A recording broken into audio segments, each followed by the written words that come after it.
Hey everyone, welcome back to the channel, or welcome if you're new here. I'm so excited you're joining me today for something super special. We're diving deep tonight with an ASMR sleep, reading all about messages from their soul. So, find a comfy spot, maybe grab a blanket, and let's get ready to relax and tune in. This reading is all about tapping into those quiet whispers from their soul, those little nudges and dreams that guide us when we're drifting off. It's designed to be super soothing, like a lullaby for your spirit. So, really let yourself sink into the energy and trust what you're drawn to. This reading is timeless, so it's meant for you whenever you're watching this. We have 4 beautiful crystal markers to help you choose. First up, we have this gorgeous carnelian tree, which is all about awakening think whispers of potential and the seeds of a new dawn.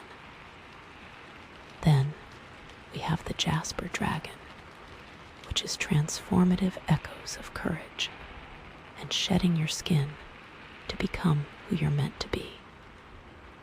Next is this beautiful aquamarine star, all about grounding ripples of serenity and drifting on calm waters.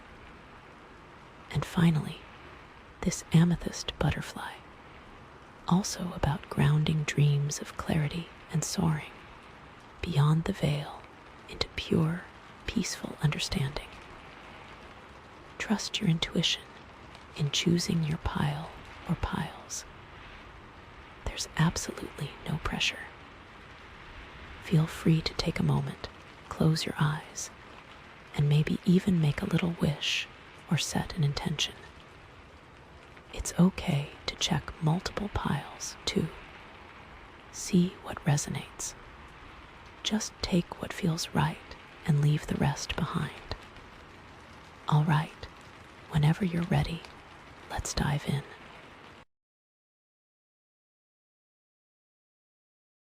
Okay, my friend, if you were drawn to the carnelian tree, that means you're ready for an awakening. This reading, Whispers of Potential, Seeds of a New Dawn, is all about those little nudges from the universe that are guiding you towards something incredible. It's like the universe is saying, "Psst, hey, wake up. There's something amazing waiting for you." So let's dive right into these cards because, oh my gosh, there's a lot to unpack here. The first card we have is the 2 of Swords. Now, this card, it often shows up when you're feeling really stuck, like you're at a crossroads and you just cannot make a decision.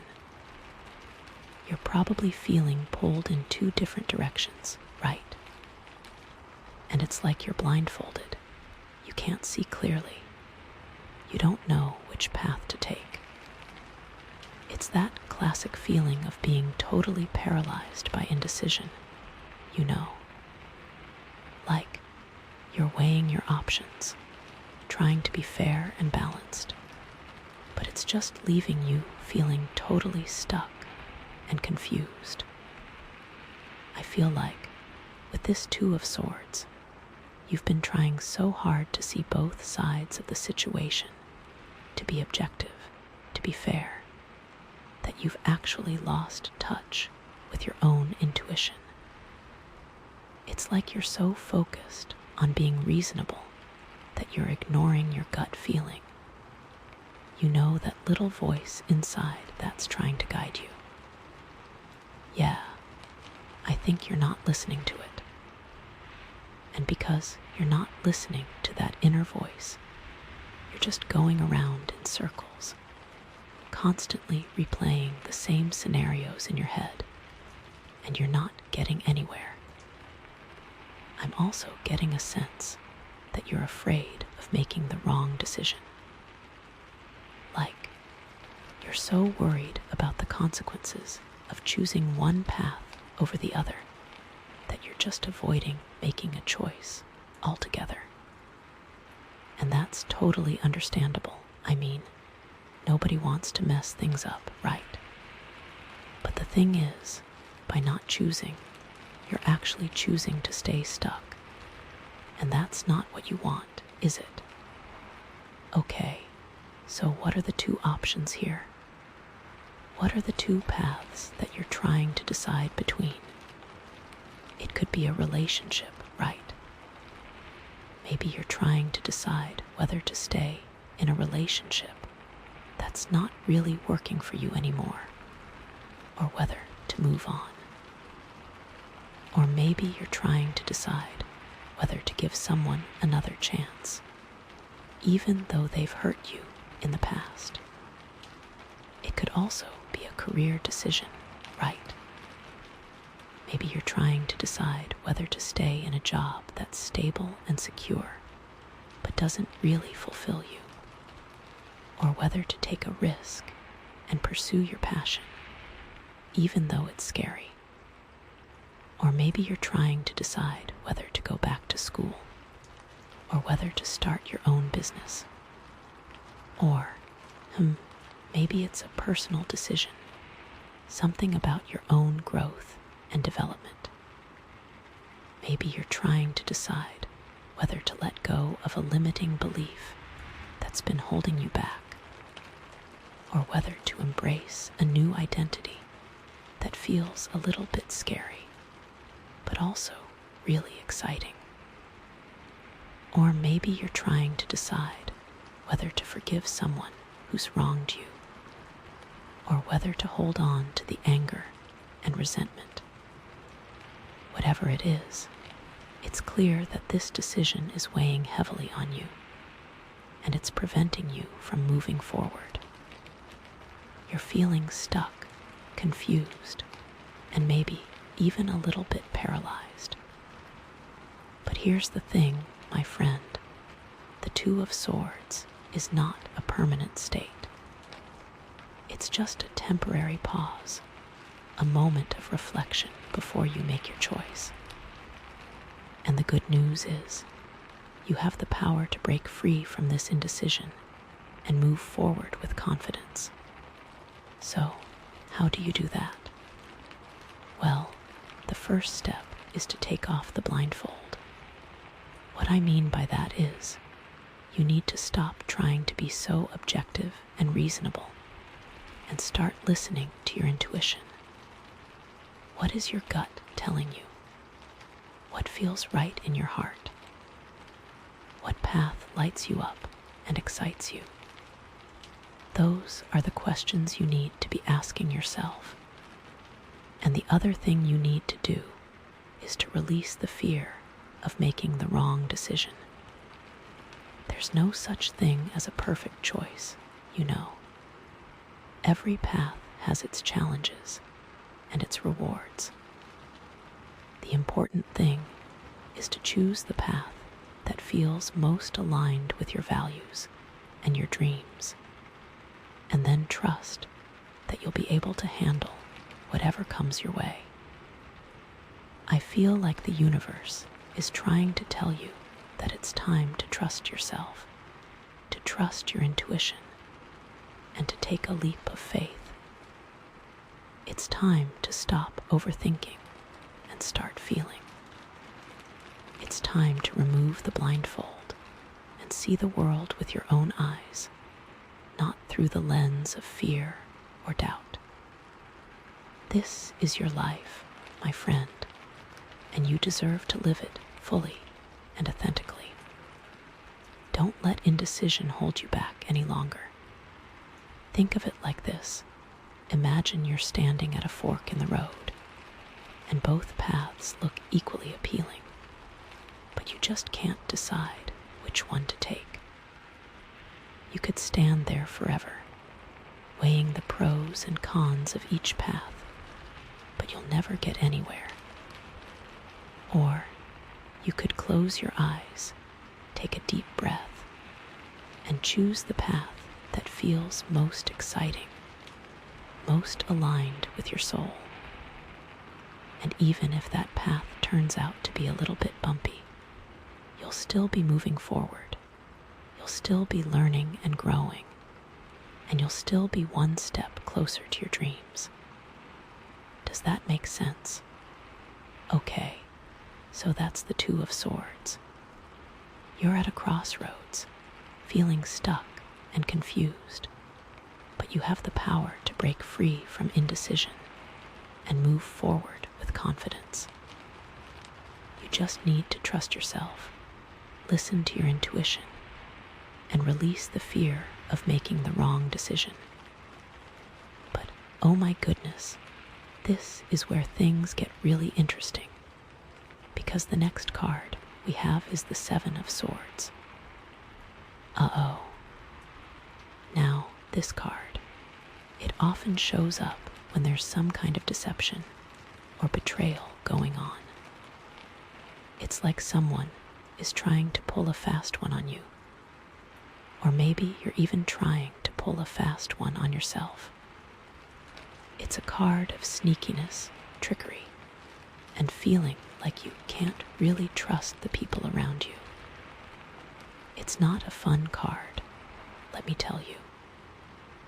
I'm getting a sense that while you've been trying to make this decision, while you've been stuck at this crossroads, someone has been taking advantage of you.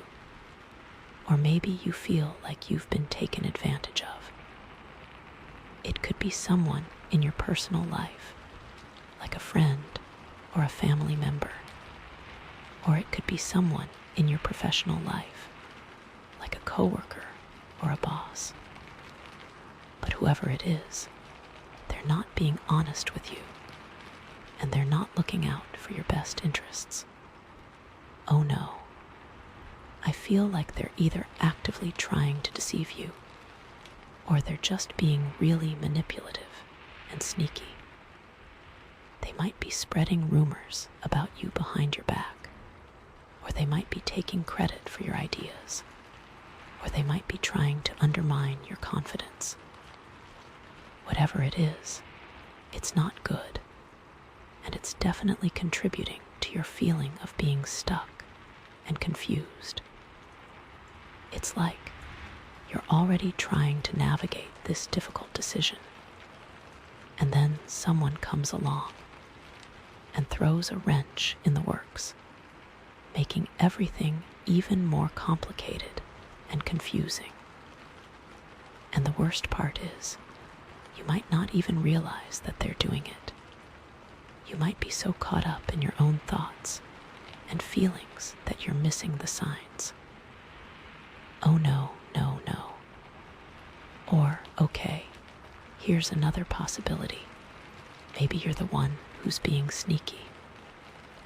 Maybe you're the one who's trying to get away with something.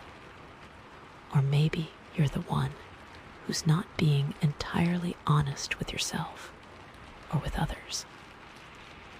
I don't want to accuse you of anything, of course, but it's important to consider all the possibilities, right? I mean, the Seven of Swords can sometimes indicate that you're trying to avoid responsibility, or that you're trying to take the easy way out, even if it means hurting someone else in the process. Maybe you're telling yourself little lies to justify your actions, or maybe you're trying to manipulate the situation to your advantage. Whatever it is, it's not really working, because it's just adding to your feeling of guilt and confusion. You know, when you're not being true to yourself, it always comes back to bite you in the end. I hate that, don't you? Okay, so let's say that someone else is being sneaky. What does that look like in a real-life situation? Well, imagine you're working on a project at work, and you have a coworker who's constantly taking credit for your ideas. They're always trying to one-up you in meetings, and they're always talking behind your back. you start to feel like you can't trust them, and you're constantly on edge, wondering what they're going to do next. It's exhausting, right? Or imagine you're in a relationship and you suspect that your partner is cheating on you. They're always secretive with their phone. They're always making excuses for why they can't see you. And you just have this nagging feeling that something's not right.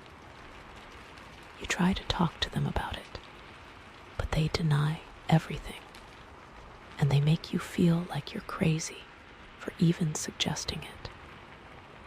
It's so frustrating, oh my gosh. And what if you're the one being sneaky? Well, imagine you're in a situation where you have the opportunity to take advantage of someone, maybe by lying or cheating or stealing.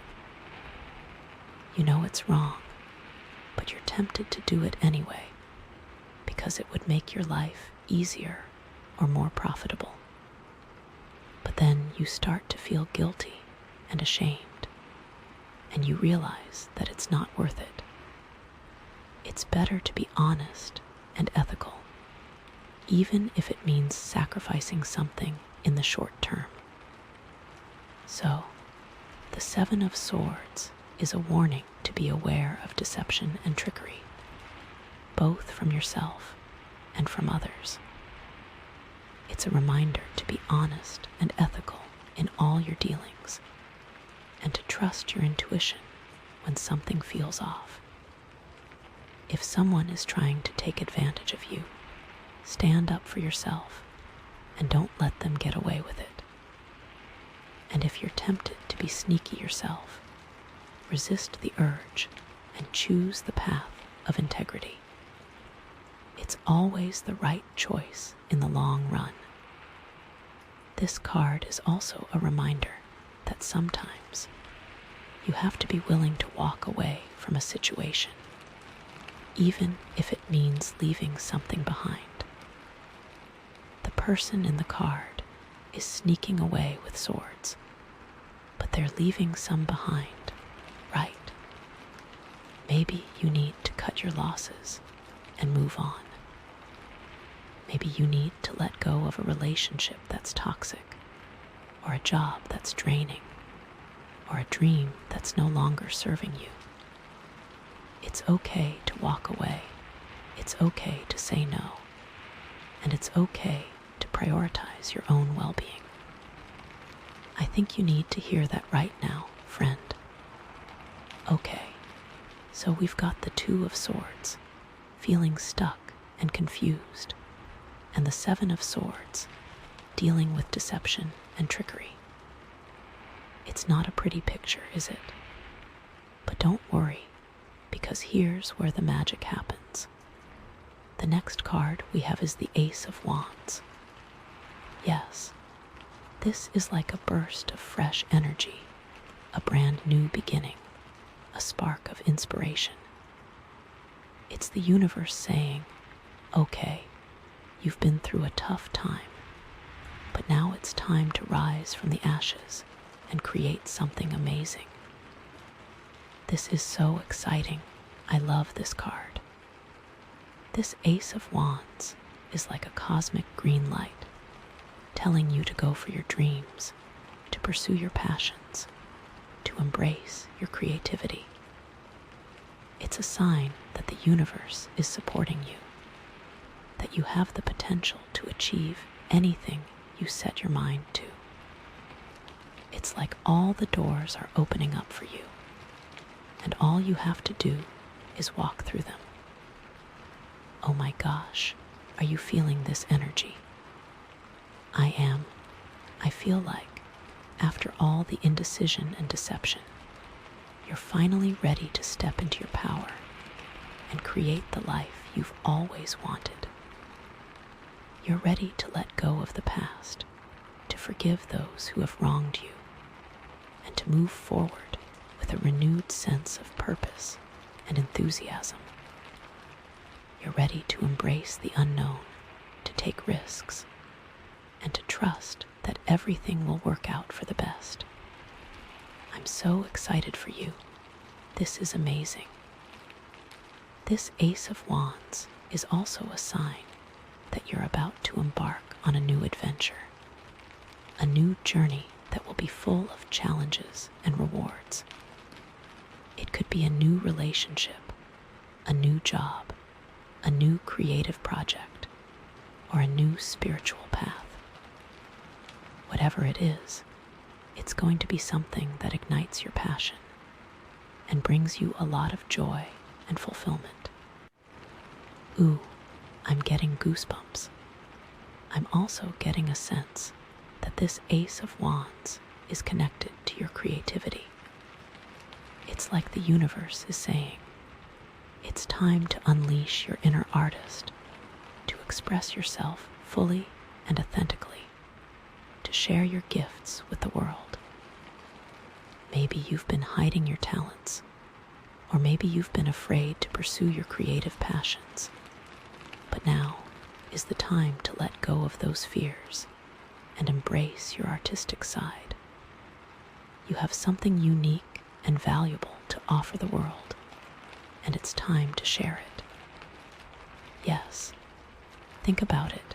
What are you passionate about? What makes your heart sing? What are you naturally good at? Those are the clues that will lead you to your Ace of Wands.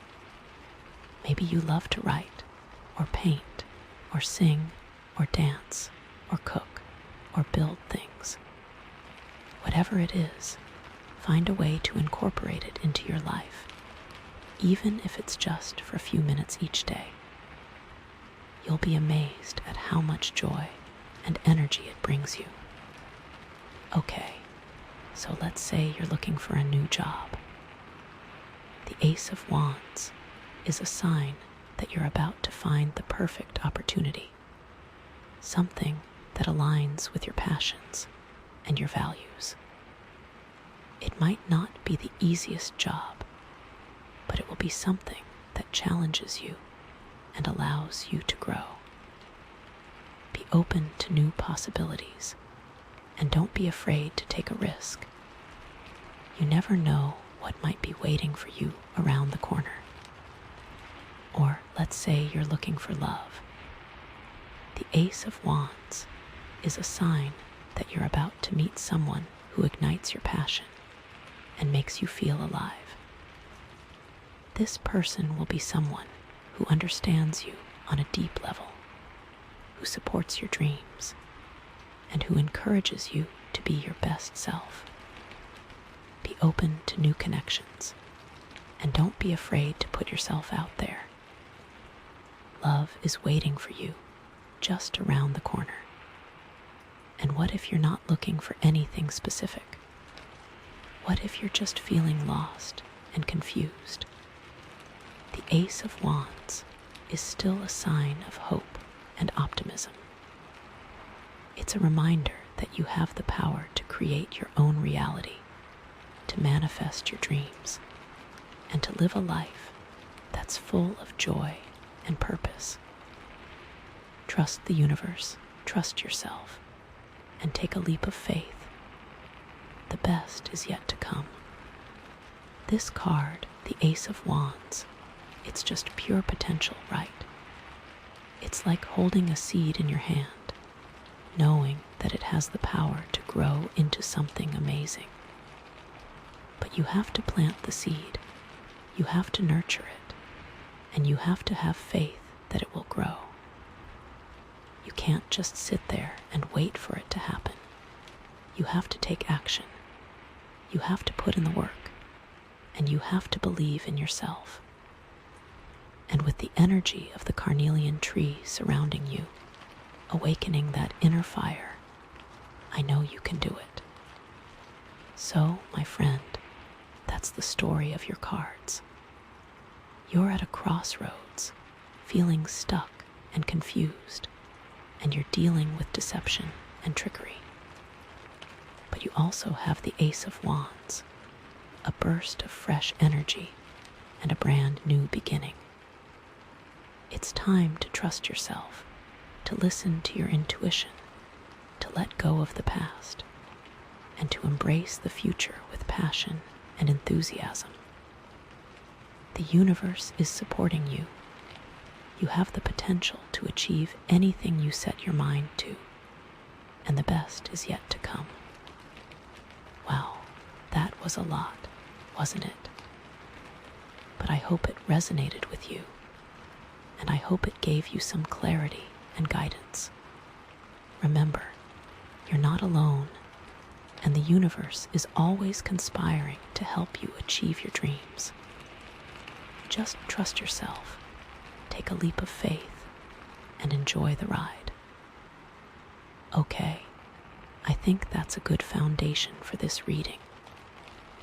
Let's see what other messages the universe has in store for you. Because I have a feeling there's even more to this story. Okay, oh my gosh, are you ready for this? Because the next card we have is the Fool, the Fool. Oh my goodness, this is huge. This is like the ultimate card of new beginnings, of like just pure, unadulterated potential. It's like the universe is saying, okay, forget everything you thought you knew, because you're about to embark on a totally new adventure. Are you feeling this? Because I am definitely feeling this. The Fool, oh my gosh, where do I even begin? This card is all about innocence, about taking a leap of faith, about trusting the universe to guide you. It's about stepping into the unknown without any fear or hesitation, knowing that everything is going to be okay. It's like you're standing at the edge of a cliff and you know you have to jump, even though you can't see what's on the other side. That's the Fool energy right there. Just pure trust and faith, and like a total willingness to embrace the unknown. I feel like after all that indecision with the Two of Swords, and all that like sneaky stuff with the Seven of Swords, the Fool is like a breath of fresh air. It's like the universe is saying, okay, you've learned your lessons, you've faced your fears, and now it's time to let go and just have fun. This card, the Fool, it often shows up when you're about to start something new, something that you've never done before. It could be a new job, a new relationship, a new hobby, a new creative project, or even just a new way of looking at the world. But whatever it is, it's something that's going to challenge you, that's going to push you outside of your comfort zone, and that's going to help you grow and evolve. Oh my gosh, I'm so excited for you. I feel like this is like a major turning point in your life, a moment where everything is about to change for the better. You're like on the cusp of something amazing, something that's going to bring you so much joy and fulfillment. I'm also getting a sense that the Fool is telling you to be more spontaneous, to be more playful, to be more open to new experiences. Don't be afraid to take risks. Don't be afraid to make mistakes. And don't be afraid to just let go and see where the universe takes you. It's like the universe is saying, okay, stop overthinking everything. Stop trying to control everything. And just trust that everything is going to work out exactly as it's supposed to. Does that make sense? I really feel like you need to hear that right now. Okay, so let's connect this back to the previous cards, right? We had the Two of Swords, feeling stuck and confused. Well, the Fool is like the opposite of that. It's about breaking free from indecision and embracing the unknown. It's about saying, okay, I don't know what's going to happen, but I'm willing to take a chance and see where it leads me. And then we had the Seven of Swords, dealing with deception and trickery. Well, the Fool is also a counter to that. It's about being honest and authentic, about trusting your intuition and following your heart. It's about, shedding all the masks and pretenses and just being your true self. And then we had the Ace of Wands, that burst of fresh energy and new beginnings. Well, the Fool is, the embodiment of that energy. It's the full expression of that potential. It's about taking that spark of inspiration and turning it into something real, something tangible, something that you can be proud of. So, how does this all play out in a real-life situation?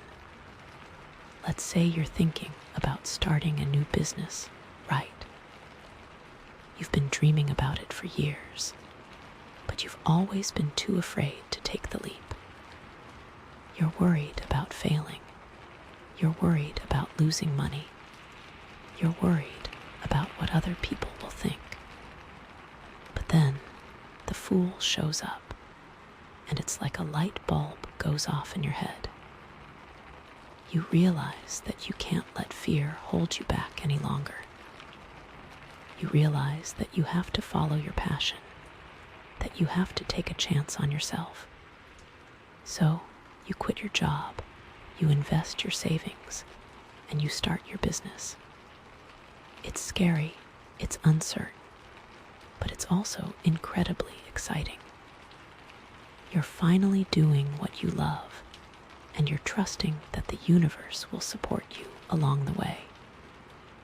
Oh my gosh, that gives me chills. Or let's say you're in a relationship that's not really working for you anymore, right? You've been trying to make it work for years, but you're just not happy. You're constantly arguing. You're constantly feeling misunderstood. And you're starting to feel like you're just going through the motions. But then the Fool shows up, and it's like a weight is lifted off your shoulders. You realize that you deserve to be happy, that you deserve to be with someone who truly loves and appreciates you. So, you end the relationship, even though it's painful, and you start to focus on yourself. You start to do things that make you happy. You start to reconnect with your friends, and you start to explore new possibilities. And before you know it, you're feeling happier and more fulfilled than you've ever felt before. That's the power of the Fool right there. And what if you're not looking for anything specific? What if you're just feeling lost and confused, like you don't really know what you want to do with your life? Well, the Fool is still a message of hope and optimism. It's a reminder that you have the power to create your own reality, to manifest your dreams, and to live a life that's full of joy and purpose. It's about trusting the universe, trusting yourself, and taking a leap of faith. It's about saying, okay, I don't know where I'm going, but I'm willing to go anywhere, as long as it feels right. I feel like the Fool is also connected to your inner child, that part of you that's playful, curious, and full of wonder. It's about reconnecting with that inner child, about letting go of your inhibitions, and about embracing the simple joys of life. It's about laughing, playing, dancing, singing, and just being silly. It's about not taking yourself too seriously, and about remembering that life is supposed to be fun. I think you really need to tap into that energy right now, because it's going to help you break free from all the stress and anxiety that you've been feeling. Think about it. What makes you feel like a kid again? What activities make you laugh and smile and forget about all your problems? Is it spending time in nature? Is it playing with animals? Is it creating art? Is it listening to music? Whatever it is, find a way to incorporate it into your life, even if it's just for a few minutes each day. You'll be amazed at how much it lifts your spirits and rejuvenates your soul. The Fool is also a reminder that it's okay to be naive. It's okay to be vulnerable. And it's okay to trust people. Even though you've been dealing with some deception in the past, that doesn't mean that everyone is out to get you. There are still good people in the world, people who are kind, compassionate, and trustworthy. You just have to be open to finding them. But okay, here's the thing. The Fool can also be a warning, right? It can sometimes indicate that you're being reckless, that you're being impulsive, or that you're not really thinking things through. It's important to remember that the Fool is not just about blindly leaping into the unknown. It's also about being mindful and aware of your surroundings. You need to trust your intuition, but you also need to use your common sense. You need to be open to new experiences, but you also need to be cautious and protect yourself. Does that make sense? I don't want you to get carried away with the excitement of the Fool and end up making a mistake that you'll regret. So, how do you balance the energy of the Fool with the need for caution and responsibility? Well, the first step is to listen to your intuition. What is your gut telling you? Does this new opportunity feel right? Or does it feel a little bit off? If it feels right, then go for it. But if it feels off, then maybe it's worth taking a step back and reconsidering. The second step is to do your research. Before you make any major decisions, make sure you have all the facts. Talk to people who have experience in the area you're interested in. Read articles and books, and do your own due diligence. The third step is to set boundaries. Don't let anyone pressure you into doing something that you're not comfortable with. It's okay to say no. It's okay to change your mind. And it's okay to prioritize your own well-being. And the fourth step, and this is a big one, is to trust yourself. You have all the wisdom and knowledge you need to make the right decisions for your life. You just have to trust that you're capable, that you're strong, and that you're worthy of happiness and success. The Fool is a card of faith, not just in the universe, but also in yourself.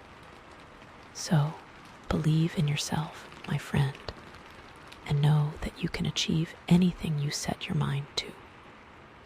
I really believe that. I feel like, with the Fool showing up now, after the Ace of Wands, it's like the universe is amplifying that message of new beginnings, right? The Ace of Wands was the spark, the initial idea, the potential. But the Fool is the action, the movement, the actual taking of that leap. It's like you've been given the green light, and now it's time to hit the gas pedal and go. But okay, remember that 7 of Swords. that sneaky energy. I think it's important to be aware that even though you're embracing this new beginning, there might still be some people who are trying to undermine you, or who are not being entirely honest with you. So, be cautious, be discerning, and trust your intuition when something feels off. Don't let anyone steal your joy or your enthusiasm, and don't let anyone talk you out of your dreams. You have the power to create your own reality, and you deserve to live a life that's full of happiness and fulfillment. So, let's bring this all together right. You're at a point in your life where you're ready for a major change, a new adventure, a fresh start. You've been feeling stuck and confused, but you're finally ready to break free from indecision and embrace the unknown. You've been dealing with some deception and trickery, but you're ready to be honest and authentic, and to trust your intuition. You have the Ace of Wands, that spark of inspiration and new beginnings, and now you have the Fool, that energy of faith, trust, and a willingness to take a leap. It's time to let go of the past, to forgive those who have wronged you, and to move forward with a renewed sense of purpose and enthusiasm. The universe is supporting you. You have the potential to achieve anything you set your mind to, and the best is yet to come. Just remember to balance that Fool energy with caution and responsibility, to listen to your intuition, to do your research, and to set boundaries. And most importantly, trust yourself, believe in yourself, and know that you are worthy of all the good things that life has to offer. Oh my gosh, I'm so excited for you. I can feel the energy just radiating from these cards. It's amazing. I really, really feel like this is a turning point, a moment where everything is about to shift in a positive direction. You just have to trust the process, have faith in yourself, and be open to whatever the universe has in store for you. I think with this Carnelian tree energy surrounding you, it's all about awakening that inner fire right. It's about igniting your passion, your creativity, your zest for life. The Fool is like the perfect card to represent that, because it's all about embracing new experiences, taking risks, and living life to the fullest. So let that Carnelian tree fuel your Fool energy. Let it empower you to step outside of your comfort zone, and let it guide you towards a future that's full of joy, love, and fulfillment. Wow, this is so powerful. Okay, so we've got the Two of Swords, the Seven of Swords, the Ace of Wands, and now the Fool. That's like a really interesting combination of energies, right? We started with feeling stuck and dealing with deception. Then we had that burst of new beginnings. And now we have this call to take a leap of faith. It's like the universe is saying, okay, you've been through a tough time, but now it's time to rise above it all and create the life you've always wanted. And I really, really feel like you're ready for this. You're strong, you're resilient, and you have the power to overcome any challenge that comes your way. But okay, I'm also getting a sense that this journey is not going to be easy, right? The Fool is not just about rainbows and unicorns. It's also about facing your fears, overcoming obstacles, and learning from your mistakes. There are going to be times when you feel lost, when you feel discouraged, and when you feel like giving up. But it's important to remember that those challenges are just opportunities for growth. They're chances for you to learn more about yourself, to develop your strengths, and to become an even better version of yourself. So don't be afraid to stumble. Don't be afraid to fall. And don't be afraid to ask for help when you need it. The universe is always there to support you, and you have a whole network of friends, family, and loved ones who are cheering you on. And okay, going back to that Seven of Swords energy, I really want to emphasize the importance of trusting your intuition, right? Because even though you're embracing this new beginning, there might still be some people who are trying to take advantage of you, or who are not being entirely honest with you. So, be careful who you trust, be discerning about the advice you receive, and always listen to that little voice inside that's guiding you. It's okay to be skeptical. It's okay to ask questions, and it's okay to say no. You don't have to please everyone. You just have to be true to yourself. I think with this reading, the key is to embrace the Fool's energy of new beginnings and faith, while also staying grounded and aware of your surroundings, right? It's about taking risks, but also being responsible. It's about trusting the universe, but also trusting yourself. It's about letting go of the past, but also learning from your experiences. And it's about living in the present moment and enjoying every step of the journey. Oh my gosh, I'm so excited to see what happens next. I have a feeling that the next cards are going to reveal even more about this new path you're on, and they're going to give you even more guidance and support. So, are you ready to pull another card? Because I am definitely ready to see what the universe has in store for you. I can just feel the energy building. It's like something big is about to happen.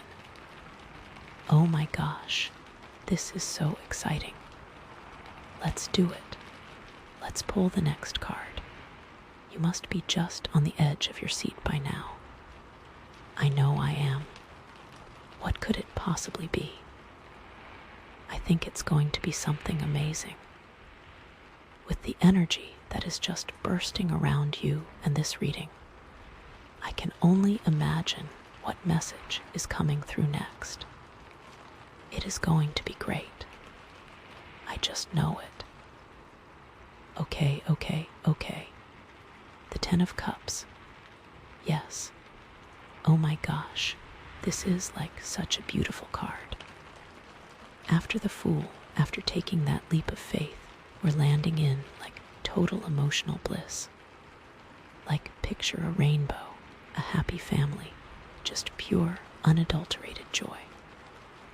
This card, it's all about emotional fulfillment, about finding your tribe, about creating a life that's filled with love and happiness. It's like all your dreams are coming true, you know. But okay, we gotta be real here. With every happy ever after, there's always a but right. So we're gonna dig into that too, because this is where things get really interesting, you know. It can't be all sunshine and rainbows. Okay, so, the Ten of Cups. How does this connect to everything we've seen so far? I mean, think about it. You've been feeling stuck, right? With that Two of Swords, you couldn't make a decision. you were feeling pulled in two different directions, and you just couldn't see a way forward. But now, with the Ten of Cups, it's like all that indecision has melted away.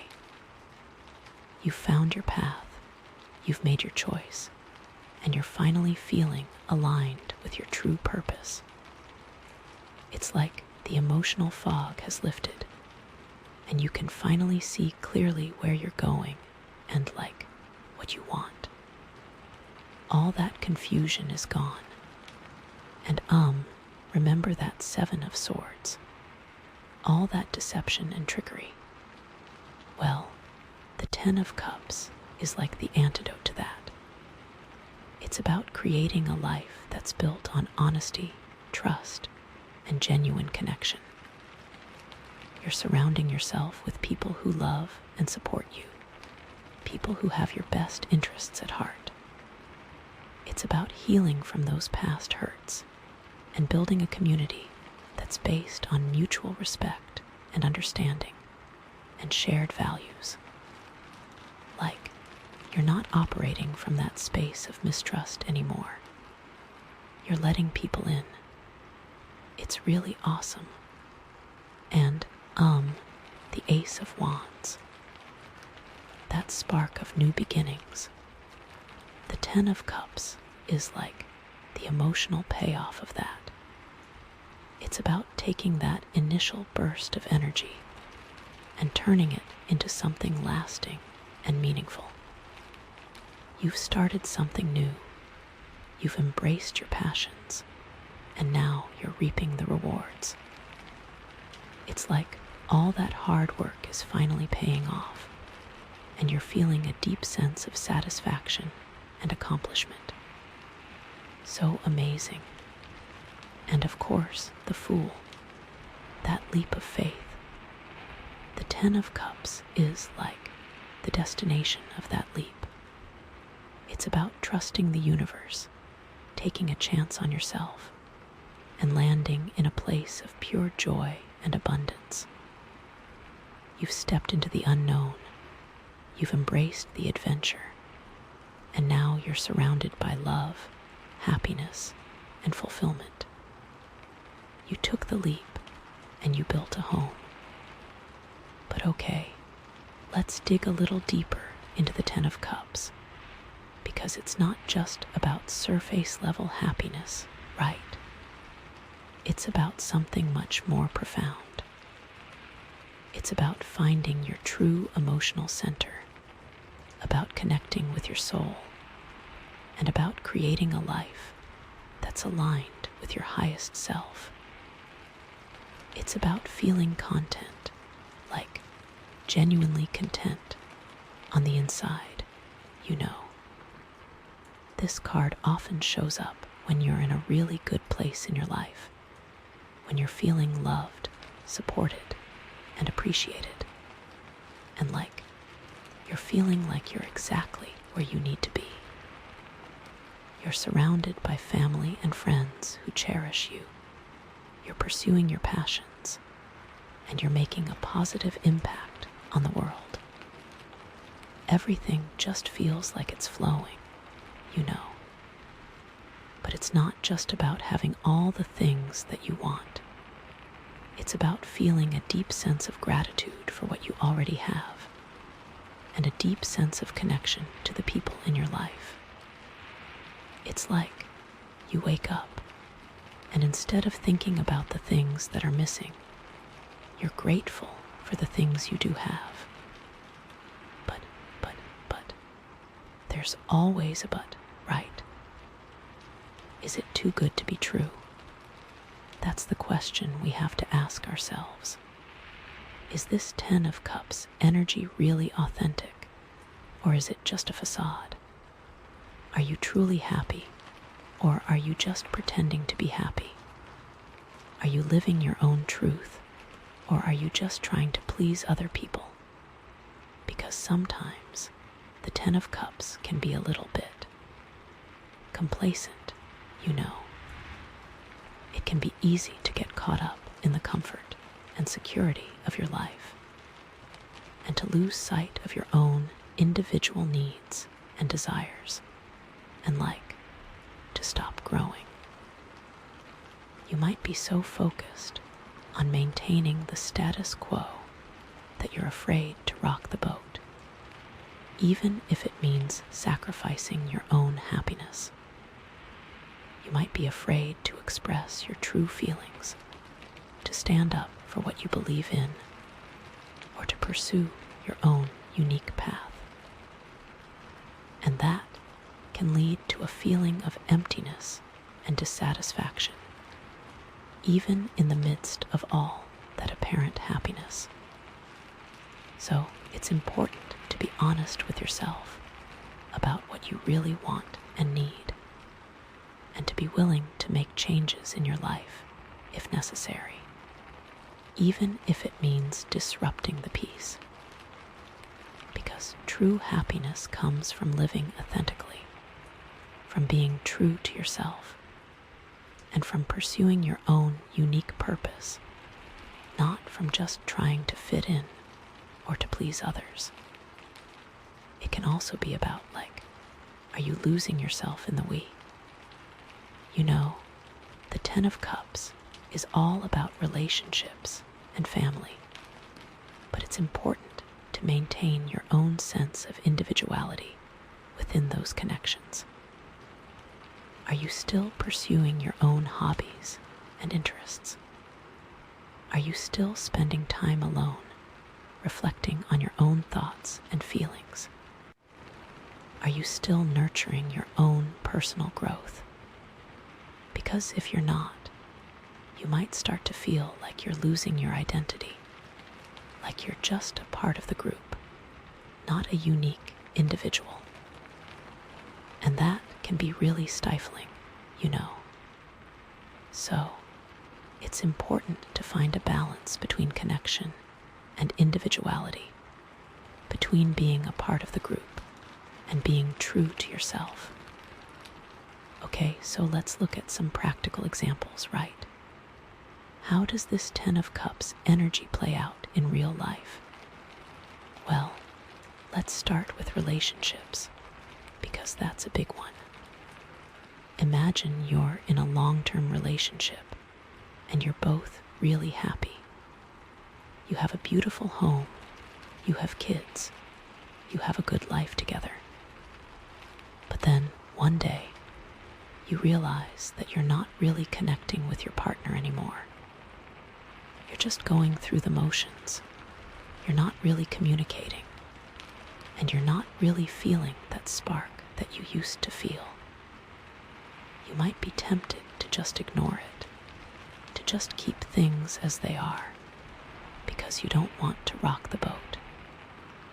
But if you're honest with yourself, you know that something needs to change. Maybe you need to start spending more quality time together. Maybe you need to start communicating more openly. Or maybe you need to seek professional help. Whatever it is, you need to address the issue before it becomes a bigger problem. Or imagine you're in a group of friends and you all get along really well. You have a lot of fun together. You support each other, and you feel like you're part of a family. But then, one day, you realize that you're not really being yourself around them. You're censoring your thoughts and feelings. You're pretending to like things that you don't really like, and you're just trying to fit in. You might be afraid to be different, to express your own unique opinions, or to pursue your own individual interests. But if you're honest with yourself, you know that you need to be true to yourself, even if it means being different from your friends. Maybe you need to start expressing your own opinions. Maybe you need to start pursuing your own interests. Or maybe you need to find some new friends who appreciate you for who you really are. Because true friendship is about being authentic, about being yourself, and about being accepted for who you are. not about just trying to fit in. Okay, what about career? How does the Ten of Cups show up in your professional life? Well, imagine you have a really stable job, you're making good money, and you're surrounded by people who you like. You're secure, but you're not passionate about it. But then, one day, you realize that you're not really fulfilled by your work. You're not really using your talents. You're not really making a difference, and you're just going through the motions. You might be tempted to just stay in your job because it's comfortable and secure, and you don't want to take any risks. But if you're honest with yourself, you know that you need to find something that you're truly passionate about. Maybe you need to start looking for a new job. Maybe you need to start your own business. Or maybe you need to find a way to incorporate your passions into your current job. Because true career satisfaction comes from doing work that you love, work that challenges you, and work that makes a positive impact on the world. It's not just about the money, it's about the meaning. Or imagine you're working on a creative project and it's going really well. You're feeling inspired, you're making progress, and you're surrounded by people who are supporting you. But then, one day, you realize that you're not really pushing yourself creatively. You're just sticking to what you know. You're not really taking any risks, and you're just trying to create something that will be popular and successful. You might be afraid to experiment, to try new things, or to express your own unique vision. But if you're honest with yourself, you know that you need to push yourself creatively, even if it means failing. Maybe you need to start experimenting with new techniques. Maybe you need to start taking more risks. Or maybe you need to start expressing your own unique vision, even if it's not popular. Because true creativity comes from being authentic, from being yourself, and from pushing the boundaries of what's possible, not from just trying to create something that will be successful. So I think you can see how the Ten of Cups is all about finding that balance, right? It's about finding the joy and the fulfillment in your life, but also about being willing to challenge yourself, to grow, and to evolve. It's about being grateful for what you have, but also about striving for something more. And it's about being true to yourself, even if it means disrupting the peace. And what about your spiritual path?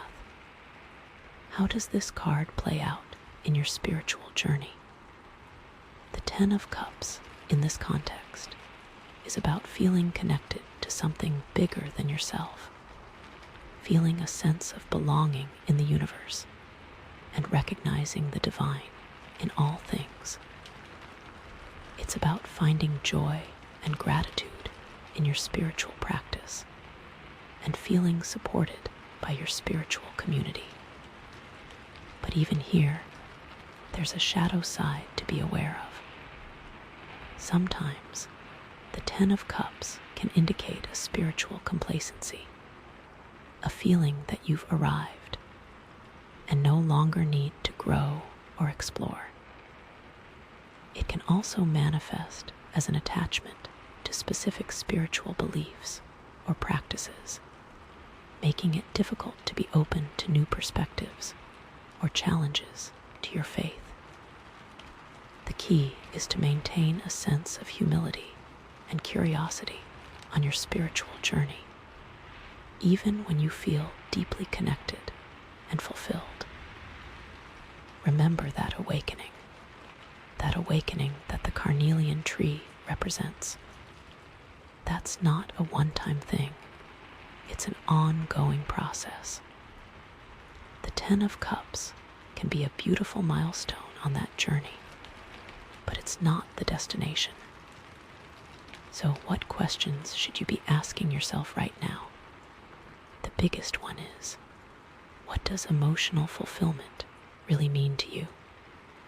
Is it about having a perfect family, a successful career, a large group of friends? Or is it about something deeper, something more personal? Is it about feeling a sense of purpose, about making a difference in the world, about connecting with your soul? Take some time to reflect on what truly makes you happy, what truly brings you joy, and what truly makes you feel fulfilled. And then ask yourself if you're living a life that's aligned with those values. Are you making choices that support your emotional well-being? Are you surrounding yourself with people who lift you up? Are you pursuing activities that bring you joy? If not, what changes can you make to create a life that's more aligned with your true self? And also, what are your core values? What's really important to you in life? Is it honesty? Is it compassion? Is it creativity? Is it freedom? Whatever it is, make sure you're living a life that's aligned with those values. Because if you're not, you'll never truly be happy, no matter how much you achieve or how much you accumulate. The Ten of Cups is a reminder that true happiness comes from living a life that's authentic, a life that's meaningful, and a life that's aligned with your highest self.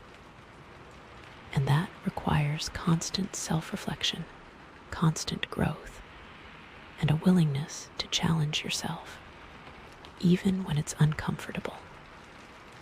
Okay, so let's bring this back to the Carnelian tree, right? That symbol of awakening. The Ten of Cups, in this context, is about awakening into emotional fulfillment.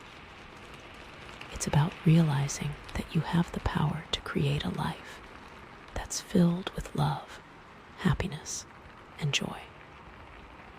It's about recognizing that you deserve to be happy, that you deserve to be loved, and that you deserve to live a life that's aligned with your true purpose. It's like the Carnelian tree is helping you to see that you're worthy of all the good things that life has to offer. And it's empowering you to create a life that reflects that worthiness. But, there's that but again. The danger is mistaking surface-level happiness for true awakening. It's easy to get caught up in the trappings of the Ten of Cups, the perfect family, the successful career, the beautiful home, and to think that you've made it, that you've achieved enlightenment. But true awakening is about something much deeper than that. It's about recognizing that true happiness comes from within, not from external circumstances. It's about realizing that you are already whole and complete, that you don't need anything or anyone else to make you happy. And it's about living a life that's aligned with your soul, a life that's filled with purpose, meaning, and love. So, don't let the Ten of Cups lull you into a false sense of security. Don't let it convince you that you've arrived and no longer need to grow. Keep pushing yourself, keep challenging yourself, and keep seeking deeper levels of understanding. Because the journey of awakening is a lifelong process, and there's always more to learn, more to discover, and more to become. It's an adventure, really. I feel like the universe is trying to tell you that authenticity is key, even within a happy scenario. It's not enough to just look happy. You have to feel happy. You have to be true to yourself, even when it's difficult, and you have to be willing to challenge the status quo, even when it's uncomfortable. Because true happiness comes from living a life that's aligned with your soul, not from just trying to please other people or to fit in. So be honest with yourself about what you really want and need, and be willing to make changes in your life if necessary, even if it means disrupting the peace.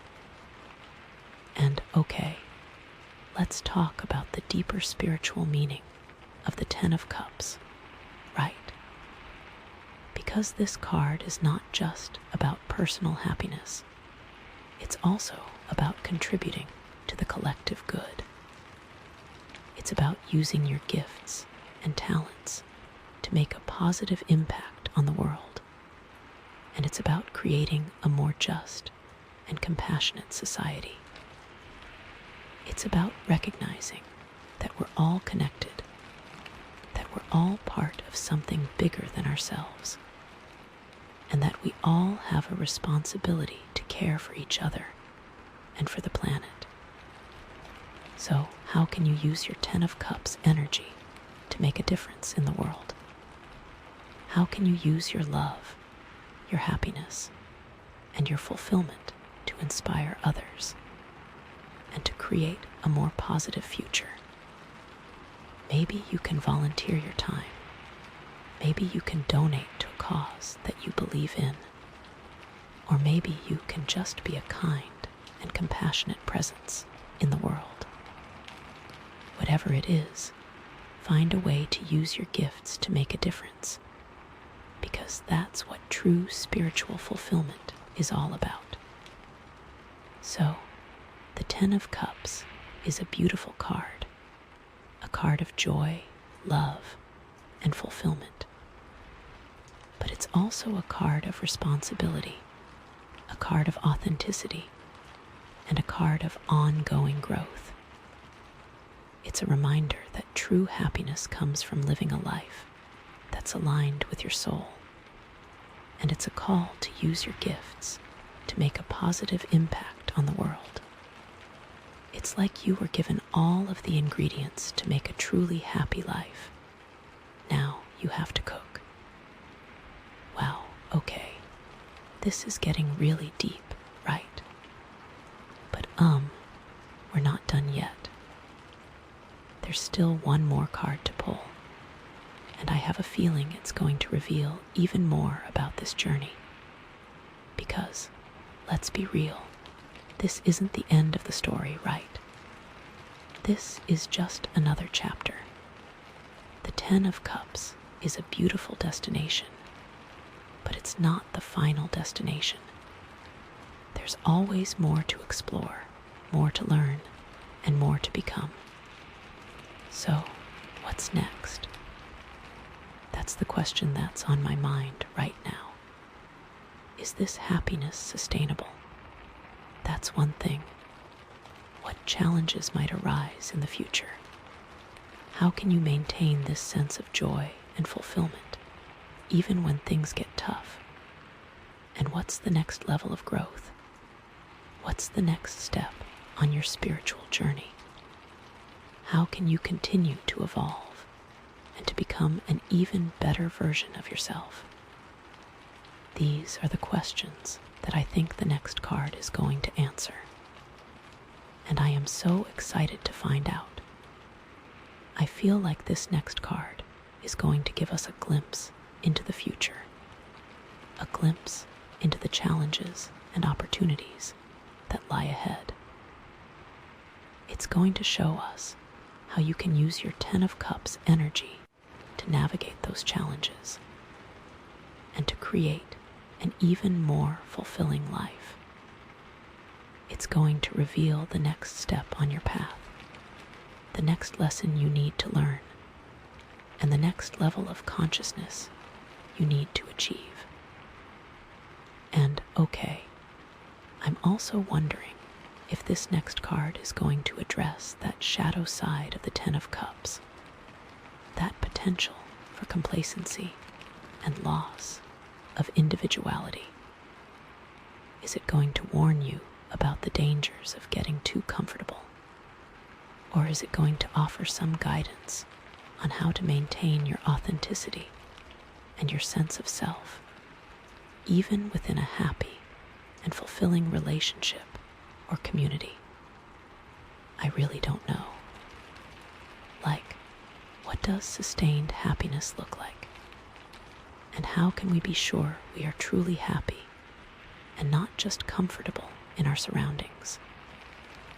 These are all things I hope will become more clear. I feel like this whole reading has been about potential, about the seeds of a new dawn, right? And the Ten of Cups is like the first bloom, the first sign that those seeds are starting to sprout.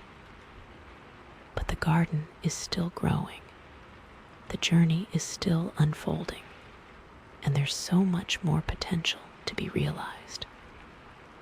So get ready, my friend, because I have a feeling the next card is going to blow your mind. Are you ready to pull it? Because I am. I can just feel the energy building. It's like the universe is just bursting with excitement. Okay, let's do it.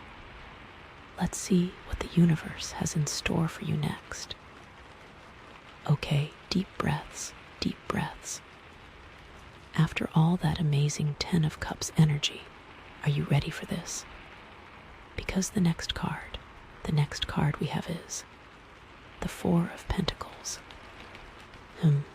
Okay, so, after all that joy and abundance, this card is definitely a little bit of a reality check, you know.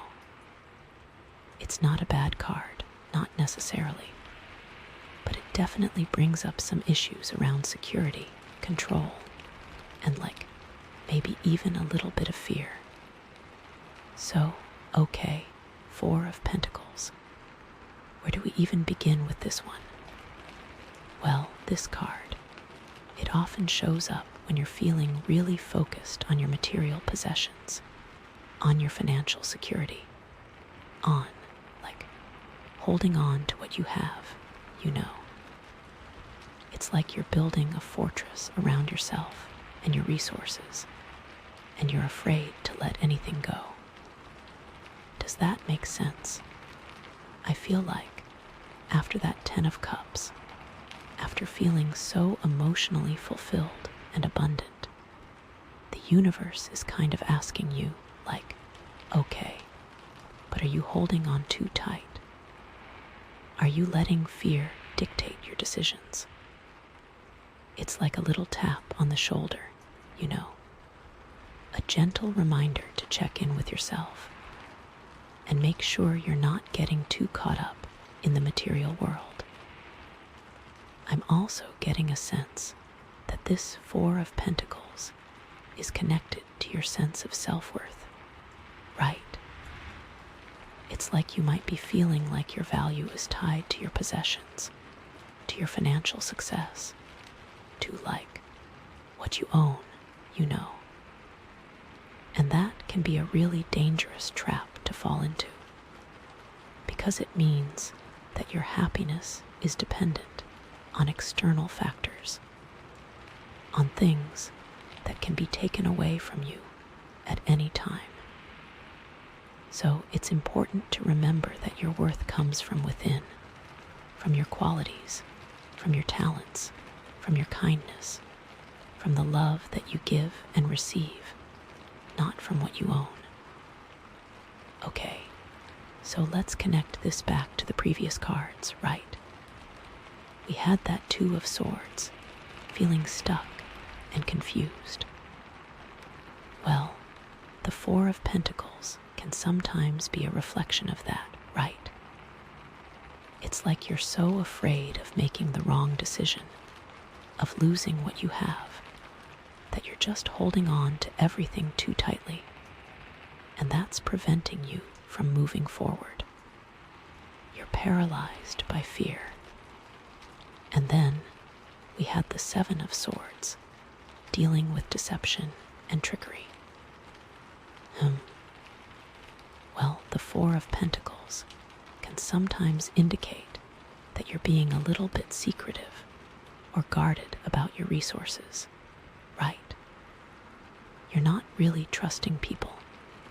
You're not really sharing what you have, and you're afraid that someone is going to take advantage of you. So, it's important to be aware of that tendency and to try to cultivate more trust and openness in your relationships. And then we had that Ace of Wands, that spark of new beginnings. Well, the Four of Pentacles can sometimes be a challenge to that energy, right? It's like you have this amazing opportunity in front of you, but you're afraid to take it because you're worried about losing what you have, or you're worried about failing. So it's important to remember that taking risks is a necessary part of growth, and that sometimes you have to let go of the old in order to make room for the new. And then, of course, we had the Fool, that leap of faith. Well, the Four of Pentacles can be like the opposite of that, right? The Fool is all about trusting the universe, about embracing the unknown, about letting go of control.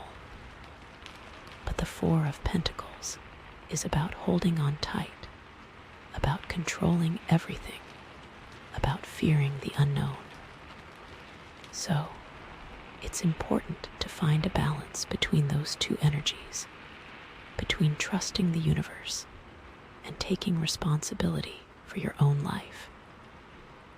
And then, finally, we had that Ten of Cups, that beautiful card of emotional fulfillment.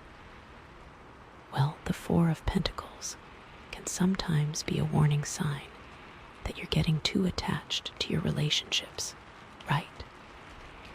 You're so afraid of losing your loved ones that you're trying to control them, or you're becoming possessive or jealous. So, it's important to remember that love is about freedom, about trust, about allowing people to be themselves, not about trying to control them. Does that make sense? I feel like you really need to hear that right now, especially after seeing that Ten of Cups. Okay, so what does this Four of Pentacles energy actually look like in real life? Well, imagine you've just gotten a new job, right? You're making good money, you're feeling secure, and you're finally able to start saving for the future. But then you become obsessed with saving, right? You're constantly checking your bank account. You're cutting back on expenses, and you're afraid to spend any money on yourself, even on things that would bring you joy.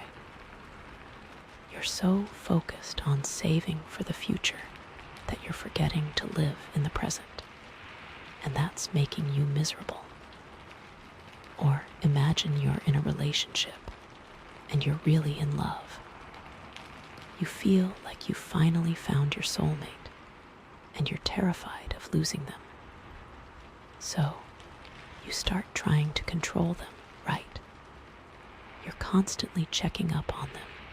You're getting jealous of their friends, and you're trying to isolate them from the outside world. You're so afraid of losing them that you're actually pushing them away. Or imagine you have a really valuable possession, right? It could be a car, a house, a piece of jewelry, whatever. And you're so attached to it that you're constantly worrying about it, right? You're afraid that it's going to get stolen or damaged or lost. You're spending all your time and energy protecting it, and you're not really enjoying it. You're so focused on preserving it that you're forgetting to actually use it. Okay, so, what's the underlying issue here? What's really going on with this Four of Pentacles energy?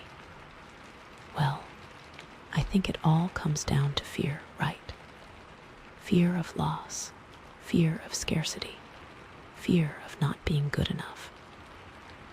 You're afraid that you're not going to have enough money, enough love, enough security. So you're trying to control everything in order to protect yourself. But the problem is that control is an illusion, right? You can't really control everything. And the more you try to, the more miserable you're going to be. Because life is all about change. It's all about uncertainty. And it's all about letting go. And the more you resist that, the more you're going to suffer. So, how do you break free from this Four of Pentacles energy? How do you overcome your fear of loss and embrace a more abundant and joyful life? Well, the first step is to acknowledge your fear, right? To recognize that you're feeling scared and to understand why. What are you really afraid of losing? What's the worst case scenario? And then, once you've identified your fear, you can start to challenge it, right? Is your fear really rational? Is it based on facts, or is it based on assumptions? Are you really in danger of losing everything, or are you just exaggerating the risk? And then, you can start to take steps to mitigate that risk, right? If you're afraid of losing your job, you can start looking for other opportunities, or you can start developing new skills. If you're afraid of losing your relationship, you can start communicating more openly with your partner, or you can start working on your own self-esteem. And then, most importantly, you can start to practice letting go, right? To release your attachment to your possessions, to your relationships, to your sense of control. To trust that the universe is going to provide for you, that you're going to be okay, no matter what happens. This is easier said than done, I know. It's a process, not an event. Okay, so, what are some practical ways to practice letting go? Well, you can start by decluttering your home, right? To get rid of things that you don't really need or that don't bring you joy. This can be a really powerful way to release your attachment to material possessions and to create more space for new things to come into your life.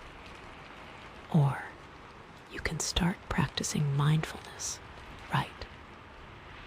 To focus on the present moment, to observe your thoughts and feelings without judgment, and to let go of your need to control everything. This can help you to cultivate a sense of inner peace and to trust that everything is going to be okay, no matter what. Or you can start volunteering your time, right? To give back to your community, to help others in need, and to realize that you have so much to offer the world, even if you don't have a lot of money or possessions. This can help you to shift your focus from your own needs to the needs of others, and to cultivate a sense of gratitude for what you have. And then, finally, you can start practicing self-compassion, right? To treat yourself with kindness and understanding, forgive yourself for your mistakes and to remember that you're worthy of love and happiness, no matter what. This can help you to release your fear of not being good enough and to embrace a more positive and loving relationship with yourself. So, I think you can see how this Four of Pentacles is all about finding a balance, right? It's about being responsible with your resources, but also about being generous and open-hearted. It's about protecting yourself, but also about trusting others. And it's about valuing security, but also about embracing change. It's like the universe is saying, okay, it's good to have a foundation. It's good to have a sense of security, but don't let that become a prison. Don't let that keep you from living your life to the fullest. And okay, let's talk about the shadow side of the Four of Pentacles, because there's definitely a dark side to this energy, right? It's not just about being responsible and secure. It can also be about being greedy, possessive, and controlling. It can be about hoarding your resources, about refusing to share with others, and about clinging to things that are no longer serving you. It can be about being so afraid of losing what you have that you're willing to do anything to protect it, even if it means hurting others. And that's when this Four of Pentacles energy becomes really toxic. So, how do you recognize when you're slipping into that shadow side? How do you know when you're being driven by greed and fear rather than by love and generosity? Well, one sign is that you're constantly comparing yourself to others, right? You're always looking at what other people have, and you're feeling jealous or resentful. You're never satisfied with what you have, and you're always wanting more. And another sign is that you're constantly worrying about money, right? You're always afraid of running out, and you're always trying to find ways to make more. You're never really relaxed or at peace because you're always stressed about your finances. And another sign is that you're reluctant to give to others, right? You're always finding excuses not to donate to charity or to help out a friend in need. You're afraid that if you give something away, you're going to have less for yourself. And another sign is that you're controlling in your relationships, right? You're always trying to tell your partner what to do or to monitor their behavior. You're afraid that if you give them too much freedom, they're going to leave you. And another sign is that you're resistant to change, right? You're always clinging to the past, and you're afraid to try new things. You're comfortable with the way things are, and you don't want to risk anything by stepping outside of your comfort zone. And if you're noticing any of these signs in yourself, it's important to take action, right? To challenge your beliefs, to change your behavior, and to reconnect with your values.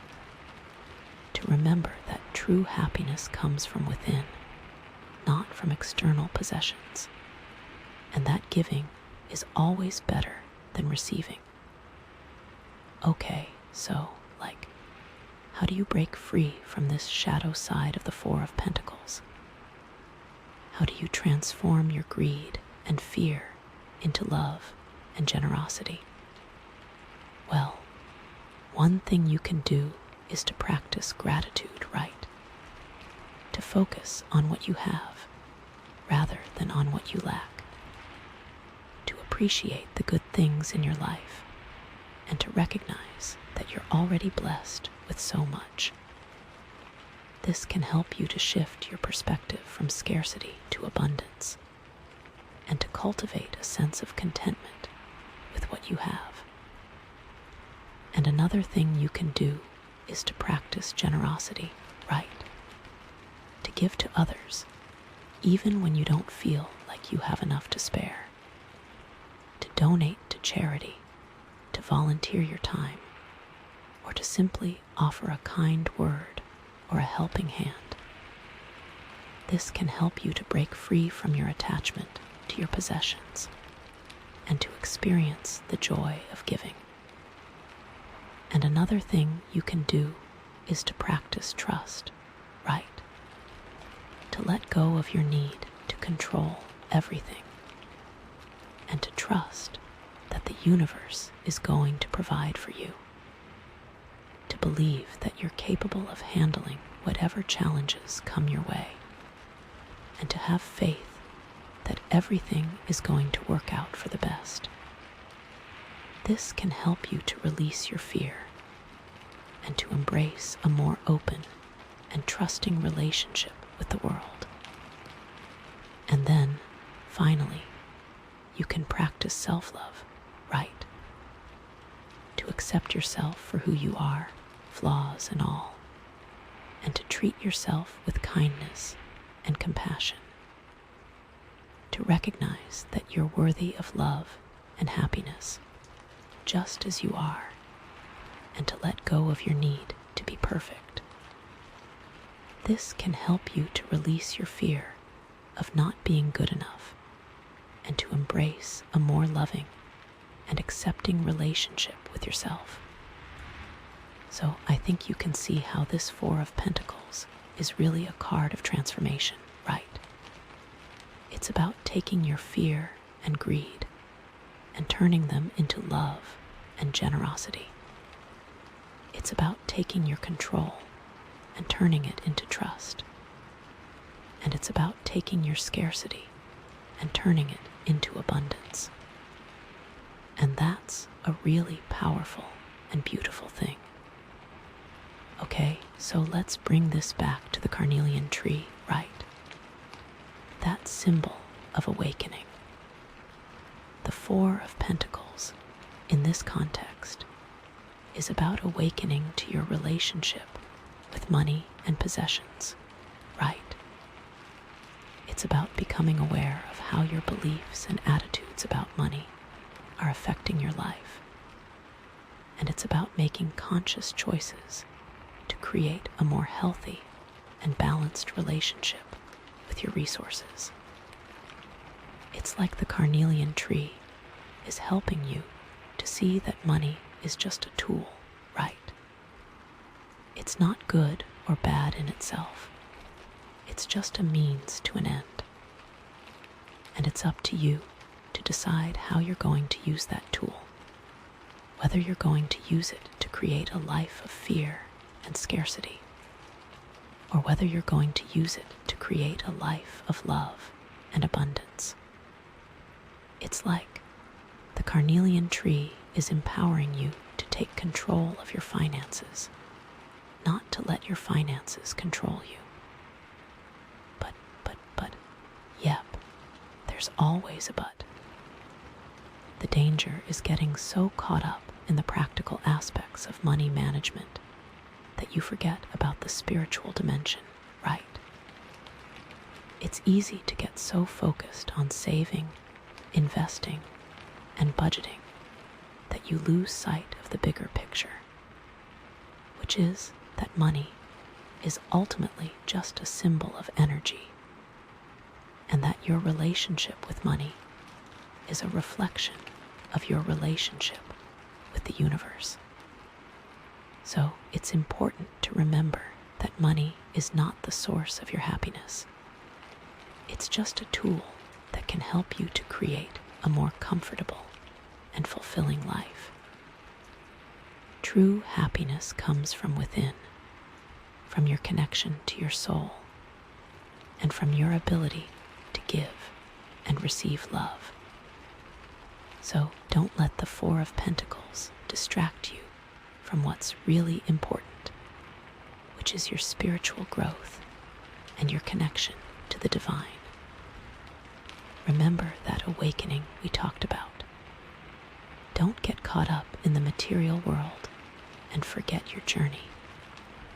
Remember that you are so much more than what you own. I feel like the universe is trying to tell you that it's okay to want to be secure. It's okay to want to have nice things, but don't let those things define you. Don't let them control you. And don't let them keep you from living your life to the fullest. It's all about balance. Okay, so, what does this mean for the next card? What can we expect to see in the final message from the universe? Well, I think it's going to be about finding that balance, right? It's going to be about integrating the energy of the Four of Pentacles with the energy of all the other cards we've seen. And it's going to be about creating a life that's both secure and fulfilling, both responsible and joyful, both grounded and expansive. I'm also wondering if the next card is going to offer some guidance on how to use your resources to make a positive impact on the world, right? How to use your money, your time, your talents to help others and to create a more just and compassionate society. Because I think that's really the ultimate message of this reading. It's not just about personal happiness. It's about contributing to the collective good. It's about using your gifts to make the world a better place. I really don't know for sure, though. I'm excited. So, get ready, my friend, because the final card is about to be revealed. Are you ready to see what the universe has in store for you? Because I am. I can just feel the energy building. It's like the universe is about to drop a major truth bomb. Okay, let's do it. Let's see what the final card is. This is so exciting. Are you excited? I'm excited. Okay, so after all that amazing 10 of Cups energy, are you ready for this? Because the next card we have is the Four of Pentacles. Okay, so after all that joy and abundance, this card is definitely a little bit of a reality check, you know. It's not a bad card, not necessarily, but it definitely brings up some issues around security, control, and maybe even a little bit of fear. So, okay, Four of Pentacles. Where do we even begin with this one? Well, this card, it often shows up when you're feeling really focused on your material possessions, on your financial security, on, holding on to what you have, you know. It's like you're building a fortress around yourself and your resources, and you're afraid to let anything go. Does that make sense?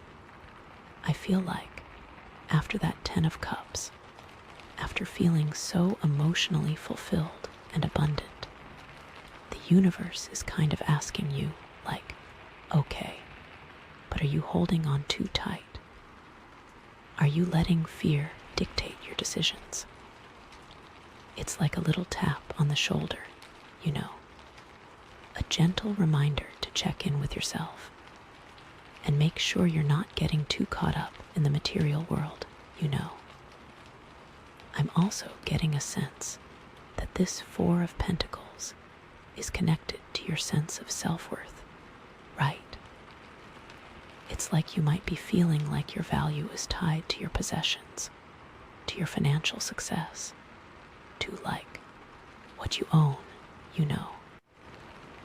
And that can be a really dangerous trap to fall into, because it means that your happiness is dependent on external factors, on things that can be taken away from you at any time. So it's important to remember that your worth comes from within, from your qualities, from your talents, from your kindness, from the love that you give and receive, not from what you own. Okay, so let's connect this back to the previous cards, right? We had that Two of Swords, feeling stuck and confused. Well, the Four of Pentacles can sometimes be a reflection of that, right? It's like you're so afraid of making the wrong decision, of losing what you have, that you're just holding on to everything too tightly. And that's preventing you from moving forward. You're paralyzed by fear, you know. It's like you're so scared of choosing the wrong path that you're just staying put, even if it means missing out on something amazing. You're clinging to what's familiar, even if it's not really serving you anymore. And then we had the Seven of Swords, dealing with deception and trickery. Well, the Four of Pentacles can sometimes indicate that you're being a little bit secretive or guarded about your resources, right? You're not really trusting people. You're not really sharing what you have. And you're afraid that someone is going to take advantage of you. It's like you're building walls around yourself and your possessions, and you're not letting anyone get close. So, it's important to be aware of that tendency and to try to cultivate more trust and openness in your relationships, you know. To remember that not everyone is out to get you, and that sometimes sharing what you have can actually bring you more joy and abundance. And then we had that Ace of Wands, that spark of new beginnings. Well, the Four of Pentacles can sometimes be a challenge to that energy, right? It's like you have this amazing opportunity in front of you, but you're afraid to take it because you're worried about losing what you have, or you're worried about failing. You're playing it safe, even though you know that taking a risk could lead to something incredible. So it's important to remember that taking risks is a necessary part of growth, and that sometimes you have to let go of the old in order to make room for the new. You can't stay stuck in your comfort zone forever, you know. And then, of course, we had the Fool, that leap of faith. Well, the Four of Pentacles can be like the opposite of that, right? The Fool is all about trusting the universe, about embracing the unknown, about letting go of control. But the Four of Pentacles is about holding on tight, about controlling everything, about fearing the unknown. So, it's important to find a balance between those two energies, between trusting the universe and taking responsibility for your own life. You can't just blindly leap into the unknown without any preparation. But you also can't let fear paralyze you from taking any risks at all. And then, finally, we had that Ten of Cups, that beautiful card of emotional fulfillment. Well, the Four of Pentacles can sometimes be a warning sign that you're getting too attached to your relationships, right? You're so afraid of losing your loved ones that you're trying to control them, or you're becoming possessive or jealous. you're stifling their freedom, even though you think you're protecting them. So, it's important to remember that love is about freedom, about trust, about allowing people to be themselves, not about trying to control them. You can't hold on too tight, or you'll end up pushing them away. Does that make sense? I feel like you really need to hear that right now, especially after seeing that 10 of Cups. Okay, so, what does this 4 of Pentacles energy actually look like in real life? Well, imagine you've just gotten a new job, right? You're making good money, you're feeling secure, and you're finally able to start saving for the future. But then, you become obsessed with saving, right? You're constantly checking your bank account. You're cutting back on expenses, and you're afraid to spend any money on yourself, even on things that would bring you joy. You're so focused on saving for the future that you're forgetting to live in the present, and that's making you miserable. You're hoarding your money, even though you have plenty to spare. It's like you're living like a pauper, even though you're making a king's salary. Or imagine you're in a relationship and you're really in love. You feel like you finally found your soulmate and you're terrified of losing them. So you start trying to control them, right? You're constantly checking up on them. You're getting jealous of their friends, and you're trying to isolate them from the outside world. You're so afraid of losing them that you're actually pushing them away. You're suffocating them with your love, even though you think you're protecting them. It's like you're building a cage around them, even though you think you're keeping them safe. Or imagine you have a really valuable possession, right? It could be a car, a house, a piece of jewelry, whatever. And you're so attached to it that you're constantly worrying about it, right? You're afraid that it's going to get stolen or damaged or lost. You're spending all your time and energy protecting it, and you're not really enjoying it. You're so focused on preserving it that you're forgetting to actually use it.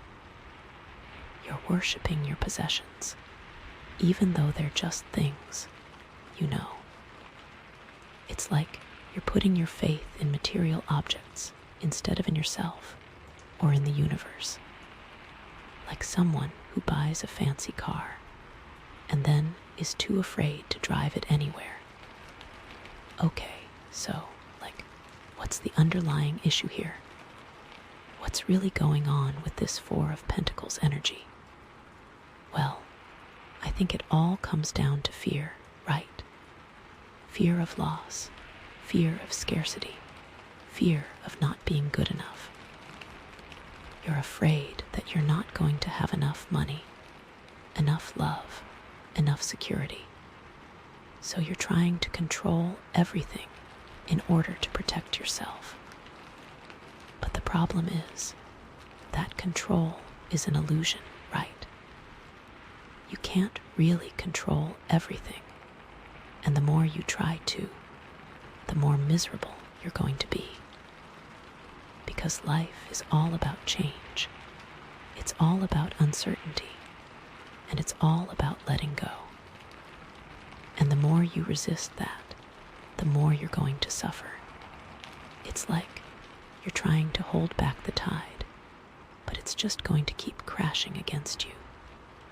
So, how do you break free from this 4 of Pentacles energy? How do you overcome your fear of loss and embrace a more abundant and joyful life? Well, the first step is to acknowledge your fear, right? To recognize that you're feeling scared and to understand why. What are you really afraid of losing? What's the worst case scenario? And then, once you've identified your fear, you can start to challenge it, right? Is your fear really rational? Is it based on facts? Or is it based on assumptions? Are you really in danger of losing everything? Or are you just exaggerating the risk? Are you letting your anxiety get the best of you? And then you can start to take steps to mitigate that risk, right? If you're afraid of losing your job, you can start looking for other opportunities, or you can start developing new skills. If you're afraid of losing your relationship, you can start communicating more openly with your partner, or you can start working on your own self-esteem. And then, most importantly, you can start to practice letting go, right? To release your attachment to your possessions, to your relationships, to your sense of control. To trust that the universe is going to provide for you, that you're going to be okay, no matter what happens. To have faith in yourself and in the process of life. This is easier said than done, I know. It's a process, not an event. It takes time and effort to overcome your fears and to learn to trust again. Okay, so, what are some practical ways to practice letting go? Well, you can start by decluttering your home, right? To get rid of things that you don't really need or that don't bring you joy. This can be a really powerful way to release your attachment to material possessions and to create more space for new things to come into your life. It's like you're making room for new energy to flow in. Or you can start practicing mindfulness, right? To focus on the present moment, to observe your thoughts and feelings without judgment, and to let go of your need to control everything. This can help you to cultivate a sense of inner peace and to trust that everything is going to be okay, no matter what. It's like you're learning to be present with your experience without trying to change it. Or you can start volunteering your time, right?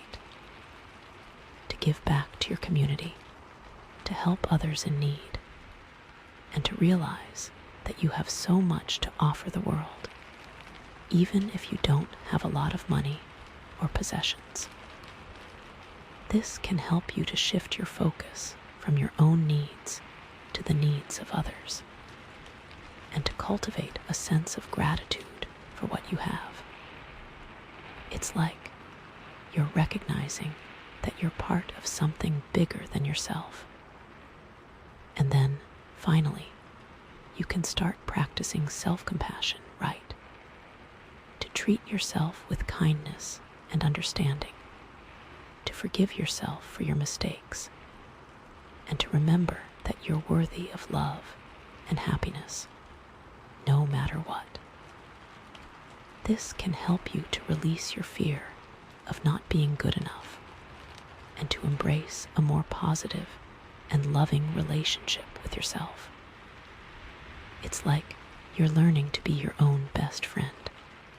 So, I think you can see how this Four of Pentacles is all about finding a balance, right? It's about being responsible with your resources, but also about being generous and open-hearted. It's about protecting yourself, but also about trusting others. And it's about valuing security, but also about embracing change. It's like the universe is saying, okay, it's good to have a foundation. It's good to have a sense of security, but don't let that become a prison. Don't let that keep you from living your life to the fullest. You're meant to thrive, not just survive. And okay, let's talk about the shadow side of the Four of Pentacles, because there's definitely a dark side to this energy, right? It's not just about being responsible and secure. It can also be about being greedy, possessive, and controlling. It can be about hoarding your resources, about refusing to share with others, and about clinging to things that are no longer serving you. It can be about being so afraid of losing what you have that you're willing to do anything to protect it, even if it means hurting others. And that's when this Four of Pentacles energy becomes really toxic.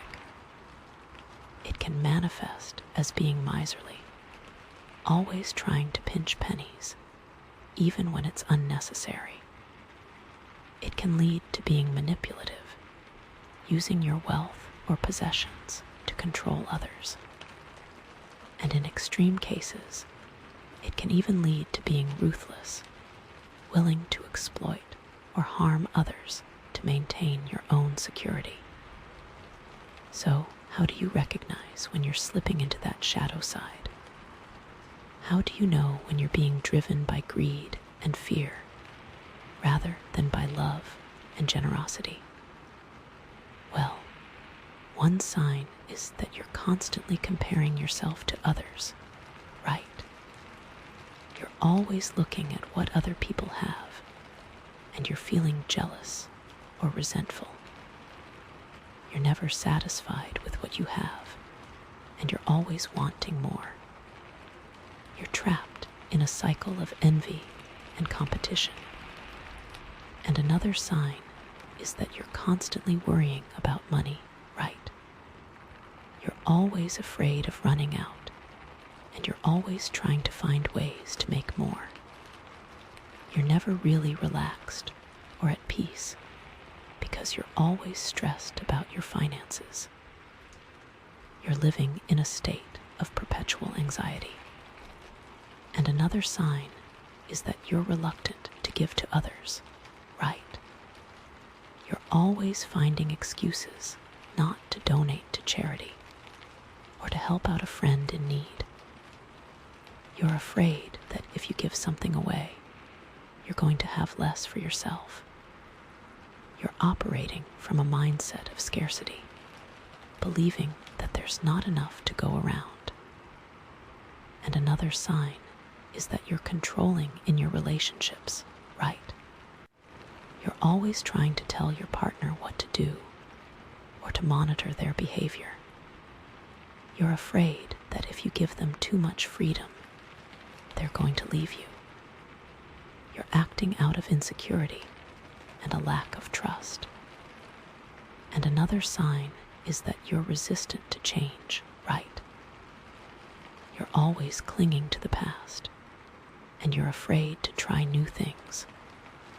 You're comfortable with the way things are, and you don't want to risk anything by stepping outside of your comfort zone. You're stuck in a rut, afraid to embrace the unknown. And if you're noticing any of these signs in yourself, it's important to take action, right? To challenge your beliefs, to change your behavior, and to reconnect with your values. To remember that true happiness comes from within, not from external possessions, and that giving is always better than receiving. It's time to break free from the chains of fear and embrace a more loving and generous way of being. Okay, so, how do you break free from this shadow side of the Four of Pentacles? How do you transform your greed and fear into love and generosity? Well, one thing you can do is to practice gratitude, right? To focus on what you have rather than on what you lack. To appreciate the good things in your life and to recognize that you're already blessed with so much. This can help you to shift your perspective from scarcity to abundance and to cultivate a sense of contentment with what you have. It's like you're training your mind to focus on the positive. And another thing you can do is to practice generosity, right? To give to others, even when you don't feel like you have enough to spare. To donate to charity, to volunteer your time, or to simply offer a kind word or a helping hand. This can help you to break free from your attachment to your possessions and to experience the joy of giving. It's like you're opening your heart and sharing your blessings with others. And another thing you can do is to practice trust, right? To let go of your need to control everything and to trust that the universe is going to provide for you. To believe that you're capable of handling whatever challenges come your way, and to have faith that everything is going to work out for the best. This can help you to release your fear and to embrace a more open and trusting relationship with the world. It's like you're surrendering to the flow of life. And then, finally, you can practice self-love, right? To accept yourself for who you are, flaws and all, and to treat yourself with kindness and compassion. To recognize that you're worthy of love and happiness, just as you are, and to let go of your need to be perfect.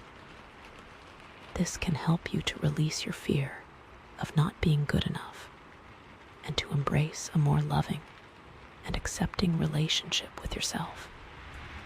It's like you're giving yourself permission to be human. So, I think you can see how this Four of Pentacles is really a card of transformation, right? It's about taking your fear and greed and turning them into love and generosity.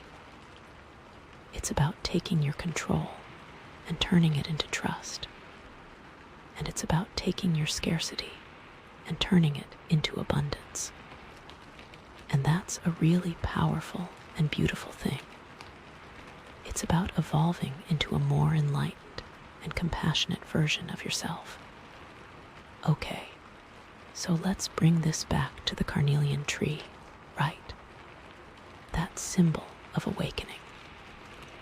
The Four of Pentacles, in this context, is about awakening to your relationship with money and possessions, right? It's about becoming aware of how your beliefs and attitudes about money are affecting your life. And it's about making conscious choices to create a more healthy and balanced relationship with your resources. It's like the Carnelian tree is helping you to see that money is just a tool, right? It's not good or bad in itself. It's just a means to an end.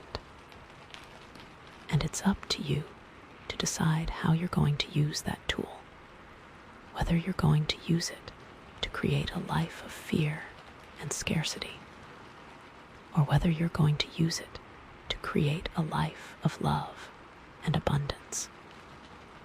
It's like the Carnelian tree is empowering you to take control of your finances, not to let your finances control you.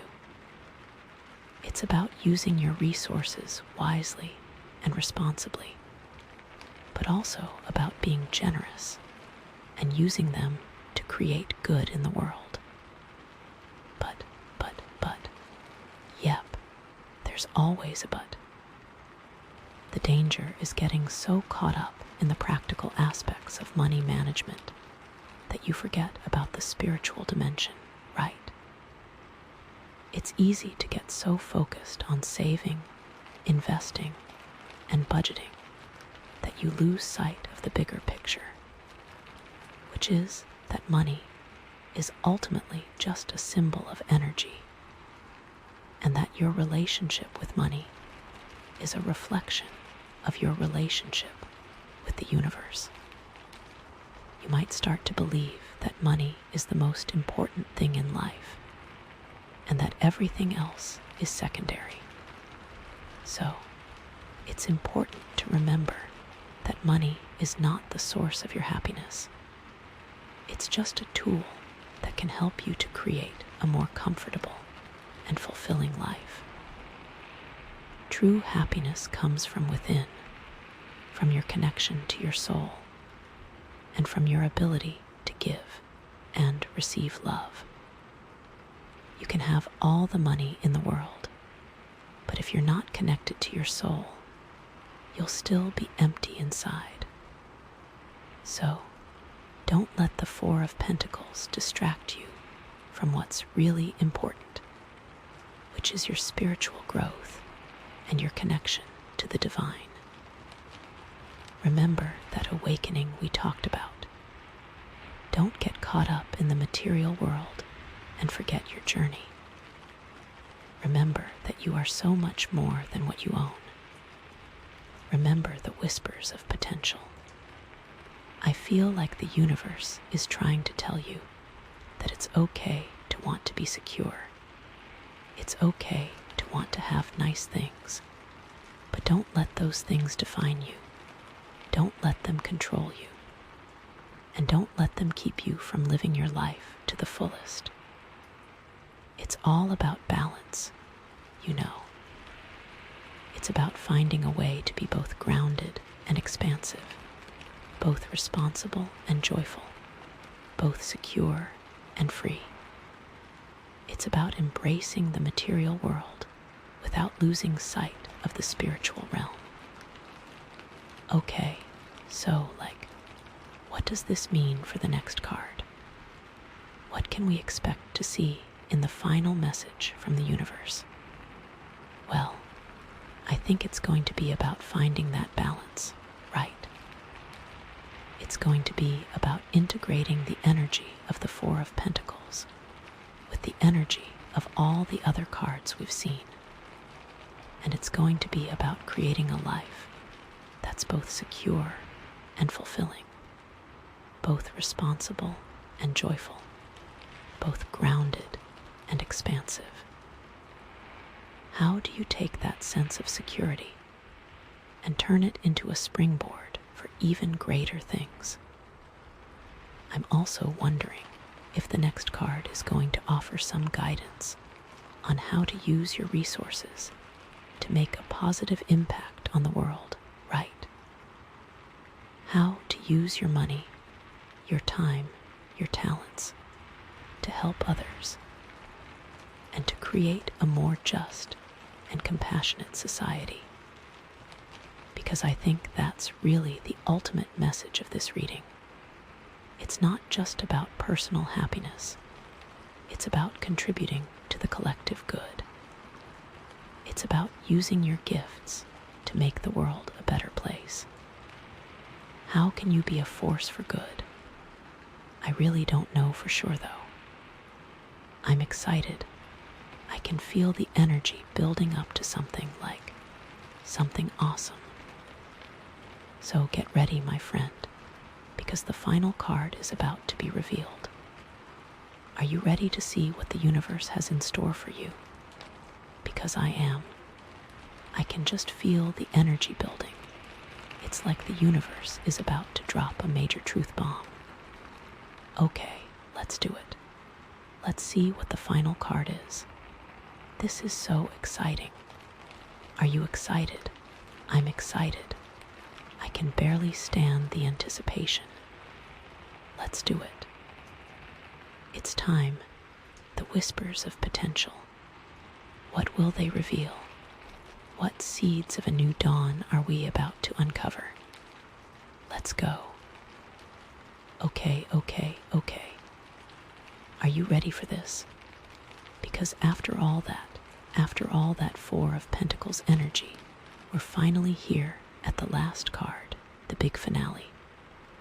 And the card we have is the Wheel of Fortune. Yes. Oh my gosh, This is like such a perfect card to end on, you know. It's like the universe is saying, okay, you've been through a lot, you've learned a lot, and now it's time to trust the process and see where life takes you. I'm so excited. I love this card so much. It is just so cool. The Wheel of Fortune. Where do I even begin? Well, first of all, this card is all about cycles, right? It's about the ups and downs of life, the ebbs and flows of energy, the constant change that's always happening around us. It's like the universe is a giant wheel, constantly turning, and we're all just along for the ride, you know.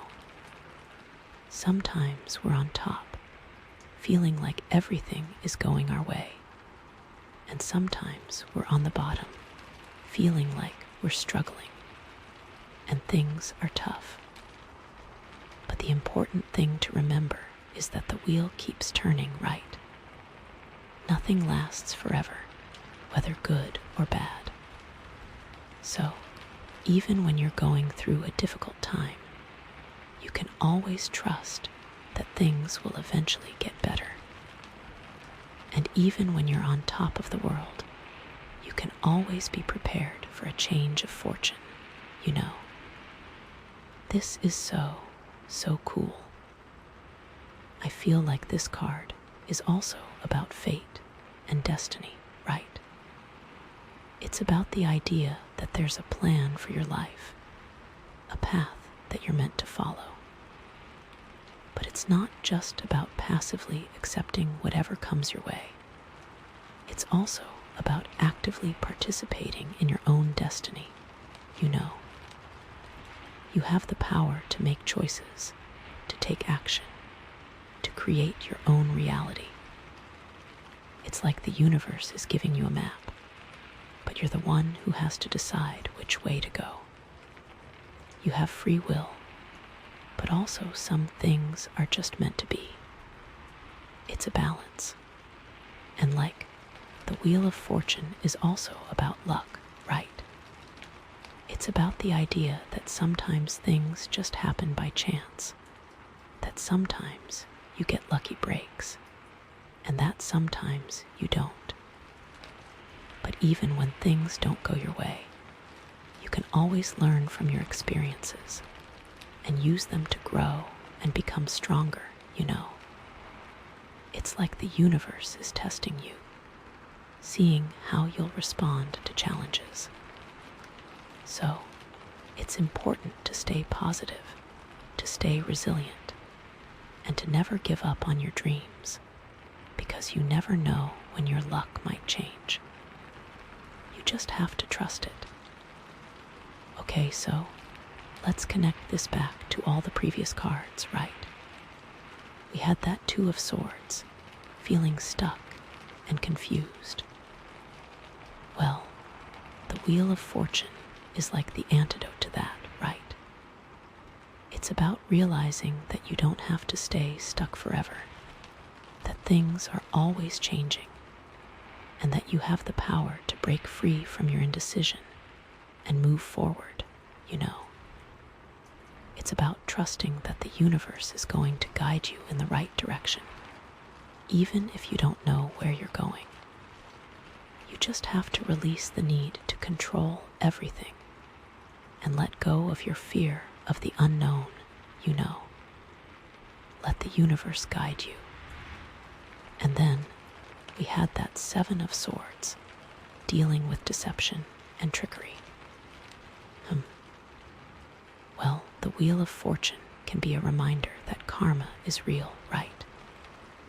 It's about the idea that what you put out into the world comes back to you, whether good or bad.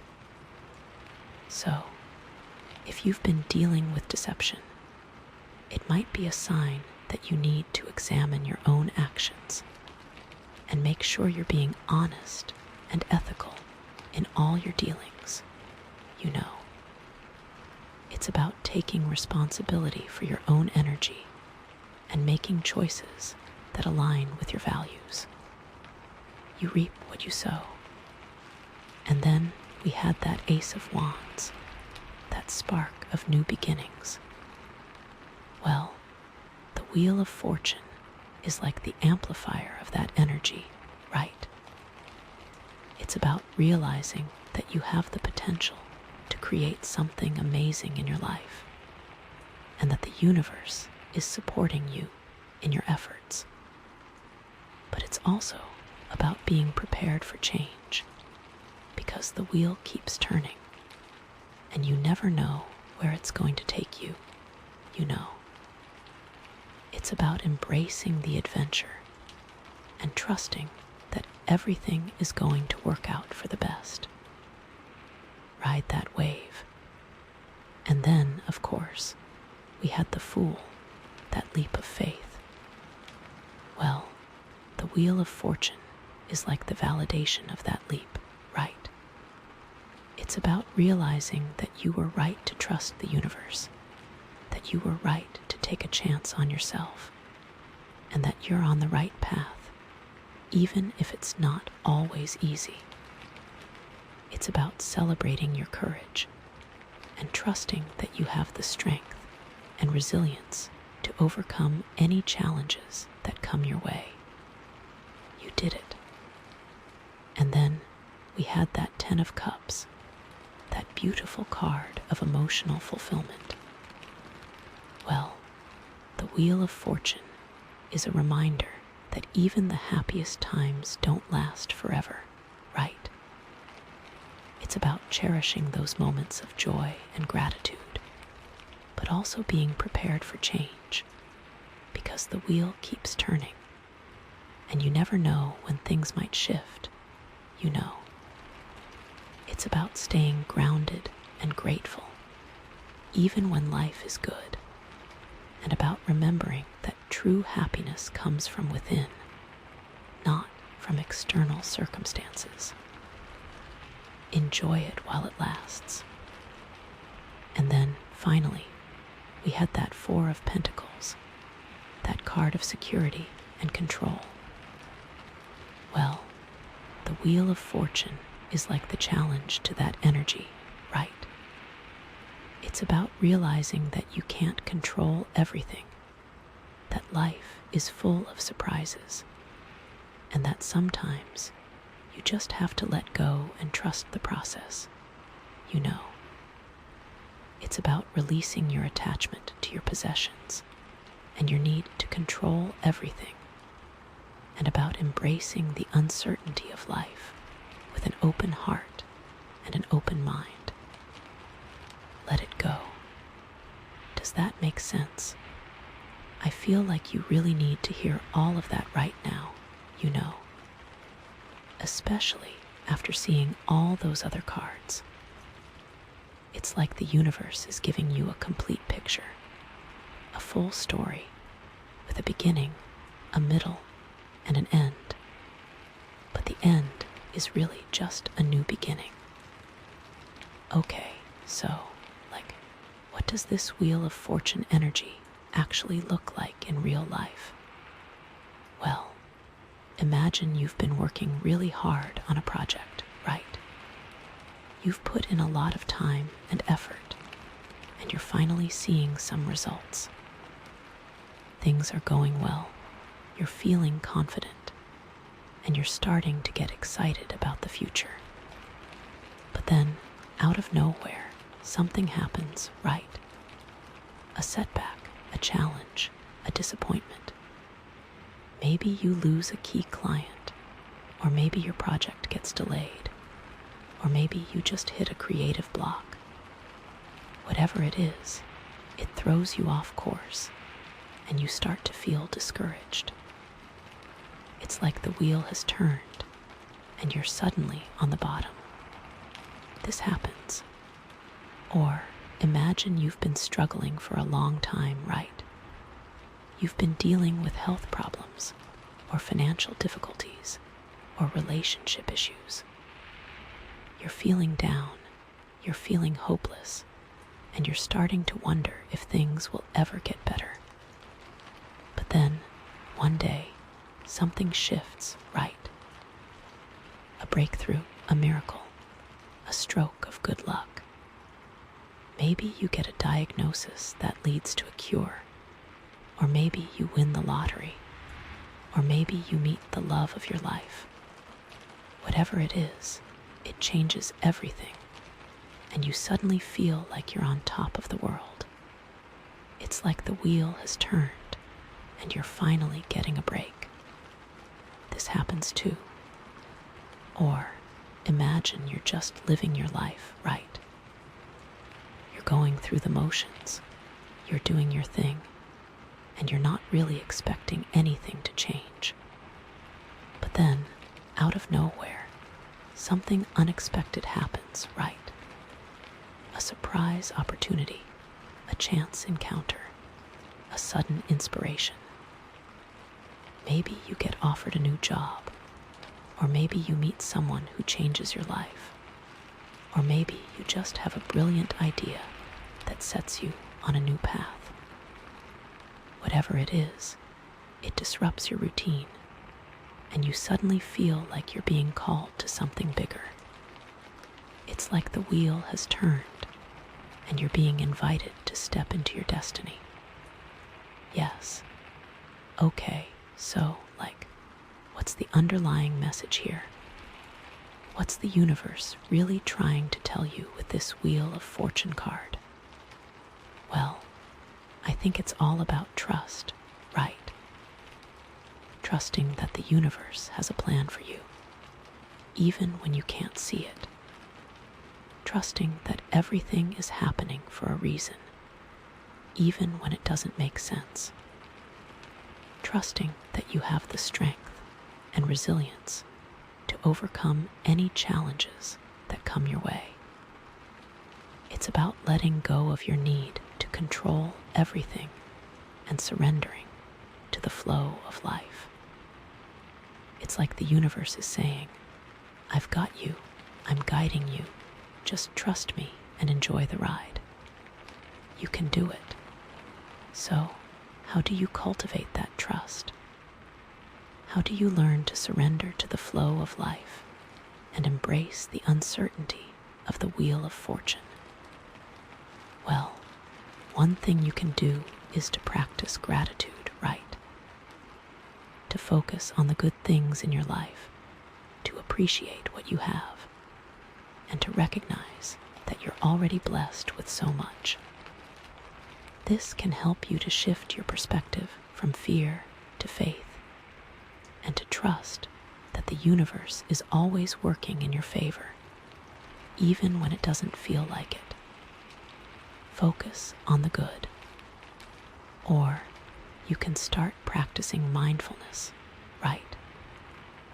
To focus on the present moment, to observe your thoughts and feelings without judgment, and to let go of your need to control everything.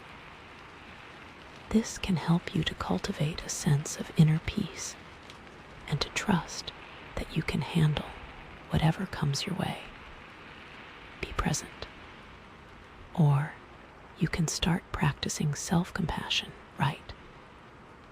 To treat yourself with kindness and understanding, to forgive yourself for your mistakes, and to remember that you're worthy of love and happiness, no matter what. This can help you to release your fear of failure and to embrace the ups and downs of life with more grace and resilience. Love yourself. Or you can start practicing intuition, right? Paying attention to those little whispers of potential. Listening to your gut, following your hunches, and trusting your inner guidance.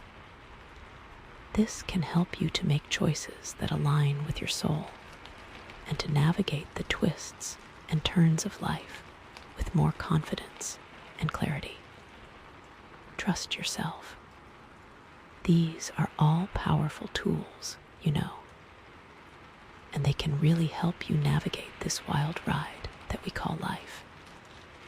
It's important to remember that it's a journey, not a destination. Okay, So, what about the challenges of the Wheel of Fortune? What happens when you're feeling overwhelmed or powerless, or like you're just being tossed around by fate? Well, one thing you can do is to remember that you're not alone, right? Everyone goes through difficult times. Everyone faces challenges, and everyone feels lost sometimes. So, it's important to reach out to your support system, to talk to your friends and family, and to let them know how you're feeling. You're not in this alone. Or you can start practicing self-care, right? To take care of your physical, emotional, and spiritual needs. To get enough sleep, to eat healthy foods, to exercise regularly, to spend time in nature, to meditate, to do whatever it takes to recharge your batteries and feel grounded. Take care of yourself. Or you can start practicing acceptance, right? To acknowledge that life is not always fair, that bad things sometimes happen to good people, and that you can't always control the outcome. But you can control your response. You can choose to focus on the positive, and you can choose to learn from your experiences. Accept what is. Or you can start practicing action, right? Taking small steps towards your goals, even when you don't feel like it. Breaking down big tasks into smaller ones, focusing on what you can control, and celebrating your progress along the way. This can help you to regain a sense of control and to feel like you're moving forward, even when things are tough. Take action. These are all valuable strategies, and they can really help you get through those challenging times. It's all about finding what works for you and using those tools to navigate the ups and downs of the Wheel of Fortune. So, what's the big takeaway here? What's the ultimate message of the Wheel of Fortune? Well, I think it's that life is a journey, full of twists and turns, ups and downs, and surprises around every corner. But you're strong enough to handle it, and you're supported by the universe every step of the way, It's about trusting the process, embracing the change, and celebrating the adventure. It's about letting go of your need to control everything and surrendering to the flow of life. It's about finding joy in the present moment and trusting that everything is going to work out for the best. You are amazing. And what about that carnelian tree, right? What role does that play in all of this? Well, I think it's a reminder of your own inner power, right? A reminder that you have the strength, the resilience, and the wisdom to navigate any challenges that come your way.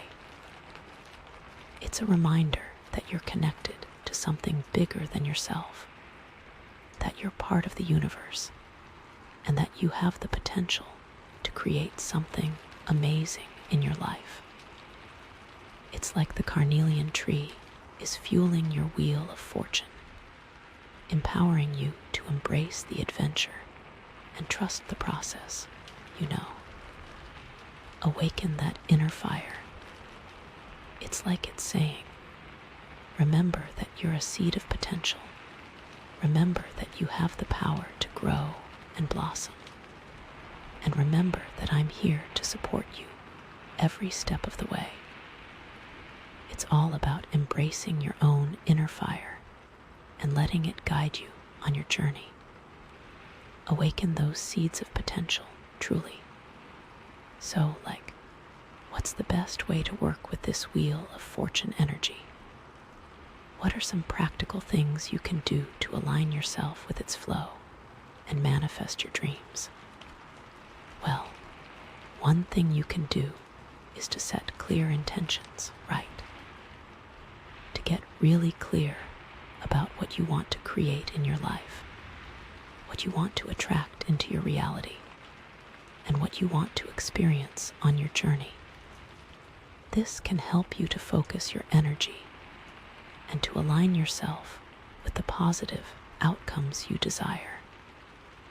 Set intentions. Or you can start practicing visualization, right? To imagine yourself already living the life you want to create. To feel the emotions of joy, gratitude, and abundance. And to see yourself succeeding in your goals. This can help you to activate your subconscious mind and to attract those experiences into your reality. Visualize it. Or you can start taking inspired action, right? To follow your intuition, to listen to your gut, and to take steps towards your goals, even when you don't feel like it. This can help you to create momentum and to manifest your dreams more quickly and easily. Take action. Or you can start practicing non-attachment, right? To release your attachment to the outcome, to trust that the universe has a plan for you, and to be open to receiving something even better than what you imagined. This can help you to avoid getting stuck in your own expectations and to allow the universe to surprise you with its abundance. Let it go. These are all powerful tools, you know, and they can really help you to manifest your dreams and create a life that's aligned with your soul. It's all about aligning yourself with the flow of the universe and trusting that everything is working out for your highest good. You can do it. Okay, so, what's the final word here? What's the ultimate message of this reading from start to finish? Well, I think it's that you're on a journey of awakening, a journey of growth, a journey of transformation. You're starting from a place of confusion and uncertainty, but you're moving towards a place of clarity, joy, and abundance. You're facing challenges along the way, but you're also developing the strength, the resilience, and the wisdom to overcome them. You're learning to trust yourself, to trust the universe, and to embrace the adventure of life with an open heart and an open mind. You are a seed of potential, and you're blossoming into your fullest expression.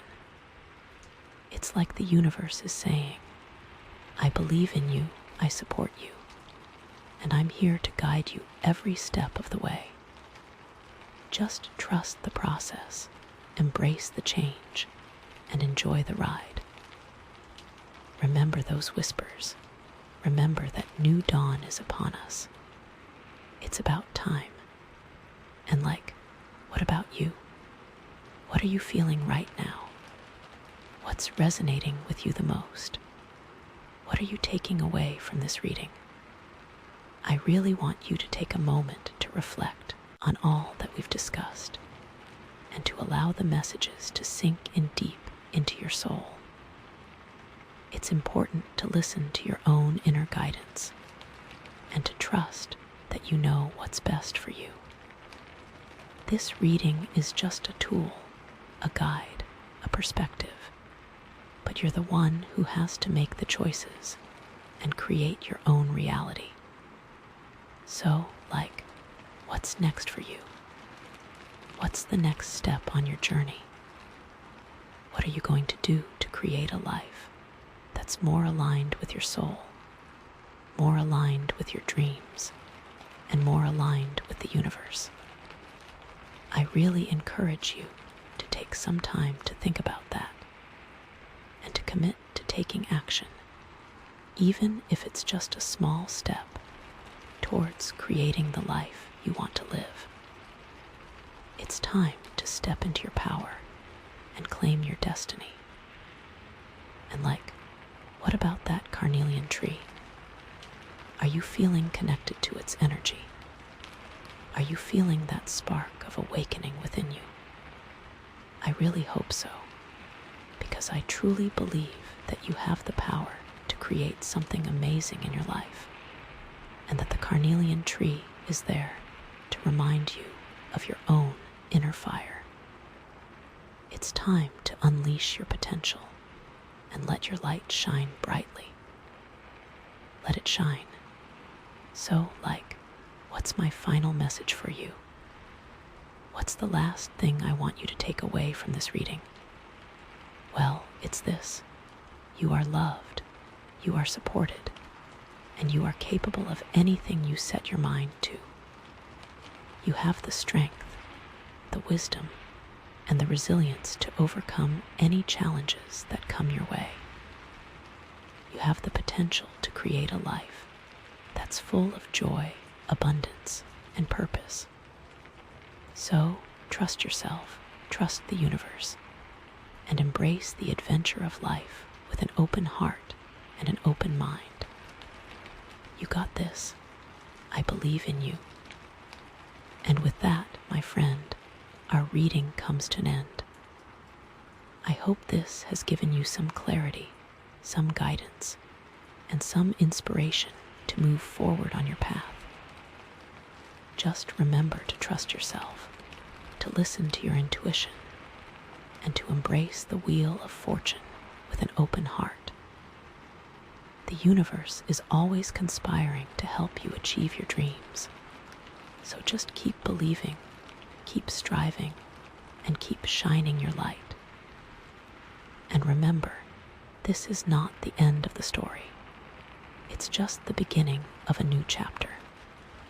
So, go out there and create something amazing. I'm sending you all my love and support on your journey.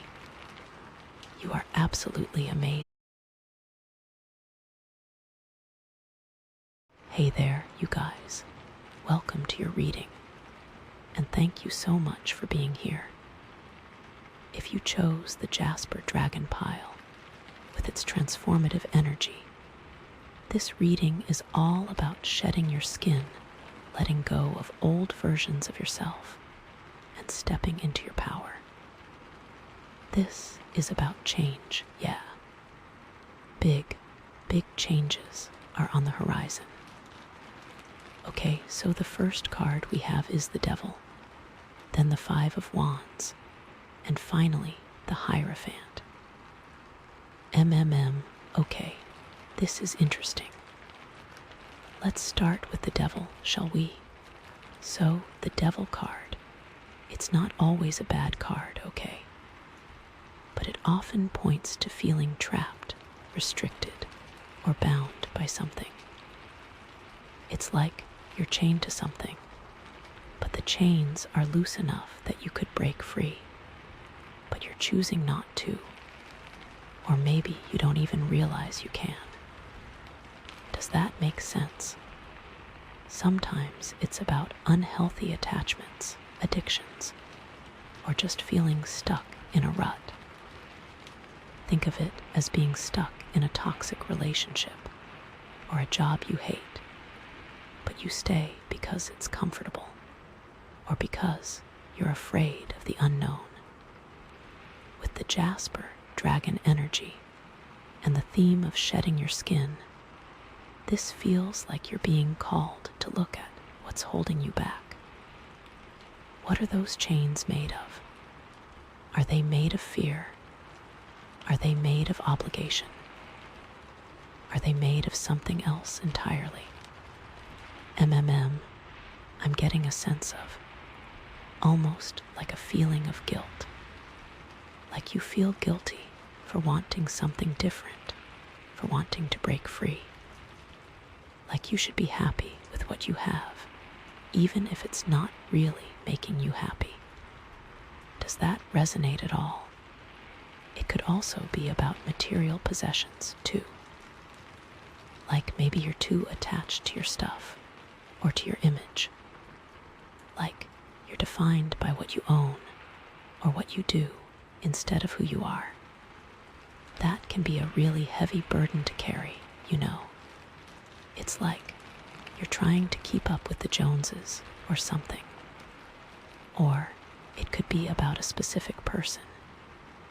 Someone who's controlling or manipulative or just not good for you. Someone who brings out the worst in you rather than the best. And you know, sometimes that person can even be yourself. Like you're being too hard on yourself, too critical, too demanding. The devil energy can be really sneaky too. It can manifest as self-sabotage, procrastination, or just a general lack of motivation. Like, you know you should be doing something, but you just can't. You're stuck in this cycle of negativity, and it's hard to break free. But here's the thing, okay? The devil card isn't a life sentence. It's a wake-up call. It's saying, hey, look at what's going on here. Are you really happy with this? Is this really the life you want to be living? And if the answer is no, then it's time to do something about it. It's time to break those chains. It's time to shed that skin. The Jasper dragon is here to help you with that transformation. It's giving you the courage and the strength to face your demons, to confront your fears, and to step into your power. It's a reminder that you're not alone in this. You have the power within you to change your life. You just have to believe it. You have to trust yourself. So what are those chains for you? Think about it. Really think about it. What's holding you back from living your best life? What are you afraid of? What are you clinging to? And then ask yourself, is it really worth it? Is it really worth sacrificing your happiness, your freedom, your authenticity for this? Sometimes the hardest part is just admitting that there's a problem. Like acknowledging that you're not happy, that you're not living the life you want to be living. But once you do that, once you're honest with yourself, then you can start to make a change. Then you can start to break those chains. And you know what? It's okay to ask for help. It's okay to lean on your friends, your family, your support system. You don't have to do this alone. In fact, it's probably better if you don't. Because sometimes we're too close to our own problems to see them clearly. We need someone else to hold up a mirror and say, hey, this is what I see. What do you think? Don't be afraid to get a therapist if that's available and helpful. You know, there are plenty of ways to find support. It's all about finding what works best for you. The devil card can also represent temptation, right? Indulging in things that aren't good for you.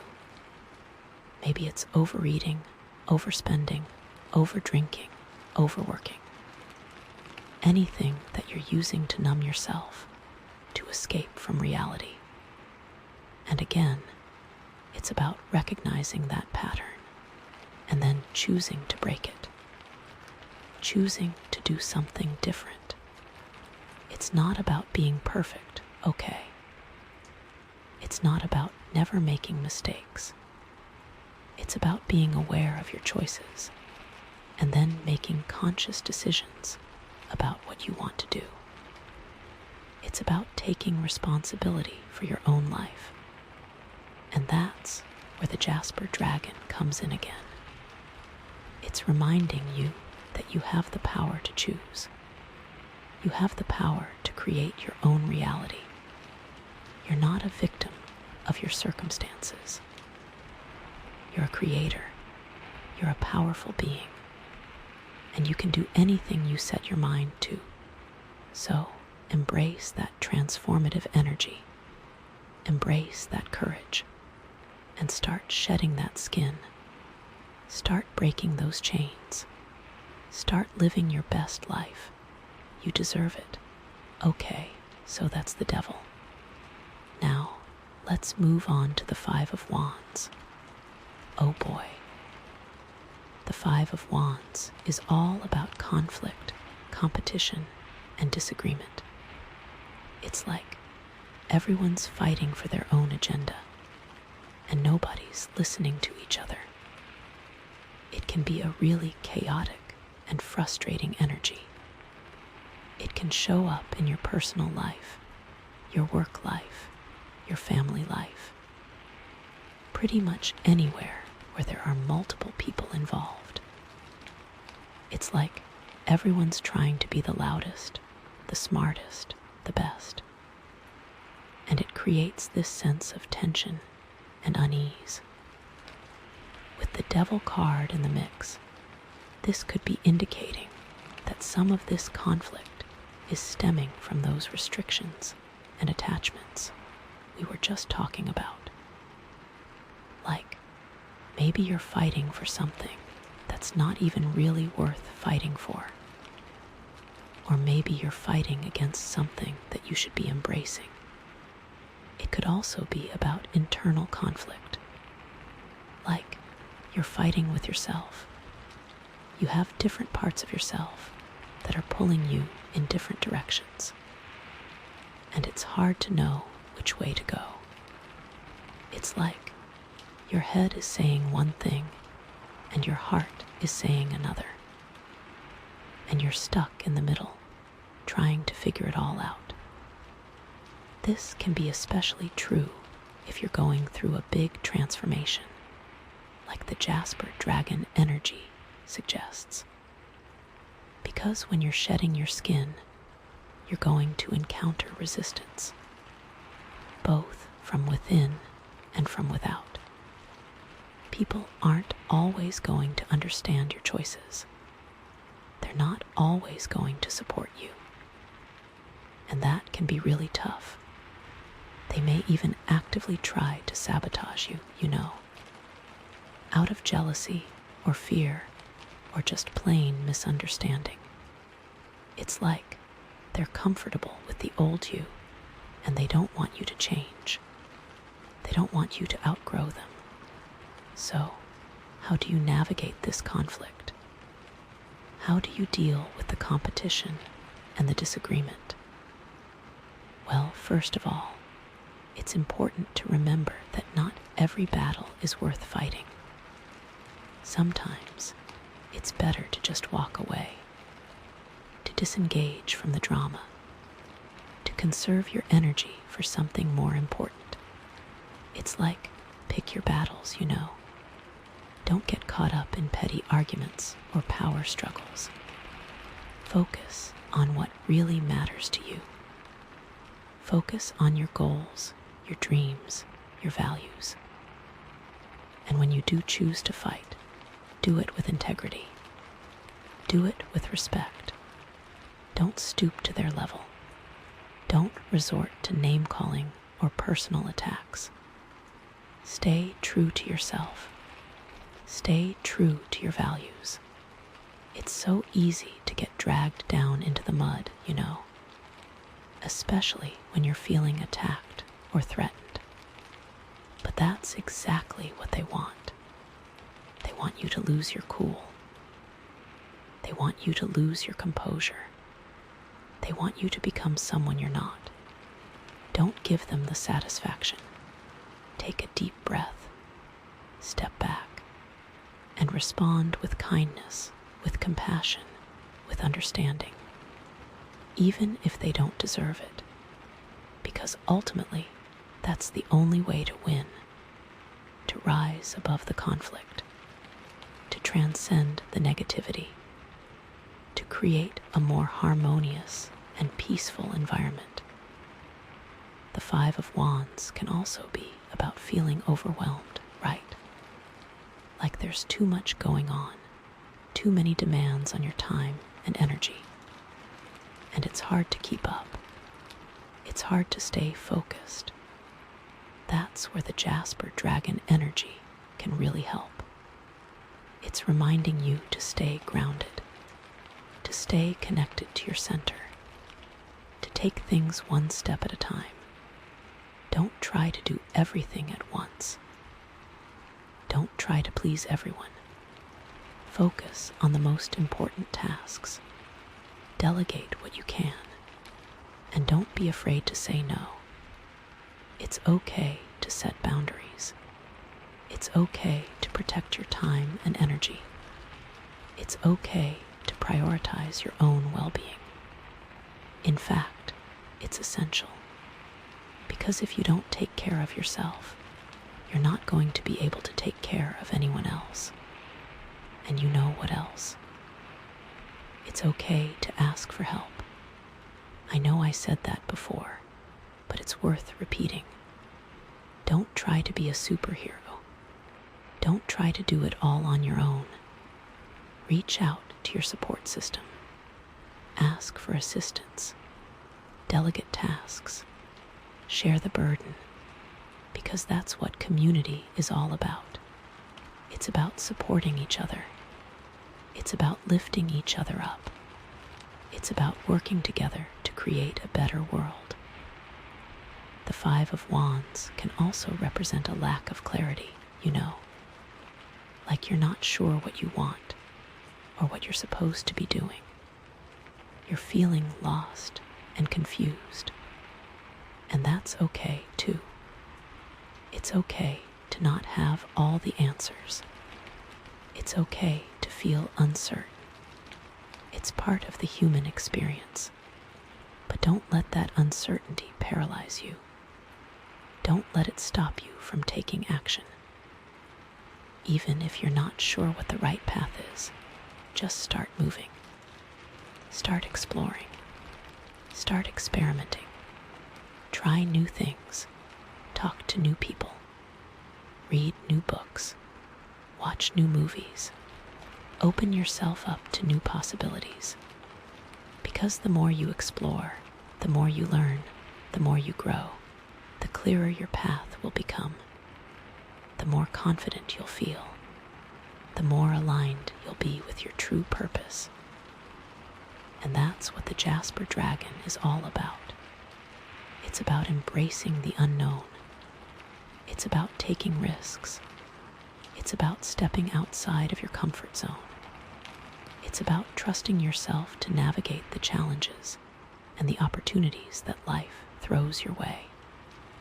So, don't be afraid of the conflict. Don't be afraid of the competition. Don't be afraid of the disagreement. Embrace it. Learn from it. Grow from it. And remember, you're not alone in this. You have the power within you to overcome any obstacle. You have the strength to create the life you want. You just have to believe it. Now, let's move on to the final card here, the Hierophant. This is interesting, especially given the other two cards. The Hierophant represents tradition, institutions, and established systems. It's like the rules, the regulations, the way things have always been done. It can be a comforting energy, providing structure and guidance. But it can also be restrictive, stifling creativity and individuality. With the Devil card and the Five of Wands in the mix, this could be indicating that you're feeling constrained by these traditional structures, like you're rebelling against the status quo. You're questioning the authority. You're challenging the norms. Maybe you're feeling like you don't fit in, like you're an outsider, like you're different from everyone else. And that can be a really isolating feeling. You know, it's like everyone else is following the rules, playing the game, and you're just standing on the sidelines, wondering what's wrong with you. Why can't you just conform? Why can't you just be like everyone else? But here's the thing, okay, there's nothing wrong with you. In fact, your individuality is your strength. Your uniqueness is your gift. You're not meant to be a carbon copy of someone else. You're meant to be yourself. And the Jasper dragon is here to remind you of that. It's reminding you to embrace your authenticity, to celebrate your differences, to honor your own path. Don't let anyone tell you who you should be. Don't let anyone pressure you into conforming to their expectations. Don't let anyone dim your light. You are a bright, shining star, and you have the power to create your own reality. You have the power to define your own success. You have the power to live your life on your own terms. The Hierophant can also represent a mentor, a teacher, or a spiritual guide. Someone who can help you navigate the traditional systems and structures. Someone who can show you the ropes. Someone who can provide wisdom and guidance. But it's important to choose your mentors wisely. Don't just blindly follow anyone who claims to have the answers. Do your research, trust your intuition, and make sure that their values align with your own. Because not all mentors are created equal. Some of them may have hidden agendas. Some of them may be trying to control you. Some of them may be leading you down the wrong path. So be discerning, be critical, and always trust your own inner wisdom. Because ultimately, you are your own best guide. The Hierophant can also represent a religious or spiritual institution. A church, a temple, a mosque, a synagogue. A place where you can connect with something larger than yourself. A place where you can find community and support. But again, it's important to choose your institutions wisely. Don't just blindly follow any religious doctrine or spiritual teaching. Do your own research. Question everything, and make sure that it resonates with your soul. Because not all institutions are created equal. Some of them may be dogmatic and rigid. Some of them may be judgmental and exclusive. Some of them may be promoting harmful beliefs. So be discerning, be critical, and always trust your own inner guidance. Because ultimately, you are your own best authority. You know, it's interesting. I'm getting a sense that some of you may be questioning your beliefs right now. Maybe you were raised in a certain religion or tradition, and now you're starting to see things differently. Maybe you're realizing that some of the teachings don't resonate with you anymore. And that's okay, too. It's okay to question your beliefs. It's okay to change your mind. It's part of the process of spiritual growth. Don't be afraid to explore different philosophies and perspectives. Don't be afraid to challenge the status quo. Don't be afraid to forge your own path. Because ultimately, your spiritual journey is your own. It's not something that can be dictated by anyone else. It's something that you have to discover for yourself. And the Jasper dragon is here to support you on that journey. It's giving you the courage to question everything, to explore everything, to discover your own truth. It's reminding you that you are a spiritual being, having a human experience, and that you have the power to create your own spiritual reality. So, don't be afraid to break free from the traditional structures. Don't be afraid to challenge the established systems. Don't be afraid to be yourself. The world needs your unique perspective. The world needs your authentic voice. The world needs your individual gifts. So, shine your light brightly. Share your truth boldly. And create a world that is more just, more compassionate, and more loving. Okay, so we've looked at the devil, the Five of Wands, and the Hierophant. And hopefully you're feeling a bit more clear on the messages coming through. How do we tie this all together, though? Well, with the Jasper dragon energy and the theme of shedding your skin, all of this points to a major transformation. You're breaking free from old patterns, old beliefs, and old structures that are no longer serving you. You're embracing your authenticity. You're stepping into your power. It's not going to be easy. There will be challenges. There will be conflict. There will be resistance. But you have the strength and the courage to overcome it all. Trust yourself. Trust your intuition. Trust the process. And know that you are supported every step of the way.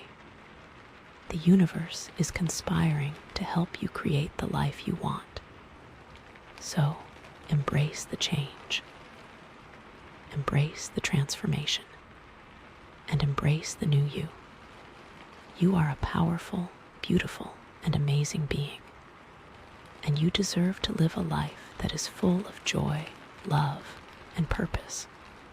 Shed that skin. Okay, so that's the first part of your reading. Let's see what else comes up. Okay, so the next card we have is the King of Pentacles. This is interesting after all that other stuff. So the King of Pentacles, he's all about abundance, stability, security, like all those earthy, grounded things. He's the master of the material realm, right? He's built his empire.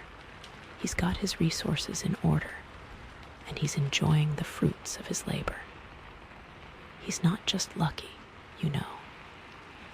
He's worked for it, he's planned for it, and now he's reaping the rewards. This isn't like lottery winner energy. This is like slowly and steadily building something lasting. Does that make sense? Think of him as like the successful entrepreneur, the savvy investor, the person who always seems to have their finances in order. But it's not just about money, okay? It's also about his values, his integrity, his commitment. He's reliable, dependable, and trustworthy. People look up to him, they respect him, and they know they can count on him. He's the kind of person you'd want in your corner, you know. Someone who's got your back. Someone who's going to give you solid advice. Someone who's going to help you build your own foundation. But and this is a big, but he can also be a little stuck in his ways. Because he's so grounded and stable, he can sometimes be resistant to change. He likes things the way they are, and he's not always open to new ideas or new perspectives. He can be a bit stubborn, a bit rigid, a bit, dare I say it, boring. He can also be a bit materialistic, you know, focused on possessions and status. Like he defines his worth by what he owns, rather than who he is. And that can be a trap, right? because material things don't always bring happiness. They can be fleeting, they can be lost, they can be taken away. So, it's important for the King of Pentacles to remember what truly matters in life. It's about love, connection, purpose, meaning. It's about giving back to the community. It's about making a difference in the world. It's about leaving a legacy that's more than just money. So when we look at this in the context of your reading, especially with that Devil card sitting there, this King of Pentacles could be representing what you're striving for. Like you're breaking free from those chains.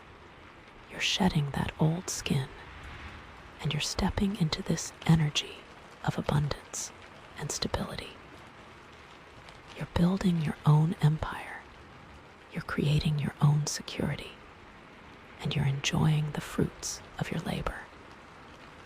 This could be about a career change, a new business venture, a financial investment, something that's going to bring you long-term security and prosperity. And after all that conflict in the Five of Wands, this is a welcome change, right? It's like you're finally finding some peace and harmony. You're creating a more stable environment for yourself, where you can thrive and grow. You're no longer fighting for scraps. You're building something solid and lasting.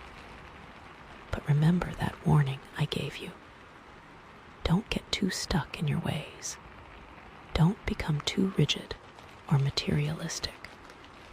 Stay open to new ideas. Stay flexible. Stay connected to your values.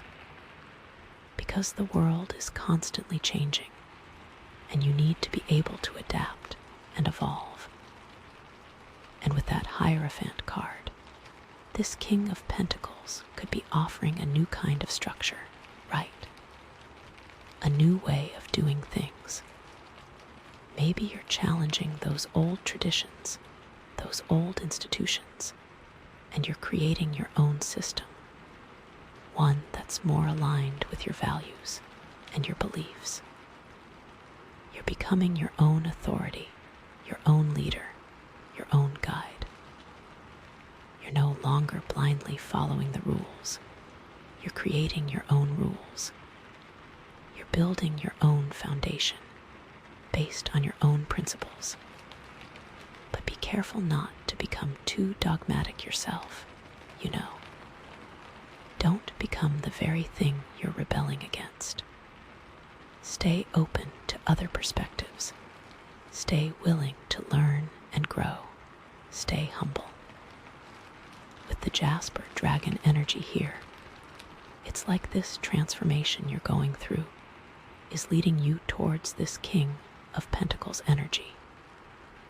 It's like you're shedding the skin of someone who felt trapped and insecure, and stepping into the skin of someone who is confident, abundant, and stable. But transformation isn't a one-time thing, right? It's an ongoing process. So even as you embody this King of Pentacles energy, you're still going to be evolving, still going to be growing, still going to be shedding layers. The Jasper dragon is reminding you that change is the only constant, and that you need to embrace it, not resist it. There's a sense here that the stability this king offers isn't just for you. It's like you're building something that's going to benefit others as well. Maybe you're creating jobs. Maybe you're investing in your community. Maybe you're sharing your resources with those in need. It's like you're using your abundance to make a positive impact on the world. And that's really powerful, you know. Because when you give back, you receive even more in return. It's like the universe rewards your generosity. Okay, so that's one way to look at the King of Pentacles. Now, let's flip it a little. Let's say the King of Pentacles isn't you, but someone else in your life. This could be a partner, a family member, a friend, a colleague, someone who embodies this energy of abundance and stability. Maybe they're offering you support, guidance, or resources. Maybe they're helping you build your own foundation.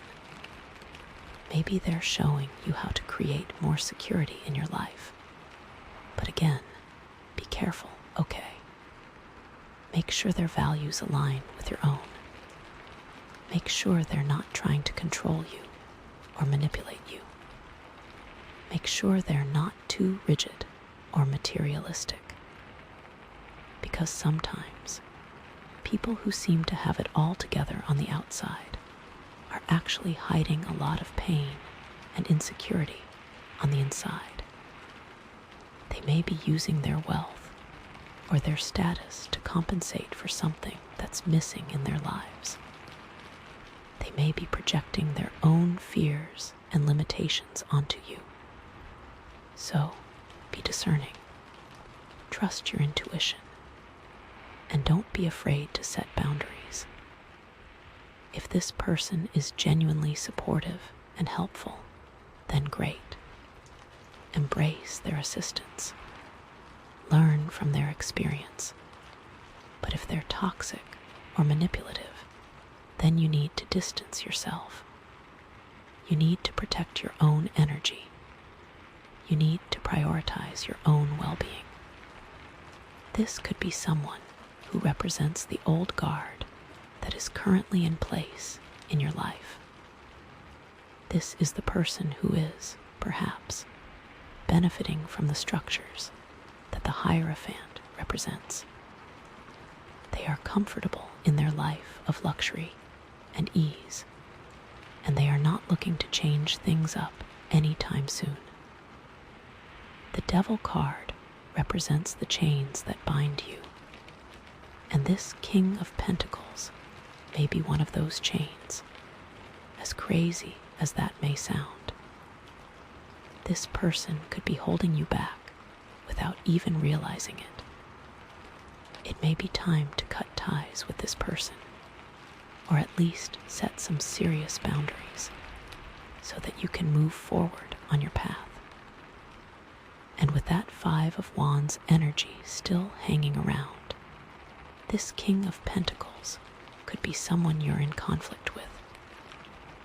Maybe you disagree about money, about values, about the way things should be done.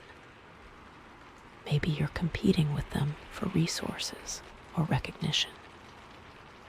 Maybe they're undermining your efforts or sabotaging your success. If that's the case, then you need to address the conflict head-on.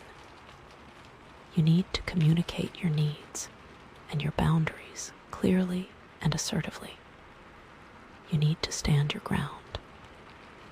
But you also need to be willing to compromise, to find common ground, to seek a win-win solution. Because conflict is draining, and it's not sustainable in the long run. You need to find a way to resolve the issue so you can move forward in a more positive and productive way. It may be that you need to simply walk away. Not every battle is worth fighting, especially if it's just going to drain your energy and resources.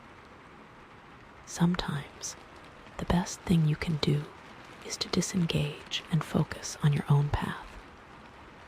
Okay, so we've looked at the King of Pentacles as both you and someone else. But there's another layer to this, isn't there? What if the King of Pentacles represents a situation, an opportunity, a challenge? Maybe you're being presented with an opportunity to create more abundance and stability in your life. Maybe you're being offered a new job, a new investment, a new business venture. Maybe you're being given the chance to build something solid and lasting. If that's the case, then you need to seize the opportunity. You need to take action. You need to put in the work. But you also need to be smart about it. You need to do your research. You need to assess the risks. You need to make a plan. Because opportunities don't always last forever. They can be fleeting. They can be competitive. They can be taken away. So, you need to be prepared to act quickly and decisively. But don't be reckless, okay? Don't jump into something without thinking it through. Don't let your emotions cloud your judgment. Stay grounded, stay focused, stay true to your values. Maybe you're facing a challenge that requires you to be more grounded and stable. Maybe you're dealing with financial difficulties. Maybe you're struggling with your career. Maybe you're feeling insecure about your future. If that's the case, then you need to tap into that King of Pentacles energy. You need to take control of your finances. You need to invest in your skills. You need to build a solid foundation for yourself. You need to be responsible, reliable, and disciplined. But don't be too hard on yourself, okay? Don't beat yourself up for your mistakes. Don't let your fears paralyze you. Stay positive, stay hopeful, stay focused on your goals. Because challenges are opportunities in disguise. They can help you grow. They can help you learn. They can help you become stronger and more resilient. This could also represent a situation where you are being asked to step up and take on a leadership role. People are looking to you for guidance and support. They see you as someone who is stable and reliable, someone who can provide them with the security they need. This is a great opportunity for you to shine, but it also comes with a lot of responsibility. You need to be prepared to make tough decisions, to handle difficult situations, and to always put the needs of others first. And with that Hierophant card still in the mix, this situation could be challenging the traditional ways of doing things. Maybe you're being asked to find a new solution to an old problem. Maybe you're being asked to break free from the established systems and create something new. If that's the case, then you need to be creative, innovative, and open-minded. You need to be willing to challenge the status quo, to question the authority, to think outside the box. But don't be disrespectful, okay? Don't dismiss the wisdom of the past. Don't alienate those who are resistant to change. Stay grounded, stay respectful, stay focused on your goals. Because innovation doesn't always come easy. It can be met with resistance. It can be slow and frustrating. It can be difficult to implement. But if you believe in your vision, if you're passionate about your cause, then you can overcome any obstacle. And remember that Jasper dragon energy, okay? This whole situation, this opportunity, this challenge, it's all part of your transformation. It's all helping you shed your skin and step into your power. It's all leading you towards a more abundant, stable, and fulfilling life. So embrace it, learn from it, grow from it, and trust that you're exactly where you need to be. I'm also getting a sense that this King of Pentacles energy is connected to your home, your family, your roots. Maybe you're creating a more stable and secure home environment for yourself and your loved ones. Maybe you're investing in your property. Maybe you're renovating your space. Maybe you're creating a sanctuary where you can relax and recharge. Maybe you're strengthening your family bonds. Maybe you're spending more time with your loved ones. Maybe you're creating traditions that will last for generations. This is all about creating a sense of belonging, a sense of connection, a sense of security. It's about building a foundation that will support you through thick and thin. But be careful not to become too attached to your home or your family, okay? Don't let your fear of change prevent you from exploring new opportunities. Don't let your obligations to your loved ones prevent you from pursuing your dreams. Stay balanced, stay flexible, stay true to yourself. This could also indicate that you are looking to buy a home or invest in real estate. This is a great time to do so, as you are likely to find a property that will provide you with long-term security and stability. Just be sure to do your research and get expert advice before making any decisions. And with that 5 of Wands energy still lingering, this could be indicating some conflict or disagreement within your family. Maybe you're arguing about money, about values, about the way things should be done. Maybe you're feeling like you're not being heard or understood.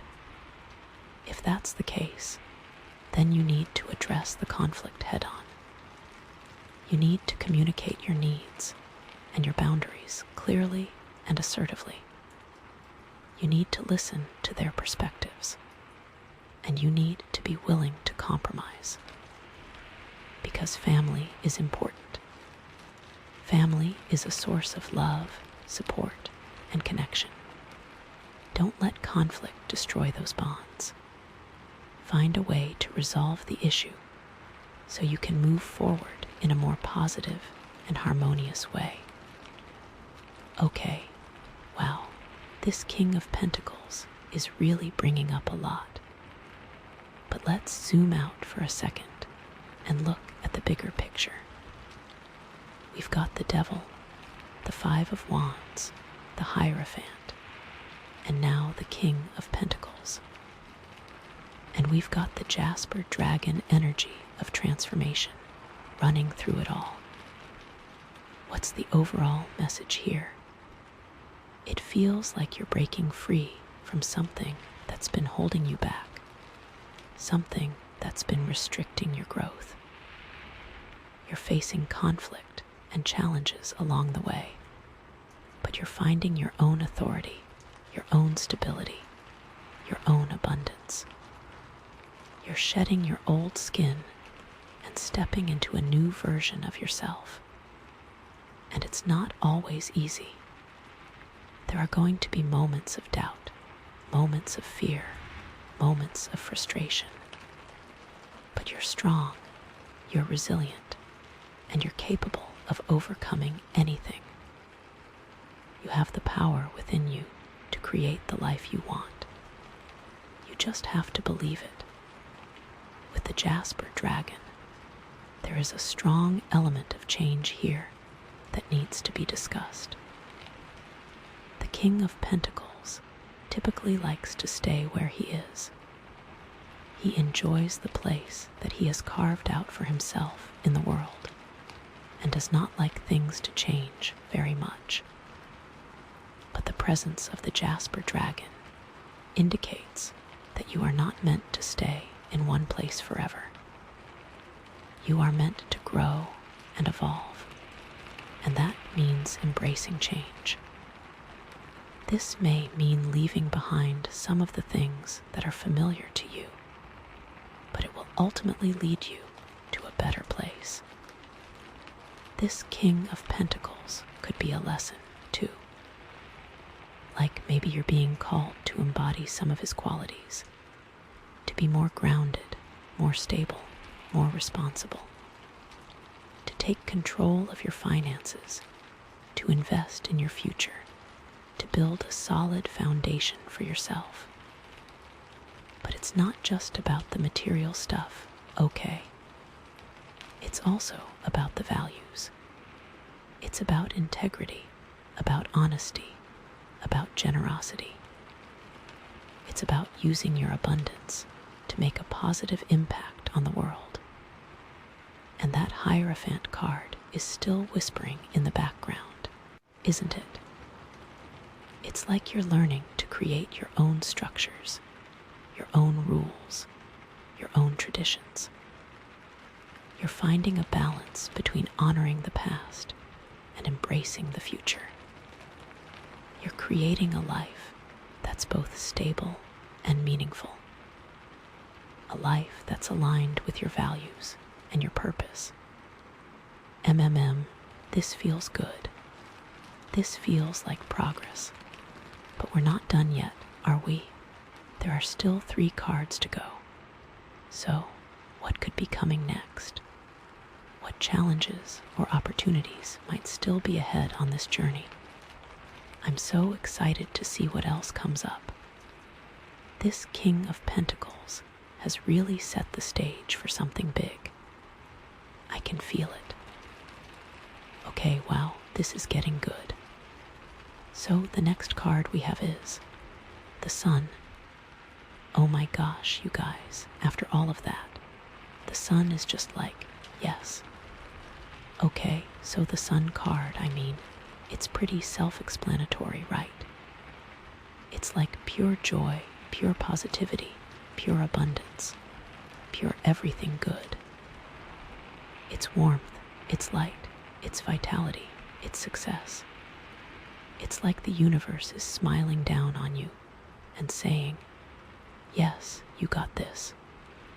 It's like, after all the shadow work, after all the challenges, after all the shedding of skin, here comes the freaking sun, you know. It's the light at the end of the tunnel. It's the rainbow after the storm. It's just like, pure bliss. So the Sun card often represents a time of great happiness and fulfillment. Like things are just flowing. Everything is working out. And you're feeling really good about yourself and your life. It's a time of optimism and enthusiasm where you feel like anything is possible. It's like you're radiating joy and attracting all sorts of good things into your life. People are drawn to you, opportunities come your way, and you're just like living your best life, you know. The Sun card can also represent clarity, like things that were once confusing or uncertain are now crystal clear. You have a clear vision of what you want, and you know exactly how to get it. It's like the fog has lifted, and you can see the path ahead of you with ease and confidence. You're no longer stumbling in the dark. You're walking in the sunshine. And it's also about success, major success, like you've worked hard. You've overcome obstacles, and now you're reaping the rewards. You're achieving your goals. You're getting recognition for your accomplishments, and you're feeling proud of yourself and what you've created. It's like all your efforts have paid off, and you're finally getting the validation you deserve. It's your time to shine, baby. But it's not just about external success, okay? The Sun card is also about inner joy and fulfillment. It's about feeling good about yourself from the inside out. It's about loving yourself unconditionally, accepting yourself fully, and embracing your unique gifts and talents. It's about knowing that you are worthy of happiness, worthy of love, and worthy of all the good things that life has to offer. Okay, so how does this sun energy play with that devil card we started with, right? Because that's a big shift. Well, I think the sun is shining a light on those chains, right? It's illuminating what's been holding you back, making it even clearer what you need to release. It's like the devil was hiding in the shadows, but now the sun is saying, "Nope, I see you, and I'm not afraid of you." It can bring awareness and understanding to the root cause of those feelings of being trapped or restricted. Like maybe you didn't even realize how much something was affecting you, but now it's like, bam, the sun shines down and you're like, oh, wow, I get it now. And with that clarity, it becomes easier to break free, right? Because you know exactly what you're dealing with. You're not fighting some vague, shadowy monster. You're facing a specific issue that you can address head-on. The sun can also bring healing to those old wounds that may have contributed to the devil energy. Like, maybe you had some past experiences that made you feel unworthy or unloved, and that led you to cling to unhealthy attachments. The sun is saying, it's okay, you're safe now. You can let go of those old hurts and embrace a new beginning. It's like a warm embrace that soothes your soul and helps you to heal from within. It's also about forgiveness, both of yourself and of others. Maybe you've been holding onto resentment or anger towards someone who hurt you in the past. The sun is saying, let it go. Forgive them, not because they deserve it, but because you deserve peace. It's about releasing the negativity and opening your heart to love and compassion. It's like you're freeing yourself from the burden of anger and resentment, and you're stepping into a lighter, brighter space. The devil can represent those limiting beliefs that hold you back, right? Like, I'm not good enough, or I'll never be successful, or I don't deserve happiness. The sun is like, bullshit. You are amazing. You are capable. You are worthy. It's like a powerful affirmation that shatters those limiting beliefs and replaces them with positive, empowering ones. It's about recognizing your own potential and believing in yourself wholeheartedly. You are a radiant being, full of light and love. It's like the sun is giving you permission to shine, to be yourself fully and authentically, without apology. You don't have to hide your light or dim your sparkle to fit in. You are perfect just the way you are. And then we have that 5 of Wands chaos, right? All that conflict and disagreement. The sun is like a calming force, bringing harmony and understanding to the situation. Where there was once fighting and competition, now there's cooperation and collaboration. It's like everyone is finally seeing eye to eye, and they're working together towards a common goal. The sun can illuminate the root cause of the conflict, right? Maybe it was a misunderstanding. Maybe it was a clash of egos. Maybe it was just a lack of communication. The sun is shining a light on the truth, making it easier to resolve the issue and move forward in a more positive way. It's about finding common ground, about seeing things from other people's perspectives, and about communicating your own needs and boundaries clearly and respectfully. The sun can also bring a sense of joy and playfulness to the situation. Maybe everyone's been taking things too seriously, and they need to lighten up a bit. The sun is reminding you to have fun, to laugh, and to enjoy each other's company. It's about creating a more relaxed and positive environment where everyone feels comfortable expressing themselves. The sun is like, hey, let's not take ourselves so seriously. Let's just have some fun and see what happens. It's about embracing the spontaneity and the creativity of the moment. The sun helps to dissolve the tension and the stress that was created by the conflict. It's like a warm hug that melts away the negativity and replaces it with feelings of love and connection. It's about remembering that you're all on the same team and that you're all working towards the same goal. The sun can also bring clarity and focus to the situation.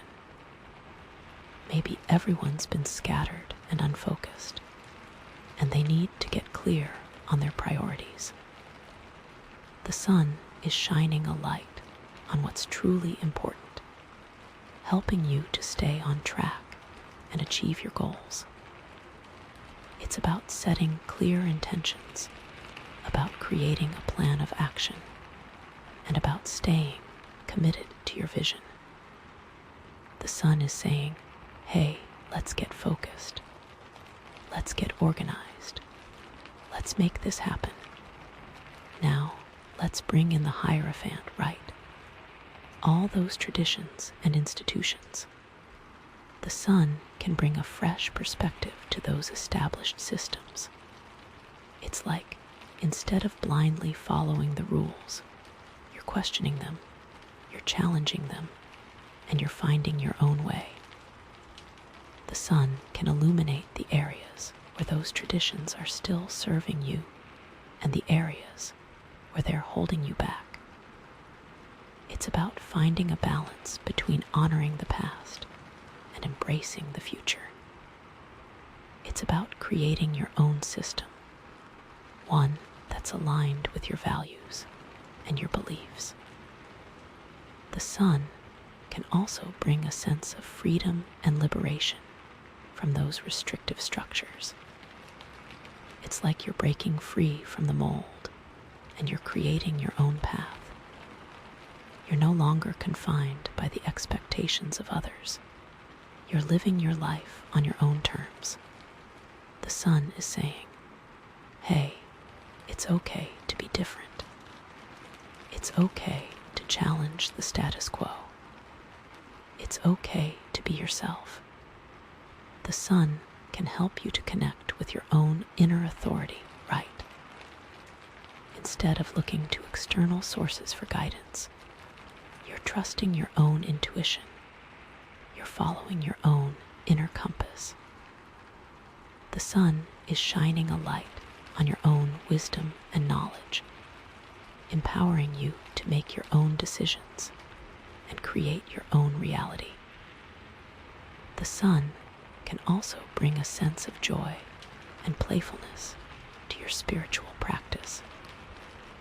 Maybe you've been taking things too seriously and you need to lighten up a bit.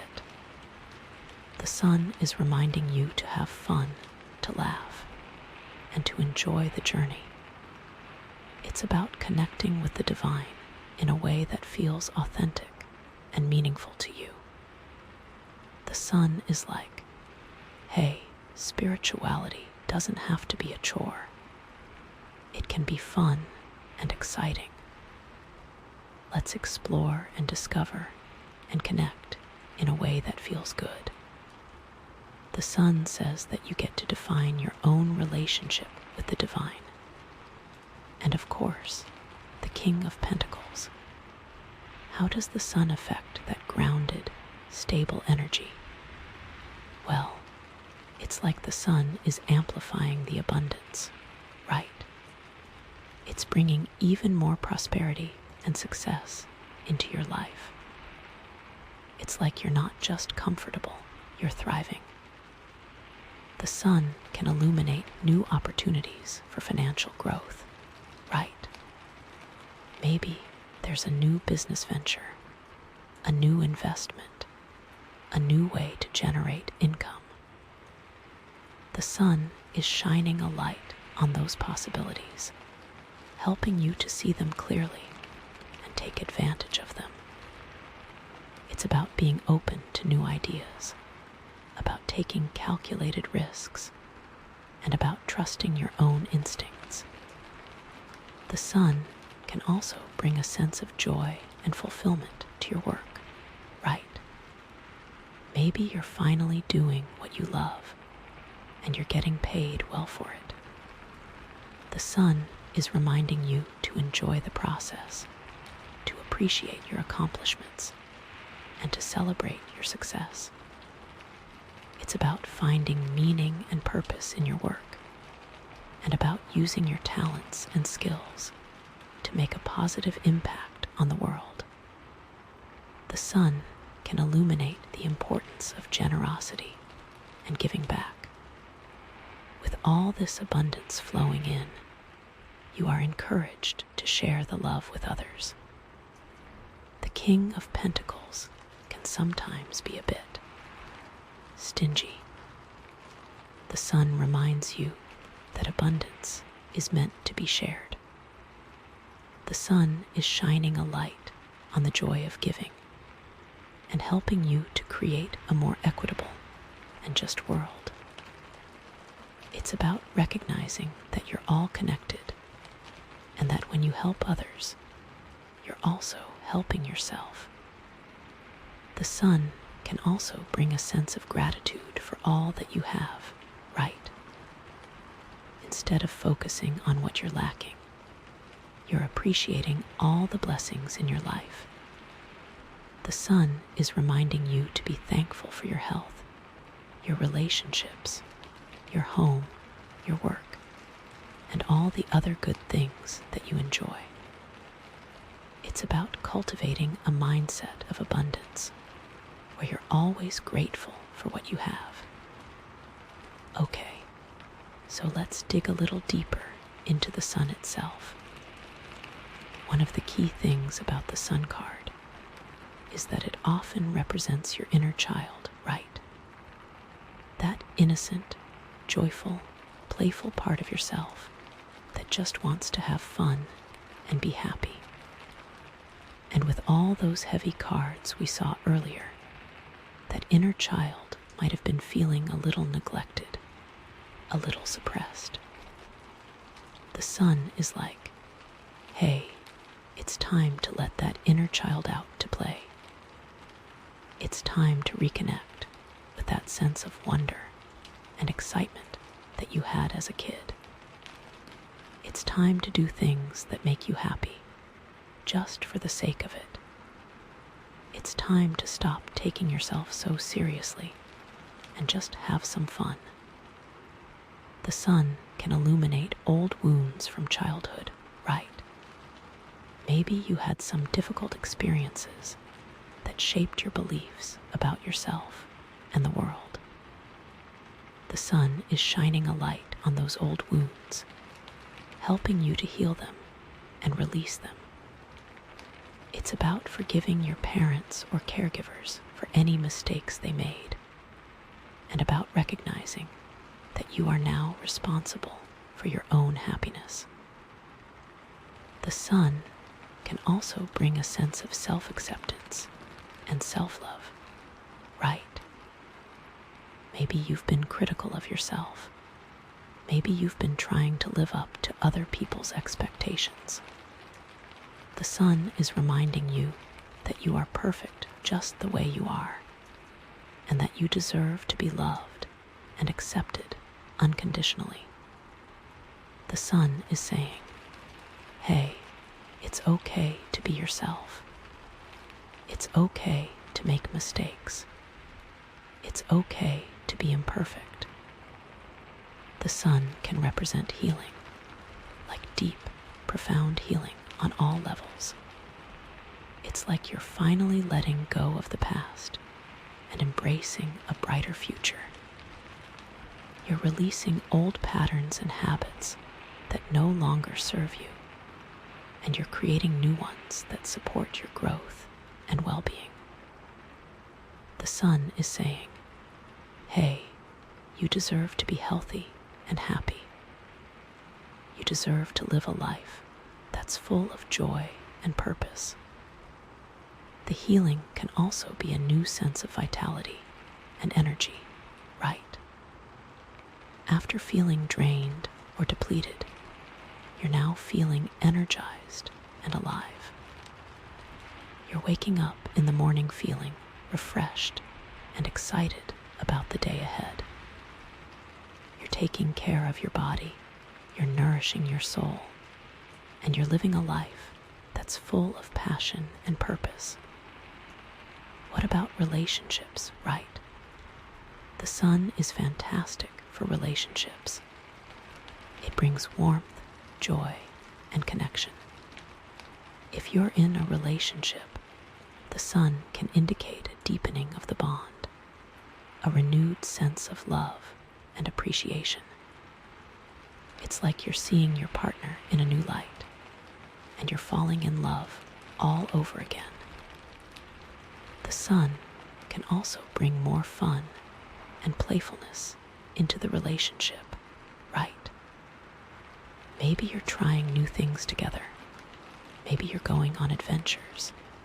Maybe you're just spending more quality time together. The sun is reminding you to enjoy each other's company and to have fun.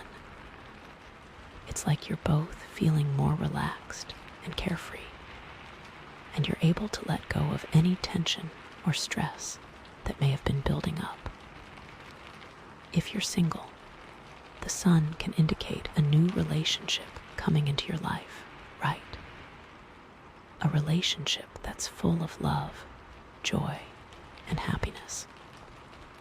It's like the universe is sending you someone who's perfectly aligned with your energy and your values. But it's not just about finding a romantic partner, okay? The sun can also represent strong, supportive friendships, right? It's about surrounding yourself with people who lift you up, who inspire you, and who make you laugh. It's about creating a community of love and support where you can be yourself, fully and authentically. This new relationship could be someone who brings out your inner child as well, right? They could be very playful, very fun, and very lighthearted. The sun is definitely shining down on your love life. This could even be the person that helps you break free from the chains of the devil. And career and purpose. Oh, the sun is amazing for that. It indicates success, recognition, and fulfillment in your chosen path. It's like you're finally doing what you're meant to be doing, and you're getting paid well for it. The sun can illuminate your true calling, right? Maybe you've been feeling lost or uncertain about your career path, and the sun is shining a light on what you're truly passionate about. It's about discovering your unique talents and skills, and about using them to make a positive impact on the world. The sun can also bring new opportunities for advancement and success, right? Maybe you're getting a promotion. Maybe you're starting your own business. Maybe you're just getting recognized for your hard work and dedication. The sun is reminding you to believe in yourself, to take risks, and to go after your dreams. It may illuminate a more creative path for you, right? Something that you really enjoy, and that really allows you to express your unique gifts and talents. It might even be something you never considered before. The sun can also bring a sense of joy and playfulness to your work, right? Maybe you're finding ways to make your job more fun and engaging. The sun is like, hey, work doesn't have to be a drag. It can be enjoyable and fulfilling. Let's find ways to make it more fun, bringing it back to that Jasper dragon energy. The sun is like the ultimate transformation, right? You've shed your skin, you've broken free from the chains, you've faced your fears, and now you're stepping into the light. You're embracing your true self fully and authentically. You are a radiant being, full of love and joy.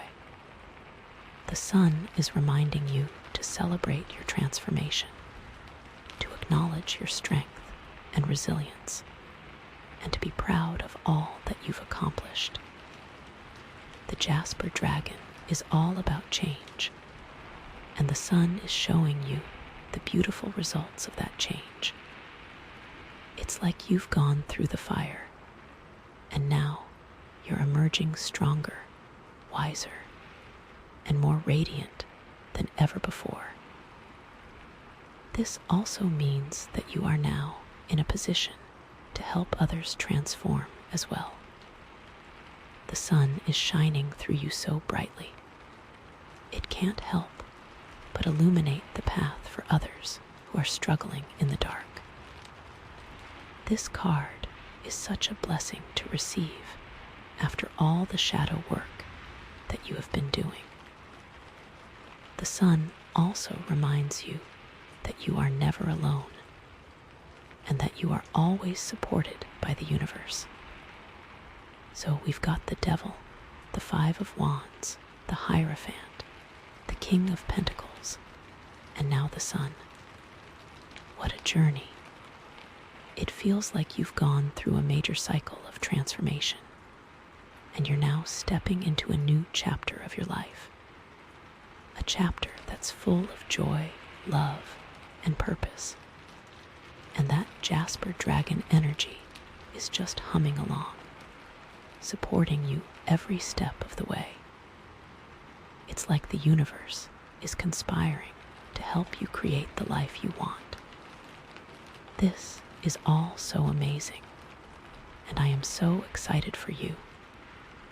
I am also excited to see what the next cards have to say about all of this.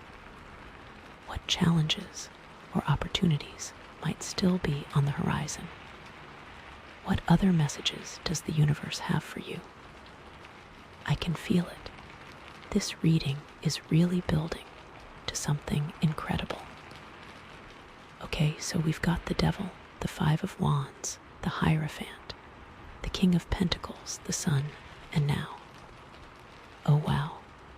Okay, now we have the Tower. Whoa, okay, that's a big one, you guys. That is a big, big one. The Tower. So, like, if the sun is all sunshine and rainbows, the Tower is like lightning strikes and earthquakes, you know. It's like bam. Everything you thought you knew is suddenly turned upside down.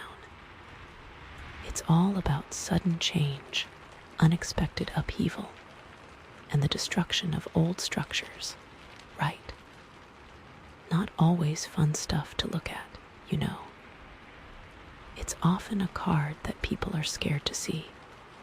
But honestly, it's not always a bad thing, okay? It can be scary, yeah, but it's often necessary, like, sometimes things need to fall apart so that something better can be built in its place, you know? Like, think of it as, like, a controlled demolition. You gotta, like, tear down the old building before you can put up the shiny new skyscraper, right? The Tower is like, surprise. time for some major renovations, even if you didn't ask for them, you know. So, the tower often represents a sudden and unexpected event that shakes you to your core. Like, it could be a job loss, a relationship breakup, a financial crisis, a health scare, like anything that throws your life into chaos. Yeah. It's that feeling of like the rug being pulled out from under you, you know. Like 1 minute you're standing on solid ground, and the next minute you're falling into a bottomless pit. It's that feeling of like, oh my God, what just happened? You know? But here's the thing, okay? The tower isn't just about destruction. It's also about liberation, right? It's about breaking free from the things that are holding you back, the things that are no longer serving you. It's about shedding those old skins, just like that Jasper dragon energy, and stepping into a new version of yourself. It's like you're being forced to let go of the things you thought you needed, but that were actually keeping you stuck. Yeah. It's like the universe is giving you a cosmic kick in the butt and saying, wake up. You're meant for more than this. Right. The tower can also represent a sudden realization, a moment of clarity where you see things as they truly are, you know. It's like you've been living in a bubble, believing a lie, and then suddenly the bubble bursts and you see the truth. It can be painful, yeah, but it's also incredibly liberating, because now you can finally move forward with your eyes wide open. Yeah. No more illusions, no more pretending, just pure, raw honesty. The tower is also about the ego and how it can create structures in your life that are ultimately unsustainable, right? The ego loves control. It loves predictability. It loves to be right. But life is messy. Life is unpredictable. And sometimes the universe has other plans, right? The tower is like, nope. Your ego is not in charge here. I am. It's about surrendering to the unknown, trusting the process, and knowing that everything is happening for a reason, even if you can't see it at the time.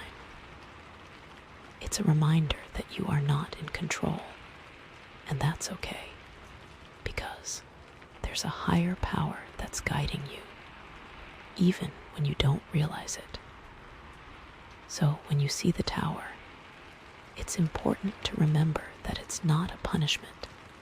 It's an opportunity, right? An opportunity to rebuild your life on a stronger foundation. An opportunity to shed those old skins and step into your power. An opportunity to embrace the unknown and trust the universe. You know. It's like, yeah, it might be scary right now, but trust me, you're going to come out of this stronger, wiser, and more authentic than ever before. Yeah. Okay, so how does this tower energy play with that devil card that we started with, right?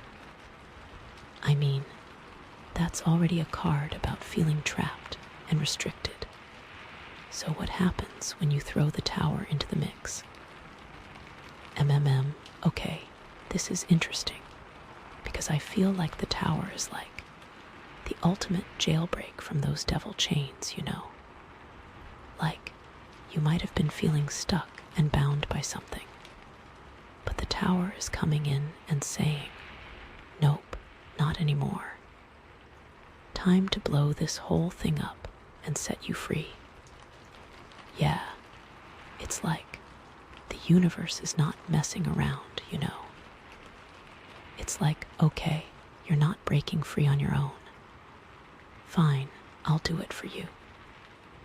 And it might be painful, yeah, it might be scary, but it's ultimately for your own good, because you deserve to be free, you deserve to be happy, and you deserve to live a life that's aligned with your soul, yeah.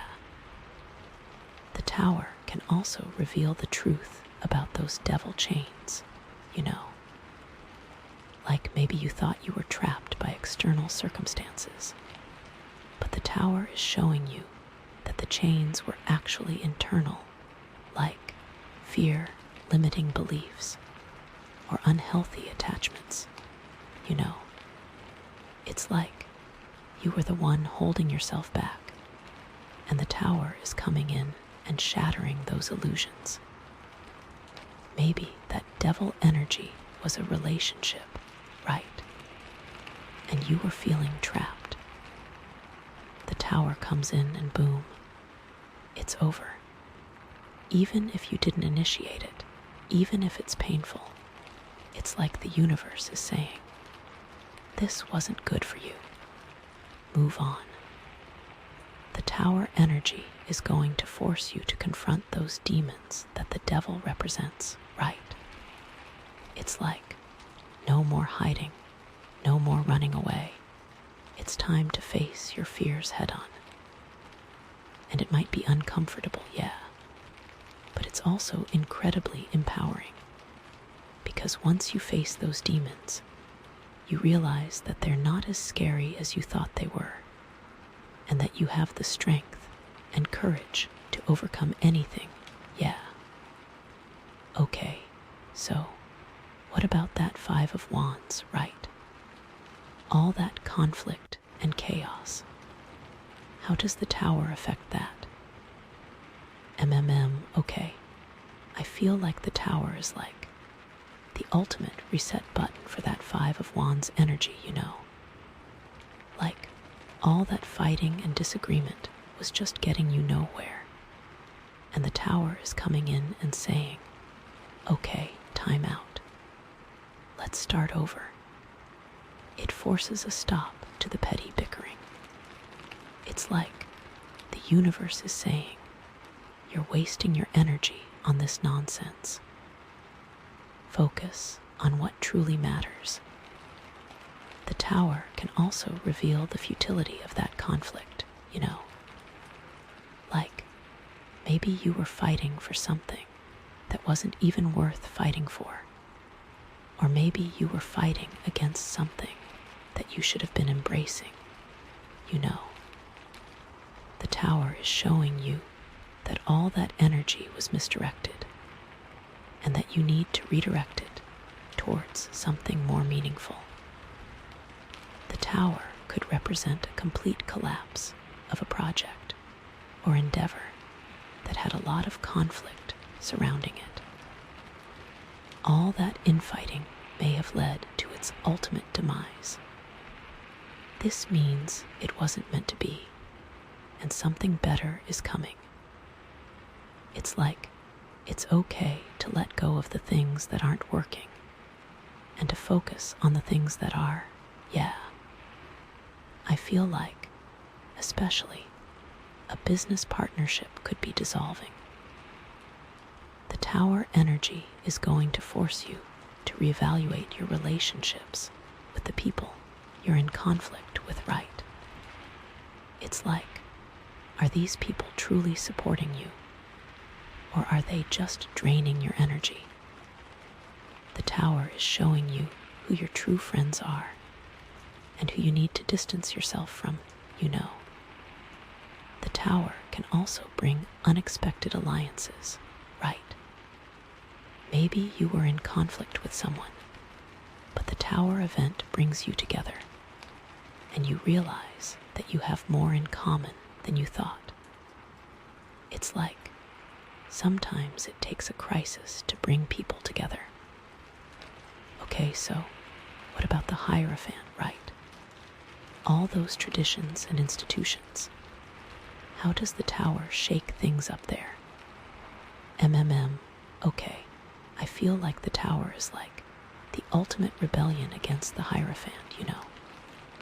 Like, you've been feeling confined by those traditional structures, and the Tower is coming in and saying, nope, not anymore. Time to break free and create your own path. The Tower is like questioning everything that you've been taught, everything that you've been told to believe. The Tower can reveal the hypocrisy and corruption within those institutions, you know. Like, maybe you thought they were all about truth and justice, but the Tower is showing you that they're actually all about power and control, you know. It's like you're seeing behind the curtain, and you don't like what you see. This can be especially jarring if you've always been a loyal follower, but it's important to trust your own intuition and to stand up for what you believe in. It could mean leaving a religion or spiritual path that no longer resonates with you. Or it could simply mean questioning the dogma and forming your own beliefs. The Tower energy is going to force you to find your own inner authority, right? It's like no more blindly following the rules. It's time to trust your own intuition and to make your own decisions. The Tower is showing you that you are your own best guru and that you have all the answers you need within yourself. You get to create your own rules.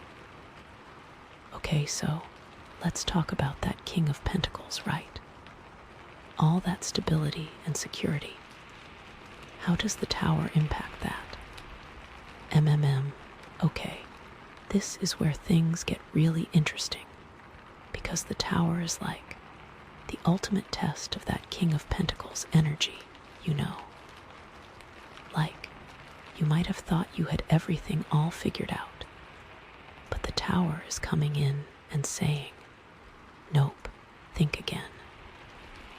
Time to see how strong your foundation really is. I feel like this is the biggest part of the message, actually. The Tower can represent a sudden financial loss, a job loss, or a business failure, you know. Like something that shakes your sense of security and makes you question everything you've worked for. It's like the universe is saying, okay, you've built this empire, but is it built on solid ground, or is it built on sand? This could be a moment where you are forced to reevaluate your priorities and to focus on what truly matters in life. The Tower can reveal the cracks in that King of Pentacles foundation, you know. Like maybe you were too focused on material possessions, or maybe you were neglecting your relationships, or maybe you were ignoring your health. The Tower is showing you that true security comes from within, and that you need to invest in the things that truly matter. This doesn't necessarily mean a loss of finances, either. It could be a change in the market, or an unexpected expense that forces you to adjust your budget. The Tower energy is going to force you to become more resilient and adaptable, right? It's like you can't control what happens to you, but you can control how you respond to it. The Tower is showing you that you have the strength and courage to overcome any challenge, and that you can rebuild your life even stronger than before. It's about learning from your mistakes, adapting to new circumstances, and never giving up on your dreams. If this King of Pentacles was representing someone else in your life, they may lose their stability and no longer be someone that you can rely on. The tower can also represent a sudden change in your home or family life, you know. Like, maybe you have to move unexpectedly, or maybe there's a family crisis that you have to deal with. The tower is showing you that home is not just a place, it's a feeling, and that you can create that feeling wherever you are. It's about connecting with your loved ones, supporting each other, and creating a sense of belonging, no matter what the circumstances. This is going to force you to rely on yourself and to find your own inner strength. This could even mean a literal collapse or destruction of your home, so be sure to check your insurance policies. Okay, and finally, the sun, right?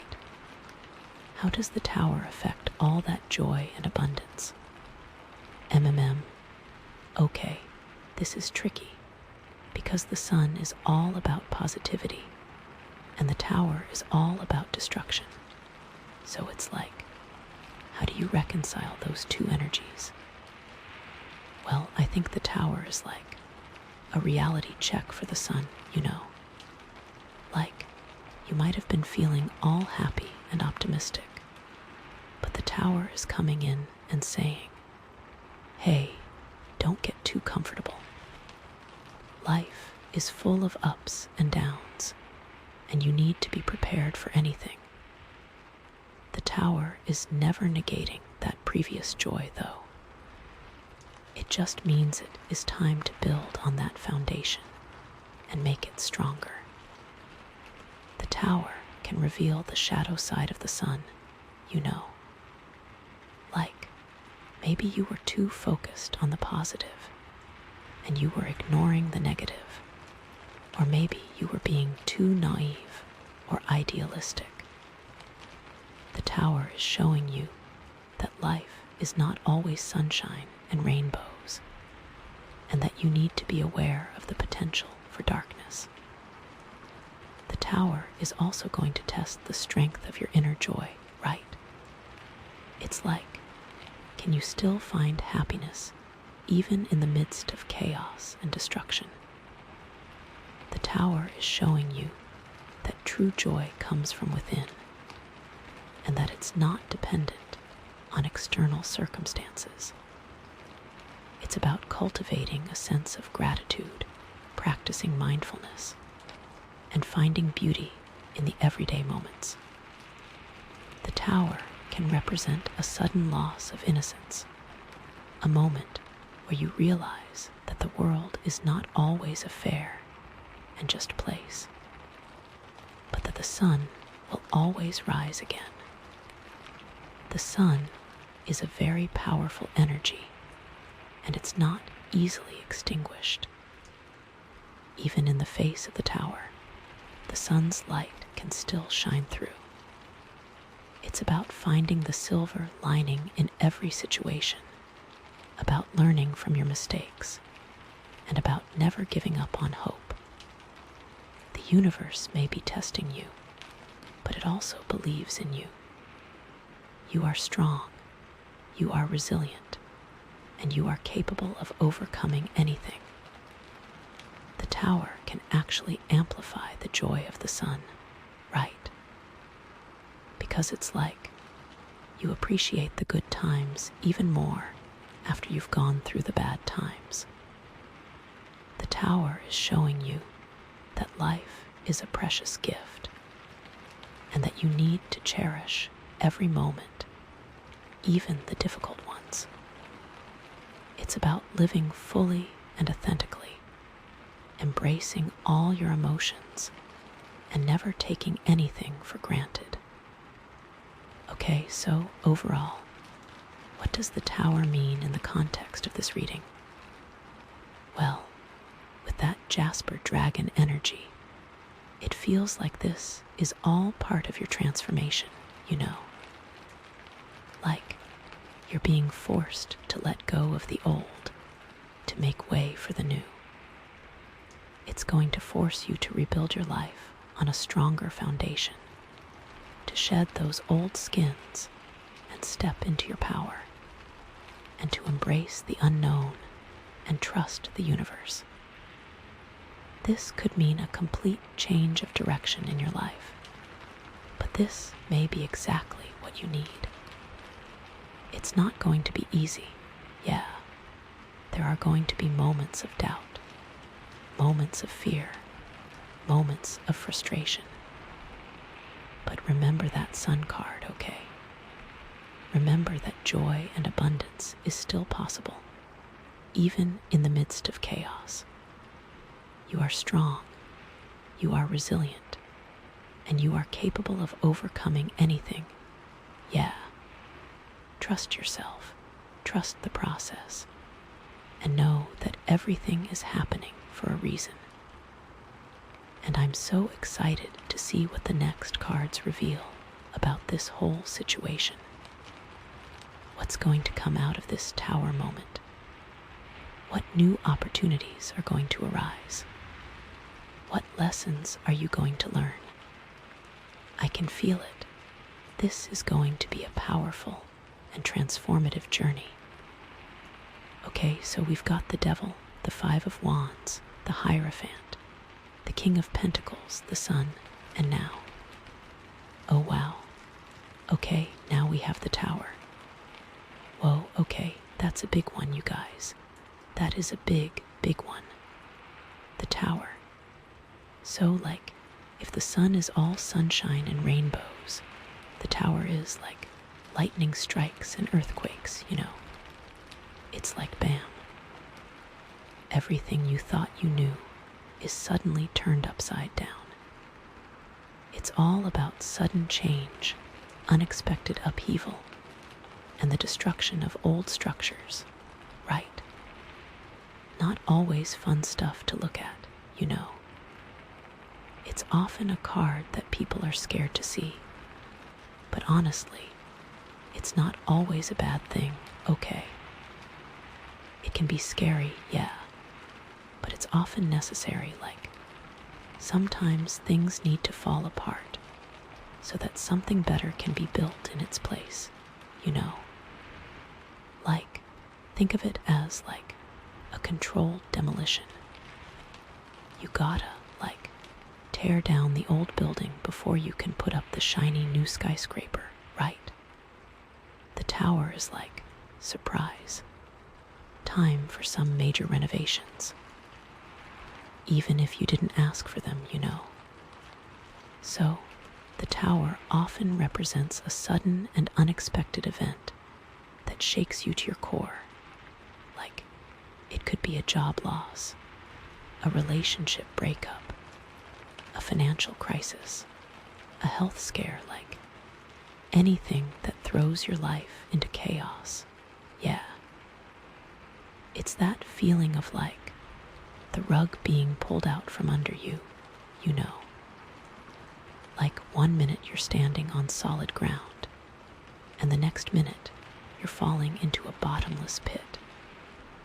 It's that feeling of like, oh my God, what just happened? You know? But here's the thing, okay? The Tower isn't just about destruction. It's also about liberation, right? It's about breaking free from the things that are holding you back, the things that are no longer serving you. It's about shedding those old skins, just like that Jasper dragon energy, and stepping into a new version of yourself. It's like you're being forced to let go of the things you thought you needed, but that were actually keeping you stuck. Yeah. It's like the universe is giving you a cosmic kick in the butt and saying, wake up. You're meant for more than this. Right. The Tower can also represent a sudden realization, a moment of clarity where you see things as they truly are, you know. It's like you've been living in a bubble, believing a lie, and then suddenly the bubble bursts and you see the truth. It can be painful, yeah, but it's also incredibly liberating. because now you can finally move forward with your eyes wide open. Yeah. No more illusions, no more pretending, just pure, raw honesty. The tower is also about the ego and how it can create structures in your life that are ultimately unsustainable, right? The ego loves control. It loves predictability. It loves to be right. But life is messy. Life is unpredictable. And sometimes the universe has other plans, right? The tower is like, nope. Your ego is not in charge here. I am. It's about surrendering to the unknown, trusting the process, and knowing that everything is happening for a reason, even if you can't see it at the time.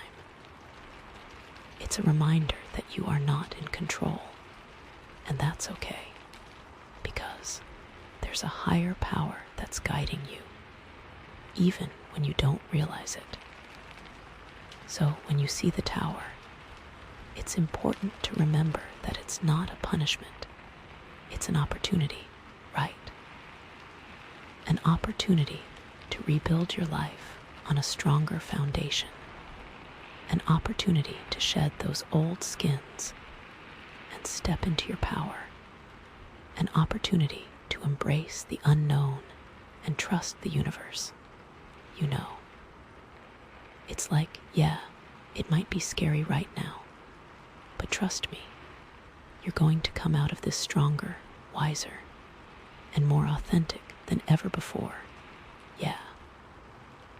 Okay, so how does this tower energy play with that devil card that we started with, right? Because that's already a card about feeling trapped and restricted. So what happens when you throw the tower into the mix? Okay, this is interesting, because I feel like the tower is like the ultimate jailbreak from those devil chains, you know? Like, you might have been feeling stuck and bound by something, but the tower is coming in and saying, nope, not anymore. Time to blow this whole thing up and set you free. Yeah, it's like the universe is not messing around, you know. It's like, okay, you're not breaking free on your own. Fine, I'll do it for you. And it might be painful, yeah. It might be scary, but it's ultimately for your own good, because you deserve to be free. You deserve to be happy. And you deserve to live a life that's aligned with your soul, yeah. The tower can also reveal the truth about those devil chains, you know. Like maybe you thought you were trapped by external circumstances, but the tower is showing you that the chains were actually internal, like fear, limiting beliefs, or unhealthy attachments, you know. It's like you were the one holding yourself back, and the tower is coming in and shattering those illusions. Maybe that devil energy was a relationship, right? And you were feeling trapped. The tower comes in and boom, it's over. Even if you didn't initiate it, even if it's painful, it's like the universe is saying, this wasn't good for you. Move on. It's like that relationship was built on a shaky foundation to begin with, maybe based on codependency or some kind of unhealthy dynamic, and the tower is just exposing that. It's like, okay, this whole structure is unstable. It needs to come down. It might feel like a shock, like, oh my God, I didn't see this coming. But deep down, maybe there was a part of you that knew it wasn't working, you know. That's the tower bringing that truth to the surface. The tower energy is going to force you to confront those demons that the devil represents, right? It's like no more hiding, no more running away. It's time to face your fears head on. And it might be uncomfortable, yeah, but it's also incredibly empowering. Because once you face those demons, you realize that they're not as scary as you thought they were, and that you have the strength and courage to overcome anything. Yeah. It's like you've been avoiding this confrontation for so long, but the tower is saying, nope, time's up. Let's do this. And it might be messy, there might be tears, but on the other side of it, you're going to feel so much lighter and freer because you finally dealt with that stuff that's been weighing you down. This could really dredge up some stuff from your childhood too. Those feelings of restriction that the devil represents, they often stem from early experiences, right? The tower can be like shaking up all those old memories and traumas, forcing you to look at them in a new light. It might be painful, but it's also an opportunity to heal those old wounds and to break free from those limiting patterns that have been holding you back for so long. Maybe you had a controlling parent or caregiver, and that's why you're so afraid of being trapped in relationships now. The tower can help you to see that you're not that child anymore. You have the power to choose your own path and to create your own freedom. Okay, so what about that Five of Wands, right? All that conflict and chaos. How does the tower affect that? Okay. I feel like the tower is like the ultimate reset button for that Five of Wands energy, you know? Like all that fighting and disagreement was just getting you nowhere. And the tower is coming in and saying, okay, time out. Let's start over. It forces a stop to the petty bickering. It's like the universe is saying, you're wasting your energy on this nonsense. Focus on what truly matters. The tower can also reveal the futility of that conflict, you know. Like, maybe you were fighting for something that wasn't even worth fighting for. Or maybe you were fighting against something that you should have been embracing, you know. The tower is showing you that all that energy was misdirected and that you need to redirect it towards something more meaningful.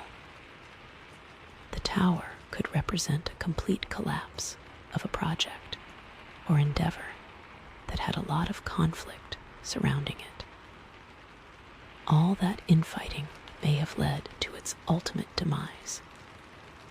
This means it wasn't meant to be, and something better is coming. It's like it's okay to let go of the things that aren't working and to focus on the things that are, yeah. I feel like, especially, a business partnership could be dissolving. Maybe you and your partners were constantly at each other's throats, disagreeing about everything, and the tower event is just the final straw. It's like, okay, this is not sustainable. We need to go our separate ways. It might be a relief, honestly, because all that conflict was so draining. But it can also be scary, because now you have to figure out how to move forward on your own. The tower energy is going to force you to reevaluate your relationships with the people you're in conflict with, right? It's like, are these people truly supporting you? Or are they just draining your energy? The tower is showing you who your true friends are and who you need to distance yourself from, you know. Maybe there's someone in your life who's always stirring up drama, always creating conflict. And the Tower is saying, okay, this person is not good for you. It's time to let them go. It can be hard, especially if you've been friends for a long time. But you have to prioritize your own well-being and surround yourself with people who lift you up, not bring you down. The Tower can also bring unexpected alliances, right? Maybe you were in conflict with someone, but the Tower event brings you together, and you realize that you have more in common than you thought. It's like sometimes it takes a crisis to bring people together. Maybe you were competing with someone for a job or a promotion, and the Tower event is that neither of you get it, or that the company goes through a reorg, and you both have to work together on a new project. That could force you to see each other in a new light, and maybe even form a bond. Okay, so what about the Hierophant, right? All those traditions and institutions. How does the Tower shake things up there? Okay, I feel like the Tower is like the ultimate rebellion against the Hierophant, you know? Like, you've been feeling confined by those traditional structures, and the Tower is coming in and saying, nope, not anymore. Time to break free and create your own path. The Tower is like questioning everything that you've been taught, everything that you've been told to believe. It is like, wait, is this actually true? Does this even resonate with me? The Tower can reveal the hypocrisy and corruption within those institutions, you know. Like maybe you thought they were all about truth and justice, but the Tower is showing you that they're actually all about power and control, you know. It's like you're seeing behind the curtain, and you don't like what you see. This can be especially jarring if you've always been a loyal follower, but it's important to trust your own intuition and to stand up for what you believe in. Maybe you grew up in a certain religion, and you always accepted everything that you were taught, but the Tower is like, wait a minute, this doesn't feel right to me anymore. It could mean leaving a religion or spiritual path that no longer resonates with you. Or it could simply mean questioning the dogma and forming your own beliefs. It's about finding your own truth, not just blindly accepting what you've been told. This doesn't mean those beliefs are bad, but does mean it is time to find your own personal truth. The Tower energy is going to force you to find your own inner authority, right? It's like no more blindly following the rules. It's time to trust your own intuition and to make your own decisions. The Tower is showing you that you are your own best guru, and that you have all the answers you need within yourself. You get to create your own rules. This Tower moment may force you to strike out on your own and start something new. You may feel like you can no longer stay where you are, and that you need to create your own structure and follow your own path. Okay, so let's talk about that King of Pentacles, right? All that stability and security. How does the Tower impact that? Okay, this is where things get really interesting, because the Tower is like the ultimate test of that King of Pentacles energy, you know. Like, you might have thought you had everything all figured out, but the Tower is coming in and saying, Nope, think again. Time to see how strong your foundation really is. I feel like this is the biggest part of the message, actually. It may test your stability, but it can also show you how you can better create stability for yourself. The Tower can represent a sudden financial loss, a job loss, or a business failure, you know. Like something that shakes your sense of security and makes you question everything you've worked for. It's like the universe is saying, okay, you've built this empire, but is it built on solid ground, or is it built on sand? This could be a moment where you are forced to reevaluate your priorities and to focus on what truly matters in life. Maybe you lose your job and suddenly you're struggling to pay your bills. Or maybe your business fails and you have to declare bankruptcy. It's like, oh my God, what am I going to do? Everything I've worked for is gone. This may force you to realize that there is much more to life than a career. The Tower can reveal the cracks in that King of Pentacles foundation, you know. Like maybe you were too focused on material possessions, or maybe you were neglecting your relationships, or maybe you were ignoring your health. The Tower is showing you that true security comes from within, and that you need to invest in the things that truly matter. It's like you were so busy chasing money and success that you forgot about the things that really make you happy, like spending time with your loved ones, pursuing your passions, or taking care of your body. This doesn't necessarily mean a loss of finances either. It could be a change in the market or an unexpected expense that forces you to adjust your budget. This can also represent a sudden and unexpected expense or financial burden. The Tower energy is going to force you to become more resilient and adaptable, right?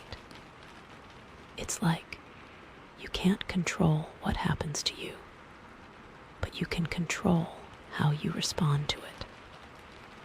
The Tower is showing you that you have the strength and courage to overcome any challenge, and that you can rebuild your life even stronger than before. It's about learning from your mistakes, adapting to new circumstances, and never giving up on your dreams.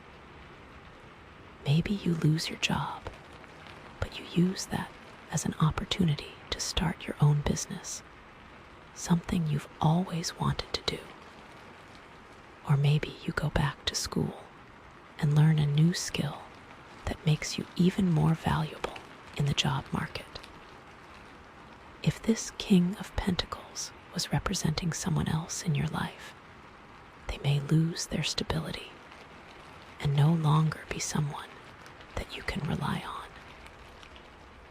Maybe your partner loses their job, and suddenly you have to carry the financial burden. Or maybe your parents need your help with their finances, and you have to step up and support them. This is going to force you to rely on yourself and to find your own inner strength. This could even mean a literal collapse or destruction of your home, so be sure to check your insurance policies.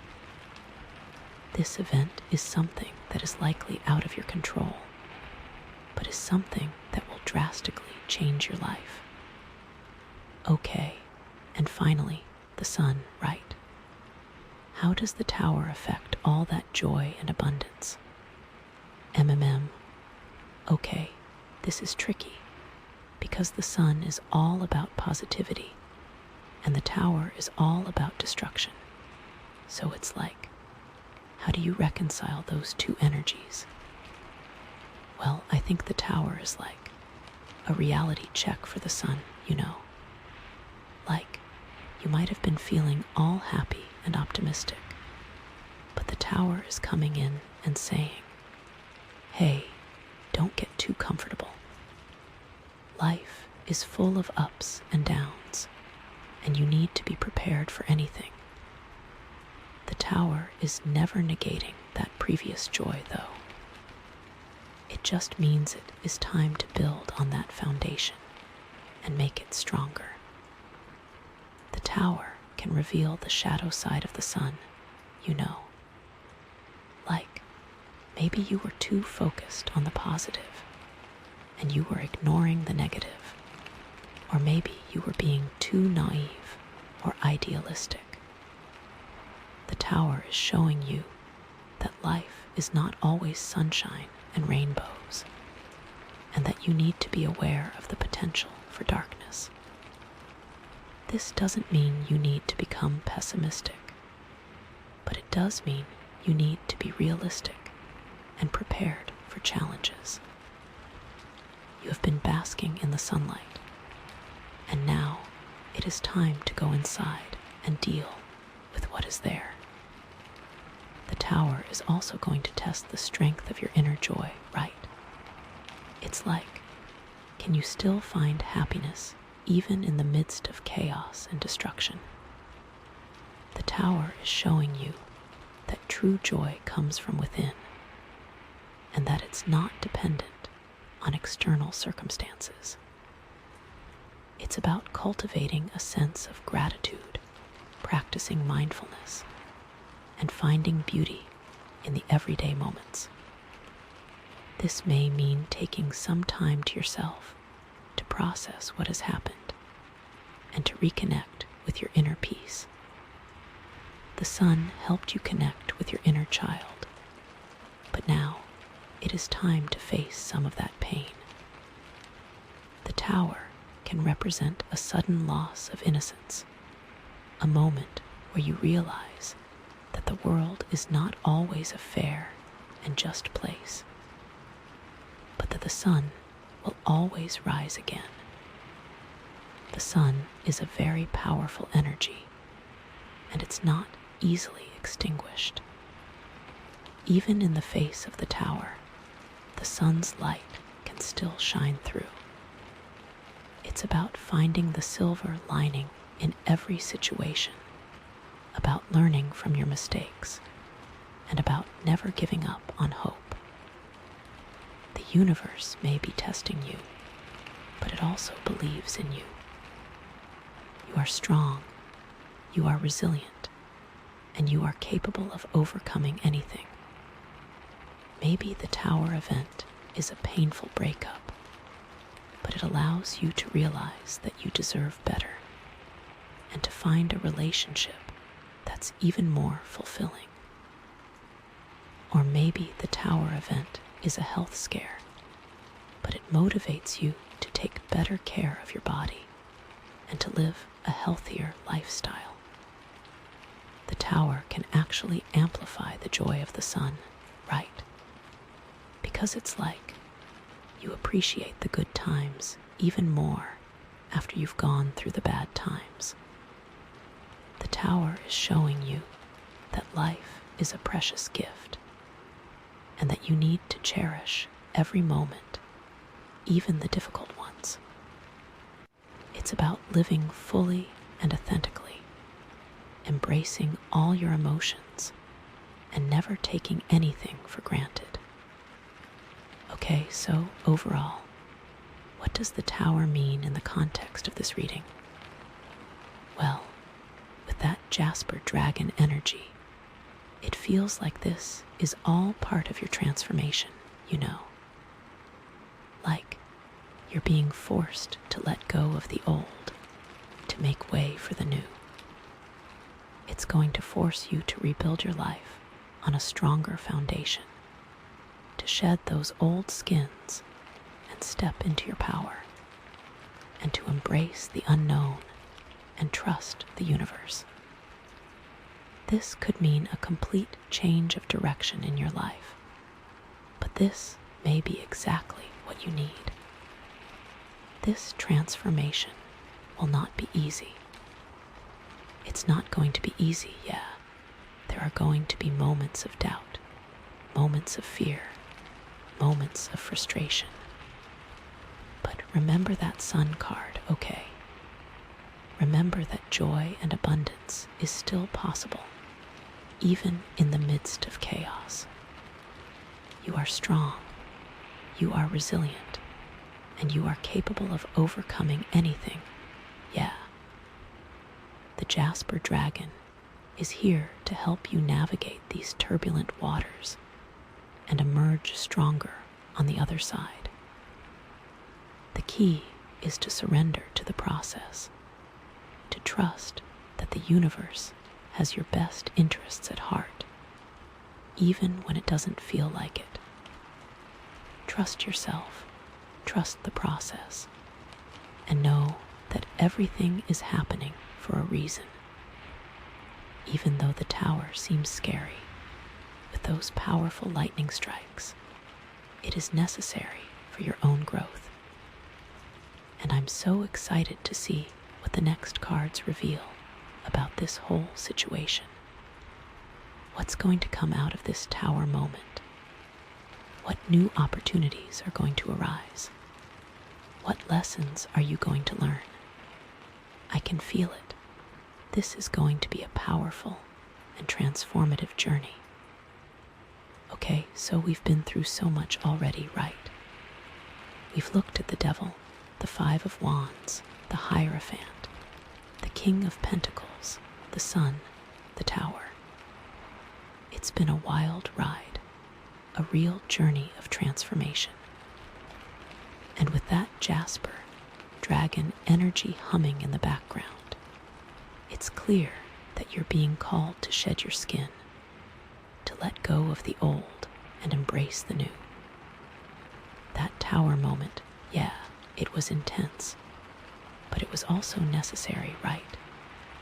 It cleared the way for something better, something more aligned with your true self. So, what's next? What's the final piece of the puzzle? Drum roll, please. It's the King of Wands.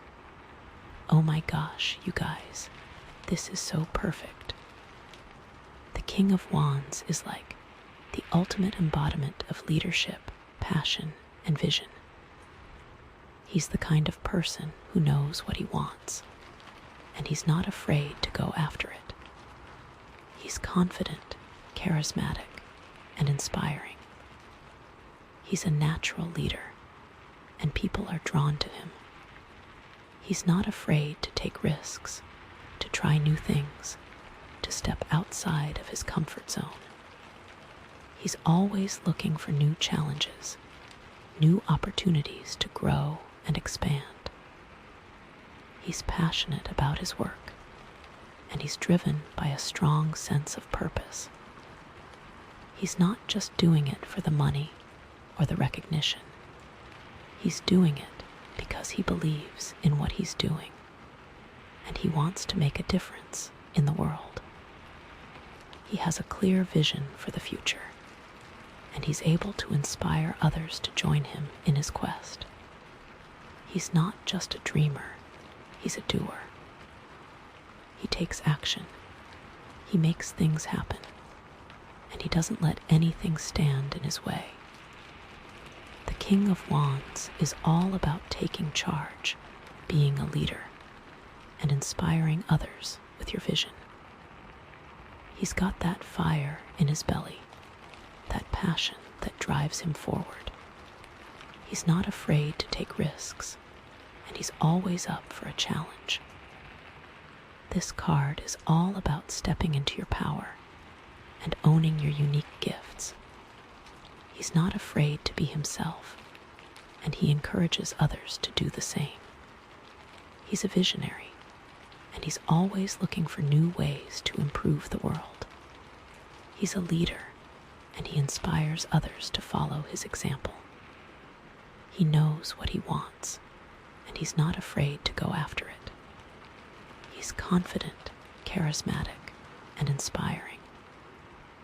So, how does this King of Wands energy relate to all the other cards we've seen?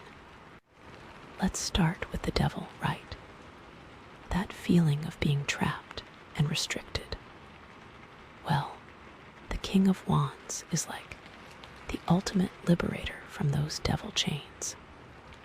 It's like he's saying, nope, I'm not going to let anything hold me back. I'm breaking free from these limitations, and I'm creating my own destiny. The devil represents those fears and insecurities that keep you stuck, and the King of Wands is like, I'm not afraid of my fears. I'm facing them head on, and I'm overcoming them. The King of Wands is all about taking control of your life, making your own choices, and living on your own terms. He is not going to be held back by the restrictions of others. He's a leader, not a follower, and he's going to pave his own path. He's also about self-belief, knowing that you have the power to overcome any obstacle. It's about saying, I'm capable, I'm worthy, and I can achieve anything I set my mind to. It's about transforming those limiting beliefs into empowering ones and using them to fuel your success.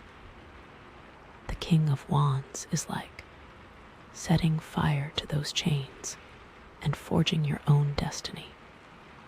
He takes that fiery passion and directs it towards breaking free from those limitations that the devil represents. It's like he's not just breaking free, he's bursting free.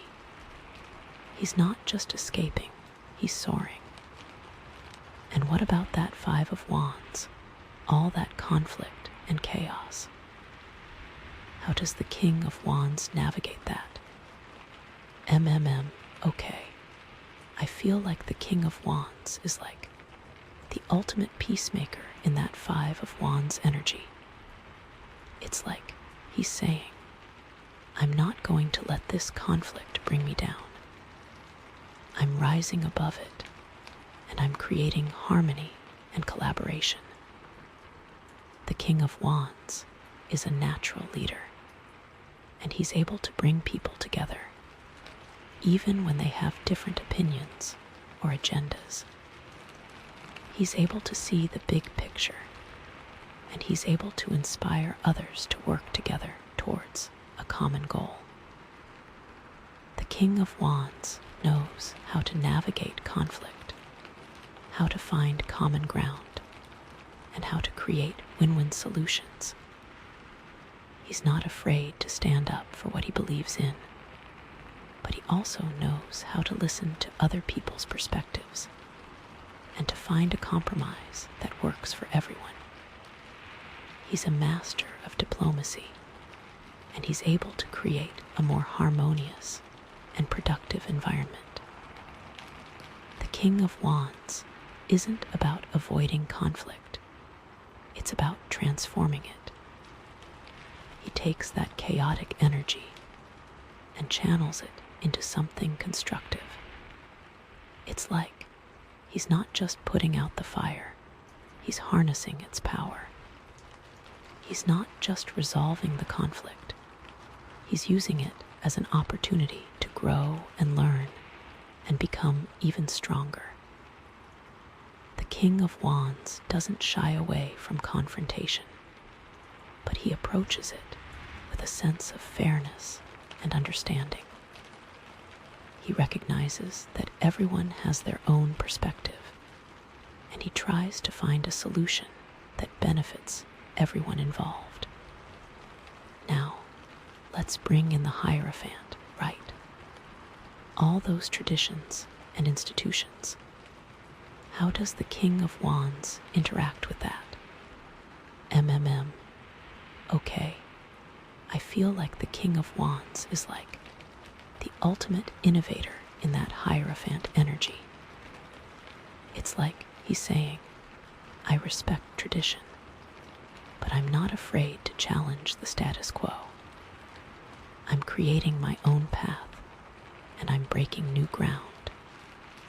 The King of Wands is a visionary, and he's always looking for new ways to improve the world. He's not afraid to question the established systems, to challenge the norms, and to think outside the box. He's a rebel with a cause, and he's determined to create a better future. The King of Wands respects the wisdom of the past, but he also recognizes that the world is constantly changing and that we need to adapt and evolve. He's not afraid to break free from the old structures, to create new ones that are more aligned with his values and his beliefs. The King of Wands isn't about rejecting tradition. It's about reimagining it. He takes those established systems and infuses them with his own unique vision. It's like he's not just tearing down the old building, he's renovating it and making it even better than before. He's not just challenging the norms, he's creating new ones that are more inclusive, more equitable, and more sustainable. He may be someone who creates his own business that goes against the traditions of others.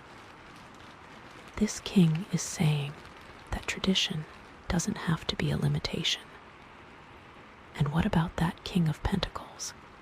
All that stability and security. How does the King of Wands play with that energy? Okay. I feel like the King of Wands is like the ultimate risk taker in that King of Pentacles energy. It's like he's saying, I appreciate stability, but I'm not afraid to take a leap of faith. I'm chasing my dreams, and I'm creating my own abundance. The King of Wands is confident in his abilities, and he's not afraid to take calculated risks to achieve his goals. He knows that the greatest rewards often come from taking the greatest risks, and he's willing to step outside of his comfort zone to pursue his passions. The King of Wands values security, but he also recognizes that life is full of uncertainty and that you need to be adaptable and resilient. He's not afraid to lose everything because he knows that he has the skills and the knowledge to rebuild his life even stronger than before. The King of Wands isn't about rejecting stability. It's about expanding it. He takes that solid foundation and uses it as a springboard to launch himself to new heights. It's like he's not just staying in the safe zone. He's exploring new territories and creating even more abundance and security for himself and for others. The King of Wands is always looking for new ways to grow and expand, both personally and professionally. He's not content to just sit back and enjoy his success. He's always striving for something more. The King of Wands inspires you to push the boundaries and to take risks so that you can reach the full potential of what you are capable of. Okay, and the sun, right? All that joy and abundance. How does the King of Wands amplify that energy? Okay, I feel like the King of Wands is like the ultimate radiant force in that sun energy. It's like he's saying, I'm not just enjoying the sunshine, I'm radiating it. I'm spreading joy and inspiration wherever I go. The King of Wands is charismatic and enthusiastic, and he has a natural ability to uplift and inspire others. He's passionate about his work, and he's able to infect others with his enthusiasm. He's a natural motivator, and he's able to help others see their own potential and to achieve their goals. The King of Wands appreciates the joy and abundance in his life, and he wants to share it with others. He's generous and compassionate, and he's always looking for ways to make a positive impact on the world. The King of Wands isn't about just basking in the sunlight. It's about reflecting it. He takes that joy and abundance and uses it to fuel his passions and to inspire others to do the same. It's like he's not just a source of light, he's a beacon guiding others towards their own happiness and fulfillment.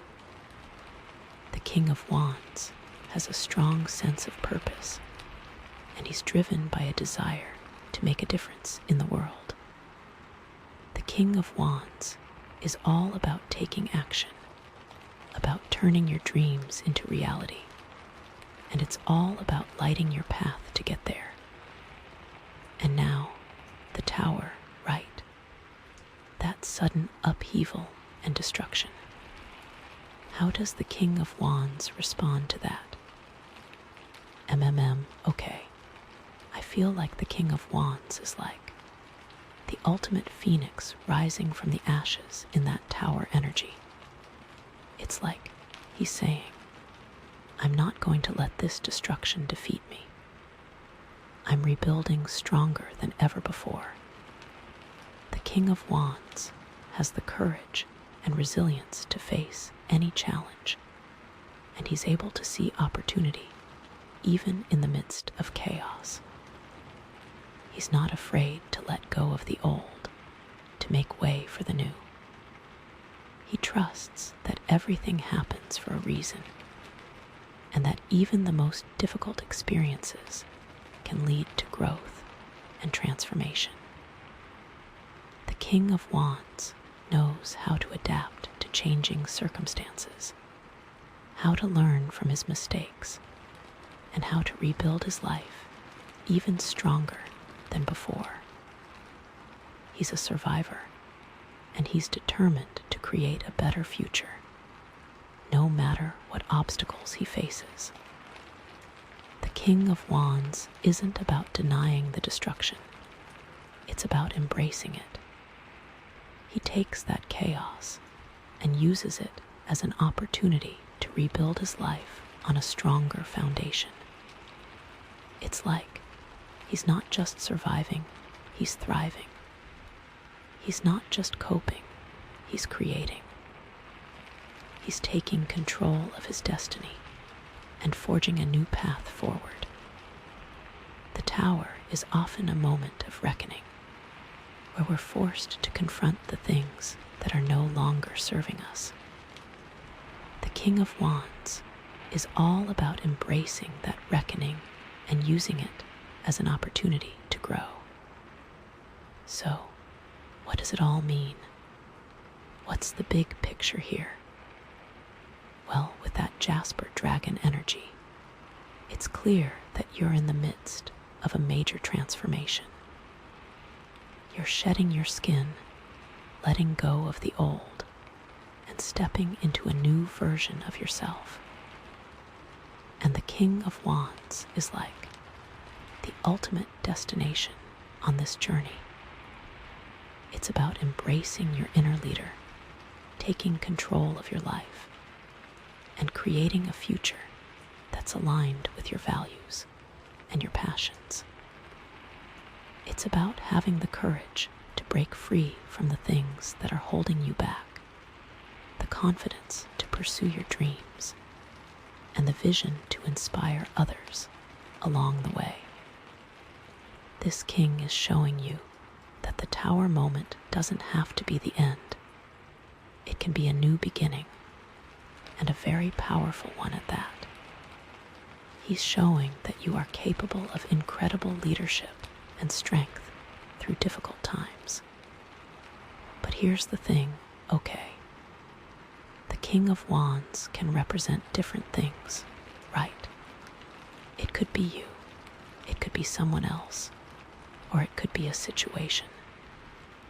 So let's explore those possibilities a little further. First, let's say the King of Wands is you, right? This means that you are stepping into your power as a leader, that you are embracing your passions, and that you are taking action to create the life you want. It means that you are confident, charismatic, and inspiring, and that you are able to motivate others to follow your example.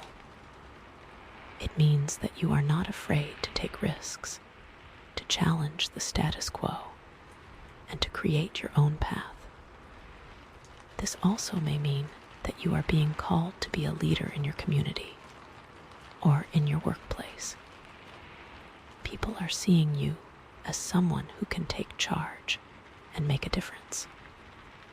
You may feel nervous about this, but the King of Wands is reminding you that you have what it takes. You have the vision, the passion, and the courage to lead others. This is a time to step up and own your power. What do you need to do to embody this King of Wands energy more fully? Maybe it's about taking a leadership role at work, starting your own business, or pursuing a passion project that you've been putting off. Maybe it's about speaking your truth, standing up for what you believe in, and inspiring others to do the same. The key is to connect with your inner fire, to tap into your passions, and to take bold action towards your goals. Embrace this energy. Now, let's say the King of Wands represents someone else in your life, right? This could be a mentor, a partner, a friend, or a colleague who embodies the qualities of leadership, passion, and vision. This person may be coming into your life to support you, to guide you, and to inspire you to step into your own power. They may be offering you opportunities to grow, to learn, and to take on new challenges. They may be helping you to see your own potential and to achieve your goals. If this is the case, then it's important to be open to their guidance and support. But it's also important to trust your own intuition. Make sure that their values align with your own and that they are truly supporting your growth and well-being. Don't blindly follow their lead, but do listen to their advice and learn from their experience. This person could also be someone who challenges you, who pushes you out of your comfort zone, and who inspires you to be your best self. Maybe they're not always easy to be around, but they're always honest with you, and they always have your best interests at heart. Appreciate this person and learn from them. You are a leader, so it is important to surround yourself with others who are strong in their own power. Finally, let's say the King of Wands represents a situation, right? This could be a new opportunity, a new project, a new challenge that is calling you to step into your power and to take action. It could be a situation that requires you to be a leader, to be a visionary, and to inspire others. It could be a situation that requires you to take risks, to challenge the status quo, and to create your own path. If this is the case, then it's important to assess the situation carefully, to identify your goals, and to develop a plan of action. It's important to be confident in your abilities, to trust your intuition, and to take bold action towards your goals. Don't let fear or doubt hold you back. Embrace the challenge and know that you have the power to succeed. See this is an opportunity for growth so that you can find strength in your leadership capabilities. Regardless of how the King of Wands manifests in your life, the key message is the same. It's time to step into your power, to embrace your passions, and to take action to create the life you want. You have the strength, the courage, and the vision to make your dreams a reality. You are a leader, and you are meant to make a difference in the world. And remember that Jasper dragon energy, okay? It's all about transformation, about shedding your skin and stepping into a new version of yourself. The King of Wands is the culmination of that transformation. It's about embracing your authentic self, your passions, and your unique gifts. It's about living a life that's aligned with your values and your purpose. And it's about inspiring others to do the same. It may feel scary, and it is also so exciting. So, what are some practical steps you can take to embody this King of Wands energy? Well, first, start by identifying your passions. What are you truly passionate about? What makes you feel alive and energized? What do you love to do? Make a list of your passions, and then start exploring ways to incorporate them into your life. Maybe it's about starting a new hobby, taking a class, or volunteering for a cause that you care about.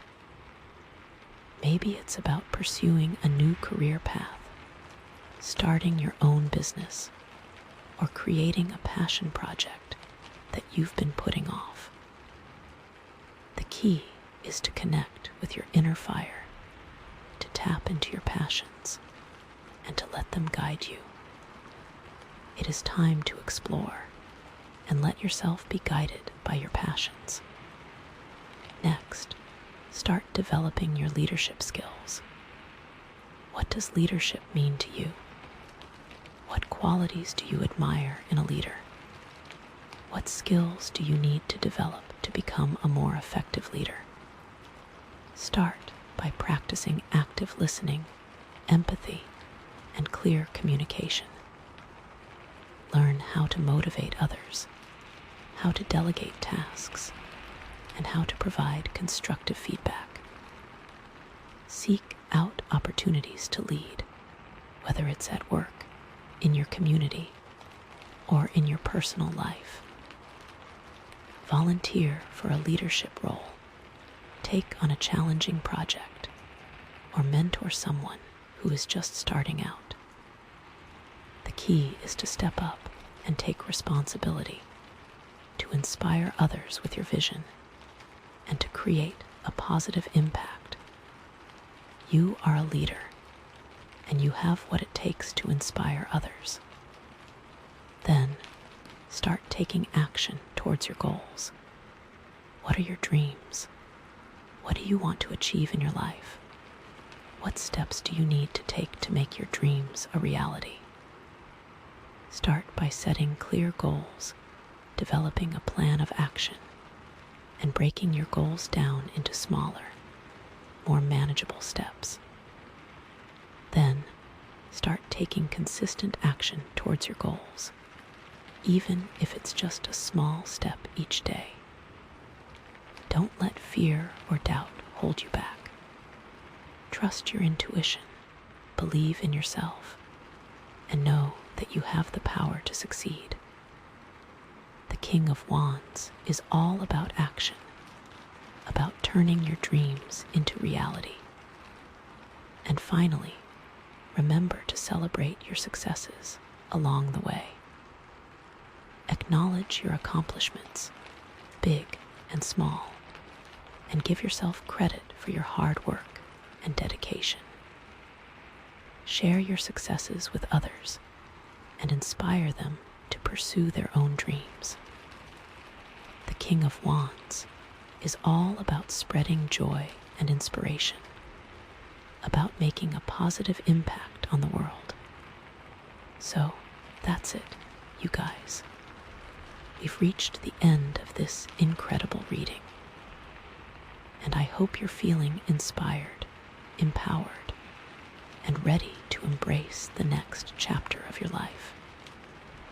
Remember, you are a powerful, beautiful, and amazing being, and you have the strength, the courage, and the vision to create the life you want.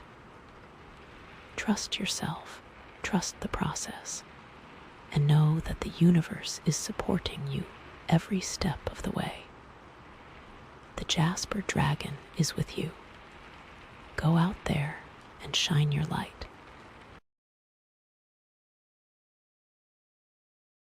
Hey there, Aquamarine star. Welcome, welcome.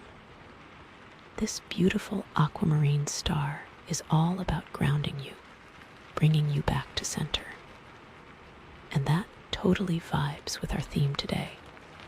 Ripples of serenity, drifting on calm waters. Because even when things get a little choppy, like they might in this reading, there's always a deeper sense of peace available. Let's see what messages are coming through for you. All right, so we have the Tower, the Wheel of Fortune and Justice. Whoa. Okay, well, calm waters might be a bit of a stretch at first glance, huh? But trust me, I feel like there's definitely serenity on the other side of this. This looks like a major turning point, a shakeup that ultimately leads to balance and fairness. Like maybe some things need to crumble to make way for something truly amazing, something more aligned with your soul's path. Are you ready to jump in? Let's do this. Okay, first up is the Tower. Now, the Tower gets a bad rap, doesn't it? People see it, and they automatically think disaster, catastrophe, like everything's falling apart. And yeah, it can represent that. But I think it's so much more than that.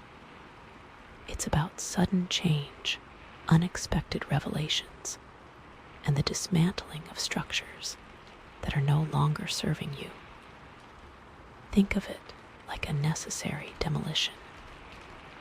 You know, sometimes you have to tear down an old building to make way for something new and improved, something stronger and more beautiful. So with the Tower, ask yourself, what structures in your life feel shaky? What foundations are crumbling? It could be anything, really. It could be a relationship, a job, a belief system, even just a way of thinking. Maybe you've been clinging to something that's no longer good for you, something that's holding you back from your full potential. The Tower is here to say, okay, honey, it's time to let that go. It's like the universe giving you a gentler, not so gentle push in the right direction. Sometimes, you know, the universe has to use a wrecking ball to get our attention, right? And I know, that can be scary. Change is always scary, especially when it's sudden and unexpected. But the Tower also brings with it a sense of liberation, a sense of freedom. It's like, once the dust settles, you realize that you're actually better off without whatever it was that came crashing down. You're lighter, you're freer, and you're ready to build something new and authentic. Now, let's get a little more specific, because, you know, the tower can manifest in so many different ways. For some of you, this could be a relationship that's coming to an end. Maybe you've been feeling disconnected from your partner for a while now. Or maybe there's been a lot of conflict and drama. The tower could be signaling that it's time to let go and move on. And I know that's hard, especially if you've been with this person for a long time. But sometimes, the most loving thing you can do is to release each other and allow yourselves to find happiness elsewhere. Or, you know what? Maybe it's not necessarily a breakup, but more of a major shift in the relationship. Like, maybe you're realizing that you need to redefine the terms of the relationship, to establish new boundaries, or to communicate more openly and honestly. The tower can be a wake-up call, forcing you to confront issues that you've been avoiding. It can be painful, but it can also lead to a much stronger and more fulfilling connection in the long run. Think about that, right? And for others of you, this could be related to your career. Maybe you're feeling stuck in a job that you hate, or maybe you're facing some unexpected challenges at work. The tower could be indicating that it's time for a change. Maybe you need to quit your job and pursue your passion, or maybe you need to stand up for yourself and demand better treatment from your boss or coworkers. It's about not being afraid to disrupt the status quo, to shake things up, and to create a work environment that's more aligned with your values and your needs. And it could be even deeper than that. I'm also getting a sense that for some of you, the tower represents a major shift in your beliefs or your worldview. Maybe you've been questioning everything you thought you knew, or maybe you're experiencing a spiritual awakening. The tower can be a catalyst for profound personal transformation, forcing you to reevaluate your values, your priorities, and your purpose in life.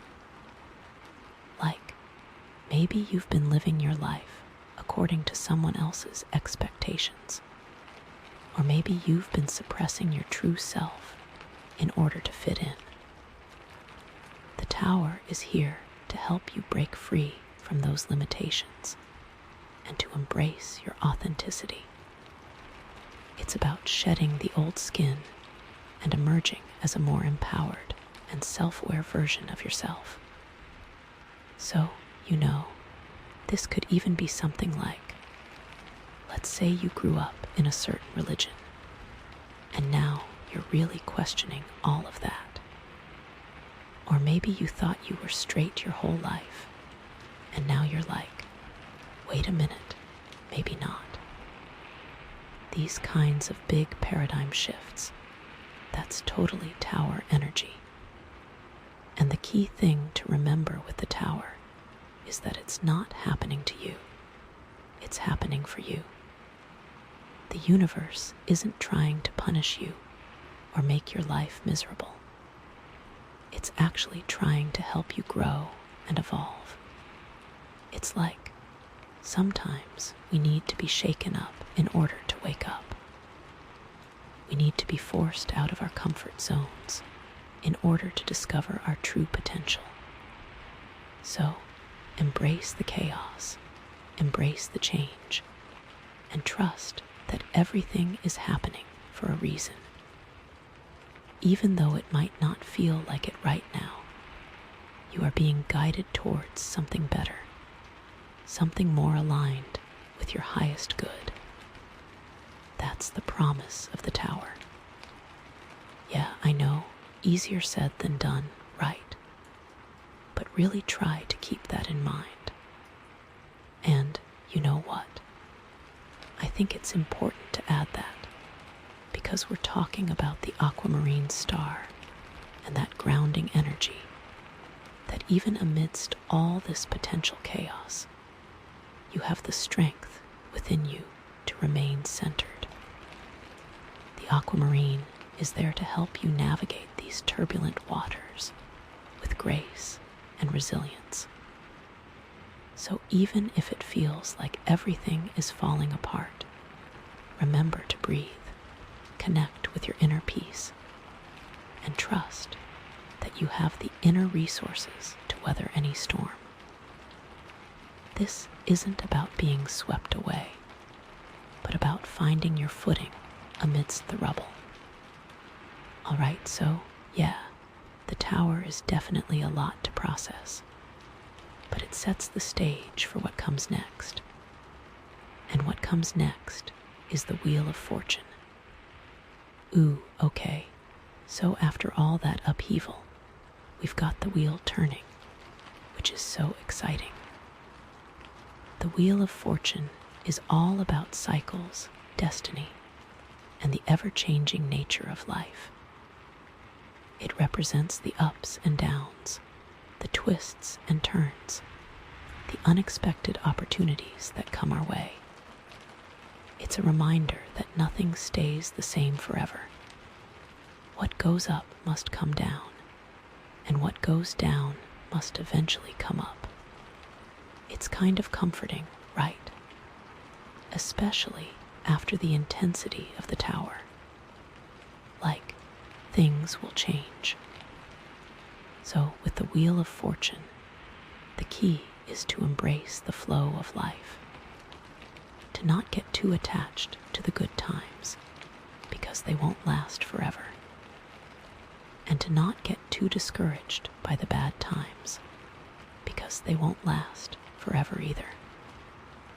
It's about riding the waves, adapting to the changing circumstances, and trusting that everything is unfolding as it should.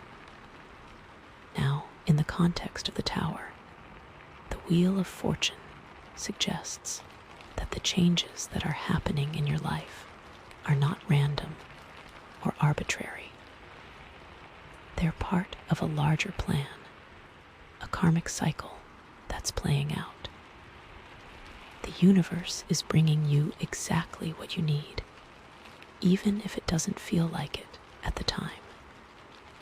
It's like the tower cleared the ground, and now the wheel is spinning to bring in something new, something better. Think about it. The tower represents the destruction of old structures, while the Wheel of Fortune represents the emergence of new opportunities. It's like, once you let go of what's no longer serving you, you create space for something new to come in.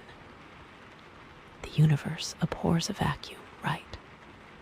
So, when you clear out the clutter, you open yourself up to receive new blessings, new opportunities, and new experiences. And these opportunities could come in many different forms. It could be a new relationship, a new job, a new creative project, or simply a new perspective on life. The Wheel of Fortune is all about expanding your horizons, exploring new possibilities, and taking risks. It's about stepping outside of your comfort zone and embracing the unknown. For some of you, the Wheel of Fortune could be signaling a major stroke of luck. Maybe you're going to win the lottery, or maybe you're going to receive an unexpected inheritance. Or maybe you're just going to stumble upon the perfect opportunity at the perfect time.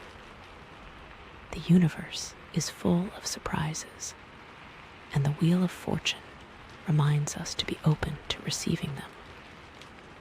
This could just be that you're going to be in the right place at the right time, you know. But the Wheel of Fortune isn't just about luck. It's also about taking responsibility for your own destiny. It's about recognizing that you have the power to influence the direction of your life. You're not just a passive observer. You're an active participant in your own journey. So, ask yourself, what kind of future do you want to create for yourself? What kind of opportunities do you want to attract into your life? The Wheel of Fortune is inviting you to take control of your destiny and to manifest the life of your dreams. Like, seriously, what do you want? Now is the time to really think about that. And in terms of relationships, the Wheel of Fortune could be indicating a turning point in your love life. Maybe you're going to meet someone new who will sweep you off your feet. Or maybe you're going to rekindle an old flame. Or maybe you're just going to gain a deeper understanding of yourself and your needs in a relationship. The Wheel of Fortune is all about growth and transformation, and that applies to your love life as well. And it could be, because we're talking about the ripples of serenity, that the wheel turning brings you closer to a more peaceful and harmonious relationship. Maybe the changes that are happening are actually paving the way for a deeper connection, a more authentic partnership, and a more fulfilling love life. It could be that the chaos of the tower was necessary to clear out the obstacles that were preventing you from experiencing true love and intimacy. So really think about that. And career-wise, the Wheel of Fortune could be signaling a new opportunity or a new direction. Maybe you're going to get a promotion, or maybe you're going to start your own business, or maybe you're just going to find a new sense of purpose and fulfillment in your work. The Wheel of Fortune is all about taking risks and pursuing your passions, and that can lead to amazing things in your career. But again, the key is to be open to change and to embrace the unknown. Don't be afraid to step outside of your comfort zone and to try new things. The Wheel of Fortune is inviting you to take a leap of faith and to trust that the universe will support you along the way. Like, maybe there's a class you've been thinking about taking, or a certification, or just something to spice things up and get you out of your routine. Now would be the time. And remember that aquamarine star, that grounding energy. As the wheel turns and things feel like they're speeding up, remember to connect with your inner peace. This isn't about being swept away by the momentum, but about consciously choosing your direction. The aquamarine reminds you that you have the power to navigate these changes with clarity and intention, ensuring that the wheel spins in a way that aligns with your highest good. Okay, so we've got the tower shaking things up, and the Wheel of Fortune bringing in new opportunities. Now, what's the final piece of the puzzle? Justice. All right, this is where things get really interesting. Justice is all about fairness, balance, and karmic consequences. It represents the idea that what you sow, you shall reap. Your actions have consequences, both positive and negative. And justice is here to ensure that everything is brought into equilibrium, that everyone gets what they deserve. It's like the universe's way of keeping score. In the context of the tower and the wheel of fortune, justice suggests that the changes that are happening in your life are part of a larger karmic cycle. The tower represents the breaking down of old structures that were built on injustice or imbalance, while the wheel of fortune represents the opportunity to create a more just and equitable future. And justice is here to ensure that the outcomes are fair and balanced, that everyone is held accountable for their actions. So, with justice, it's important to be honest with yourself and with others, to take responsibility for your actions, and to make amends for any harm you've caused. It's about living in integrity and aligning your actions with your values. Because what goes around comes around, right? If you're living a life of honesty and integrity, you're going to attract positive outcomes. But if you're living a life of dishonesty and deceit, you're going to attract negative outcomes. For some of you, justice could be signaling a legal matter that's coming to a resolution. Maybe you're involved in a lawsuit, or maybe you're dealing with a contract dispute. Justice is here to ensure that the outcome is fair and equitable, that everyone is treated with respect and dignity. It's about finding a solution that works for everyone involved. And it could be, because we're talking about ripples of serenity, that this legal resolution actually brings a sense of peace and closure.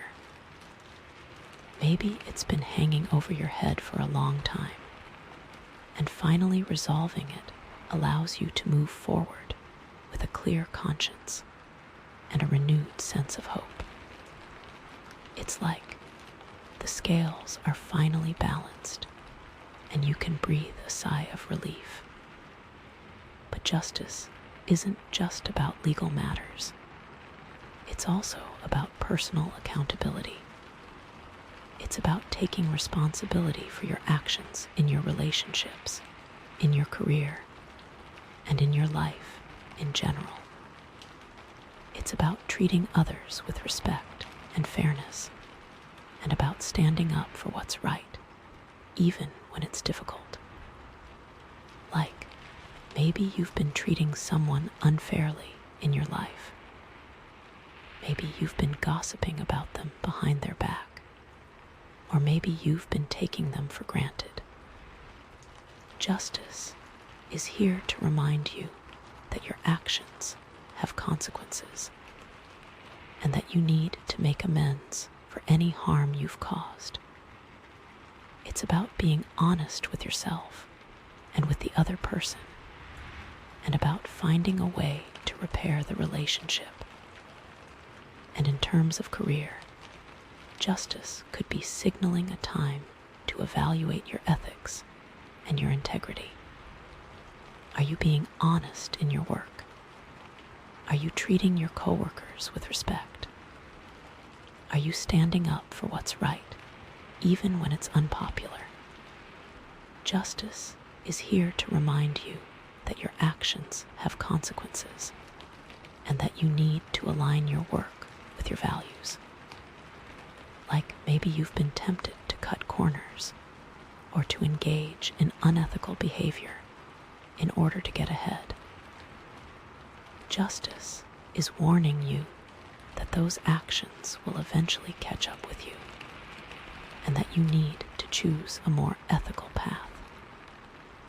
And for some of you, justice could be signaling a time to stand up for yourself and to demand fair treatment. Maybe you've been feeling like you're being taken advantage of, or maybe you're being discriminated against. Justice is here to empower you to assert your rights and to demand that you be treated with respect and dignity.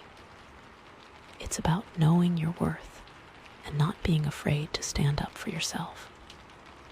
You know, but remember that aquamarine star, that grounding force.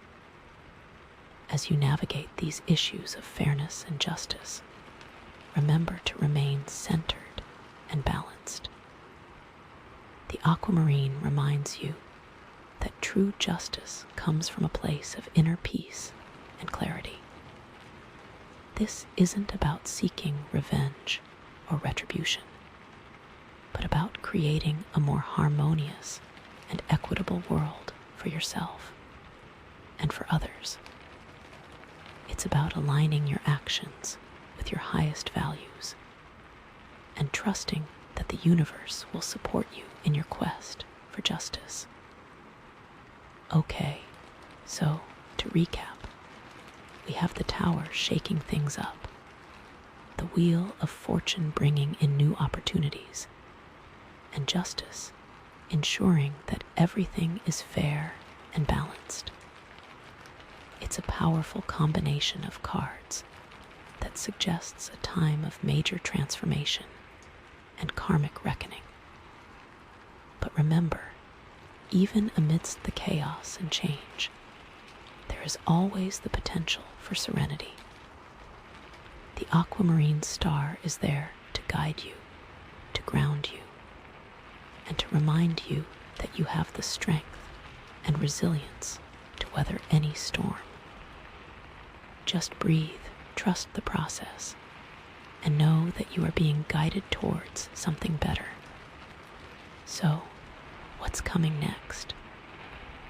Okay, aquamarine star. So we've got the tower shaking things up, the wheel of fortune bringing in new opportunities, and justice making sure everything's fair, right? And now we pull the Three of Swords. Ouch. Okay, so yeah, this card definitely throws a little wrench in our calm waters theme, doesn't it? But you know, even calm waters can have some sharp rocks hidden beneath the surface. The Three of Swords is like, bam, here's the heartbreak, here's the sorrow, here's the stuff we try to avoid. So, after all that change and potential good fortune and karmic balancing, this card is here to say, hey, don't forget about your heart. Don't forget about your feelings. It's like a little dose of reality, right? Now, the Three of Swords is all about heartbreak, betrayal, and emotional pain. It represents the feeling of being stabbed in the back, of having your heart broken into a million pieces. It's that moment when you realize that someone you trusted has hurt you deeply, or that a situation you were hoping for has fallen apart. It's like the tower crumbled, the wheel spun, justice gave its verdict, and now your heart is feeling the aftershocks. But, it's not all doom and gloom, okay? Because the Three of Swords is also about clarity. It's about seeing things as they truly are, about cutting through the illusions and facing the truth, even if it hurts. It's like sometimes you need to feel the pain in order to heal from it. And sometimes, you know, a broken heart can actually open you up to new possibilities, to new levels of understanding and compassion. So, let's dig a little deeper, because, you know, heartbreak can manifest in so many different ways. For some of you, this could be a romantic relationship that's ending, or that's experiencing a major crisis.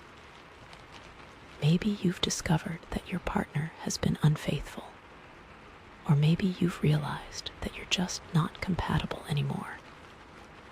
The Three of Swords could be signaling that it's time to let go, to accept the pain, and to move on. And I know that's easier said than done.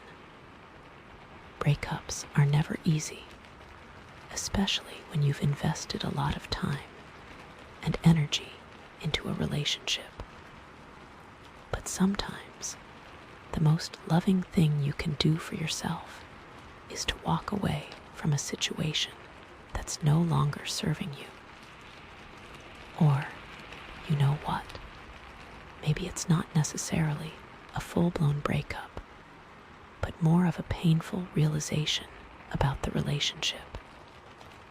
Maybe you're starting to see your partner in a new light, to recognize their flaws and limitations.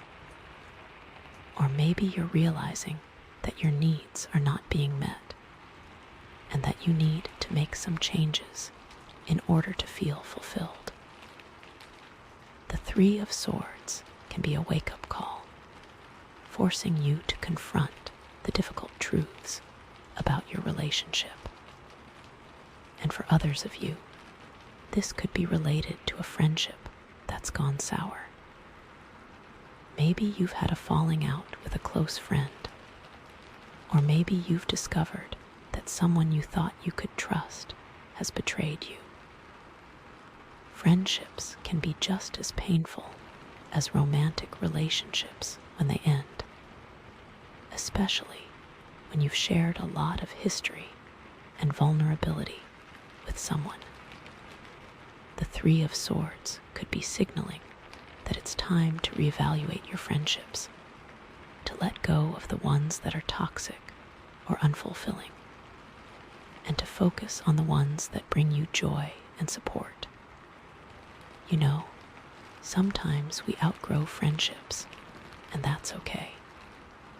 It doesn't mean that anyone's a bad person. It just means that you're on different paths now. But it can still hurt, you know. It can still feel like a loss. Or, you know, maybe this Three of Swords is cutting a little deeper. It could be that this is about family. Maybe you're experiencing conflict with a family member, or maybe you're dealing with a long-standing family issue that's causing you pain. Family relationships can be incredibly complex and challenging, especially when there's a history of dysfunction or trauma. The Three of Swords could be signaling that it's time to set some boundaries with your family, to protect yourself from further harm, and to prioritize your own well-being. This is such a tough one, right? Because family is supposed to be there for you, but sometimes they're the ones who hurt you the most. And it doesn't have to be just relationships, right? I'm also getting a sense that for some of you, the Three of Swords could be related to your career or your life purpose. Maybe you've experienced a major disappointment at work, like a job loss or a missed promotion. Or maybe you're realizing that your current career path is not aligned with your passions and your values. The Three of Swords can be a painful reminder that things don't always go according to plan, and that sometimes you need to make a change in order to find fulfillment. Like maybe you've been working towards a certain goal for a long time, and now you're realizing that it's not what you thought it would be. Or maybe you've been pouring your heart and soul into a job that's not giving you anything back. It can be incredibly disheartening, you know, to feel like you've wasted your time and energy on something that's not working out. But the Three of Swords is also an opportunity to reassess your priorities and to find a new direction that's more aligned with your true self. So, okay, let's bring it back to those other cards for a sec. How does this Three of Swords connect with the Tower the wheel of fortune and justice? Well, I think the tower's shakeup might have directly led to this heartbreak. Maybe the crumbling structures that we talked about involved a relationship ending, or a job loss, or a major disappointment. The tower can be a really jarring experience, and it can often leave you feeling vulnerable and exposed. And that vulnerability can make you more susceptible to heartbreak. It's like when your foundations are shaken, it's easier for someone to come along and knock you off your feet. And the wheel of fortune, with its ups and downs, might be highlighting the cyclical nature of relationships and emotions. Maybe you've been through similar heartbreaks before, and this is just another turn of the wheel. Or maybe this is a karmic lesson that you need to learn in order to move forward. The wheel of fortune reminds us that nothing stays the same forever, and that even the darkest times will eventually pass. But it also reminds us that we need to be prepared for the inevitable ups and downs of life, and to develop the resilience to weather any storm. And justice, with its focus on fairness and accountability, might be bringing some difficult truths to light. Maybe you're realizing that you've been treating someone unfairly, or that someone has been treating you unfairly. Or maybe you're just starting to see the karmic consequences of your actions and the actions of others. Justice can be a harsh card, but it's also a necessary one. It forces us to confront the truth and to take responsibility for our choices. And sometimes that truth can be painful, especially when it involves heartbreak. It's like justice is saying, okay, this happened, and now you need to deal with it. You need to learn from it, and you need to make amends if necessary. So, what do we do with all this, right? How do we navigate this heartbreak and find our way back to those calm waters we were talking about? Well, the first thing is to allow yourself to feel the pain. Don't try to suppress it or ignore it. Acknowledge it, validate it, and let it run its course. It's okay to cry. It's okay to be angry. It's okay to grieve. Your emotions are valid, and they need to be processed in order to heal. It's like if you try to bottle up your emotions, they're just going to fester and explode later on. So, give yourself permission to feel everything, even the ugly stuff. And the second thing is to practice self-compassion. Be kind to yourself, be gentle with yourself, and treat yourself with the same love and care that you would offer to a friend who's going through a tough time. Heartbreak can be incredibly isolating, and it's easy to fall into a spiral of self-blame and self-criticism. But remember that you're not alone, and that you deserve to be treated with kindness and compassion. It's like you wouldn't yell at a child for falling down, would you? You'd pick them up, dust them off, and tell them it's okay. So treat yourself with that same level of tenderness and understanding. And the third thing is to set some boundaries. Protect yourself from further harm and create some space for healing. This might mean cutting off contact with the person who broke your heart, or it might mean setting some limits on your interactions with them. It might also mean saying no to things that drain your energy or trigger your pain. It's important to prioritize your own well-being and to create an environment that supports your healing process. This is such a vital step, you know. It's about recognizing your own needs and honoring them, even if it means disappointing someone else. And the fourth thing is to seek support. Talk to your friends, your family, or a therapist. Don't try to go through this alone. Sharing your feelings with others can help you process your emotions, gain new perspectives, and feel less isolated. And a therapist can provide you with tools and strategies for coping with heartbreak and healing from emotional trauma. There's no shame in asking for help, you know. In fact, it's a sign of strength. It shows that you're willing to take care of yourself and to invest in your own well-being. Okay, so let's get a little more specific about how this Three of Swords might be playing out in your relationships, right?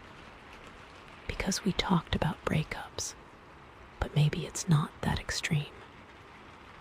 Maybe it's more about setting boundaries and redefining the terms of the relationship.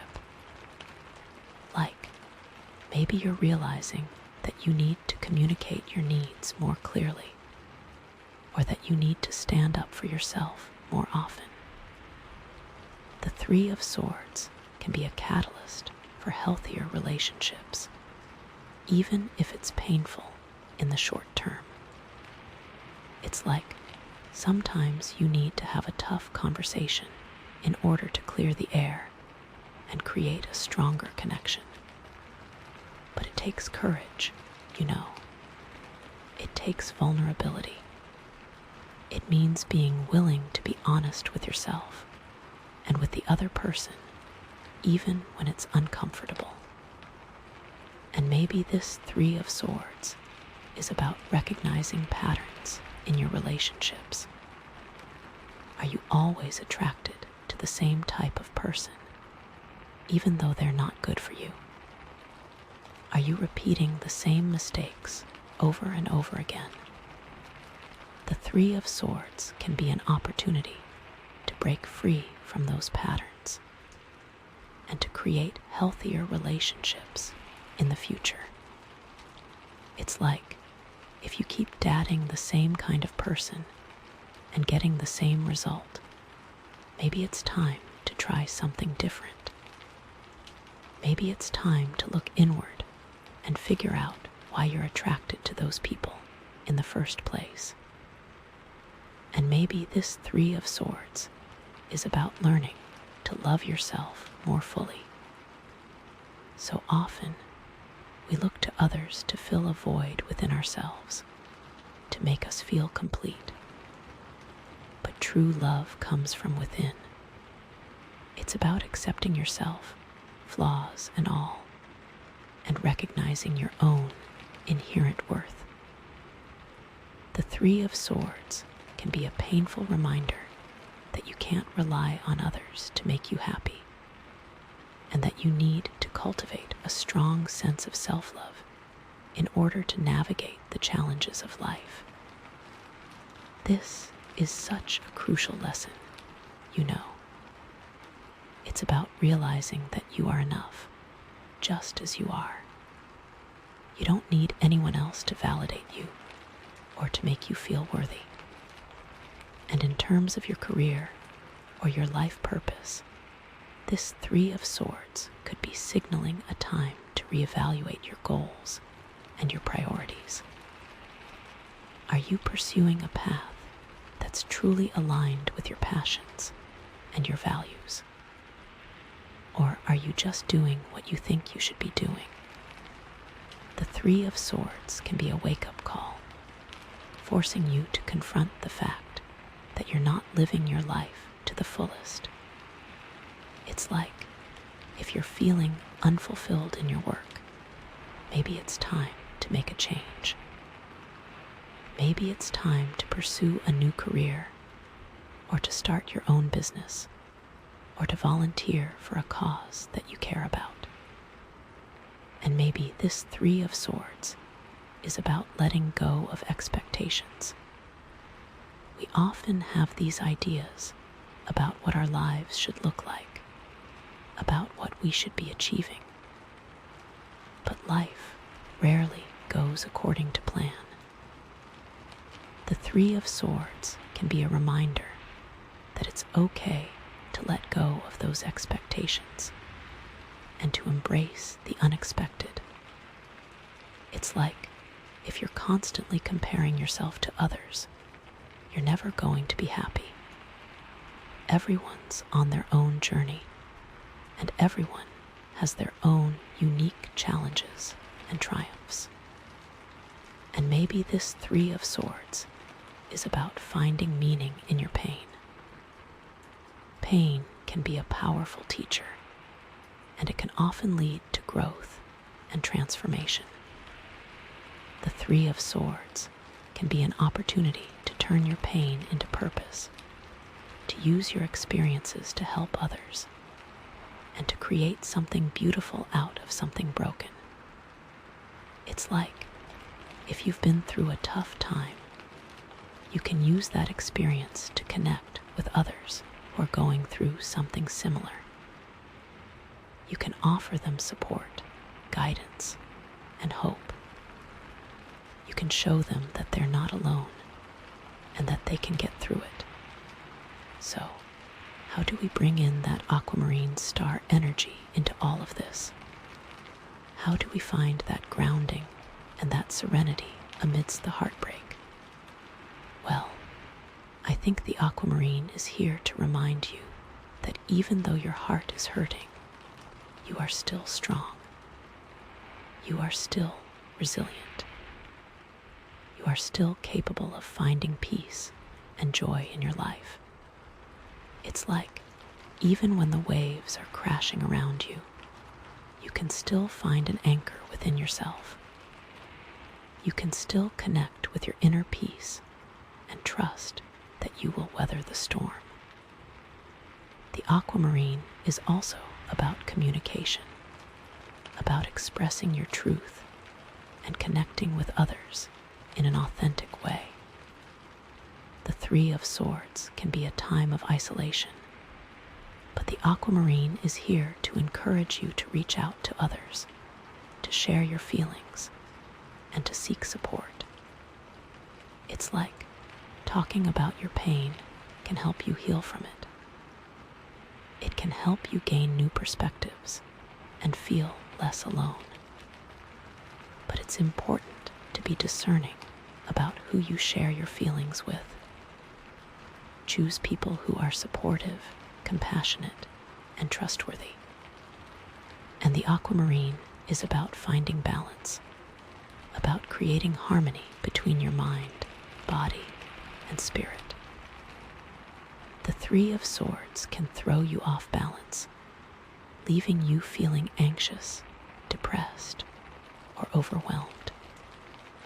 But the Aquamarine is here to remind you to take care of yourself, to prioritize your well-being, and to create a life that's sustainable and fulfilling.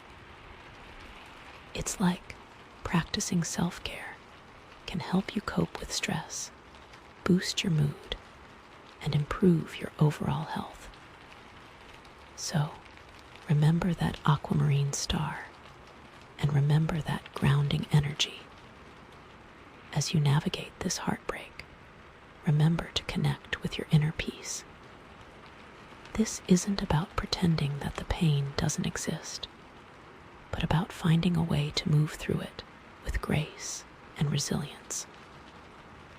The Aquamarine reminds you that you have the power to heal, to grow, and to create a life that's filled with love, joy, and purpose, even after a heartbreak. It's like this isn't the end of the story. It's just a new chapter, and you get to decide how that chapter is written. So, okay, We've got the Tower shaking things up, the Wheel of Fortune bringing in new opportunities, justice ensuring fairness, and the Three of Swords bringing in the heartbreak and the clarity right. What a journey so far. It's a lot, I know, but you've got this. You've totally got this. Okay, I am so excited to see what comes next, because, wow, this has been intense.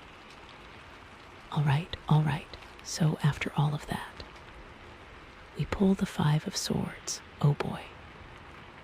Okay, so if the Three of Swords was like a stab in the heart, the Five of Swords is like the aftermath, right? It's the picking up the pieces, dealing with the fallout, and trying to figure out what the heck just happened. The Five of Swords is all about conflict, defeat, and the feeling of being, like, totally screwed over. It represents those situations where you've been in a fight. You might have won, but everyone, including you, feels like a loser. It's like you might have technically come out on top, but at what cost? Now, the thing about the Five of Swords is that it's not always about physical violence or aggression, right? It can also be about mental or emotional warfare. It's about those subtle power struggles, those passive-aggressive comments, those situations where someone is trying to manipulate you or undermine you. It's like someone's playing dirty and you're caught in the crossfire. And you know what? Sometimes that someone is you. The Five of Swords often points to a situation where ego gets in the way. Someone has to be right. Someone has to win, even if it means hurting others or sacrificing their own integrity. It's like people get so caught up in their own need to be validated that they lose sight of what's really important. And honestly, sometimes it feels like the only way to win is to not play right. Like to walk away from the drama and refuse to engage. But that can be hard, especially when you feel like you're being attacked or unfairly treated. The Five of Swords can bring up feelings of anger, resentment, and a desire for revenge. It's like you want to fight back. You want to defend yourself. You want to make them pay for what they've done. But the card is also a warning that engaging in that kind of behavior will only perpetuate the cycle of conflict and negativity. It's like fighting fire with fire just leaves everyone burned, you know. It's a card that really asks you to examine your motives. Are you fighting for something that's truly important? Or are you just trying to prove a point? Are you acting out of anger and resentment? Or are you coming from a place of love and compassion? Because honestly, sometimes the best way to win is to forgive and let go. To release the need to be right, and to focus on creating a more peaceful and harmonious situation. But that definitely requires some serious self-awareness. The Five of Swords can also represent feelings of shame and regret. Maybe you said something you didn't mean, or maybe you acted in a way that you're not proud of. It's like you got caught up in the heat of the moment, and you let your emotions get the best of you. And now you're left feeling guilty and remorseful. And that's a terrible feeling, right? In these situations, the Five of Swords is a reminder to take responsibility for your actions and to make amends if necessary. It's about acknowledging your mistakes, apologizing to those you've hurt, and learning from the experience so you don't repeat the same patterns in the future. It's about owning your stuff, basically. It's not always easy, but it's essential for personal growth and healing. Okay, so how does this Five of Swords connect with everything else that's going on? We've got the Tower, the Wheel of Fortune, Justice, and the Three of Swords all swirling around. And now this. How does this all fit together? Well, I think the Tower shakeup might have created some conflict and power struggles in your life. Maybe the crumbling structures that we talked about involved disagreements or betrayals. Or maybe they left you feeling vulnerable and exposed to attack. It's like when things are falling apart, people can get desperate and start acting out of character, right? The Tower can be a really destabilizing force, and it can often bring out the worst in people. And that can definitely lead to conflict. And then the Wheel of Fortune, with its ups and downs, might be highlighting the unpredictable nature of conflict. Maybe you thought you had the upper hand, but then the tables turned and you ended up on the losing side. Or maybe you were caught in the middle of someone else's fight and you got swept up in the drama. It's like the wheel is always spinning and you never know when you're going to be on top or on the bottom. You know, the Wheel of Fortune reminds us that life is full of surprises, both good and bad, and that we need to be prepared for anything. And that includes conflict. But then we have Justice, with its focus on fairness and accountability, might be revealing some injustices or imbalances that are contributing to the conflict. Maybe you're realizing that you've been unfairly treated, or maybe you're recognizing that you've been complicit in perpetuating a harmful situation. Justice can be a really challenging card because it forces us to confront uncomfortable truths and to take responsibility for our actions. But it's also a powerful card because it empowers us to create a more just and equitable world. And that often starts with resolving conflict in a fair and constructive way. And then the Three of Swords, with its heartbreak and emotional pain, might be making the conflict even more intense. Maybe you're feeling betrayed or abandoned. Or maybe you're just overwhelmed by the sheer amount of negativity in your life. Heartbreak can make it really hard to think clearly and to make rational decisions. It can cloud your judgment and lead you to act in ways that you later regret. And honestly, I feel like that happens to everyone at least once, right? The Three of Swords is a reminder to take care of your emotional well-being and to not let your feelings cloud your judgment. It's about finding healthy ways to cope with your pain and to not let it consume you. It's about feeling it, but not letting it drive the car, you know. So, okay, let's break this down even further. How might this Five of Swords be playing out in your relationships, specifically? Because relationships are complicated, and they're often the source of our greatest joys and our greatest pains. Maybe you're in a relationship where there's a lot of conflict and tension. Maybe you and your partner are constantly arguing, or maybe you're just not communicating effectively. The Five of Swords could be signaling that it's time to address these issues head on and to find a way to resolve the conflict in a healthy and constructive way. That might mean going to couples therapy, or it might mean having some really difficult conversations.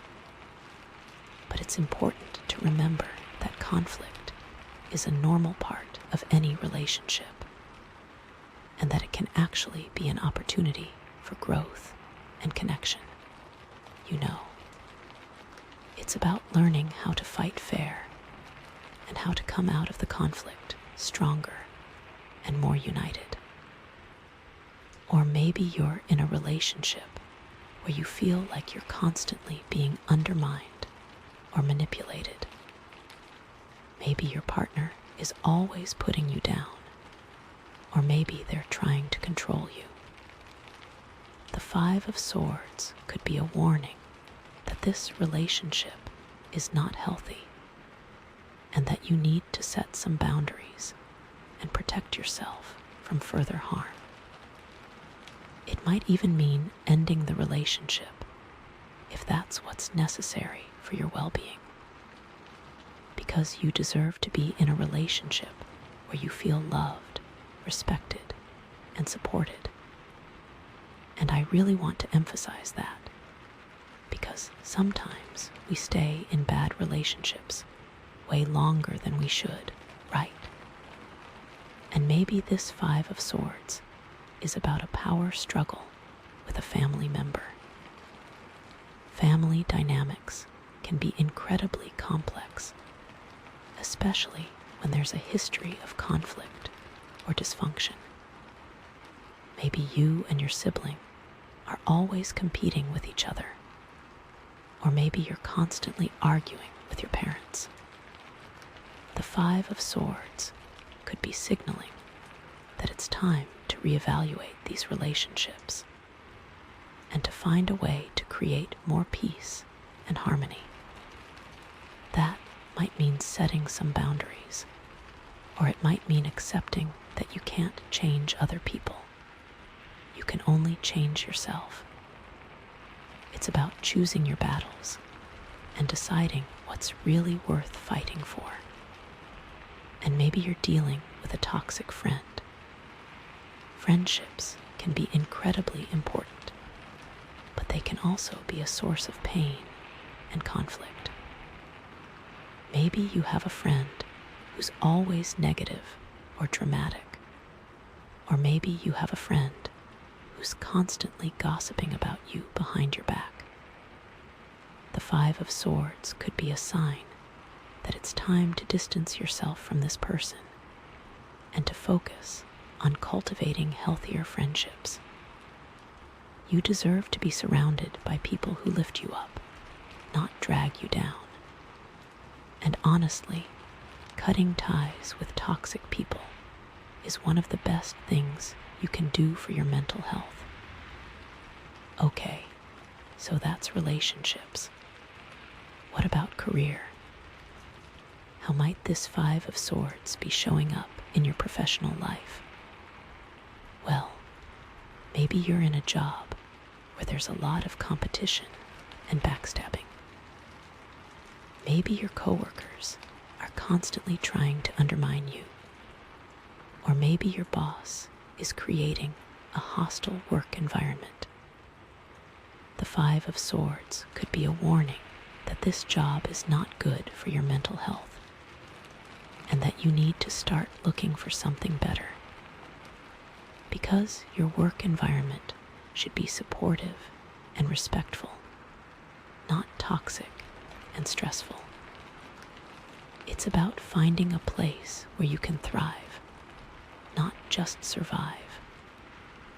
Or maybe you're in a situation where you're constantly having to fight for recognition or advancement. Maybe you feel like your contributions are being overlooked, or maybe you're being passed over for promotions. The Five of Swords could be signaling that it's time to stand up for yourself and to demand what you deserve. That might mean having a difficult conversation with your boss, or it might mean looking for a new job where your talents are appreciated. It's about knowing your worth and not being afraid to ask for it. And maybe this Five of Swords is about a conflict of values at work. Maybe you're being asked to do something that goes against your ethical principles. Or maybe you're working for a company that you don't believe in. The Five of Swords could be a sign that it's time to reevaluate your career path and to find a job that's more aligned with your values. Because your work should be meaningful and fulfilling, not just a way to make money. It's about finding a purpose, not just a paycheck. And maybe you're dealing with a difficult client or customer. Sometimes, dealing with the public can be incredibly challenging, especially when you're dealing with people who are angry or unreasonable. The Five of Swords could be a reminder to set some boundaries and to not let other people's negativity affect your own well-being. It's about protecting your energy and not letting other people drain you. Okay, so we've covered relationships and career. What about your personal beliefs? How might this Five of Swords be showing up in your internal world? Because sometimes the biggest conflicts we face are the ones within ourselves.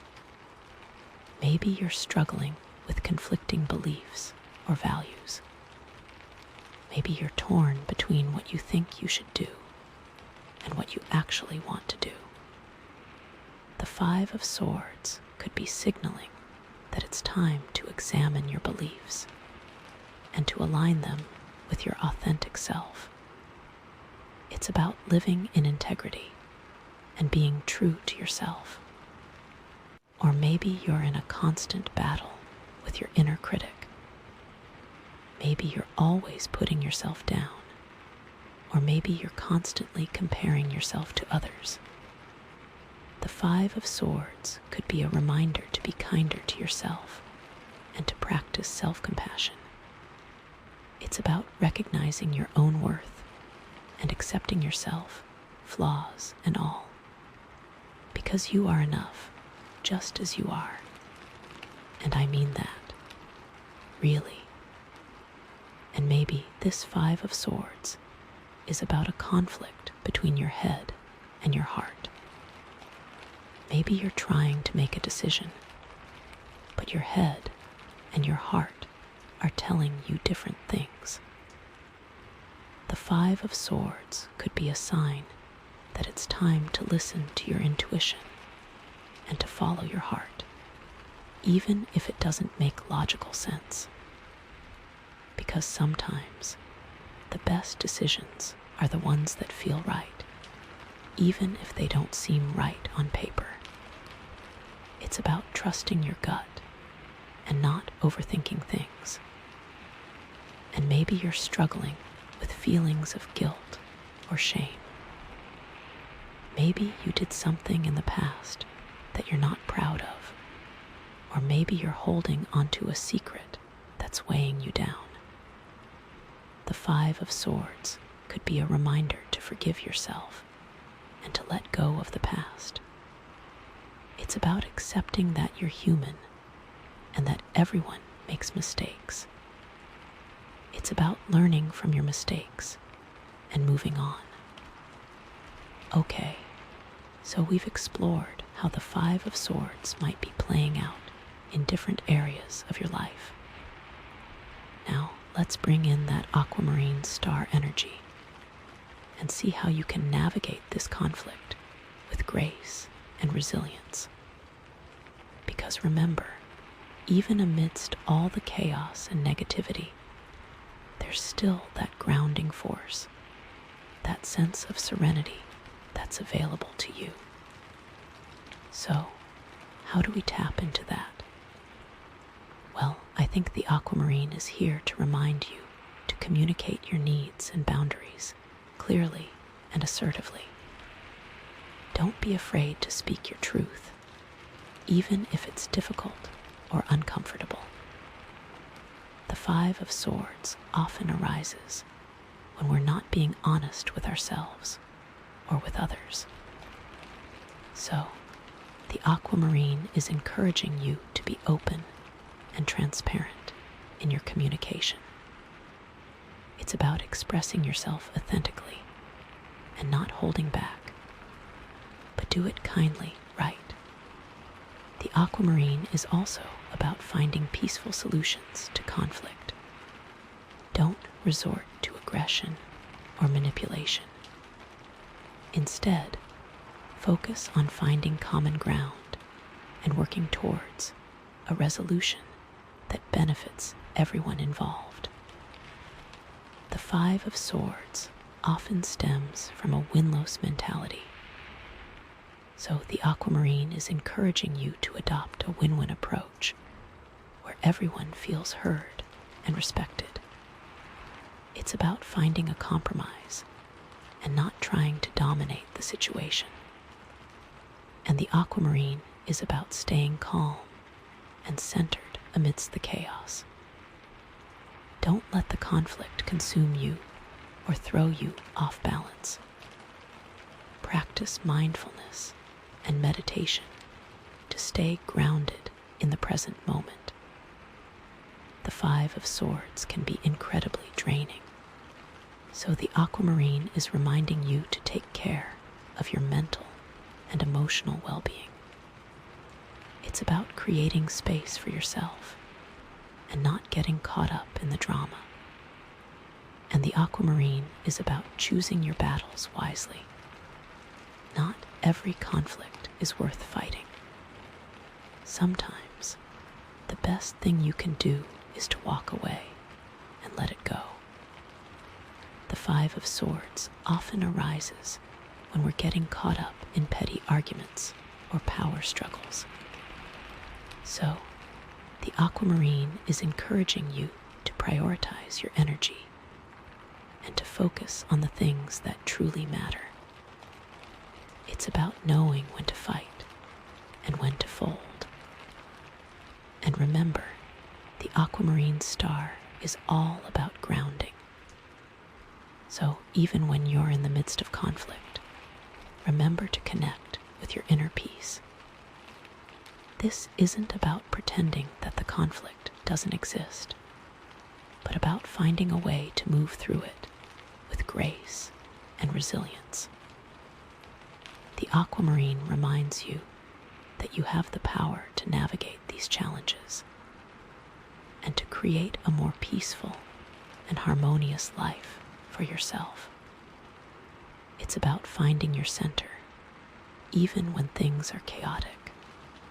So, okay, Aquamarine star, we've got the tower shaking things up, the wheel of fortune bringing in new opportunities, justice ensuring fairness, the Three of Swords bringing in the heartbreak, and the Five of Swords bringing in the conflict. It's a wild ride, right? But you're not alone. You have the strength and resilience to navigate these challenges and to create a life that's filled with love, joy, and purpose. Just remember to breathe, trust the process, and connect with your inner peace. You got this. I'm so curious to see what the final card is, because honestly, this could go in a million different directions. Is it going to be a resolution, a new beginning, or another curveball? We'll see. Okay, wow, okay. After all that, we pull the sun. The sun, Aquamarine star, the freaking sun. Okay, so after all the tower moments and wheel of fortune turns and justice being served, after the heartbreak of the Three of Swords and the conflict of the Five of Swords, we get the sun, like sunshine after the storm, right? The sun is all about joy, optimism, success, vitality, like pure freaking happiness. It's like a big, warm hug from the universe. I feel like we needed that, didn't we? It is such a lovely message. Okay, deep breaths. So, the sun, in general, just radiates positivity. It's about feeling good, about celebrating life, about recognizing all the blessings that you have. It's about that childlike joy, that pure, unadulterated happiness that we sometimes forget as adults. It's like, remember when you were a kid and you could just be happy for no reason. The sun wants you to tap back into that. It wants you to find that joy again, even after everything you've been through. And you know, after all those heavy cards, it's so important to remember that joy is possible, that happiness is attainable. It's not always easy, but it's always there, waiting for you to find it. And with that aquamarine star grounding, I feel like this isn't just some fleeting happiness. It's something deeper, something more sustainable. It's about building a life that's truly fulfilling, a life that's aligned with your soul's purpose. The sun can really beam down on you. So, how does the sun connect with all those other cards?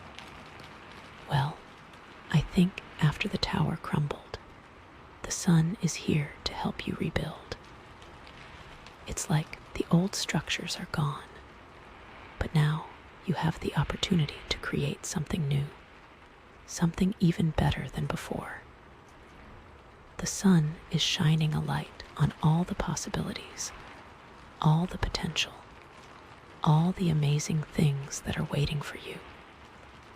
It's like the universe is saying, okay, you've been through a lot, but now it's time to shine. It's time to embrace your joy, your creativity, your passion. It's time to live your best life. And with the wheel of fortune turning, the sun is a reminder that even though life has its ups and downs, the good times are always coming. It's like the wheel is still spinning, and now it's bringing you a period of happiness, success, and abundance. The sun is a sign that things are looking up, that you're moving in the right direction, that you're on the path to fulfilling your dreams. The sun is like that warm spot after you've been freezing. And after justice being served, the sun is a sign that you're being rewarded for your honesty, your integrity, and your commitment to fairness. The sun is shining a light on your good deeds, your positive actions, and your contributions to the world. It's like the universe is saying, okay, you've been doing the right thing, and now you're going to reap the rewards. And after the heartbreak of the Three of Swords, the sun is here to heal your wounds and to help you find love again, both for yourself and for others. It's like the sun is melting away the pain, the sadness, the disappointment, and replacing it with warmth, joy, and optimism. The sun is a reminder that even after heartbreak, love is still possible, and that you deserve to be happy. And after the conflict of the Five of Swords, the sun is bringing peace, harmony, and resolution. It's like the sun is shining a light on the path to forgiveness, understanding, and reconciliation. The sun is a reminder that even after conflict, it's possible to find common ground, to heal the wounds, and to move forward in a positive direction. The sun is saying, okay, that's enough fighting. Let's get back to love. Okay, I'm so excited about this sun card because it really feels like a turning point. It feels like all that hard work, all that struggle, all that pain is finally paying off. It's like you've been climbing a mountain in the dark, and now you've reached the summit, and the sun is shining on your face. It's a moment of pure joy, pure gratitude, and pure bliss. So let's dive a little deeper, right? Because the sun isn't just about general happiness. It's also about healing and self-discovery. And this is a journey for the Aquamarine star. I feel like the sun is shining its light on those wounds from the Three of Swords, starting to heal those broken places. It's like, you know, when you have a cut and you put it in the sunlight and it just feels better. That's what the sun is doing for your heart right now. It's helping you to release the pain, the sadness, the resentment, and to open yourself up to love and joy again. The sun is reminding you that you are worthy of love, that you are capable of joy, and that you deserve to be happy. The Three of Swords is like a scar, but the sun helps you to see that scar as a sign of strength, a reminder of what you've overcome.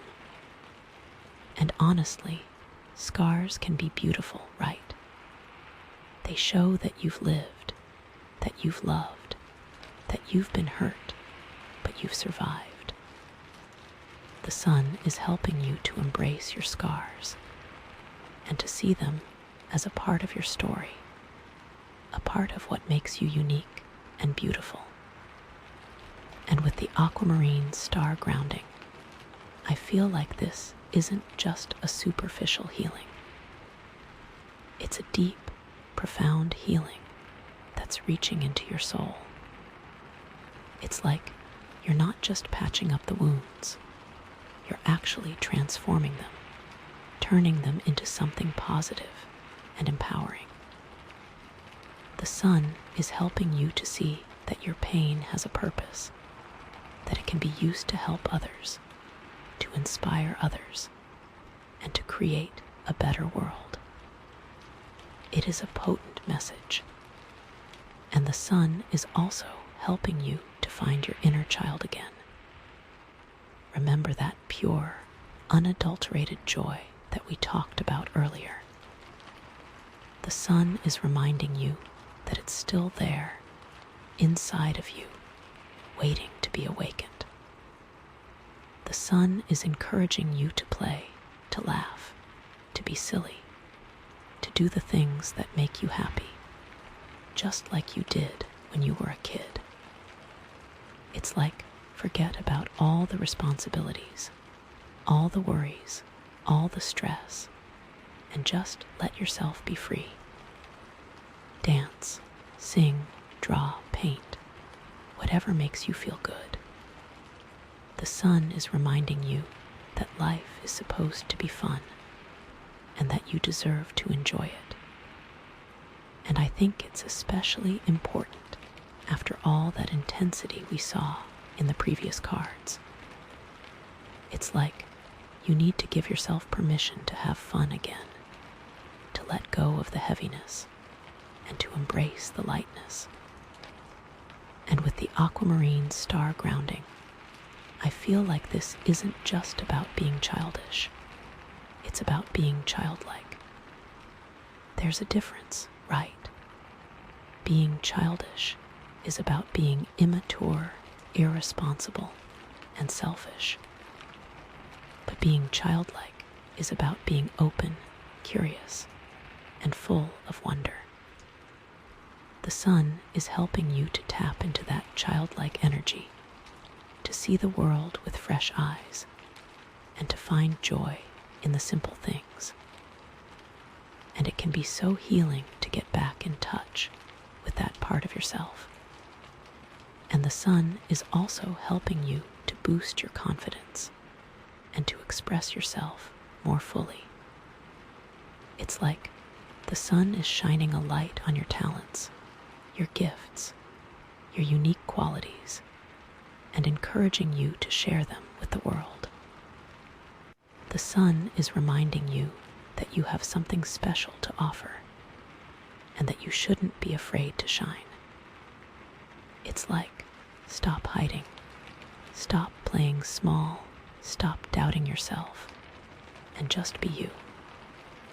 The sun is helping you to embrace your individuality, to celebrate your quirks, and to own your power. This is a big one. This is about stepping into who you really are without apology. And honestly, the world needs your light. The world needs your unique perspective, your creativity, your passion. The sun is encouraging you to step up and to be a leader, to inspire others, and to make a difference in the world. This is a beautiful message, Aquamarine star, just lovely. And with the Aquamarine star grounding, I feel like this isn't about being arrogant or egotistical. It's about being authentic, confident, and self-assured. It's like you're not trying to be someone you're not. You're just being the best version of yourself. You're owning your strengths, acknowledging your weaknesses, and embracing your imperfections. And that's what makes you so powerful. And the sun is also helping you to connect with your life force, your vitality, your energy. It's like the sun is charging your batteries, giving you the energy you need to pursue your dreams, to overcome obstacles, and to live life to the fullest.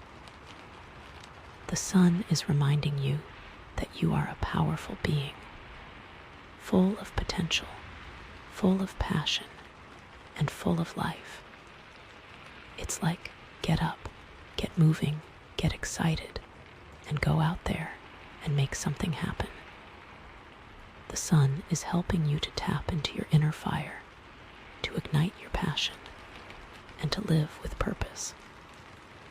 And I think it's especially important after all the challenges you've been facing.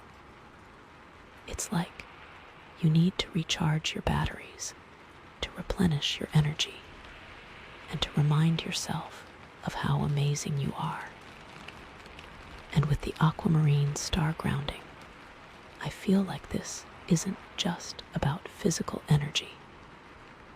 It's about spiritual energy, emotional energy, and mental energy. It's about aligning all aspects of yourself so that you're operating at your full potential. It's like when your mind, body, and spirit are in harmony, you become unstoppable. And you know it. It's about recognizing your own radiance, your own inner light. The sun is reminding you that you are a source of joy, of warmth, and of love, and that you have the power to brighten the lives of others. The sun is encouraging you to shine your light brightly, to share your gifts with the world, and to make a positive impact on everyone you meet. It's like you don't have to be perfect. You don't have to be rich. You don't have to be famous. You just have to be you. And you know what? Your authenticity is your superpower. The sun is helping you to see that you are a valuable member of this world and that you have something important to contribute. You know.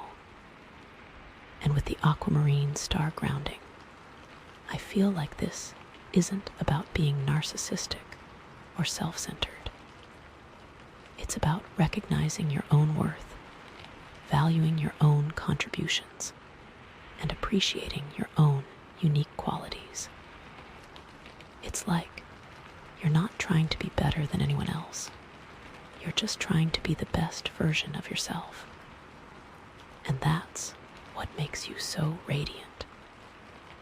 And the sun is also helping you to overcome self-doubt, negativity, and limiting beliefs.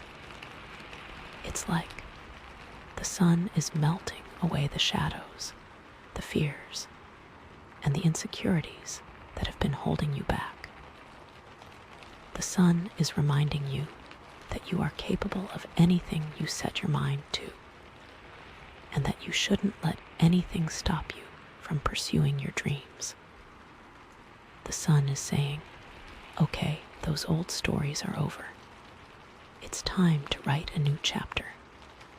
It's time to believe in yourself, to trust yourself, and to go for it. And honestly, you deserve to live a life that's filled with joy, purpose, and abundance. You really do. And with the Aquamarine star grounding, I feel like this isn't just about positive thinking. It's about transforming your beliefs, your thoughts, and your emotions so that they align with your highest potential. It's like you're not just trying to convince yourself that you're good enough. You're actually becoming the person you were meant to be. And that's a powerful transformation. So yeah, the sun is about healing, self-discovery, and embracing your own radiance. But let's talk about how this might be showing up in your relationships and in your career, because, you know, those are two big areas of our lives, right? So, in relationships, the sun is bringing warmth, positivity, and joy. It's like the sun is shining a light on your love life, helping you to attract healthy, fulfilling relationships, and to create deeper connections with the people you already love. The sun is reminding you that you deserve to be loved, to be cherished, and to be appreciated, and that you have the power to create loving, supportive relationships in your life. The sun is like bringing the good vibes. It is a lovely thing. The sun helps you shine your love. It's like the people you love, you can shine your sun on them, and it helps them grow. And honestly, after the Three of Swords, this is such a welcome relief, right? It's like you've been through heartbreak, you've been through conflict, but now the sun is here to remind you that love is still possible, and that you can create a life that's filled with meaningful connections. You know, and with the Aquamarine star grounding, I feel like this isn't just about romantic relationships. It's about all your relationships, friendships, family relationships, work relationships, and even your relationship with yourself. It's about creating a network of support, love, and connection that nourishes your soul and helps you to thrive. That's so important. And the sun can also help you to attract abundance and opportunities into your life. It's like the sun is shining a light on your potential, helping you to see all the amazing things that are possible for you. The sun is reminding you that you are worthy of success, of abundance, and of financial security, and that you have the power to create a life that's filled with everything you need and everything you desire. It's like the universe is saying, okay, You've been working hard. You've been putting in the effort. And now it's time to receive the rewards. The sun will shine down on you. And honestly, after the challenges you've been facing, you deserve to experience abundance in your life. You deserve to feel financially secure, to have access to the resources you need, and to live a life that's free from stress and worry. You know, and with the Aquamarine star grounding, I feel like this isn't just about material wealth. It's about abundance in all areas of your life: health, relationships, creativity, spirituality, and overall well-being. It's about creating a life that's rich in experiences, in connections, and in opportunities. It's about feeling grateful for everything you have and knowing that you are always supported by the universe. And it also helps you to shine your light in your career path, helping you to find work that's fulfilling, meaningful, and aligned with your passions and values. The sun is reminding you that you have something special to offer the world, and that you deserve to be recognized and rewarded for your contributions. The sun is encouraging you to pursue your dreams, to take risks, and to step into your full potential. The sun makes everything brighter. It's a beautiful thing. It's like the universe is saying, okay, you have the talent, you have the skills, you have the passion. Now go out there and make it happen.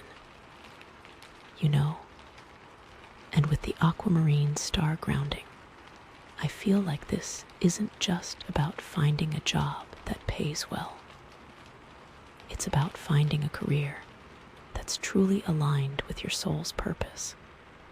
A career that allows you to express your creativity, to make a positive impact on the world, and to feel fulfilled and energized every day. It's about finding work that you love, and that loves you back. And the sun can bring recognition, success, and leadership opportunities into your career. It's like the sun is shining a light on your talents, helping you to stand out from the crowd and to attract the attention of people who can help you to achieve your goals. The sun is reminding you that you are a leader, that you have the power to inspire others, and that you can make a significant contribution to your workplace. It's like the universe is saying, okay, you have the potential to be a star. Now go out there and shine. And honestly, after all the challenges you've been facing, you deserve to be recognized for your hard work, your dedication, and your talent. You deserve to be promoted, to be praised, and to be given opportunities to grow and develop your skills. You know, and with the Aquamarine star grounding, I feel like this isn't just about climbing the corporate ladder. It's about becoming a leader who is authentic, compassionate, and ethical. A leader who inspires others to be their best selves, and who makes a positive impact on the world. It's about leading with integrity, with kindness, and with a deep sense of purpose. The sun is a good leader, after all. And the sun can help you to find joy and passion in your work. It's like the sun is reminding you that work doesn't have to be a grind, that it can actually be a source of joy, of creativity, and of fulfillment. The sun is encouraging you to find the things that you love about your work, to focus on those things, and to let them energize and inspire you. It's like the universe is saying, okay, you spend a lot of time at work, so you might as well enjoy it. You know, and with the Aquamarine star grounding, I feel like this isn't just about finding a job that's fun. It's about finding a career that's deeply meaningful to you, a career that aligns with your passions, your values, and your soul's purpose. It's about finding work that makes you feel alive, that challenges you to grow, and that allows you to make a positive impact on the world. So, the sun is helping you to overcome obstacles with optimism and confidence. It's like the sun is reminding you that you have the strength, the resilience, and the determination to overcome any challenge that comes your way. The sun is encouraging you to stay positive, to maintain a sense of hope, and to never give up on your dreams. It's like the universe is saying, okay, you've been through tough times before, and you've always come out stronger. So trust yourself, believe in yourself, and know that you can handle anything that life throws at you.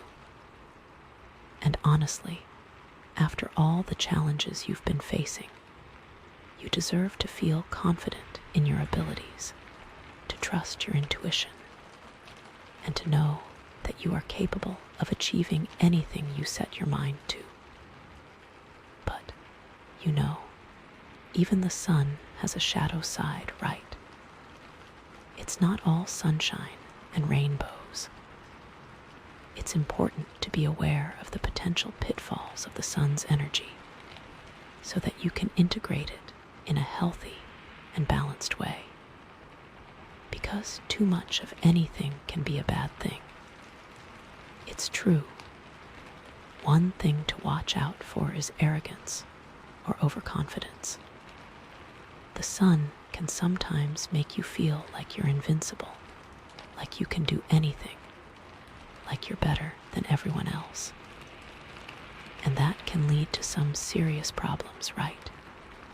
It's important to stay humble, to remember where you came from, and to appreciate the people who have helped you along the way. The sun is powerful, but don't get burned. The sun can be a real ego trap if you let it. And honestly, that's not a good look on anyone. It can make you look really bad. It's important to stay grounded, to stay connected to your values, and to treat everyone with respect and kindness, even when you're feeling on top of the world. You know, and with the Aquamarine star grounding, I feel like this is a reminder that true confidence comes from within, not from external validation. It's about knowing your worth, valuing your contributions, and appreciating your unique qualities without needing anyone else to tell you that you're amazing. It's about being confident in your own skin without being arrogant or boastful. It's about being a leader who inspires others, not intimidates them. It's about being a role model, not a tyrant. And the sun is also a reminder that there's a need for balance, that there's a time for everything, that there's a night and a day. The sun can't shine all the time, right? There has to be darkness. There has to be rest. There has to be reflection. It's important to allow yourself to have those moments of quiet, those moments of introspection, those moments of darkness, so that you can recharge your batteries and come back even stronger. You know, the sun needs to sleep sometimes. It can be hard to balance the sun's energy with other things. And honestly, we all need those moments of darkness, those moments of solitude, those moments of sadness. It's a reminder that we're human, that we're not perfect, and that it's okay to feel those emotions. It's about embracing the full spectrum of human experience, not just the positive emotions. And with the Aquamarine star grounding, I feel like this is a reminder to connect with your intuition, to listen to your inner voice, and to trust your gut instincts, even when they don't make logical sense. It's about knowing when to shine and when to retreat, when to be active and when to be still, when to be extroverted and when to be introverted. It's about finding the balance that works for you and honoring that balance. It's a hard thing to balance. You also have to integrate that shadow self, not ignore it. The sun can sometimes make you want to deny your negative emotions, your flaws, your imperfections. But it's important to embrace those parts of yourself, to acknowledge them, to accept them, and to learn from them. The sun is the light, but light can make shadows. And honestly, those shadow parts of ourselves are often the most valuable because they're the parts that we need to work on, the parts that can help us to grow, and the parts that can make us more compassionate and understanding. It's about embracing your whole self, not just the parts that you like. And with the Aquamarine star grounding, I feel like this is a reminder to practice self-compassion, to be kind to yourself, and to treat yourself with the same love and respect that you would offer to a friend. It's about accepting your imperfections, forgiving your mistakes, and celebrating your strengths. It's about being your own best friend. And even with all this success, you need to stay grounded. The sun can sometimes make you feel like you're invincible, like you're unstoppable, like you don't need anyone else. But it's important to stay connected to your roots, to remember where you came from, and to appreciate the people who have helped you along the way. The sun can dry up all the water if you aren't careful. The sun has that risk. And honestly, we all need support. We all need guidance. And we all need connection. It's about building a strong foundation, a network of support, and a community of people who love and care about you. And with the Aquamarine star grounding, I feel like this is a reminder to stay connected to nature, to spend time outdoors, and to appreciate the beauty of the world around you. It's about remembering that you're part of something bigger than yourself, and that you're connected to all living things. And the sun can really help highlight gratitude and humility as key virtues. The sun can sometimes make you want to take all the credit for your success, to forget about all the people who have helped you along the way, and to become arrogant and entitled. But it's important to stay grateful, to appreciate everything you have, and to acknowledge the contributions of others. The sun feels good, so give thanks.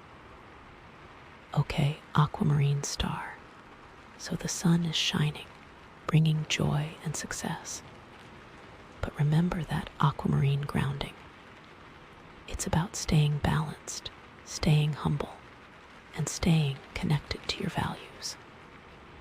It's about using your light to make the world a better place, not just to make yourself feel good.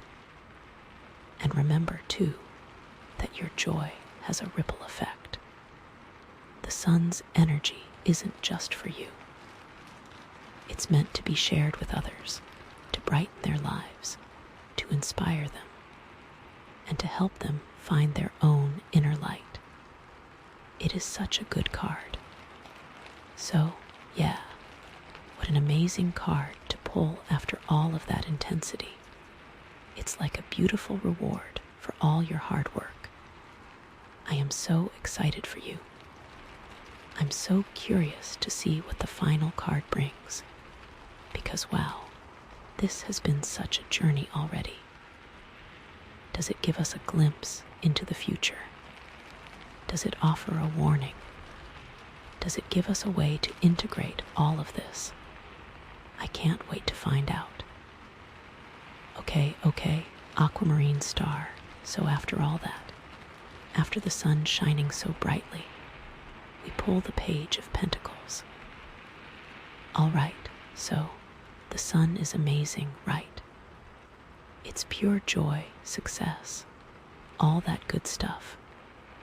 But the Page of Pentacles is like, okay, great, you're feeling good. Now what are you going to do with it? It's about taking that energy and turning it into something real, something tangible, something that you can build on, you know. It's that initial spark of an idea that needs cultivation. The Page of Pentacles is all about new beginnings, but specifically related to the material world. Think career, finances, education, practical skills. It's about being a student, being open to learning, being willing to put in the work to achieve your goals. It's not always glamorous, it's not always easy, but it's the foundation for something great. It's like the sun gave you the vision, and the page is giving you the tools to make it happen. And you know what? After the Tower, the Wheel, Justice, the Three of Swords, the Five of Swords, I think the page is exactly what you need. It's like, okay, all that crazy stuff happened. Now it's time to get grounded, to get practical, to start building something new, something that's aligned with your values and your dreams. So, how does this page connect with all those other cards? Well, after the Tower shook things up, the page is about finding a new foundation, a new sense of stability. It's about taking the lessons you learned from that upheaval and using them to create a more secure future. The Tower cleared the way, and now the page is helping you to build something better, something stronger, something that's truly yours. It's like the Tower was the demolition, and the page is the construction crew. And it's a brand new construction, right? I feel like you're excited about this. And with the Wheel of Fortune turning, the page is about seizing the opportunities that are coming your way. It's about recognizing that now is the time to act, to learn, to grow, to put your plans into motion. The Wheel is bringing you new possibilities, and the page is helping you to take advantage of them.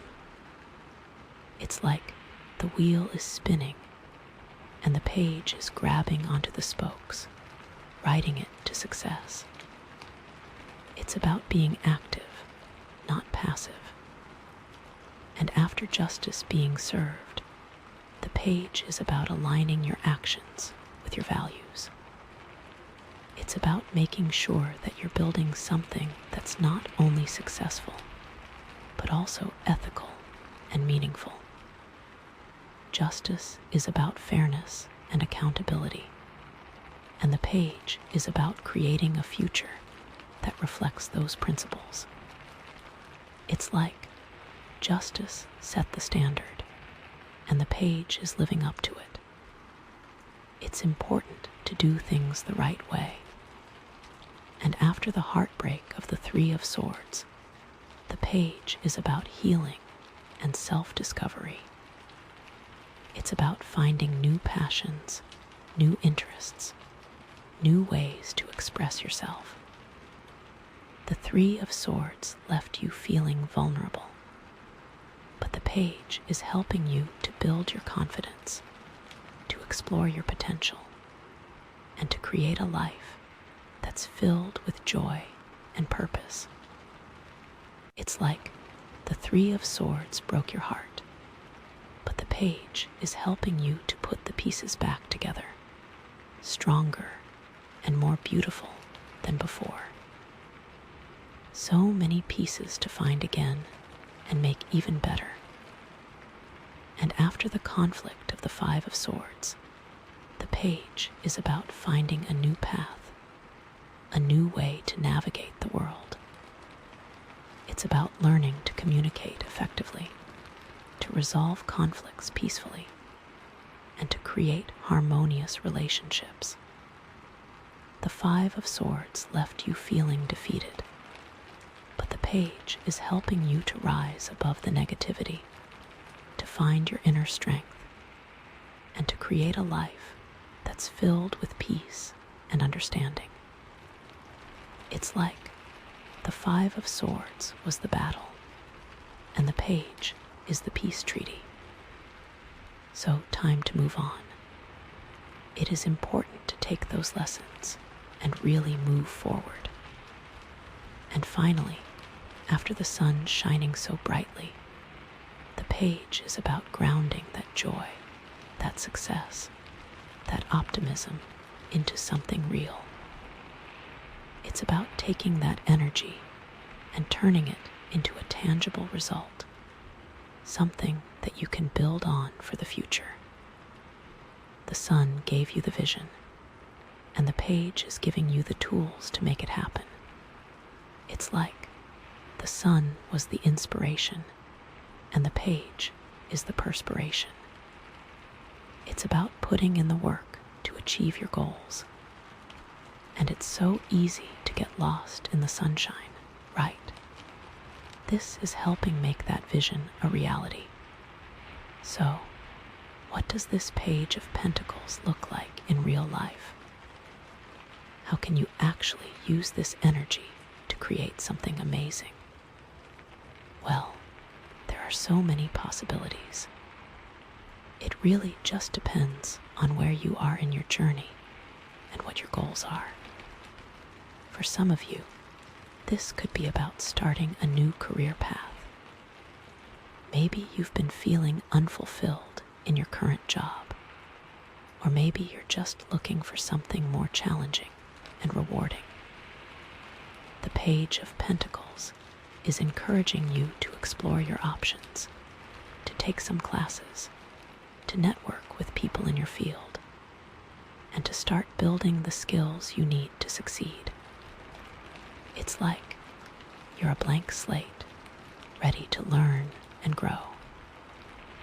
Maybe that means going back to school, getting a certification, or just taking some online courses. The key is to be open to new experiences and to be willing to put in the effort. There are so many opportunities out there. Or, you know what? Maybe it's not about starting a whole new career, but about taking on a new project or responsibility at your current job. The Page of Pentacles is about being proactive, about seeking out opportunities to learn and grow. Maybe you could volunteer to lead a new team, or maybe you could take on a challenging assignment that will help you to develop new skills. The key is to step outside of your comfort zone and to embrace the unknown. And hey, maybe that will lead to a promotion or a raise. You never know. A little extra work can really pay off. And for others of you, this could be about improving your financial situation. Maybe you're struggling with debt, or maybe you're just looking for ways to save more money and invest for the future. The Page of Pentacles is encouraging you to get smart about your finances, to create a budget, to track your spending, and to start making wise investments. It's like you're taking control of your financial destiny. That could mean reading books about personal finance, talking to a financial advisor, or just using some online tools to track your spending and investments. The key is to be disciplined and consistent. Small changes can make a big difference over time. Take control and take the steps, you know. Or, you know what? Maybe it's not about making a ton of money, but about finding ways to be more resourceful and self-sufficient. The Page of Pentacles is about learning practical skills that can help you to save money and reduce your reliance on others. Maybe you could learn how to cook, how to garden, how to repair things around your house, or how to do your own taxes. The key is to be creative and resourceful. There are so many ways to save money and live a more sustainable lifestyle. This is such a cool idea to me. It is so empowering to do things yourself. And for others of you, this could be about pursuing a new hobby or interest. Maybe you've always wanted to learn how to paint, how to play a musical instrument, how to write a novel, or how to speak a new language. The Page of Pentacles is encouraging you to explore your creative side, to try new things, and to have fun. It's like you're rediscovering your inner child. That could mean taking a class, joining a club, or just setting aside some time each week to pursue your hobby. The key is to be patient and persistent. It takes time to develop new skills, but it's worth it. You know what I mean. Take it easy. It's a process. Or, you know what? Maybe it's not about learning a specific skill, but about cultivating a more mindful and appreciative attitude towards life. The Page of Pentacles is about being present in the moment, about noticing the beauty around you, and about being grateful for the simple things. Maybe you could start a gratitude journal, practice meditation, or just spend some time each day in nature. The key is to slow down and to appreciate the present moment. So important. Just appreciate the moment. The moment is all we have, right? And for others of you, this could be about focusing on your personal growth and development. Maybe you've been struggling with self-doubt, insecurity, or limiting beliefs. The Page of Pentacles is encouraging you to work on your self-esteem, to challenge your negative thoughts, and to cultivate a more positive and empowering mindset. It's like you're becoming your own best friend. That could mean reading self-help books, working with a therapist, or just practicing self-compassion. The key is to be patient and persistent. It takes time to change your mindset, but it's worth it. Be patient with yourself, you know. Or, you know what? Maybe it's not about fixing something that's broken, but about simply expanding your horizons and learning more about the world. The Page of Pentacles is about being curious, about exploring new ideas, and about challenging your assumptions. Maybe you could read books about different cultures, watch documentaries about social issues, or travel to new places. The key is to be open-minded and to be willing to learn from others. Take it all in. Experience everything. Okay, so we've talked about a lot of different possibilities here, and I know it can be overwhelming. So let's take a step back and talk about some of the challenges that you might face as you embark on this new journey. Because, let's be real, it's not always going to be easy. There will be obstacles, setbacks, and moments of doubt. But the key is to persevere, to learn from your mistakes, and to never give up on your dreams. One of the biggest challenges you might face is a lack of confidence. The Page of Pentacles is all about new beginnings, and that can be scary. You might feel like you don't have the skills, the knowledge, or the experience to succeed. You might worry about failing, about making mistakes, or about not being good enough. This is totally normal, but it's important to remember that everyone starts somewhere. Everyone has to learn, and everyone makes mistakes. The key is to be kind to yourself, to celebrate your progress, and to not let your doubts hold you back. Believe in yourself. You can do it. Another challenge you might face is a lack of motivation. The Page of Pentacles is about putting in the work, and that can be hard. You might feel like you're not making progress fast enough, or that you're not seeing the results you want. You might get bored, frustrated, or discouraged. This is also totally normal, but it's important to remember why you started. What are your goals? What are your dreams? What are you passionate about? Focus on those things and let them fuel your motivation. And don't be afraid to take breaks, to recharge your batteries, and to celebrate your successes along the way. Take a breath. You're doing great. And another challenge you might face is a lack of support. The Page of Pentacles is about building something new, and that can be isolating. You might feel like you're all alone, like no one understands your vision, or like no one believes in you. This is, again, also totally normal.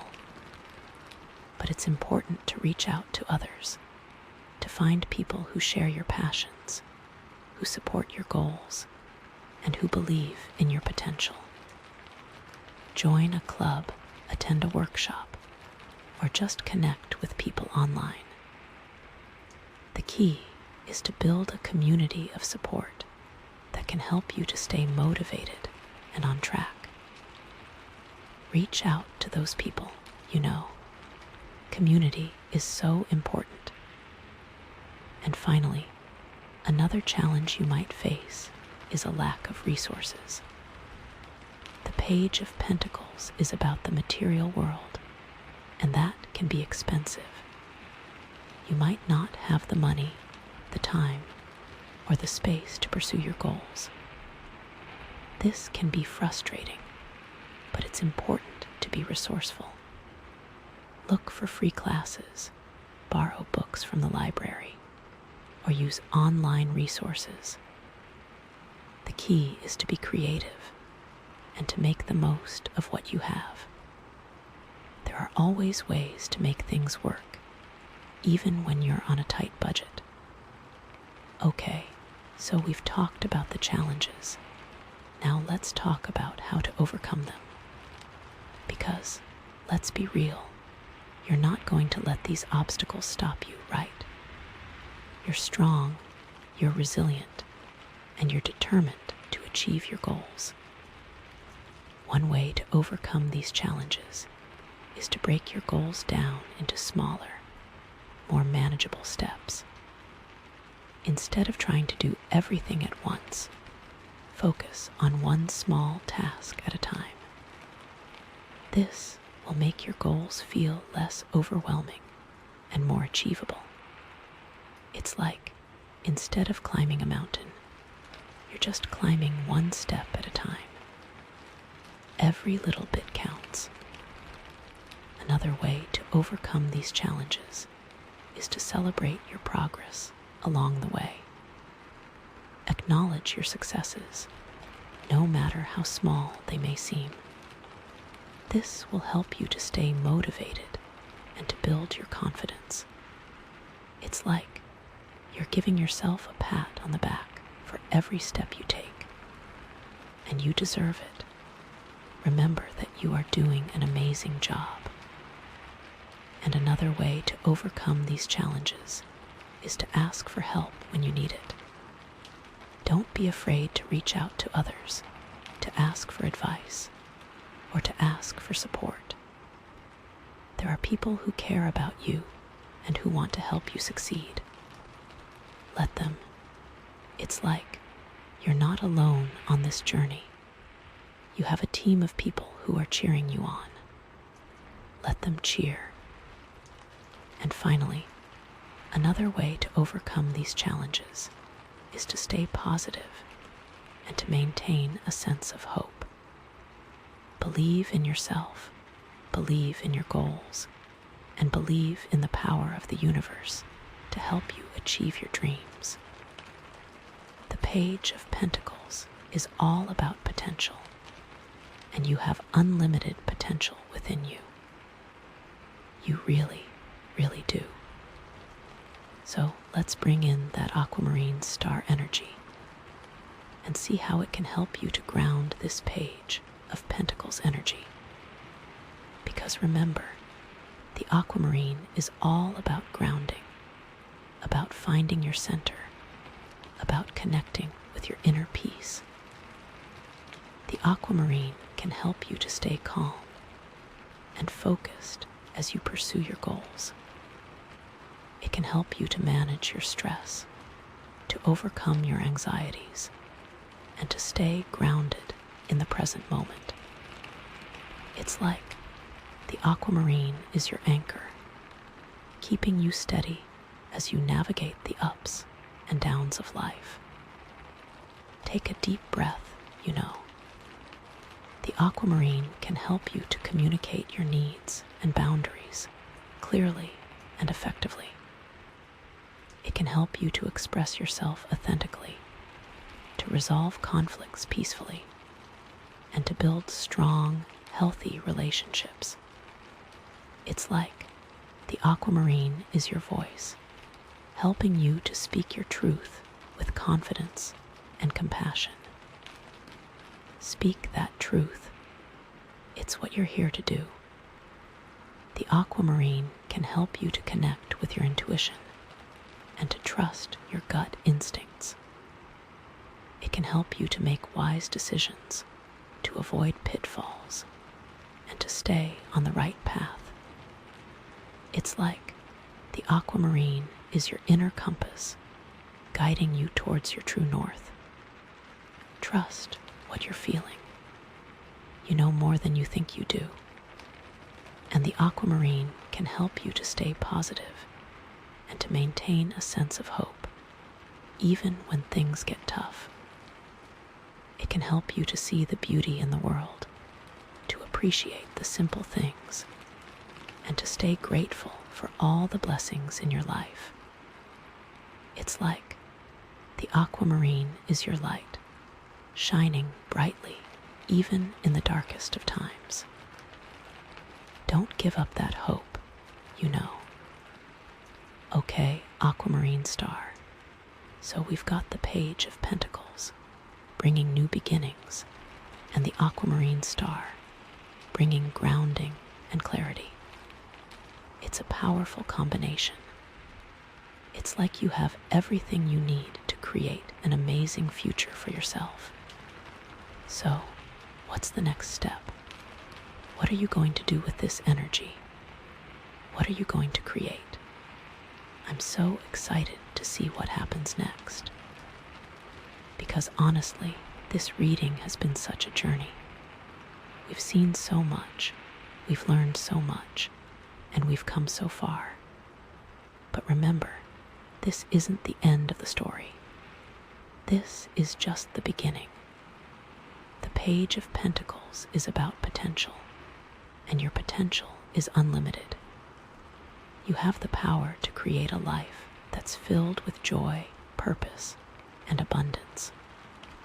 All you have to do is take the first step. What could that first step look like? That's for you to decide. I'm really curious. What's the final message? What's the final piece of the puzzle? What's that one last thing you need to know? I am so excited to pull this final card because I think it's really going to tie everything together and give you a clear direction forward. I can't wait. Okay, Aquamarine star. So here we are at the very end of this incredible reading. And after all that, after the tower shaking things up, the wheel of fortune turning, justice being served, the heartbreak of the Three of Swords, the conflict of the Five of Swords, the radiant sun, and the new beginnings of the Page of Pentacles. We finally arrive at the Ten of Cups. Woo. Oh my gosh, this card is like the ultimate happily ever after, right? It's that feeling of complete joy, fulfillment, and harmony, especially within your family and your community. It's that moment when you look around and you realize that everything is exactly as it should be, that you're surrounded by love, support, and abundance. It's the kind of happiness that just radiates from the inside out. And honestly, after everything you've been through, you deserve this so much. The Ten of Cups is all about emotional fulfillment and deep, lasting happiness. It signifies a time of harmony, peace, and contentment in your relationships, especially within your family and close-knit communities. This card often depicts a family celebrating together under a vibrant rainbow of cups, symbolizing an abundance of love, joy, and emotional support. It's about recognizing and appreciating the beauty and blessings in your life, and feeling grateful for the connections you share with those around you. It is an awesome thing to look at. It can really put a big smile on your face and show you a new outlook. It is kind of interesting to see a family in a tarot card, right? It is not always about family. The Ten of Cups shows how relationships can build who you are. This is a wonderful place to come to after all this intense hard work. This is a card of a strong foundation and a foundation of love. It is something that can lift you up every day. So, after all that we've been through in this reading, how does this Ten of Cups fit in? How does it tie everything together? Well, first of all, it's like a reward, a beautiful culmination of all the hard work you've put in to navigate those challenges. The tower crumbled, yes, but it made way for something even better, something more aligned with your soul's purpose. The wheel of fortune brought its ups and downs, but ultimately led you to a place of greater joy and fulfillment. Justice ensured that everything was fair and balanced, creating a solid foundation for lasting happiness. The Three of Swords brought heartbreak and clarity, but it also opened your heart to new levels of love and compassion. The Five of Swords brought conflict and challenges, but it also taught you valuable lessons about communication, boundaries, and inner peace. The sun shone brightly, bringing joy, optimism, and success, and reminding you of your own inner radiance. And the Page of Pentacles inspired you to embrace new beginnings, to cultivate your skills, and to build a brighter future. What a journey. And now, here you are, standing in the warm embrace of the Ten of Cups, surrounded by love, support, and abundance. It's like you've climbed the mountain and reached the summit, and now you can finally breathe in the fresh air and soak in the breathtaking view. This is what it was all for, Aquamarine star. This is your happily ever after. This is a time of incredible joy, and it is just the start. Now, let's dig a little deeper and see how this Ten of Cups might be showing up in different areas of your life. Because this card isn't just about general happiness. It's about specific areas where you're experiencing fulfillment and joy. So, let's start with relationships, because that's what this card is all about, right? The Ten of Cups is a sign that your relationships are thriving, that you're surrounded by people who love, support, and appreciate you. It's a time to celebrate your connections, to deepen your bonds, and to create lasting memories with the people you care about. You are blessed to have these individuals. They have helped you on your path and are glad to be with you. For those of you in romantic relationships, the Ten of Cups signifies a time of deep love, connection, and commitment. It's a sign that you and your partner are on the same page, that you share the same values, and that you're building a beautiful future together. This could mean taking your relationship to the next level, whether that's moving in together, getting engaged, getting married, or starting a family. Or it could simply mean deepening your connection, spending more quality time together, and appreciating each other for who you are. It is a wonderful thing to build up a life with someone you truly care about. But you know, the Ten of Cups isn't just about romantic love. It's also about the love you share with your family, your friends, and your community. This is a time to nurture those relationships, to show your appreciation, and to create lasting bonds. Plan a family gathering, host a dinner party for your friends, or volunteer your time to a local cause. The key is to connect with others, to give back to your community, and to spread the love. Sharing that energy with others around you can boost all parties involved. It is a wonderful thing to spread all that joy. You might also find that you're attracting new, positive relationships into your life.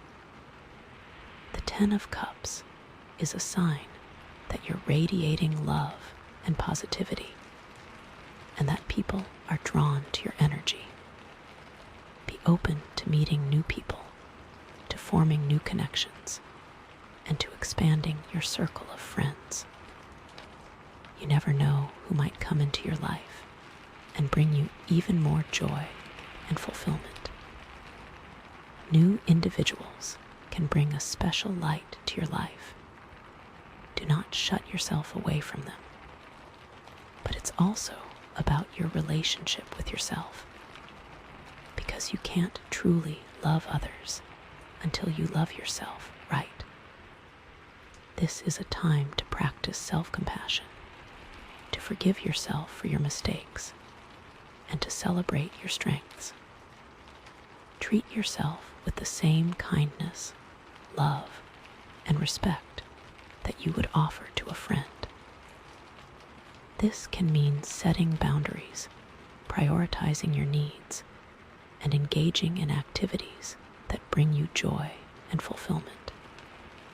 It all stems from self-love.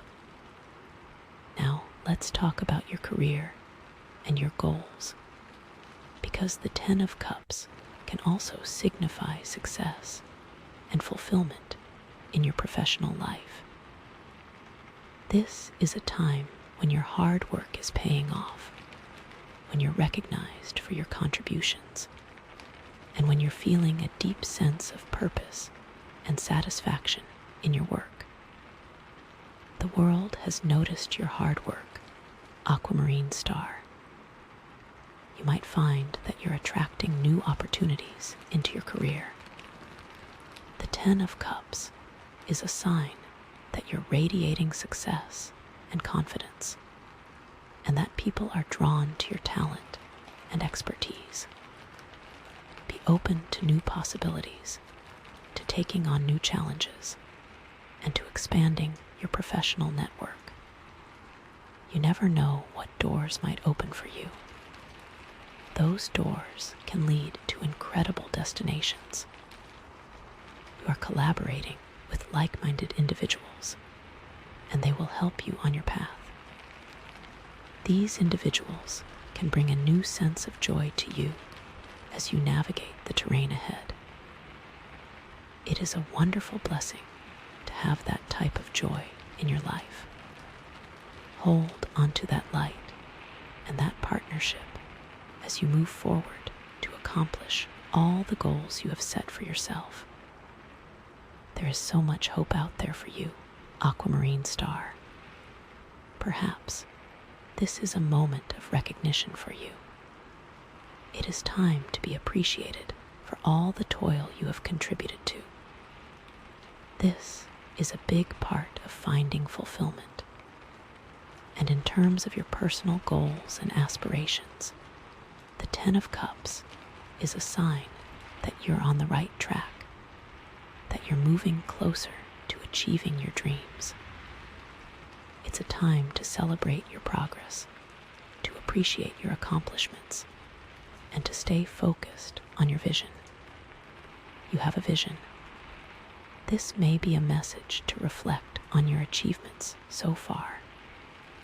As you reflect on your journey, let yourself feel proud of how far you've come.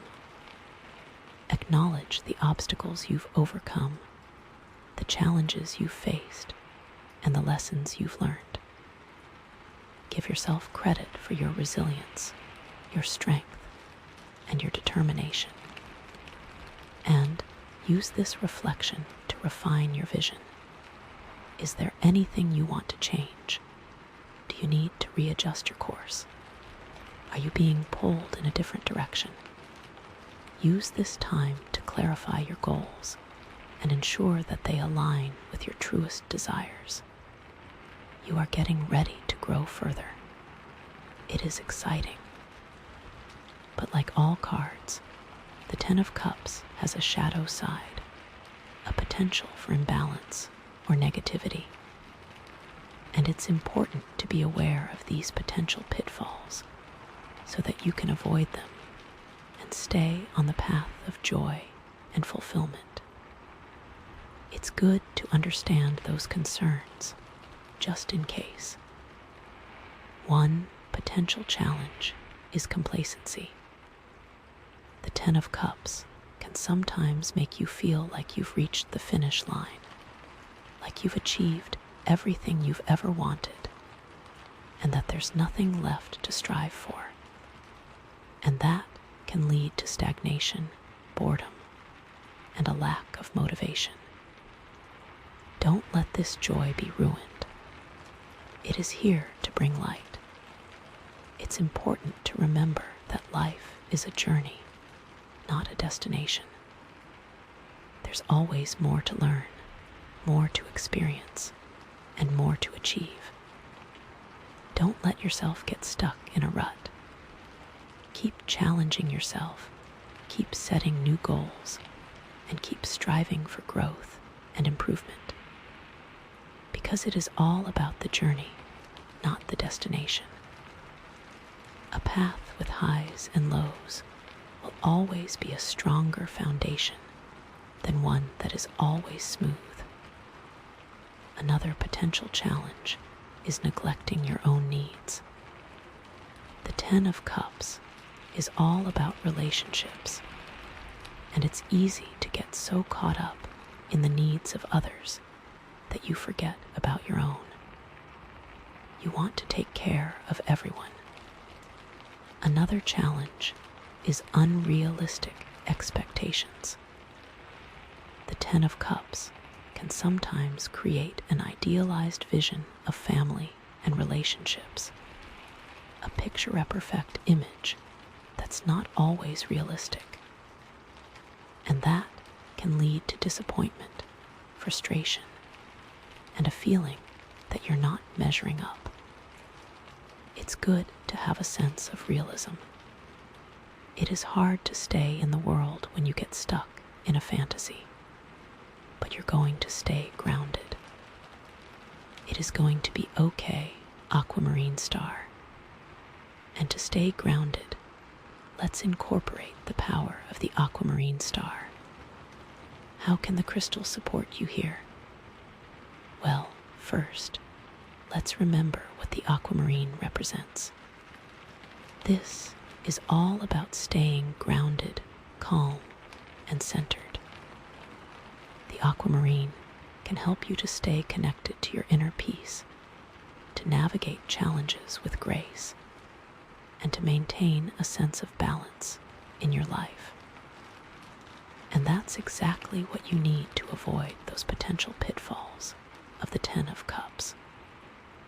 Stay aligned to the center and remember you. With the Aquamarine star, it encourages a gentle and honest communication style within your relationships. The harmony of the Ten of Cups is best maintained when everyone feels heard and understood. Use the Aquamarine to foster open, heartfelt conversations, ensuring that love and compassion are the guiding forces. Being forthright is a wonderful thing to do. It builds trust and appreciation. Also, it is there for the balance between personal joy and shared experiences. The Ten of Cups celebrates community and togetherness. The Aquamarine helps ensure that you don't lose sight of your individual needs and aspirations within these connections. It is important to have balance, Aquamarine star. Do not forget to care for yourself, and also to stay mindful of the present moment. The Aquamarine's grounding properties encourage you to fully embrace the joy of the Ten of Cups without getting lost in future expectations or past regrets. Savor each moment, appreciate the blessings around you, and find contentment in the here and now. Savor what you have today. Today is a gift. So, let's integrate all of this right. Tower, Wheel, Justice, Three of Swords, Five of Swords, Sun, Page of Pentacles, and now the Ten of Cups. Because it's not just about one card, it's about the whole journey, about how all these experiences have shaped you and led you to this moment. These are all stepping stones, remember. Every rock that rolls into your path is just one rock, not the end of the world. It has taken a lot of self-work, but you did it. you got there. This is a huge moment to recognize.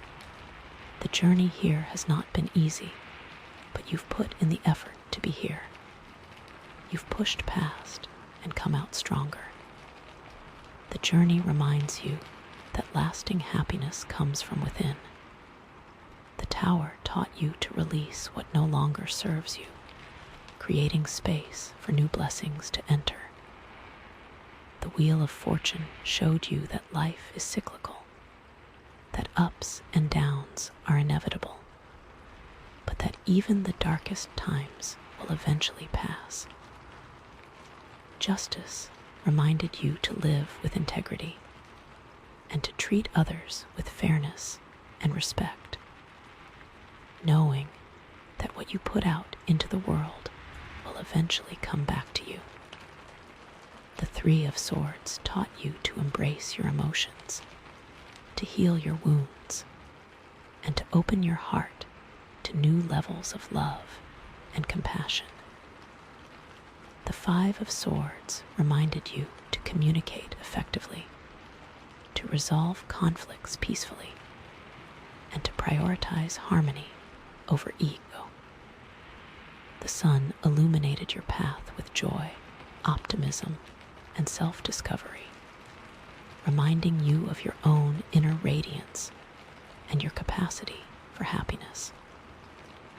And the Page of Pentacles inspired you to embrace new beginnings, to cultivate your skills, and to build a solid foundation for your future. Every card adds a layer to who you are. They build strength and character. And now, the Ten of Cups is here to remind you that all that hard work has paid off, that you've created a life filled with love, joy, and fulfillment. It's a time to celebrate your achievements, to appreciate your blessings, and to share your happiness with those around you. Keep going and spread that happiness. The hard journey is there to give you a lesson and to show you to appreciate all the blessings around you. You are ready to keep growing. You are capable of so much. This is a time to shine and to remember that you can keep being this light. So, what's the final message here, Aquamarine Star? What's that one last thing you need to know as you step forward into this beautiful future? The final message is to embrace gratitude. Take time each day to appreciate all the blessings in your life, both big and small. Focus on what you have, not on what you lack. Cultivate a sense of gratitude in your heart and watch as your joy and fulfillment multiply. It is there to give a constant reminder that you are worth so much more than you think you are. You are a star. Share your joy with others. Don't keep your happiness to yourself. Spread it around like sunshine on a cloudy day. Offer support, encouragement, and love to those in need. Share your gifts, your talents, and your resources with the world. The more you give, the more you'll receive. By sharing that light, it keeps your own light vibrant. This is what the Ten of Cups has taught you. Stay true to yourself. Don't let anyone dim your light. Honor your values, follow your passions, and live your truth. You are unique, you are special, and you have something valuable to offer the world. Don't be afraid to be yourself and to let your light shine brightly. It is what will allow you to fully be you. And finally, trust the journey.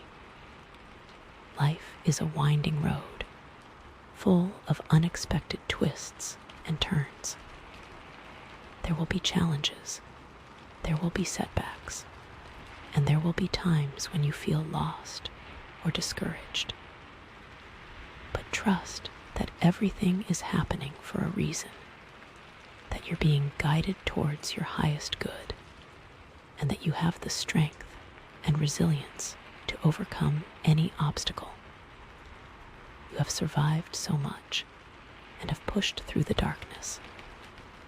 Now, keep shining. Aquamarine star, I am so excited for you.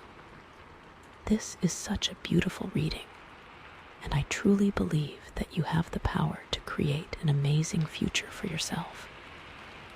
You are strong, you are resilient, and you are surrounded by love and support. Embrace your joy, share your light, and trust the journey. You've got this. You really got this. And on top of that, I want to offer one final message. Remember to listen to your intuition. Your inner wisdom will guide you toward the path of joy, fulfillment, and connection. Trust your heart, trust your gut, and trust that you know what's best for you.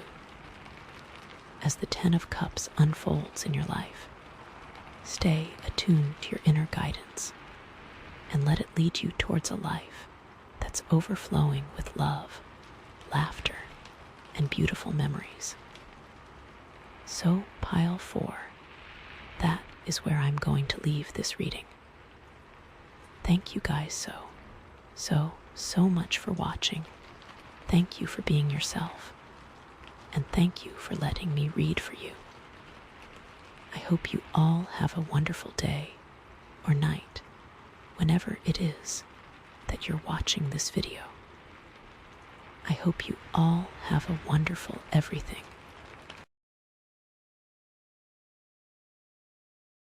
Alright, so with the amethyst butterfly, which symbolizes grounding, and our theme being dreams of clarity and soaring beyond the veil, we're looking at messages to help keep us stable as we reach new heights. It's all about staying connected to what matters while exploring the possibilities that are opening up for you. So let's dive right in. Okay, the first card we have here is Strength. All right, and strength is. How do I want to put this? It's all about your inner power, your inner lion, essentially. It's about having the courage to face challenges, not through brute force, but through compassion and understanding. You know, it's really about finding that quiet confidence within yourself. So, what does this mean for you right now? Well, first thing that pops into my head is, are you doubting yourself? Are you maybe underestimating your abilities? Because this card is a huge sign that you are way more capable than you think you are. Like, seriously. It's like you've got this reservoir of strength inside you that you haven't even fully tapped into yet. You know that feeling when you're facing a really tough situation and you just don't know if you can handle it. Strength is saying, yes, you can. You absolutely can, and you've got what it takes. But it's not just about powering through, right? It's about doing it with grace and kindness. It's about understanding where other people are coming from, even if you don't agree with them. It's about leading with your heart, not just your head. So maybe there's a situation in your life right now where you need to show a little bit more compassion, a little bit more understanding. Maybe there's someone who's pushing your buttons, and instead of reacting with anger or frustration, you can respond with empathy. That's the energy of strength right there. And you know what else? It's about taming your own inner beasts. We all have them, right? Those little voices in our heads that tell us we're not good enough, or we're gonna fail, or we should just give up. Strength is about silencing those voices, not by ignoring them, but by understanding them and showing them some love. It's like, okay, I hear you, fear, but I'm not gonna let you control me. So, practically speaking, how can you embody this energy in your daily life? Well, maybe it's about setting some boundaries for yourself. Maybe it's about saying no to things that drain your energy. Maybe it's about prioritizing self-care and making sure you're taking time for yourself to recharge. Because you can't pour from an empty cup, right? And strength is all about making sure your cup is overflowing, so you have plenty to give to others. Think about a time in your life when you faced a really big challenge and you came out on top. What did you do? What qualities did you draw upon? That's your strength, energy right there. That's the part of you that knows you can handle anything that comes your way. And it's not about being fearless. It's about being brave enough to face your fears head on. I also feel like this card is asking you to be patient with yourself. You're not gonna be perfect all the time, and that's okay. You're gonna make mistakes. You're gonna stumble. But that doesn't mean you're weak. It just means you're human. And strength is about embracing your imperfections and loving yourself unconditionally, flaws and all. Because those flaws are what make you unique, what make you special.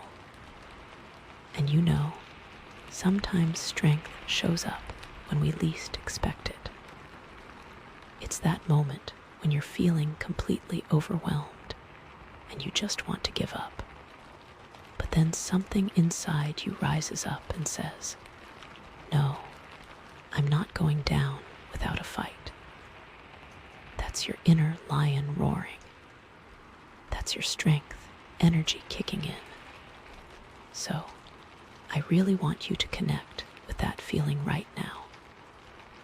Close your eyes for a moment, if you can, and just imagine yourself standing tall and strong, facing whatever challenges you're dealing with. Feel that power within you, that unwavering belief in yourself. You've got this. You absolutely do. And it's so interesting that this card came up first, because it's like the foundation for everything else. You need that inner strength to be able to take advantage of the opportunities that are coming your way, which we'll get to in a minute. But first, you gotta believe in yourself. You gotta know that you're worthy of all the good things that are coming your way. I'm also getting a sense that maybe you've been holding back in some way. Maybe you've been afraid to speak your truth, or to pursue your dreams, or to just be yourself. And strength is saying, it's time to let go of those fears. It's time to step into your power and shine your light.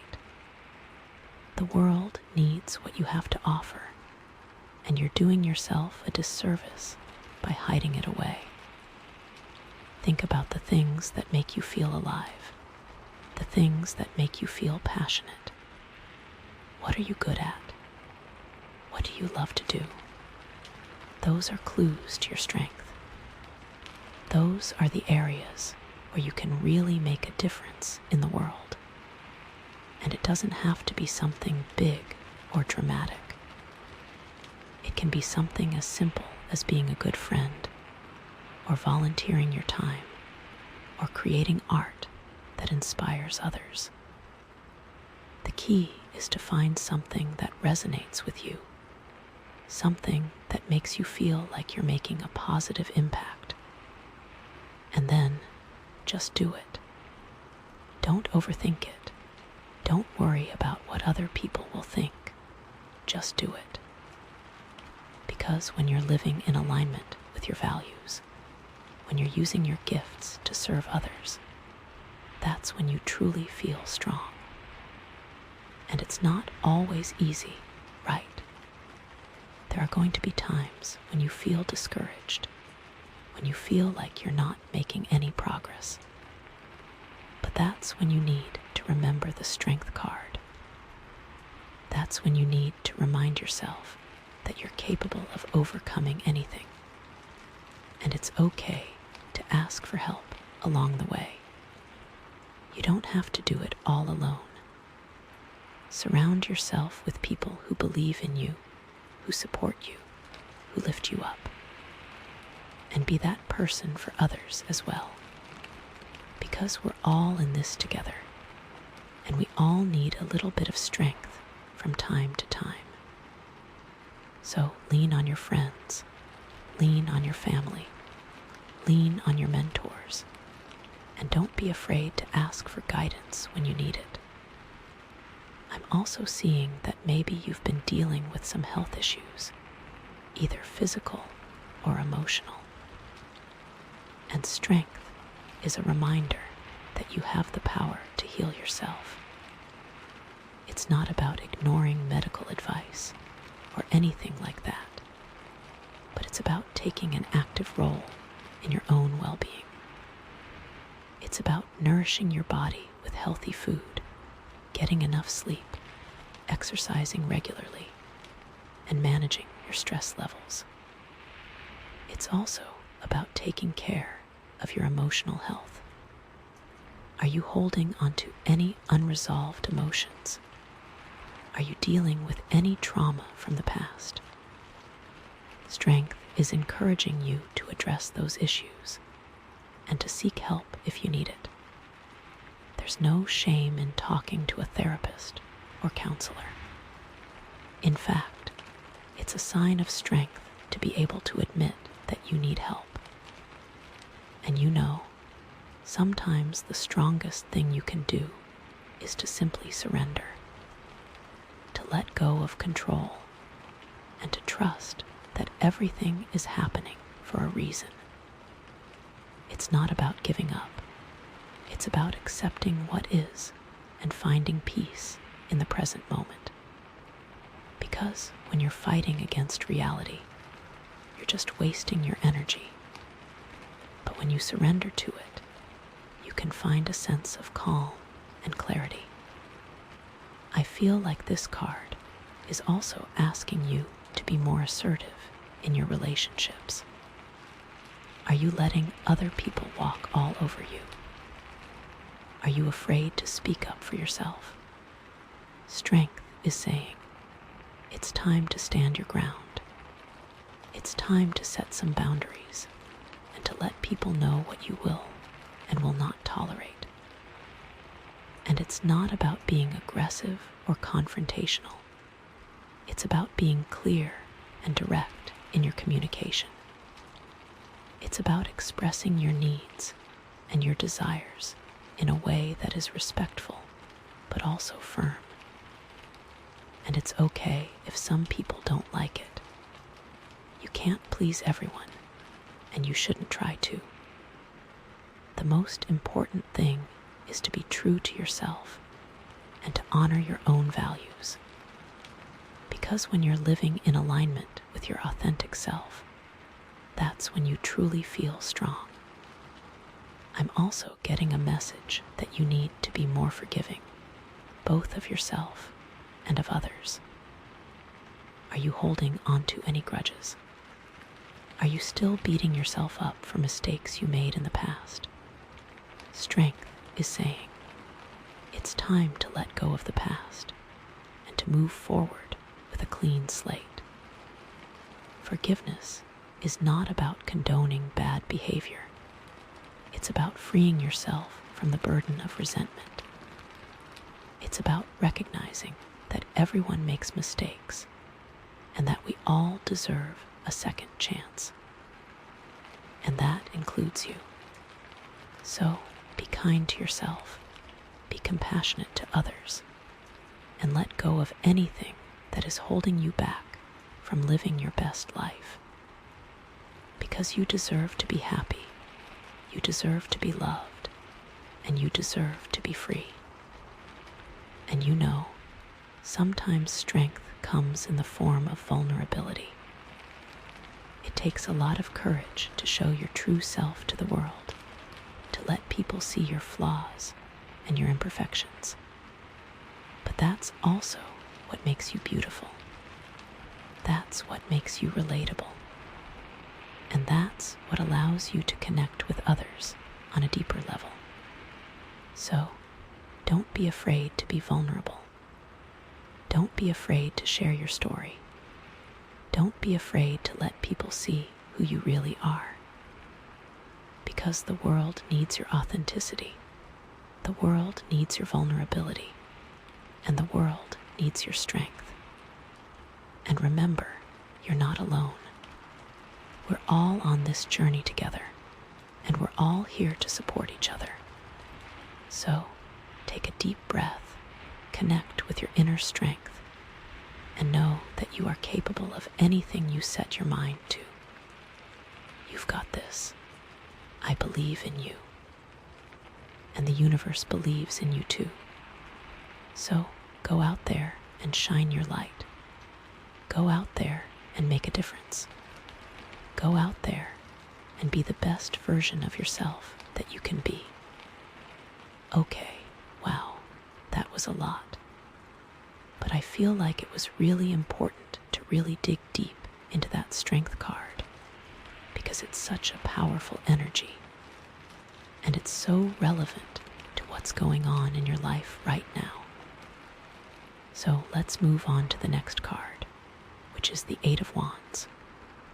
Oh, this is exciting. All right, Eight of Wands. This card is all about speed and action. It's about things happening quickly, often unexpectedly. It's like the universe is sending you a flurry of opportunities, ideas, and messages all at once. So, get ready, because things are about to pick up. When I see this card, I immediately think of communication. It could be literal communication, like emails, phone calls, or text messages. But it could also be more subtle forms of communication, like intuition, synchronicities, or signs from the universe. So, pay attention to what's coming your way, because there's a lot of information flowing right now. Are you waiting for some news? Are you hoping for a breakthrough in a certain area of your life? The Eight of Wands suggests that things are about to move forward very quickly. You might get the answer you've been waiting for, or you might suddenly see a clear path forward. The key is to be ready to take action when the opportunity arises. But it's not just about speed, it's also about direction. The wands are all flying in the same direction, which suggests a clear focus and purpose. So, what are you working towards? What are your goals and dreams? The Eight of Wands is a sign that you're on the right track and that you're making progress towards your desired outcome. However, it's important to stay grounded and focused, even when things are moving quickly. It's easy to get caught up in the excitement and to lose sight of your goals. So, take a moment to breathe, to center yourself, and to remember what's truly important to you. And don't be afraid to ask for help if you need it. I feel like this card is also about travel. It could be physical travel, like a trip you've been planning, or it could be metaphorical travel, like a journey of self-discovery. Either way, the Eight of Wands suggests that you're about to embark on a new adventure. So, pack your bags, open your mind, and get ready to explore. And you know what else? This card is about taking risks. It's about stepping outside of your comfort zone and trying something new. It's about saying yes to opportunities that scare you, because those are often the ones that lead to the greatest rewards. So, don't be afraid to take a leap of faith. Trust that the universe has your back and that you're capable of handling anything that comes your way. I'm also seeing that this card is about collaboration. It's about working with others to achieve a common goal. It's about recognizing that you don't have to do it all alone, and that you can accomplish so much more when you're working as a team. So, reach out to your friends, your colleagues, your mentors, and see how you can support each other. And it's not just about working with people you already know. The Eight of Wands suggests that you're about to meet some new people who will play a significant role in your life.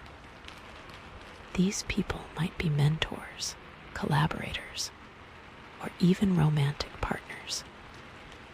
So, be open to meeting new people and be willing to connect with them on a deeper level. I feel like this card is also about communication technology. It could be social media, email, or even just your phone. The Eight of Wands suggests that these tools are going to be particularly useful for you right now. So, use them to your advantage.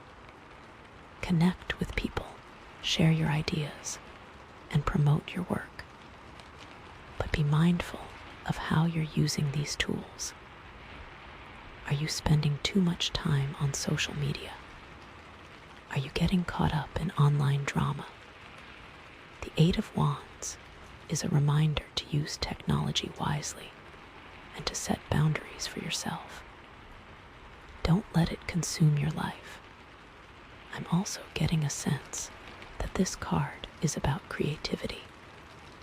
It's about expressing yourself through art, music, writing, or any other form of creative expression. The Eight of Wands suggests that you're about to have a surge of creative energy.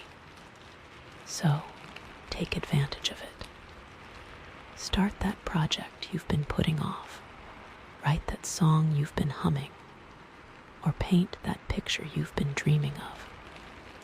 And don't be afraid to share your work with the world. The Eight of Wands suggests that your creativity is going to be well received. People are going to be inspired by your art, and they're going to appreciate your unique perspective. So, let your creativity shine. I feel like this card is also about travel opportunities. It could be a business trip, a vacation, or even just a weekend getaway. The Eight of Wands suggests that you're about to have some exciting travel opportunities. So be open to exploring new places and experiencing new cultures. And it's not just about the destination. It's also about the journey. The Eight of Wands is a reminder to enjoy the process of travel, to savor the sights, the sounds, and the smells of the places you're visiting, and to connect with the people you meet along the way. I'm also seeing that this card is about learning new things. It could be a new skill, a new language, or even just a new perspective. The Eight of Wands suggests that you're about to have some opportunities to expand your knowledge and your understanding of the world. So, be open to learning new things and be willing to challenge your own assumptions. And it's not just about formal education. The Eight of Wands suggests that you can learn a lot from everyday experiences. So, pay attention to the world around you and be open to learning from the people you meet, the places you visit, and the challenges you face. I feel like this card is also about taking action on your ideas. You've been thinking about something for a while now, and the Eight of Wands is a sign that it's time to put your ideas into action. Don't wait for the perfect moment, because it will never come. Just start taking small steps towards your goal, and trust that you'll figure things out along the way. And it's okay if you don't have all the answers. The Eight of Wands is a reminder that you don't have to know everything before you start. Just trust your intuition, follow your heart, and take action when the opportunity arises. You'll be surprised at how far you can go. I'm also getting a message that you need to be more decisive. Are you procrastinating on a decision? Are you avoiding making a choice? The Eight of Wands is saying, it's time to make a decision. It's time to choose a path and to move forward. And it's okay if you're not sure what the right decision is. Just trust your gut, weigh the pros and cons, and make the best decision you can with the information you have. And don't be afraid to change your mind later. The Eight of Wands is a reminder that life is a journey, not a destination. You're allowed to change your course along the way. Just be open to new possibilities and be willing to adapt to changing circumstances. Okay, wow, that's a lot of energy coming at you quickly. But isn't it exciting? It's like the universe is saying, get ready, because things are about to happen. So be open to new opportunities, be willing to take risks, and be ready to take action. And remember to stay grounded and focused, even when things are moving quickly. So, with all this energy and movement coming your way, what are you going to do with it? That brings us to our third card, the Two of Wands. This is interesting. The Two of Wands. This card is all about making decisions, planning for the future, and taking control of your life. It's about looking out at the world and deciding what you want to create. It's like you're standing at a crossroads and you have to choose which path to take. So, what's your next move? When I see this card, I think of vision. You have a clear vision of what you want to achieve, and you're ready to take the necessary steps to make it happen. You're not just dreaming about the future, you're actively planning for it. You're setting goals, creating strategies, and taking action to bring your dreams to life. But it's not just about having a vision.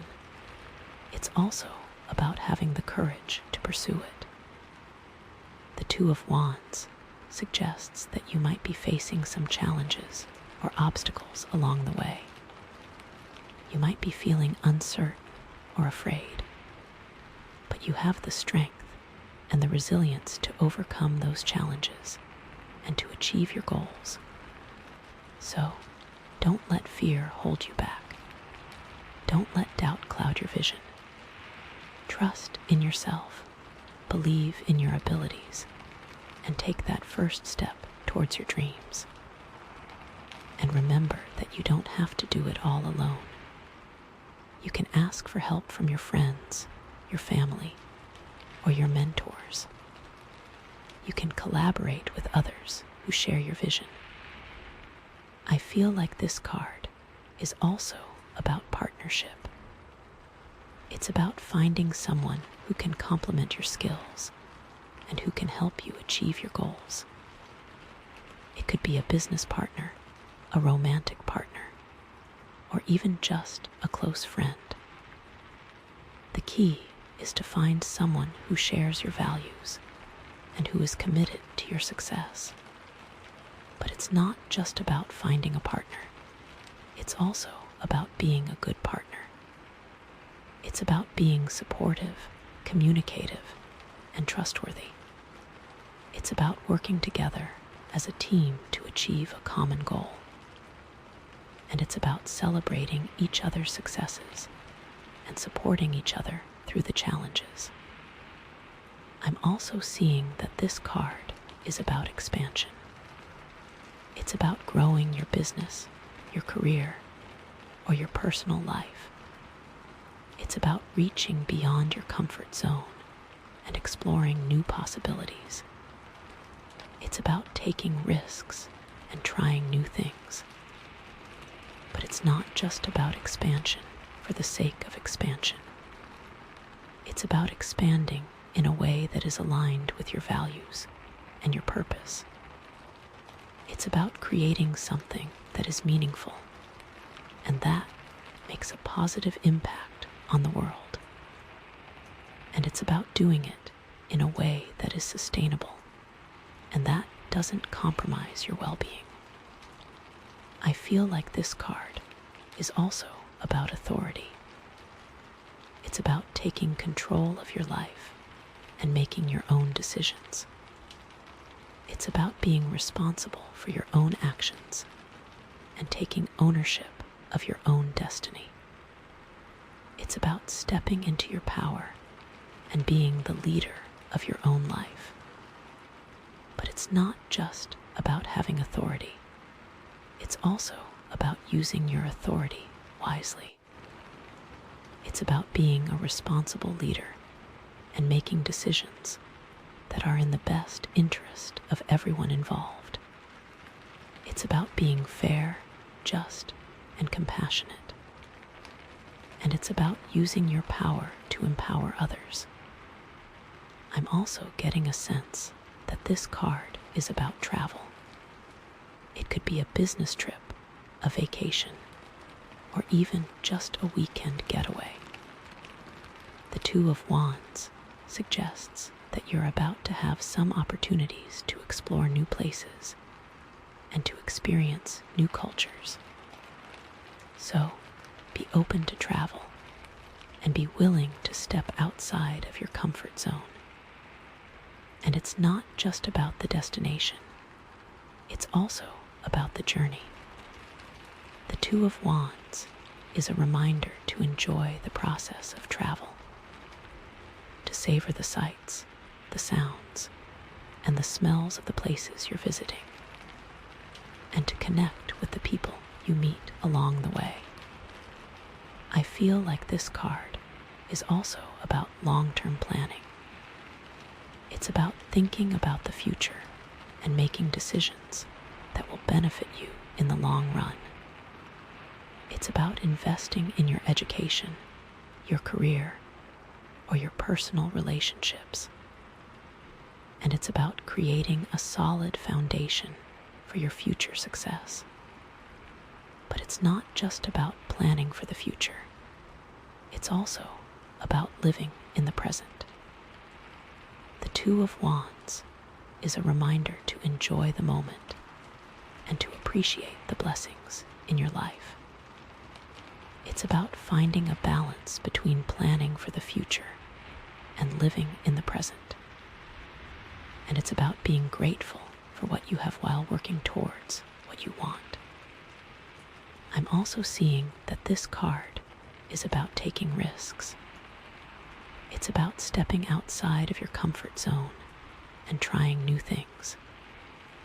It's about saying yes to opportunities that scare you, because those are often the ones that lead to the greatest rewards. So, don't be afraid to take a leap of faith. Trust that the universe has your back and that you're capable of handling anything that comes your way. And it's not just about taking risks. It's also about calculating risks. It's about weighing the pros and cons of each decision and making informed choices. It's about being aware of the potential consequences of your actions and taking steps to mitigate those risks. And it's about learning from your mistakes and using them to inform your future decisions. I feel like this card is also about exploring your options. You might be facing a big decision and you're not sure which path to take. The Two of Wands suggests that you need to take some time to explore your options and to gather more information. Talk to people who have experience in the area, do some research online, and trust your intuition. And it's okay if you don't have all the answers right away. The Two of Wands is a reminder that it's okay to take your time and to make a decision when you're ready. Don't feel pressured to make a quick decision, and don't let other people rush you. Trust your own timing and make the decision that feels right for you. I'm also getting a message that you need to be more confident in your abilities. You might be doubting yourself or feeling insecure about your skills. The Two of Wands is saying, you have what it takes to succeed.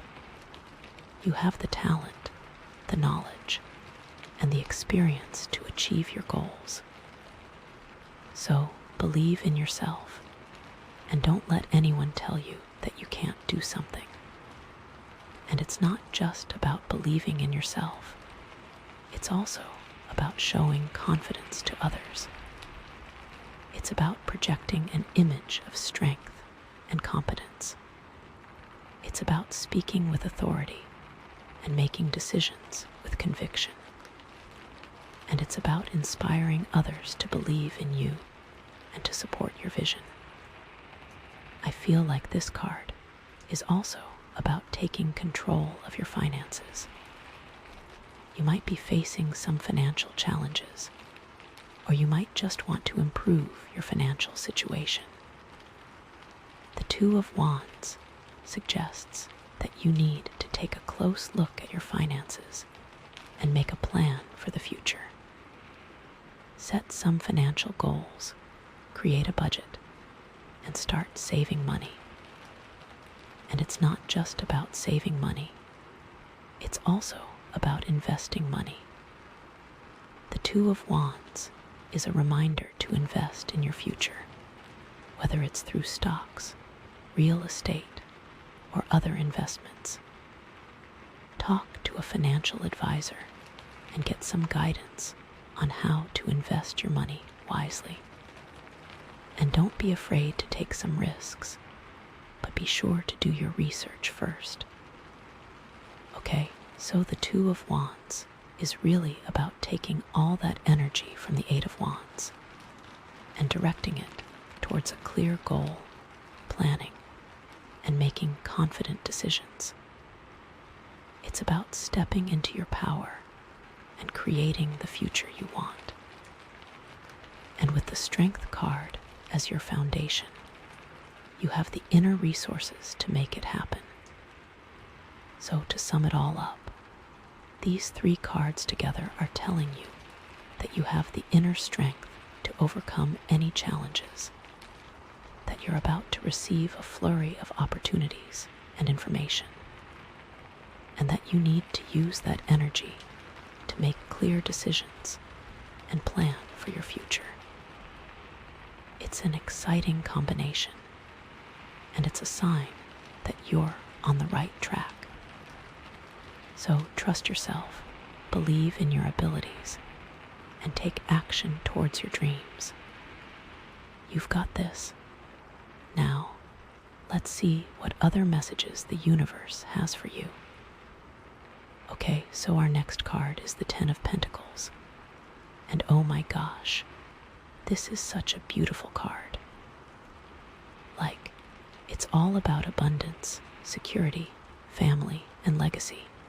You know, It's that feeling of finally arriving, of having built something that lasts, something that provides comfort and stability not just for you, but for generations to come, right?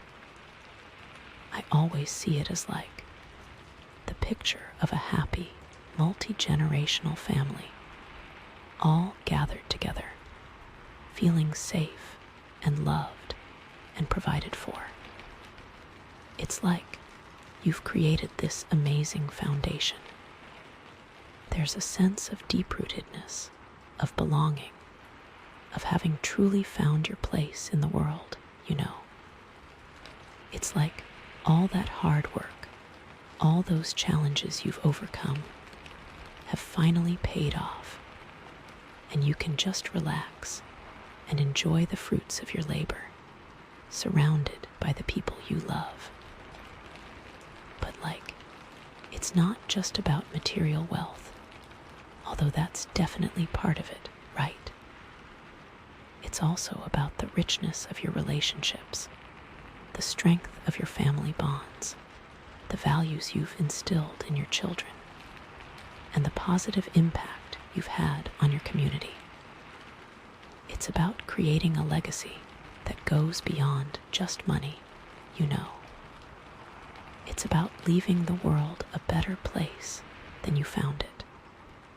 So, when you look at this card, what does it bring up for you? What does security mean to you? What does family mean? Because those things are, super personal, right? And it's interesting that this card comes after the Strength card, because, remember, that was all about your inner power, your inner lion, and believing in yourself, right?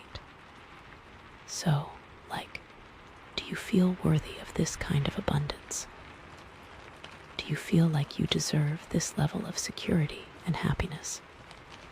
Because sometimes, we can sabotage ourselves, even when we're so close to achieving our goals, because deep down, we don't think we're good enough, or we're afraid of what might happen if we actually get what we want, right? It's like, oh my gosh, what if I lose it all? Or, what if I can't handle the responsibility? And with that Strength card showing up, it feels like the universe is really asking you to examine those beliefs, to challenge those limiting thoughts, and to step into your power and claim your birthright of abundance. Because you are worthy. You absolutely are. You've worked hard. You've overcome so many obstacles, and you deserve to enjoy the rewards of your efforts. It's like that inner strength is the foundation upon which you build this 10 of Pentacles life. It's what allows you to create that lasting security, that sense of belonging, that legacy of love and abundance. So with that strength, you're not just receiving the 10 of Pentacles, you're actively creating it. You're using your inner power to manifest your dreams and to build a life that is truly fulfilling. It's like you're not just waiting for good things to happen to you. You're making them happen, And maybe you've been focusing so much on just surviving, on just getting by, that you haven't really allowed yourself to dream big, to imagine what it would feel like to truly thrive. Maybe you've been playing it safe, settling for less than you deserve, because you're afraid of failing, or afraid of what other people might think. But the 10 of Pentacles is a reminder that you're capable of so much more than you realize. You have the power to create a life that is truly extraordinary, a life that is filled with joy, love, and abundance. And that Strength card is telling you that you have the inner resources to make it happen. So, it's time to unleash that inner lion, to roar your truth, and to claim your rightful place in the world. You know, okay, so now, let's bring in the Eight of Wands, right? Remember that card. All that fast-moving energy, all those opportunities coming at you at once. It's like the universe is throwing all these amazing possibilities your way, right?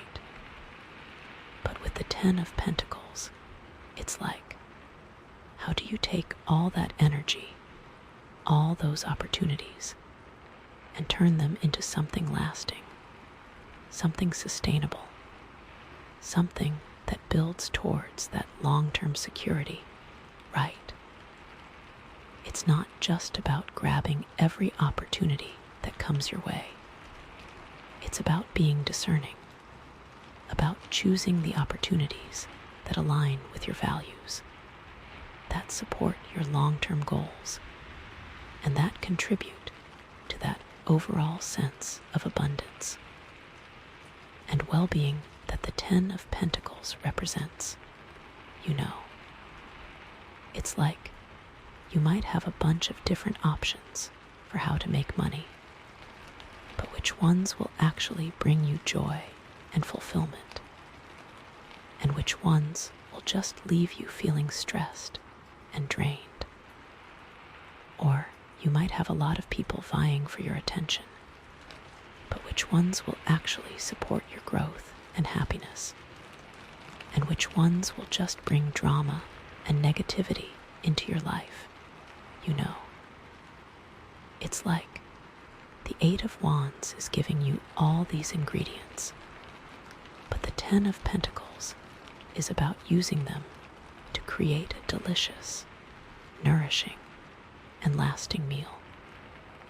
So maybe, with all that fast-moving communication from the Eight of Wands, you're getting a lot of different advice, a lot of different opinions on what you should do, how you should invest your money, how you should spend your time. But the Ten of Pentacles is urging you to trust your own intuition, to listen to your own inner wisdom, and to make choices that are right for you, even if they go against the grain. You know, it's about building your own empire, your own legacy, based on your own values and your own vision, not on what other people tell you to do. And maybe, all that travel energy from the Eight of Wands could be leading you to new places, new cultures, new experiences. But the Ten of Pentacles is about finding a place where you truly feel at home, a place where you can put down roots and build a community. It's about creating a sense of belonging, not just for yourself, but for your family and for future generations. It's like you're not just wandering aimlessly, you're searching for your sanctuary, your place of peace and security, that place where you can truly thrive. The Eight of Wands is also about technology and communication, right? So, maybe you're using social media to build your business, to connect with like-minded people, or to share your message with the world. But the Ten of Pentacles is about using technology in a way that enhances your life, not detracts from it. It's about setting boundaries, about protecting your privacy, and about using technology to strengthen your relationships, not to replace them. You know, it's about creating a healthy balance between the online world and the real world, so that you can enjoy the benefits of both without getting overwhelmed.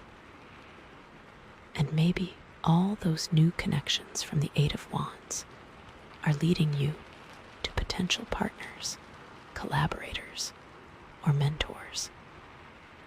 But the Ten of Pentacles is about choosing your relationships wisely, about surrounding yourself with people who are supportive, trustworthy, and aligned with your values. It's about building strong, lasting bonds that will stand the test of time.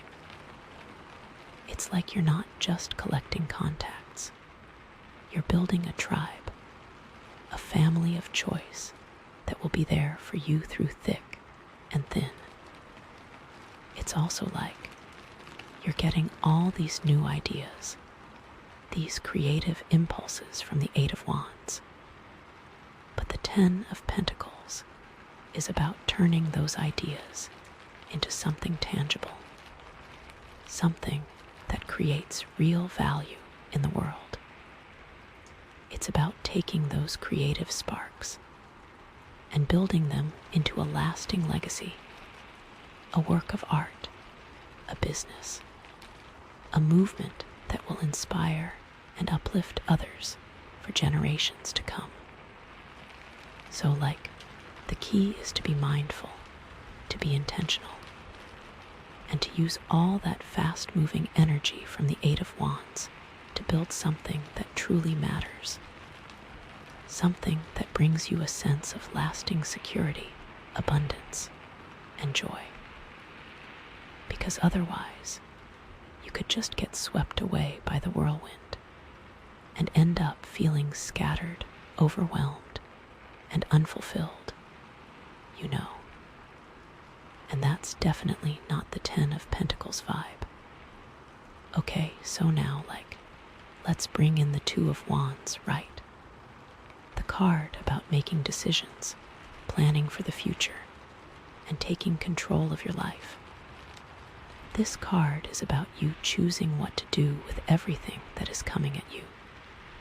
So, how does that fit in with the Ten of Pentacles? Well, the Ten of Pentacles is like the ultimate goal, right? It's the vision of that secure, abundant, and fulfilling life that you're striving to create. The Two of Wands is about making the strategic choices, the calculated risks that will help you get there, It's like you have this big, beautiful dream of building this amazing legacy, but you need to break it down into smaller, more manageable steps. You need to create a plan, a roadmap that will guide you along the way. And the Two of Wands is about making those decisions, about choosing which path to take, and about staying focused on your ultimate goal, even when things get tough. So, maybe you're facing a big decision about your career, right? You could stay in your current job, which is safe and secure, but not very fulfilling. Or you could take a leap of faith and pursue your passion, even though it's riskier and less certain. The Two of Wands is about weighing the pros and cons of each option, about considering the long-term implications of your choices, and about making a decision that is aligned with your vision for the future, with that Ten of Pentacles vision of security and abundance. Or maybe you're thinking about investing in a new business venture, right? The Two of Wands is about doing your research, about assessing the risks and the potential rewards, and about making a calculated decision based on your financial goals. It's about being smart with your money, about making investments that will generate long-term wealth, and about building a financial foundation that will support you and your family for years to come. And it's not just about financial decisions. It's also about relationship decisions, right? The Two of Wands is about choosing your relationships wisely, about surrounding yourself with people who are supportive, trustworthy, and aligned with your values. It's about making a conscious decision to invest your time and energy in relationships that will nourish your soul and contribute to your overall sense of well-being. It's about creating a loving, supportive, and harmonious home environment that will be a haven for you and your loved ones. So, you might have a lot of different options for how to spend your time, right? You could spend it working long hours, trying to earn more money. Or you could spend it investing in your relationships, pursuing your hobbies, or volunteering your time to a cause you care about. The Two of Wands is about making a conscious decision to prioritize the things that truly matter to you, the things that will bring you the most joy and fulfillment, and the things that will contribute to that overall sense of security and abundance that you're seeking. That 10 of Pentacles vision. It's like you're standing at a crossroads and you have to choose which path to take, right? One path might lead to short-term gains, but long-term dissatisfaction. The other path might be more challenging, but ultimately more rewarding. The Two of Wands is about having the vision to see beyond the immediate gratification, to focus on the long-term goals, and to make a decision that will lead you to that 10 of Pentacles life of security, abundance, and joy. And with that Two of Wands energy of planning and control, it's easy to get caught up in the details, to get bogged down in the logistics, and to lose sight of the big picture. The 10 of Pentacles is a reminder to step back, to zoom out, and to remember why you're doing what you're doing.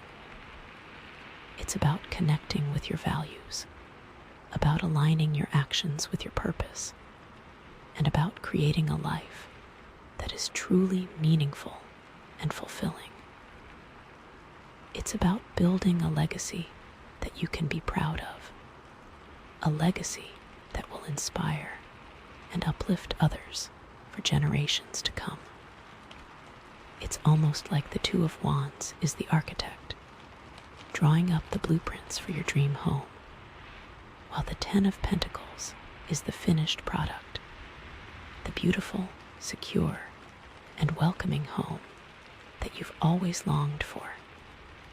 So, use that Two of Wands energy wisely, make those strategic decisions, and keep your eyes on the prize, on that 10 of Pentacles vision of lasting security and abundance. Okay, so let's bring it all together now, right?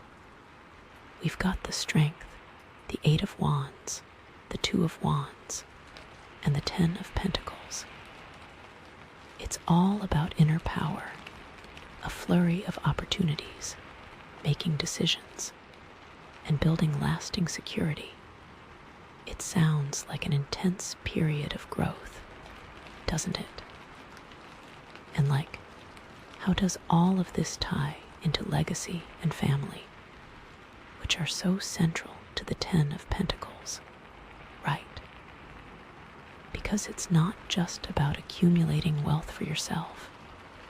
It's about creating a legacy that will benefit your loved ones for generations to come, right? It's about instilling values in your children, about passing on your wisdom and knowledge, and about creating a family culture that is rooted in love, respect, and abundance. So, what kind of legacy do you want to leave behind? What values do you want to pass on to your children? What kind of family culture do do you want to create? These are all important questions to consider as you're navigating this period of growth and change, because the choices you make now will have a profound impact on the lives of your loved ones, both now and in the future. And it's not just about your immediate family, it's also about your community, right? The Ten of Pentacles is about creating a positive impact on the world around you, about giving back to those in need, and about contributing to a more just and equitable society. It's about using your resources, your talents, and your influence to make a difference in the lives of others. It's about leaving the world a better place than you found it. So, how can you use your success to help others? How can you contribute to your community? How can you make a positive impact on the world? These are all important questions to consider as you're building your legacy, because the more you give, the more you receive, and the more fulfilling your life will be. It's a total circle, right? And the Strength card comes back into play here, because sometimes creating a legacy means challenging the status quo, standing up for what you believe in, and fighting for a better world. It means being willing to take risks, to speak your truth, and to use your power to empower others. It means being a role model for your children, showing them what it means to be courageous, compassionate, and committed to making a difference. It's also about creating a safe and secure environment for your family, right? It's about providing them with the resources they need to thrive, both materially and emotionally. It's about creating a home that is filled with love, laughter, and support. It's about being there for your loved ones through thick and thin, and about showing them that they can always count on you. And it's also about honoring your ancestors, right? The Ten of Pentacles is about connecting with your roots, about learning from the past, and about carrying on the traditions of your family. It's about recognizing the sacrifices that your ancestors made to pave the way for you, and about being grateful for the opportunities that you have. It's about creating a sense of continuity, a sense of belonging, and a sense of connection to something larger than yourself. So, what are your family traditions? What stories do you want to pass on to your children? What values do you want to instill in them? These are all important questions to consider as you're building your legacy, because the more you connect with your past, the more grounded you'll be in the present, and the more clearly you'll be able to see your path forward. And with all this talk of security and stability, it's important to remember that life is always changing, right? The Ten of Pentacles is not about creating a static, unchanging environment. It's about creating a foundation that can withstand the storms of life, a foundation that will allow you and your family to adapt, to grow, and to thrive, no matter what challenges come your way. It's about building resilience, about cultivating inner strength, and about fostering a spirit of collaboration and support. It's like you're building a tree, right? The roots are the foundation of security and stability. The trunk is the strength and resilience, and the branches are the opportunities and possibilities that are constantly unfolding. And the leaves are the family and community. The more you nurture the tree, the stronger and more vibrant it will become, and the more it will be able to withstand the elements. Okay, and remember our amethyst butterfly, right? That symbol of grounding, and our theme of dreams of clarity and soaring beyond the veil. It's all about staying connected to what matters while exploring the possibilities that are opening up for you, right? So, how does that fit in with the Ten of Pentacles? Well, the amethyst is about grounding, and it's a grounding crystal, which is about staying connected to your roots, to your values, and to your sense of self, even as you're reaching for new heights, right? It's about remembering where you came from, about honoring your past, and about staying true to yourself, no matter how much success you achieve. It's about using your success to uplift others, to create a more just and equitable world, and to leave a lasting legacy of love and compassion. The butterfly symbolizes transformation, even though the Ten of Pentacles is all about lasting security. It's not about being stuck in the past or resisting change. It's about embracing transformation, about evolving and growing, and about using your resources to create a better future for yourself and your loved ones. It's also about clarity, about seeing things clearly, about making wise decisions, and about staying focused on your goals.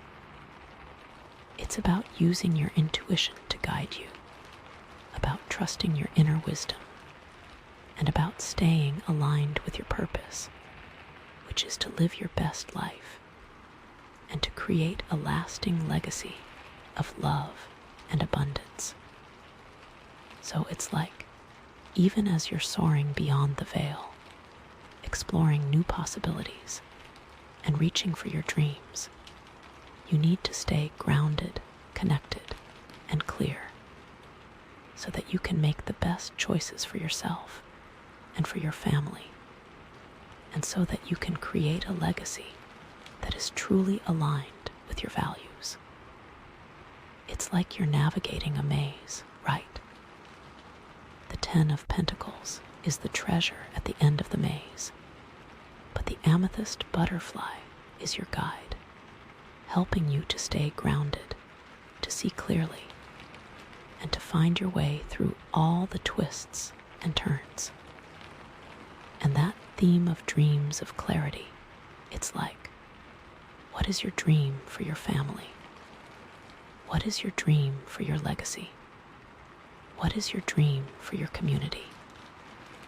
Because the clearer you are about your dreams, the more likely you are to achieve them, you know.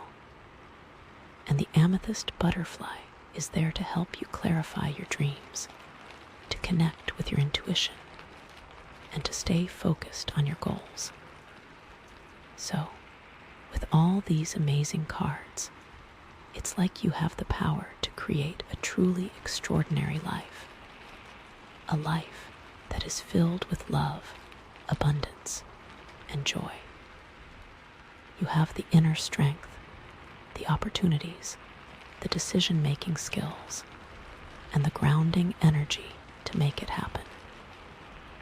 But it's up to you to take action, to make the choices that will lead you to your dreams, and to create a legacy that you can be proud of.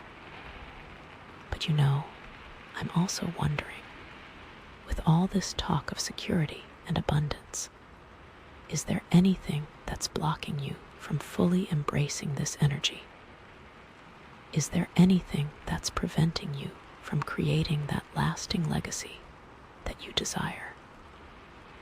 What fears or limiting beliefs might be holding you back? Because that's what we need to look at next, right? What's standing in the way of your 10 of Pentacles dream? Okay, so our next card is the 4 of Swords. And this is interesting. After all that energy and momentum, the 4 of Swords is like, hold up, time out, take a break. This card is all about rest, contemplation, and recuperation, you know. It's about stepping away from the hustle and bustle of life and taking some time to recharge your batteries. I always see it as like a peaceful retreat, a sanctuary where you can escape the stresses of the world and reconnect with yourself, right? It's like you've been working so hard, pushing yourself to the limit, and now the universe is saying, okay, that's enough. You need to rest. You need to heal. You need to replenish your energy. But it's not just about physical rest, although that's definitely part of it, right? It's also about mental and emotional rest. It's about quieting your mind, calming your emotions, and finding some inner peace. It's about letting go of all the worries and anxieties that have been weighing you down, and trusting that everything is going to be okay, you know. So when you look at this card, what does it bring up for you? What does rest mean to you? What does contemplation mean? Because those things are, super personal, right? And it's interesting that this card comes after the 10 of Pentacles, because remember, that was all about abundance, security, and building a lasting legacy, right? So, why are you needing to rest now after achieving all of that? Is it because you're exhausted from all the hard work? Or is it because you need to take some time to reflect on what you've created and to make sure that it's truly aligned with your values? Or is it something else entirely, you know? And it's also interesting that this card is a Swords card, which is all about the mind, about thoughts and ideas, right? So, it's not just about physical rest, it's also about mental rest. It's about giving your mind a break from all the constant thinking, planning, and analyzing, and allowing yourself to just be present in the moment, you know. It's about turning off the mental chatter and connecting with your intuition, with your inner wisdom. You know, okay, so now, let's bring in the 8 of Wands and the 2 of Wands, right? Remember those cards. All that fast-moving energy, all those opportunities coming at you at once, and then making decisions and planning for the future. It's like the complete opposite of the 4 of Swords, right? The 8 and 2 of Wands are all about action, about doing, about moving forward, while the 4 of Swords is all about inaction, about being still, about resting, you know. So, how do you reconcile these conflicting energies? How do you balance the need for action with the need for rest? Well, maybe it's about recognizing that rest is not the opposite of action, but rather a necessary complement to it, you know. It's like you can't keep running at full speed forever. You need to take breaks to recharge your batteries so that you can come back stronger and more effective than ever. It's like a marathon runner, right? They can't just sprint the entire race. They need to pace themselves to conserve their energy and to take breaks along the way. And the Four of Swords is like that water station, that oasis where you can stop, refuel, and prepare for the next leg of the journey, you know. Or maybe it's about recognizing that sometimes the most productive thing you can do is to do nothing, you know. It's like when you're feeling overwhelmed, stressed, or burned out, the best thing you can do is to step away from the situation, to take a break, and to allow yourself to just be. Because sometimes it's in those moments of stillness that you gain the clarity, the insights, and the inspiration that you need to move forward, you know. It's like Archimedes in his bathtub, right? He wasn't actively trying to solve a problem. He was just relaxing. But it was in that moment of rest that he had his eureka moment, that he discovered the principle of buoyancy. So maybe, with all that fast-moving energy from the Eight of Wands, you've been feeling overwhelmed, scattered, and pulled in too many directions, you know. And the Four of Swords is a reminder to slow down, to simplify your life, and to focus on what's truly important to you. It's about saying no to the things that drain your energy, about delegating tasks to others, and about creating more space in your life for rest, relaxation, and self-care. It's also about being mindful of how you're using your time, right? Are you spending too much time on social media? Are you getting caught up in endless email threads? Are you attending meetings that are a waste of your time? The Four of Swords is a reminder to be more intentional with your time, to prioritize the activities that bring you joy and fulfillment, and to eliminate the ones that don't. It's about creating a schedule that supports your well-being, not one that sabotages it. And maybe, with all those decisions you've been making from the Two of Wands, you've been feeling stressed and anxious about whether you're making the right choices, you know. And the Four of Swords is a reminder to trust your intuition, to listen to your inner wisdom, and to have faith that everything is going to work out for the best. It's about letting go of the need to control everything and surrendering to the flow of life. It's like you've done all you can do.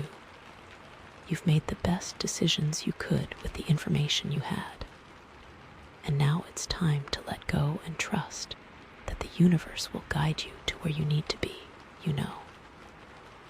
Okay, so now, let's bring in the Strength card, right?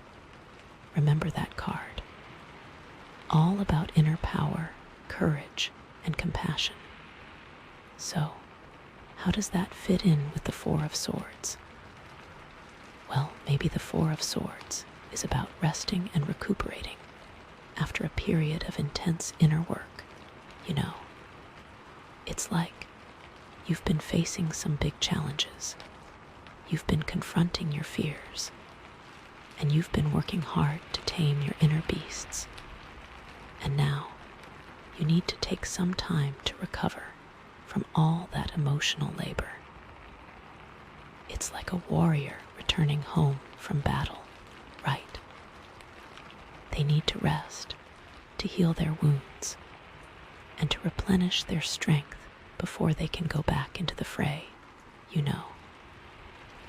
Or maybe the Four of Swords is about recognizing that sometimes the strongest thing you can do is to surrender, to let go of control, and to allow yourself to be vulnerable, you know. It's like you've been trying so hard to be strong, to be independent, and to handle everything on your own. But now you realize that it's okay to ask for help, to lean on others, and to admit that you're not perfect. And it's not a sign of weakness, it's a sign of strength, you know. It takes courage to be vulnerable, to show your true self to the world, and to trust that others will accept you for who you are. And maybe the Four of Swords is about integrating the lessons you've learned from the Strength card, you know. It's like you've been developing your inner power, you've been cultivating your courage, and you've been practicing compassion. And now you need to take some time to reflect on how you can best use those qualities to create a more fulfilling life for yourself and for others, you know. It's about aligning your actions with your values, about living in accordance with your truth, and about using your strength to make a positive impact on the world. So, what are you recovering from? What inner battles have you been fighting? What fears have you been confronting? Because the answers to those questions will help you understand why you're needing to rest and recuperate, you know. And it's not just about recovering from negative experiences. It's also about integrating positive ones, you know. It's like you've been achieving some big goals. You've been experiencing some great successes. And now you need to take some time to celebrate your accomplishments, to acknowledge your strengths, and to appreciate all the good things in your life, you know. It's about savoring the moment, about enjoying the fruits of your labor, and about allowing yourself to feel proud of what you've accomplished. Okay, so now, let's bring in the 10 of Pentacles, right? Remember that card. All about abundance, security, family, and legacy. So, how does that fit in with the Four of Swords? Well, maybe the Four of Swords is about taking a break from building your legacy, you know. It's like you've been so focused on creating abundance and security for your family that you've forgotten to enjoy the present moment. You've neglected your own needs, and you've lost sight of what's truly important to you, you know. It's a good reminder to take a step back, to reconnect with your loved ones, and to appreciate all the blessings in your life. You know, it's about remembering that your legacy is not just about money. It's also about the relationships you have, the values you instill, and the memories you create. Or maybe the Four of Swords is about resting and contemplating how you can best use your resources to create a lasting legacy. You know, it's like you've accumulated wealth, you've built a successful business, and you've created a secure foundation for your family. But now you're wondering what's next. How can you use your resources to make a positive impact on the world, to give back to your community, and to leave a legacy that you can be proud of? It's about finding a purpose beyond yourself, about using your power to empower others, and about creating a world that is more just, equitable, and sustainable. Maybe the Four of Swords is a warning, you know. It is about remembering what you are working so hard for. The 10 of Pentacles isn't a card about working. It's about resting in your achievements. This is an opportunity to practice that. So, what are you building during this rest? What are you creating while you're taking a break? Are you building stronger relationships with your loved ones? Are you building a deeper connection with yourself? Are you building a more meaningful legacy? These are all important questions to consider, you know. And it's not just about building material wealth. It's also about building emotional wealth, spiritual wealth, and relational wealth, you know. It's about creating a life that is rich in all the things that truly matter. A life that is filled with love, joy, purpose, and meaning. Okay, so now, let's bring in our amethyst butterfly theme, right? Grounding, dreams of clarity, and soaring beyond the veil. So, how does that fit in with the Four of Swords? Well, maybe the Four of Swords is about grounding yourself, about reconnecting with your roots, and about remembering what's truly important to you, even as you're reaching for new heights, you know. It's like you've been so focused on achieving your goals, on building your legacy, and on soaring beyond the veil that you've lost touch with your foundation. You've neglected your needs, and you've forgotten what it's like to just be present in the moment. And the Four of Swords is a reminder to slow down, to simplify your life, and to reconnect with the earth, with your body, and with your soul. It's about taking care of yourself, about nourishing your body with healthy food, about getting enough sleep, about spending time in nature, and about practicing mindfulness. And maybe the Four of Swords is about having dreams of clarity, about gaining insights into your life, about receiving guidance from your intuition, and about connecting with your higher self, you know. It's like you've been so busy doing that you haven't had time to listen to your inner voice, to pay attention to your dreams, or to connect with your spiritual guidance. And the Four of Swords is a reminder to quiet your mind, to open your heart, and to allow yourself to receive the messages that the universe is trying to send you. So, what are your dreams telling you? What insights are you gaining during this period of rest? What guidance are you receiving from your intuition? These are all important questions to consider, you know. And it's not just about having dreams while you're sleeping. It's also about having dreams while you're awake, you know.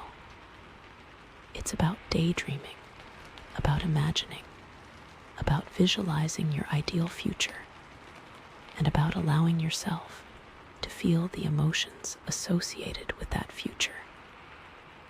And this is where the clarity can come from. It's like a dream journal for your waking hours, you know. What do you hope to see? Who will you share it with? What will it feel like? Let yourself live in the joy of that moment now. Okay, so let's think about some different possibilities here, right? Because tarot is all about interpretation, and there's never just one right answer, you know. So, maybe the Four of Swords is telling you that you need to take a break from your career, you know. You've been working so hard, climbing the corporate ladder, and sacrificing your personal life for your professional goals. And now you're burned out, stressed, and unhappy. The Four of Swords is saying, it's time to take a sabbatical, to quit your job, or to start your own business. It's time to do something that you're passionate about, something that brings you joy, and something that allows you to use your talents to make a positive impact on the world. Or maybe the Four of Swords is telling you that you need to take a break from your relationship. You know, you've been so focused on your partner, on your family, and on your responsibilities that you've forgotten to take care of yourself. You've neglected your own needs, and you've lost sight of your own identity. The Four of Swords is saying, it's time to take a solo trip, to spend some time alone, or to end the relationship. It's time to reconnect with yourself, to rediscover your passions, and to create a life that is truly fulfilling, regardless of whether you're in a relationship or not. Or maybe the Four of Swords is telling you that you need to take a break from your finances. You know, you've been so focused on making money, on saving money, and on investing money that you've forgotten to enjoy the present moment. You've neglected your health, and you've lost sight of what's truly important to you.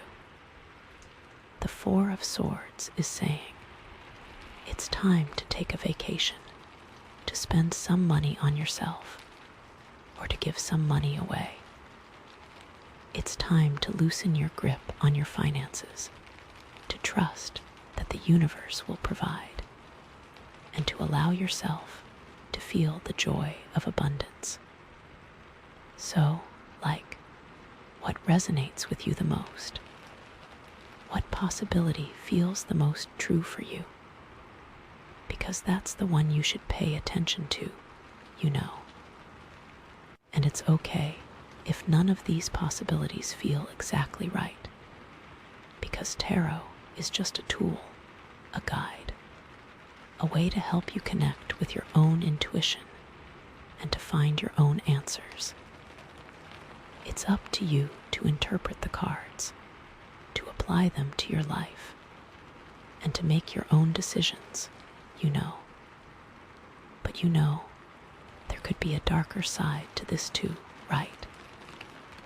The Four of Swords can sometimes indicate avoidance, or a kind of paralysis, where you're not resting because you choose to, but because you feel like you can't move forward. It can be about being stuck in your head, overthinking things, and being unable to take action. So maybe you're not resting because you need to, but because you're afraid of what might happen if you actually start moving again, you know. It's like you're so afraid of failing, of making the wrong decision, or of losing what you've already built, that you'd rather just stay still, even though that's not really what you want. Or maybe you're resting because you feel overwhelmed by the sheer scale of the legacy you're trying to create, you know. It's like you've set this huge goal for yourself, this grand vision of abundance, security, and lasting impact. And now you're realizing how much work it's going to take to actually achieve it. And instead of feeling energized and motivated, you just feel exhausted and overwhelmed, like you don't even know where to start.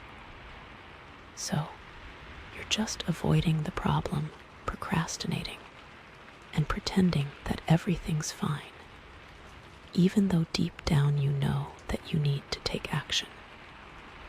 So, are you truly resting? Or are you just hiding? Are you recharging your batteries? Or are you just avoiding the challenges that lie ahead? Are you gaining clarity? Or are you just getting lost in your own thoughts? These are all important questions to ask yourself, you know. Because if you're not careful, the Four of Swords can become a trap, a way to avoid dealing with the real issues in your life. And that's definitely not what you want, right? You want to use this time to recharge, to gain clarity, and to prepare yourself for the next leg of your journey, not to get stuck in a cycle of avoidance and procrastination. It's like if you are not working hard and trying to create something that is, of course, there must be a fear attached to it. Because if you don't, you might get something that you don't actually like, so you take time. So, to sum it all up, these cards are telling you that you have inner strength to overcome the challenges.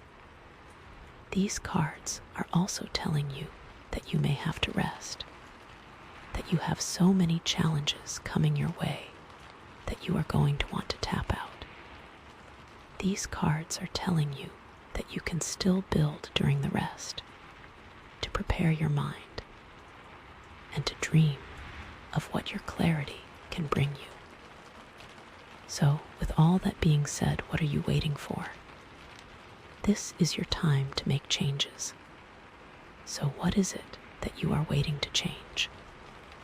Okay, wow, that was a lot to unpack. It feels like we're getting a really clear picture of what's going on, and like the universe is really guiding you to take some time for yourself, to rest, and to reflect. But how do you emerge from this period of rest with renewed purpose and energy? What's the next step on your journey? Let's pull the final card and find out. Okay, so the very last card we have here is the Three of Swords. And oh, honey, this one can be a little tough, right? Like, it's not always a fun card to see, but it's definitely an important one.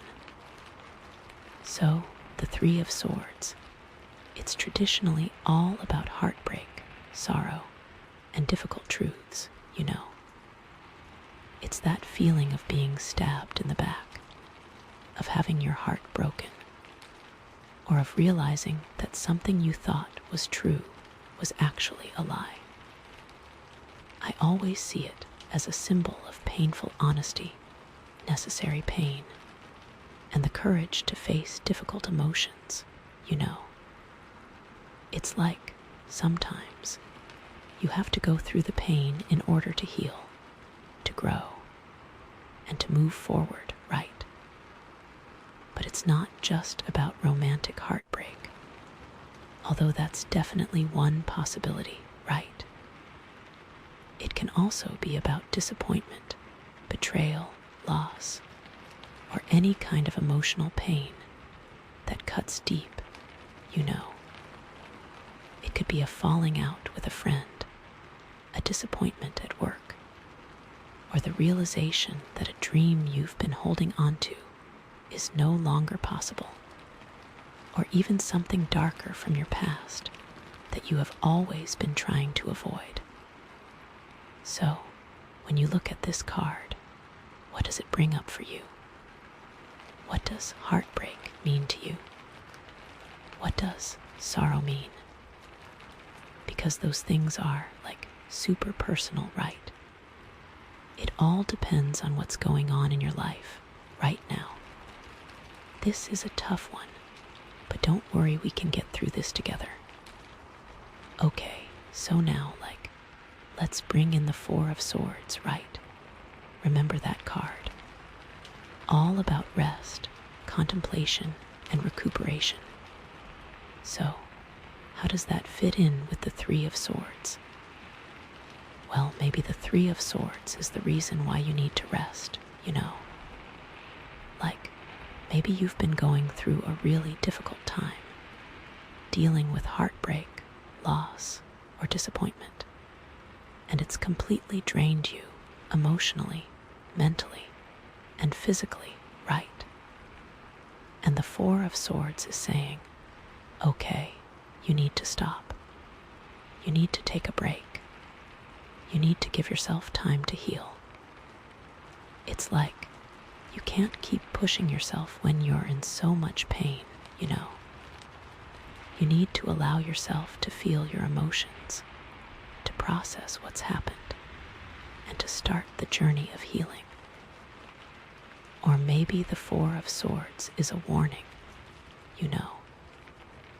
Like maybe you've been avoiding dealing with your emotions, suppressing your pain, and pretending that everything's okay, even though it's not, right? And the Four of Swords is saying, if you don't take the time to rest and heal now, the pain is just going to get worse. It's like you can't run from your emotions forever, you know. Eventually, they're going to catch up with you, and they're going to hit you even harder. So, it's better to face them now, to deal with them in a healthy way, and to start the process of healing. It can be very scary to be so self-reflective, so don't blame yourself for not doing it until now.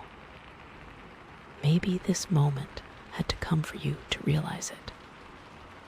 And maybe the Four of Swords is a sign that you're already starting to heal, you know. Like, maybe you've been through a really tough time, but you've made the conscious decision to rest, to take care of yourself, and to start the process of moving on, right? And the Four of Swords is saying, good job, keep going. You're on the right track. It's like you've recognized that you need to heal. You've given yourself permission to rest, and you're starting to feel a little bit better each day.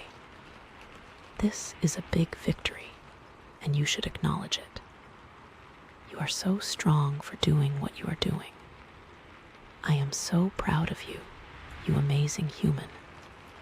So, like, what kind of heartbreak are you dealing with? What kind of pain are you trying to heal? What does rest look like for you right now? Because those answers will help you understand how the Four of Swords and the Three of Swords are connected, you know. It is going to be okay. It's not easy, but this pain can be the seed to the most amazing flowers. I know you can do it. You are amazing. Okay, so now, let's bring in the Strength card, the Eight of Wands, and the Two of Wands, right? Remember those cards? Inner power, a flurry of opportunities, and making decisions. So, how do they fit in with the Three of Swords? Well, maybe the Three of Swords is a test of your inner strength, you know. Like, maybe you're going through a really tough time, but the universe is challenging you to tap into your inner power, to find your courage, and to face your pain with compassion, right?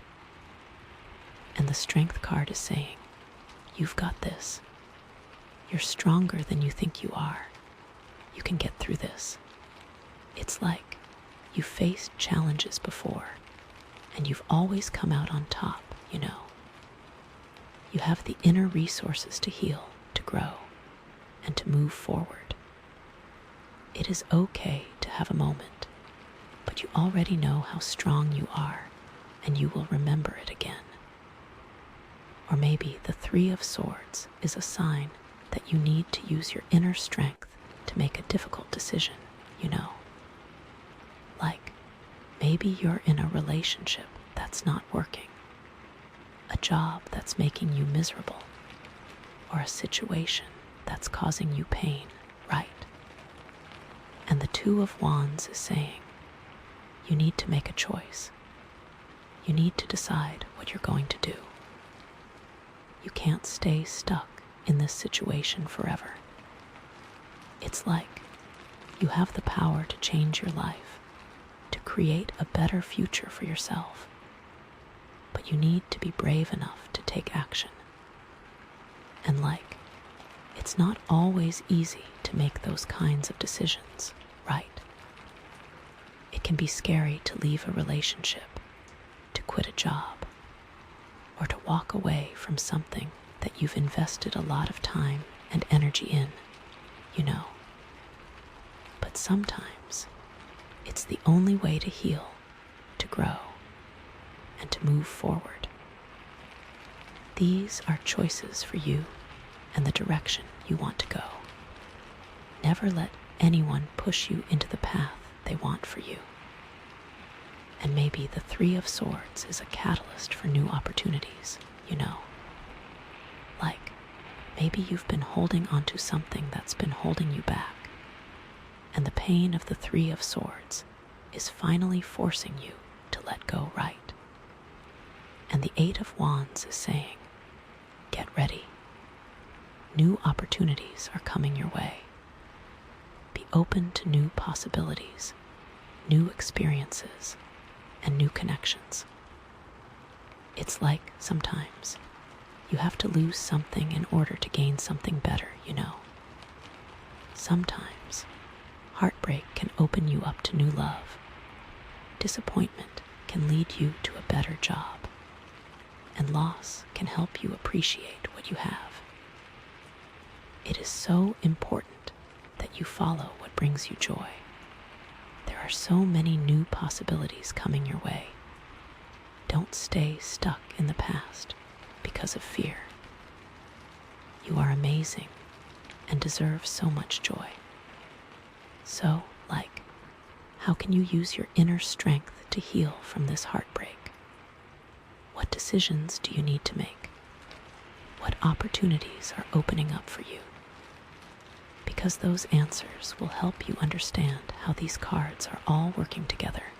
You know, you are the pilot of your life. You are in control. Now let's take that control with your strengths, your power. Okay, so now let's bring in the Ten of Pentacles, right? Remember that card. All about abundance, security, family, and legacy. So, how does that fit in with the Three of Swords? Well, maybe the Three of Swords is a challenge to your sense of security and stability, you know. Maybe you've built a life that you thought was perfect, a family that you thought was strong, and a future that you thought was secure. And now something has happened to shake that all up, right? And the Ten of Pentacles is saying, it's okay. You can rebuild. You can create a new foundation. You can find a new sense of security. It's like life is full of ups and downs, you know. Things don't always go according to plan. And sometimes you have to face difficult challenges. But you have the power to overcome those challenges, to learn from your experiences, and to create a life that is even better than before. And with the new possibilities from the Eight of Wands, you might be able to create something better and more aligned with your joy. You are deserving of amazing things. Don't be scared to reach for them. Or maybe the Three of Swords is a reminder that true abundance is not just about money and material possessions, you know.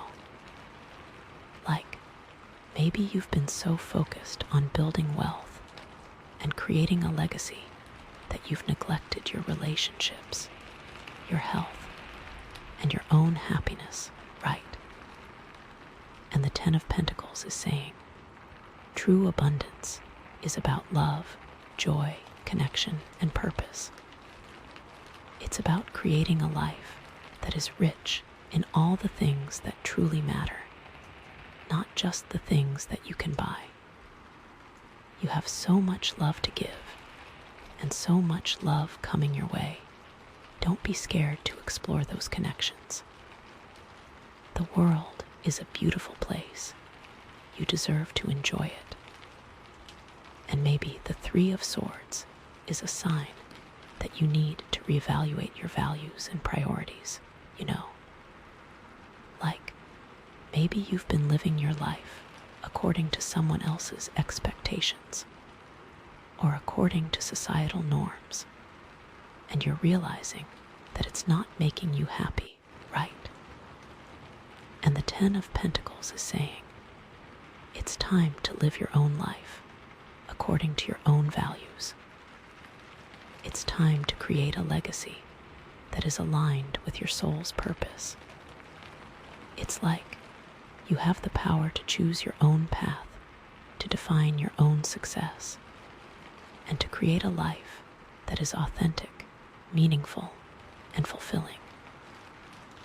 These are difficult conversations to have with yourself, but you need to, so that you can stay true to what you want. Never compromise who you are for others. You are amazing and deserve to be celebrated. So, how has this heartbreak affected your sense of security? What are your true values and priorities? What kind of legacy do you want to leave behind?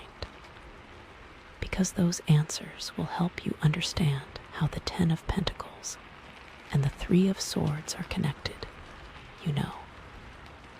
It's okay to change directions. It's okay to try new things and change your mind. You are the master of your destiny, so make it exactly what you want it to be. Okay, so now, let's bring in our amethyst butterfly theme, right?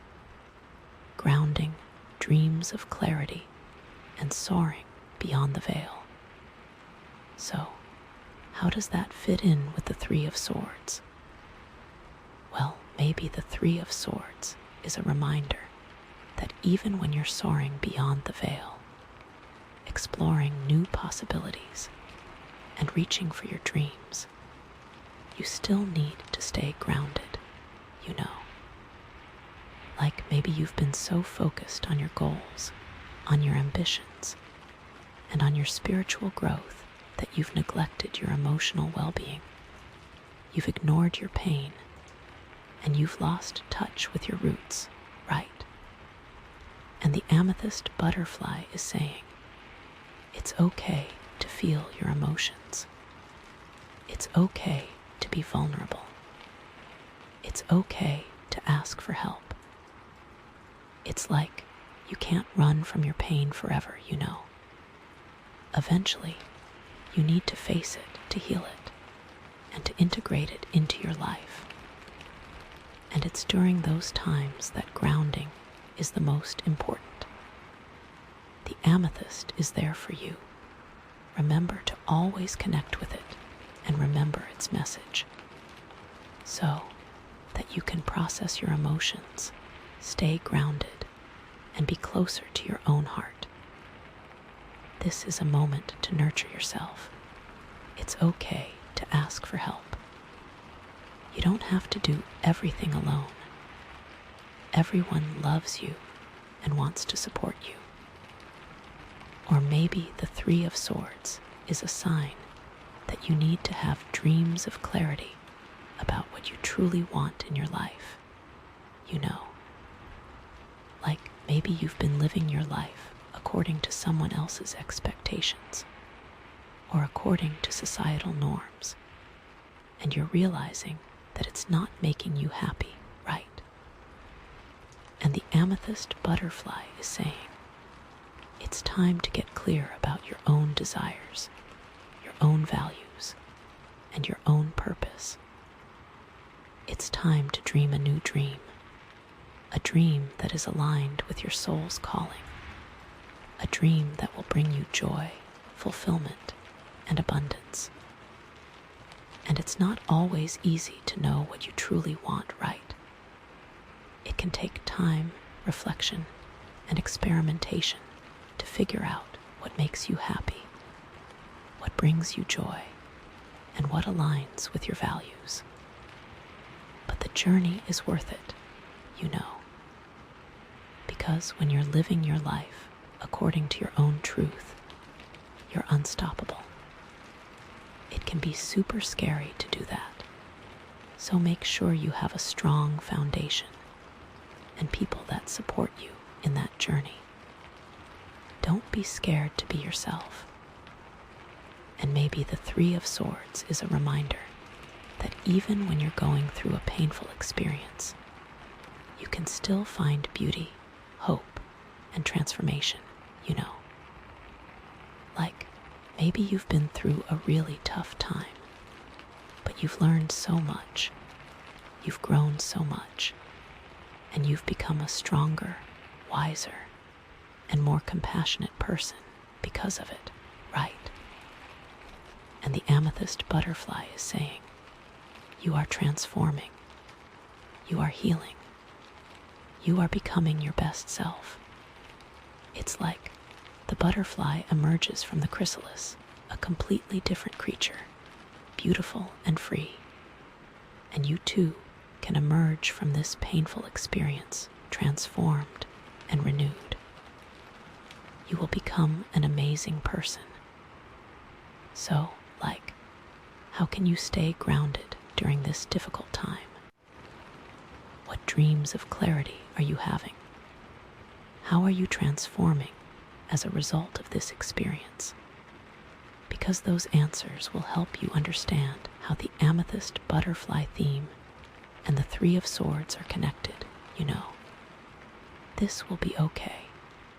Just follow your dreams and stay true to yourself. Everything will be amazing. Okay, so, let's think about some different possibilities here, right? Because tarot is all about interpretation, and there's never just one right answer, So, maybe the Three of Swords is telling you that you're about to experience a heartbreak in your romantic relationship, Maybe you're going to discover that your partner has been unfaithful, or that they're not who you thought they were, or that you're simply not compatible anymore. Or maybe the Three of Swords is telling you that you're about to experience a disappointment in your career, Maybe you're going to get passed over for a promotion, or that you're going to get laid off, or that you're going to realize that your job is not as fulfilling as you thought it was. Or maybe the Three of Swords is telling you that you're about to experience a loss in your family, Maybe a loved one is going to get sick, or that they're going to pass away, or that you're going to have a falling out with a family member. And, it's never easy to predict the future with tarot, right? But the Three of Swords is a warning, a heads up, a chance to prepare yourself for a difficult experience. So, what can you do to protect your heart? What can you do to prepare yourself for disappointment? What can you do to strengthen your relationships with your loved ones? And it's not about trying to avoid pain altogether, because that's impossible, right? It's about developing resilience, about building inner strength, and about learning how to cope with difficult emotions in a healthy way. And it's also about appreciating what you have, about cherishing your relationships, and about living your life to the fullest, because you never know what tomorrow may bring. There is also something to be said about honesty. When we have hard conversations and are honest with ourselves or with other people, it can bring a lot of pain, but that pain allows us to get to the place we need to be. If we are not honest, we live a lie. And that lie is a much more painful existence than experiencing a temporary sharp, stabbing pain. Because at the end of it, you can pick yourself up and keep going. Honesty helps you be your authentic self and live an authentic life. And that is worth its weight in gold. So, what resonates with you the most? What possibility feels the most true for you? Because that's the one you should pay attention to, you know. And it's okay if none of these possibilities feel exactly right. Because tarot is just a tool, a guide, a way to help you connect with your own intuition and to find your own answers. It's up to you to interpret the cards, to apply them to your life, and to make your own decisions, you know.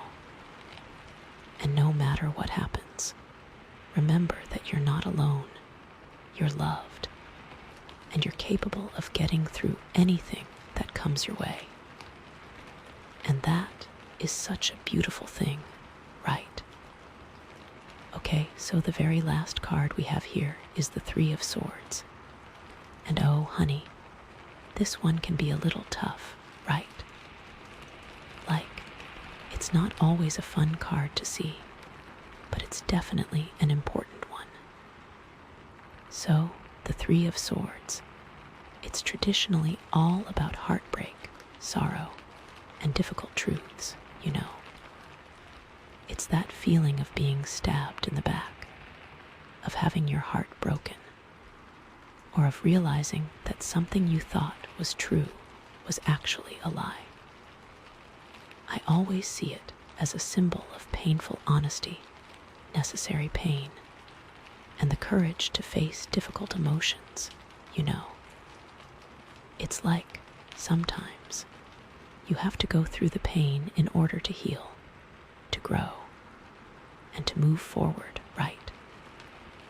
But it's not just about romantic heartbreak, although that's definitely one possibility, right?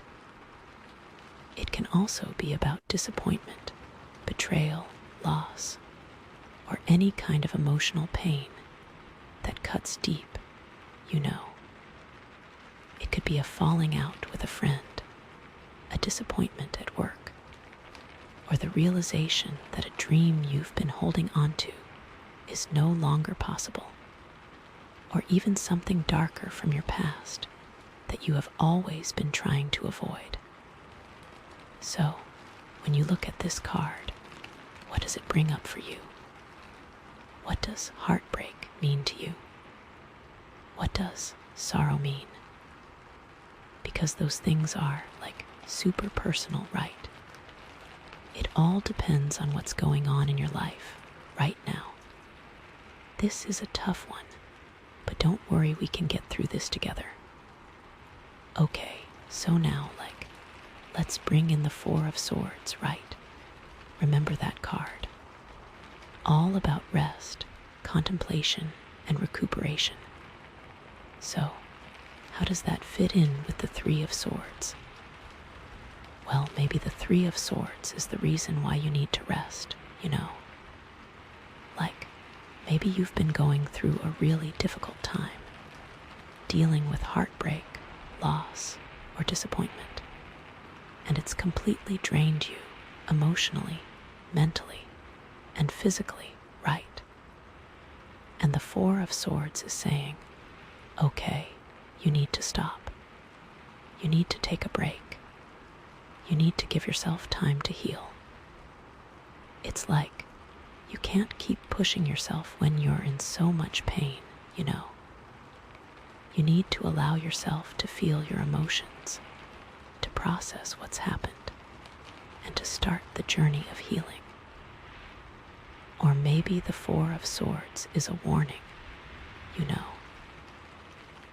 Maybe you've been avoiding dealing with your emotions, suppressing your pain, and pretending that everything's okay, even though it's not, right? And the Four of Swords is saying, if you don't take the time to rest and heal now, the pain is just going to get worse. It's like you can't run from your emotions forever, you know. Eventually, they're going to catch up with you, and they're going to hit you even harder. So, it's better to face them now, to deal with them in a healthy way, and to start the process of healing. It can be very scary to be so self-reflective, so don't blame yourself for not doing it until now. Maybe this moment had to come for you to realize it. And maybe the Four of Swords is a sign that you're already starting to heal, you know. Like, maybe you've been through a really tough time, but you've made the conscious decision to rest, to take care of yourself, and to start the process of moving on, right? And the Four of Swords is saying, good job, keep going. You're on the right track. It's like you've recognized that you need to heal. You've given yourself permission to rest, and you're starting to feel a little bit better each day. This is a big victory, and you should acknowledge it. You are so strong for doing what you are doing. I am so proud of you, you amazing human. So, what kind of heartbreak are you dealing with? What kind of pain are you trying to heal? What does rest look like for you right now? Because those answers will help you understand how the Four of Swords and the Three of Swords are connected, you know. It is going to be okay. It's not easy, but this pain can be the seed to the most amazing flowers. I know you can do it. You are amazing.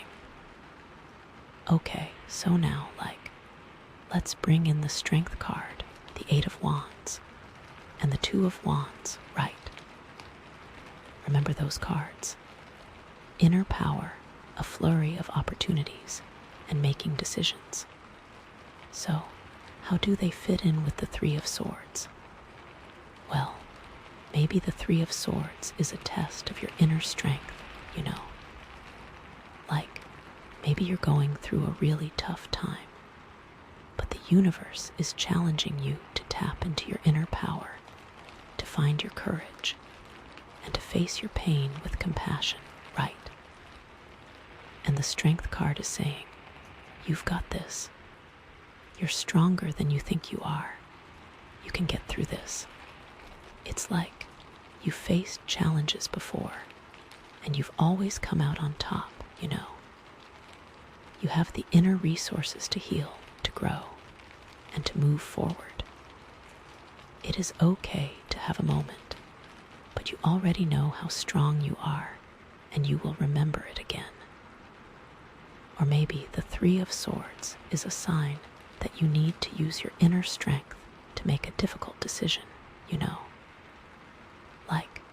Maybe you're in a relationship that's not working, a job that's making you miserable, or a situation that's causing you pain, right? And the Two of Wands is saying, you need to make a choice. You need to decide what you're going to do. You can't stay stuck in this situation forever. It's like you have the power to change your life, to create a better future for yourself. But you need to be brave enough to take action. And it's not always easy to make those kinds of decisions, right? It can be scary to leave a relationship, to quit a job, or to walk away from something that you've invested a lot of time and energy in, you know. But sometimes it's the only way to heal, to grow, and to move forward. These are choices for you and the direction you want to go. Never let anyone push you into the path they want for you. And maybe the Three of Swords is a catalyst for new opportunities, you know. Maybe you've been holding onto something that's been holding you back, and the pain of the Three of Swords is finally forcing you to let go, right? And the Eight of Wands is saying, get ready. New opportunities are coming your way. be open to new possibilities, new experiences, and new connections. It's like sometimes you have to lose something in order to gain something better, you know. Sometimes heartbreak can open you up to new love. Disappointment can lead you to a better job. And loss can help you appreciate what you have. It is so important that you follow what brings you joy. There are so many new possibilities coming your way. Don't stay stuck in the past because of fear. You are amazing and deserve so much joy. So, how can you use your inner strength to heal from this heartbreak? What decisions do you need to make? What opportunities are opening up for you? Because those answers will help you understand how these cards are all working together. You know, you are the pilot of your life. You are in control. Now let's take that control with your strengths, your power.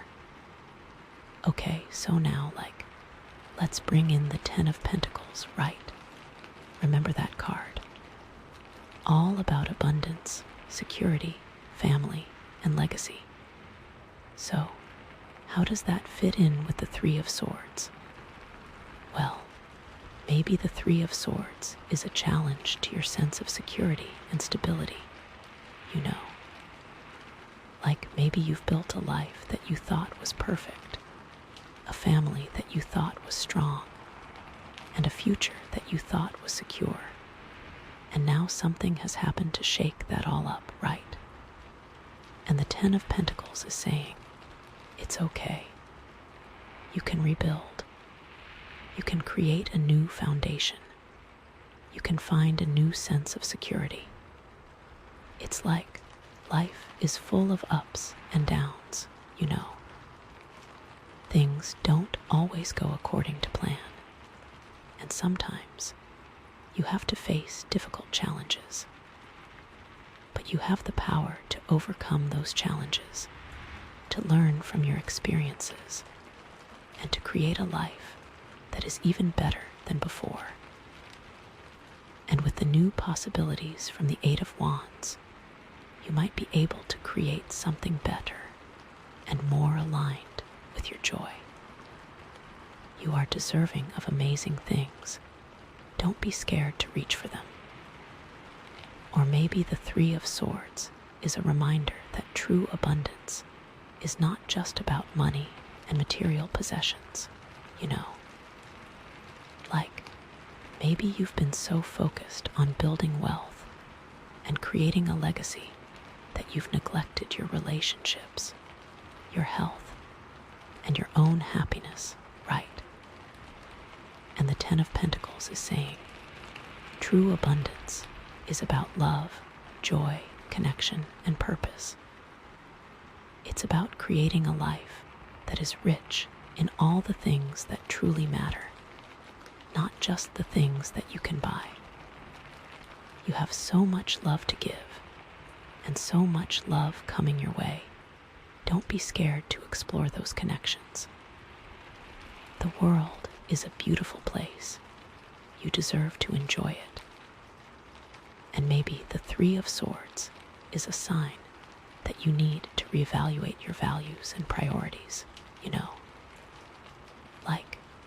Maybe you've been living your life according to someone else's expectations or according to societal norms, and you're realizing that it's not making you happy, right?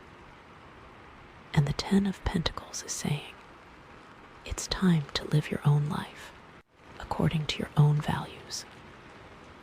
It's time to create a legacy that is aligned with your soul's purpose. It's like you have the power to choose your own path, to define your own success, and to create a life that is authentic, meaningful, and fulfilling. These are difficult conversations to have with yourself, but you need to, so that you can stay true to what you want. Never compromise who you are for others. You are amazing and deserve to be celebrated. So, how has this heartbreak affected your sense of security? What are your true values and priorities? What kind of legacy do you want to leave behind? Because those answers will help you understand how the Ten of Pentacles and the Three of Swords are connected. It's okay to change directions. It's okay to try new things and change your mind. You are the master of your destiny, so make it exactly what you want it to be. Okay, so now, let's bring in our amethyst butterfly theme, right? Grounding, dreams of clarity, and soaring beyond the veil. So, how does that fit in with the Three of Swords? Well, maybe the Three of Swords is a reminder that even when you're soaring beyond the veil, exploring new possibilities, and reaching for your dreams, you still need to stay grounded, Maybe you've been so focused on your goals, on your ambitions, and on your spiritual growth that you've neglected your emotional well-being. You've ignored your pain, and you've lost touch with your roots, right? And the amethyst butterfly is saying, it's okay to feel your emotions. It's okay to be vulnerable. It's okay to ask for help. It's like you can't run from your pain forever, Eventually, you need to face it to heal it and to integrate it into your life. And it's during those times that grounding is the most important. The amethyst is there for you.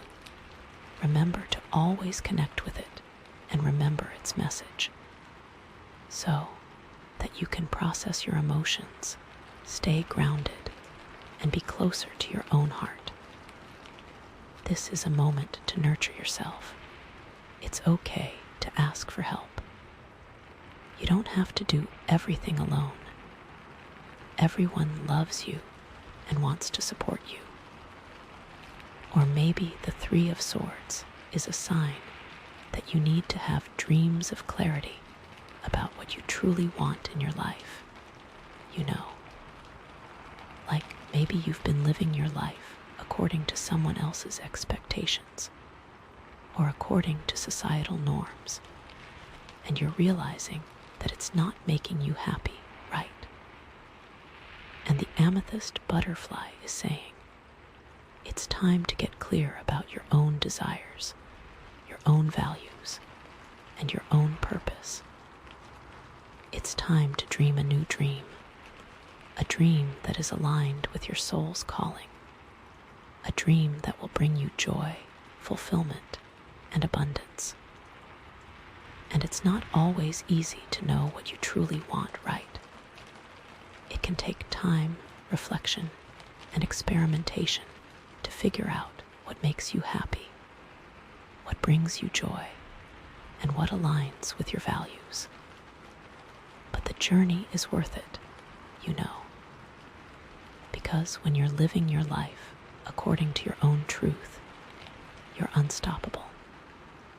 It can be super scary to do that, so make sure you have a strong foundation and people that support you in that journey. Don't be scared to be yourself. And maybe the Three of Swords is a reminder that even when you're going through a painful experience, you can still find beauty, hope, and transformation, Maybe you've been through a really tough time, but you've learned so much, you've grown so much, and you've become a stronger, wiser, and more compassionate person because of it, right? And the amethyst butterfly is saying, you are transforming, you are healing, you are becoming your best self. It's like the butterfly emerges from the chrysalis, a completely different creature, beautiful and free. and you too can emerge from this painful experience transformed and renewed. You will become an amazing person. So, how can you stay grounded during this difficult time? What dreams of clarity are you having? How are you transforming as a result of this experience? Because those answers will help you understand how the Amethyst butterfly theme and the Three of Swords are connected, This will be okay. Just follow your dreams and stay true to yourself. Everything will be amazing. Okay, so, let's think about some different possibilities here, right? Because tarot is all about interpretation, and there's never just one right answer, So, maybe the Three of Swords is telling you that you're about to experience a heartbreak in your romantic relationship, Maybe you're going to discover that your partner has been unfaithful, or that they're not who you thought they were, or that you're simply not compatible anymore. That sucks, but it doesn't define you. You are so lovable and amazing, and you deserve someone who sees that and cherishes you for it. Don't settle for less than you deserve. Or maybe the Three of Swords is telling you that you're about to experience a disappointment in your career, Maybe you're going to get passed over for a promotion, or that you're going to get laid off, or that you're going to realize that your job is not as fulfilling as you thought it was. That can be such a bummer, especially when you've been working so hard and putting in so much effort.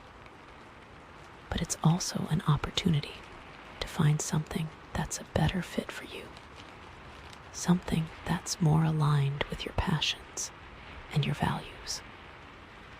Don't be afraid to explore different options and to take a leap of faith. You never know what amazing opportunities might be waiting for you just around the corner.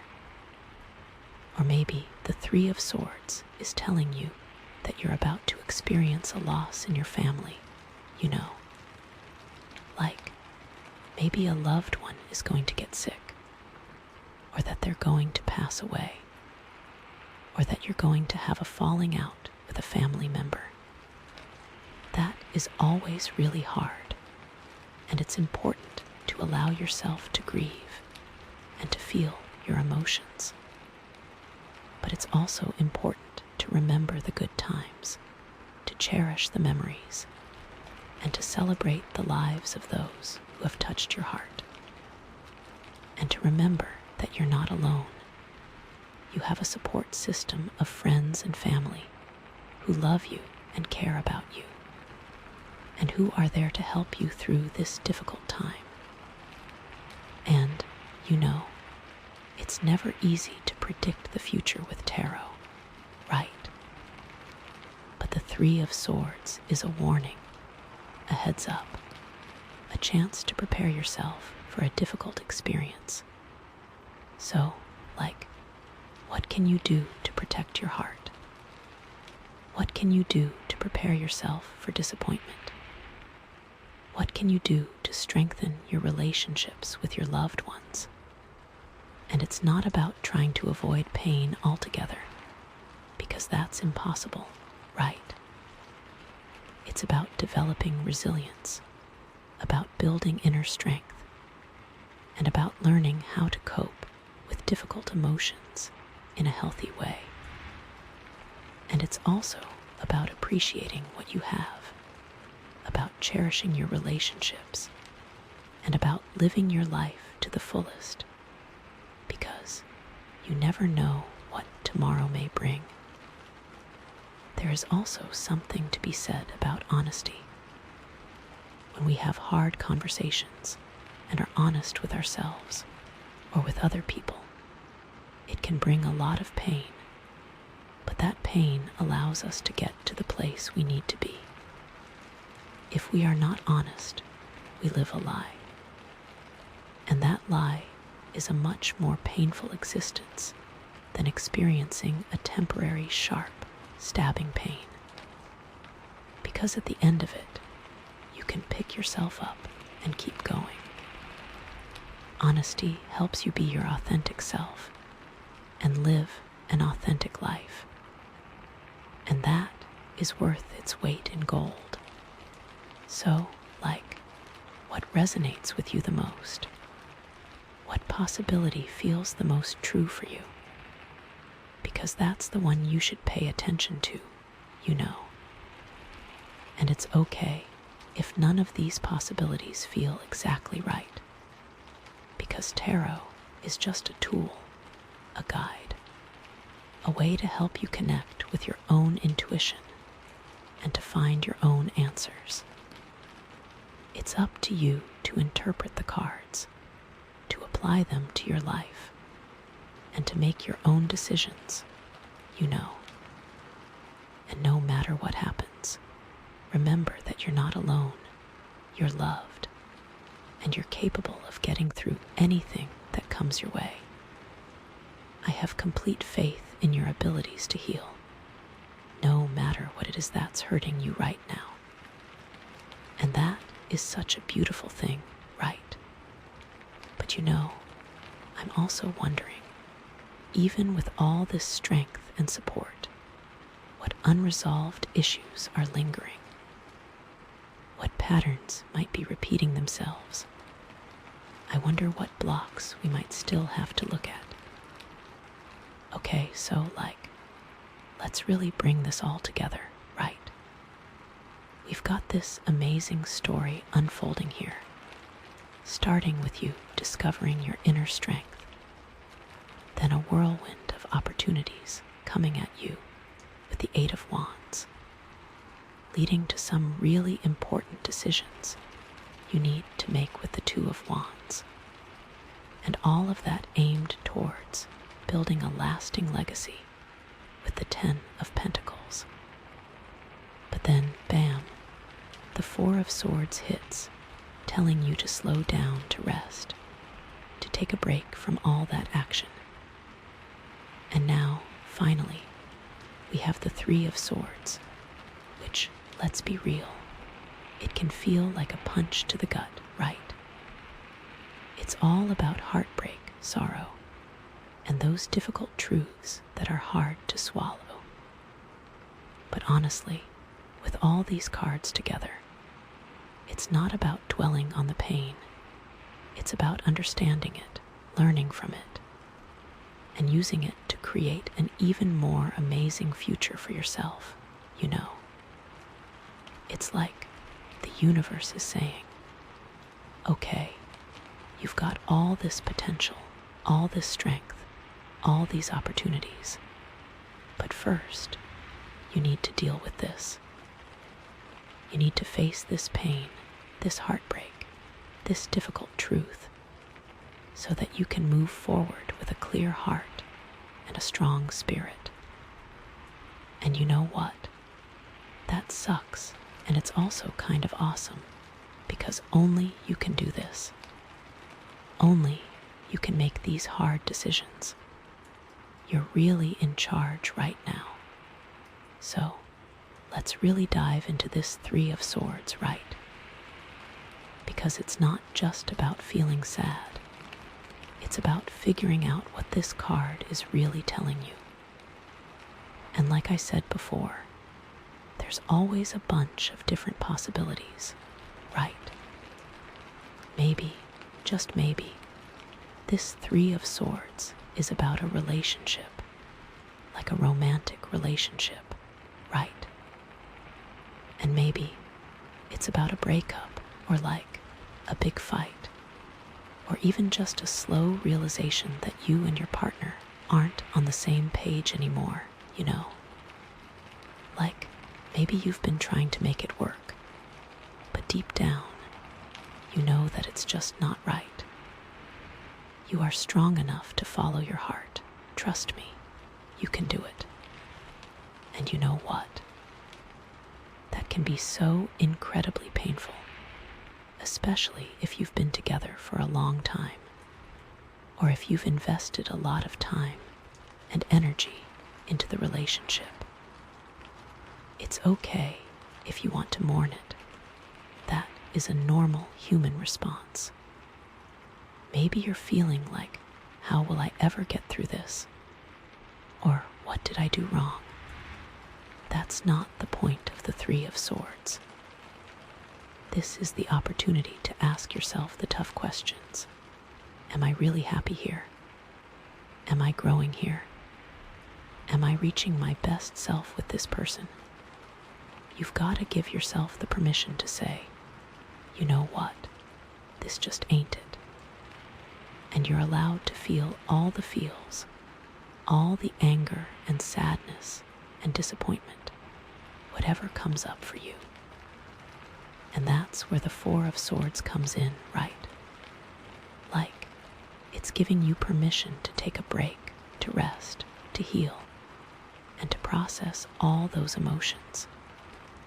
You know, it's so important to be kind to yourself during this time, to treat yourself with compassion, and to allow yourself to grieve. You could find a quiet space, maybe in nature, with your grounding crystal, the amethyst butterfly. Journaling can be super helpful.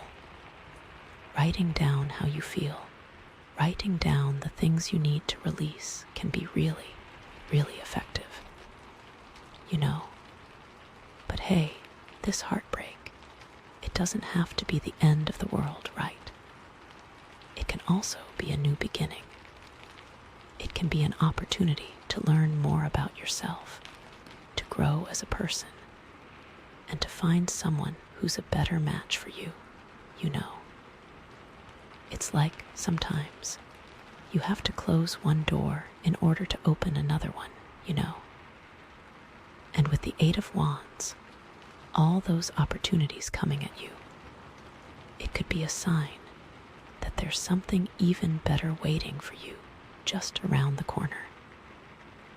What I also like about the Eight of Wands here is you get to decide what you want, what you need, what direction you want to go in. You may be thinking, okay, great, so now how do I meet people? I'm sad. I'm brokenhearted. And that strength is there to tell you that you are a desirable person. And it's okay to mourn the relationship and also believe in yourself.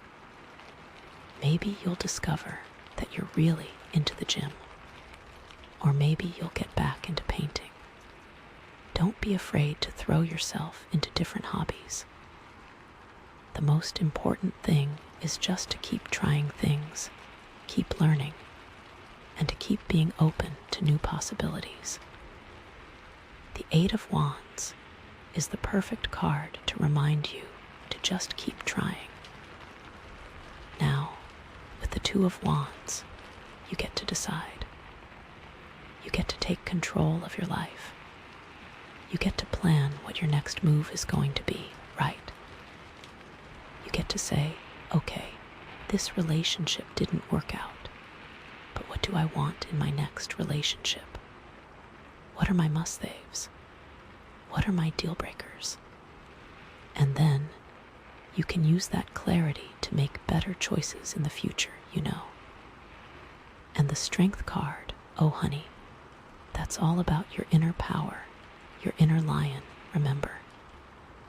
It's about having the courage to face this heartbreak, to heal from it, and to come out stronger on the other side. You are so strong for doing the work and even seeking out this reading. That alone tells me you have the strength. So yeah, a romantic breakup is one possibility, but it's not the only one, right? Maybe this Three of Swords is about your career, you know. And maybe it's about getting fired, or getting passed over for promotion, or just realizing that you're in the wrong job. the wrong field, the wrong career altogether, you know. Maybe you've been seeking promotions and getting them, but deep down you're just thinking, is this it? Or maybe your boss has been saying things and you're starting to question if you can stay somewhere that treats you like that. And that can be super painful, especially if you've been working hard, putting in the hours, and sacrificing so much for your career. You know, maybe you've been following this idea that was handed to you. Oh, you need to be a doctor because that will make you a lot of money and make you happy. But if you're not happy, then you're not doing your job, baby. Or maybe you feel like you have invested so much time and money into something that feels like a sunk cost. It's okay to shift your focus, to use those transferable skills, and find the thing you really want to do. It's a great opportunity to check in and see what's aligned with your path. You might feel pressure from other people, like your parents or partner. But it's okay to tell them, thank you for your feedback, but I'm doing what's best for me. You know, you're allowed to feel disappointed, frustrated, and even angry. And that's where the Four of Swords comes in, giving you that permission to take a break, to rest, to heal, and to process all those emotions. Take that staycation. Try out meditating. Find a routine that works for you. But again, this career setback, it doesn't have to be the end of the world, right? It can be a wake-up call. A chance to reevaluate your priorities, to figure out what you really want to do with your life, and to find a career that's more fulfilling, more meaningful, and more aligned with your values, you know. So, I'm not saying you should quit your job right now, unless you want to, haha. But maybe it's time to start exploring other options, to network with people in different fields, or to take some classes to learn new skills, you know. With that Eight of Wands, there will be something for you.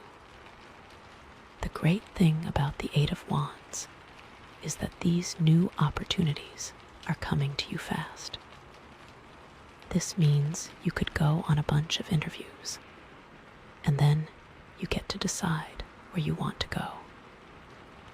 What the Two of Wands shows here is you get to decide where you want to put your energy. Plan what your next move is going to be, and take control of the situation, because you have the skills and talents to make a change, and that Strength card is there to remind you of that, to give you the courage to take a leap of faith and to pursue your dreams, even if they seem scary or impossible, you know. Maybe this also looks like you deciding to go back to school.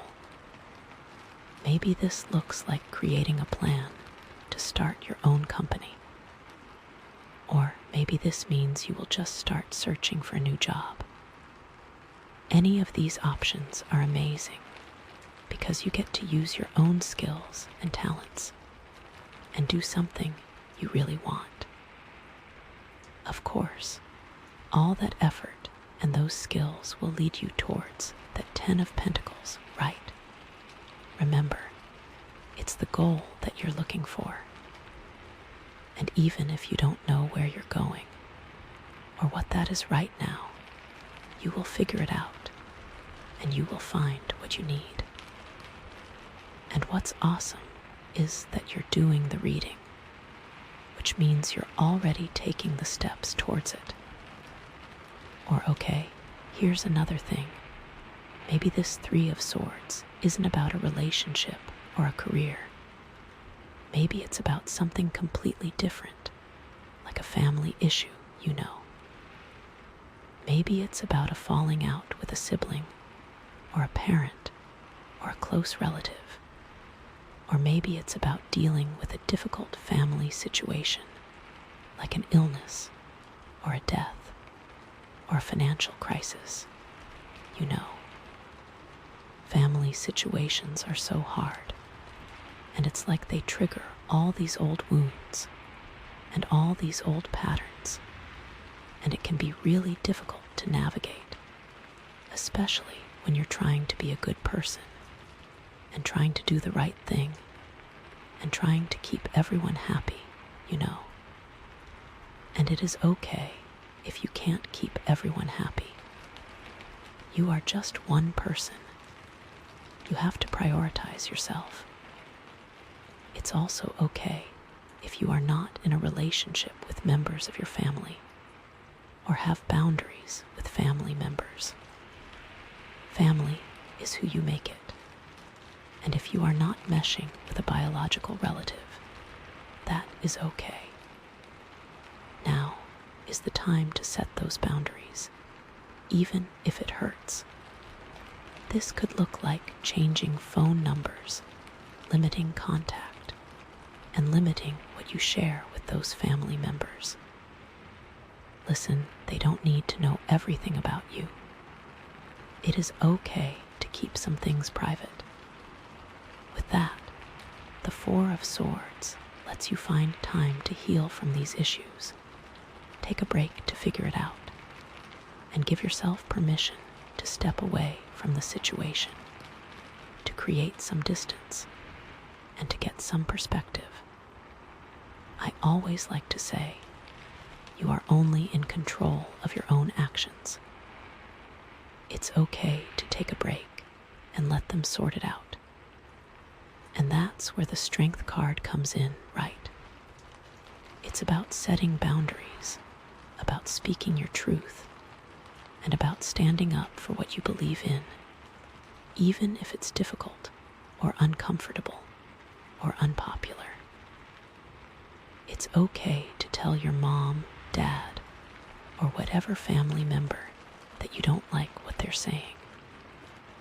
You are in control, and they don't have to be in your life.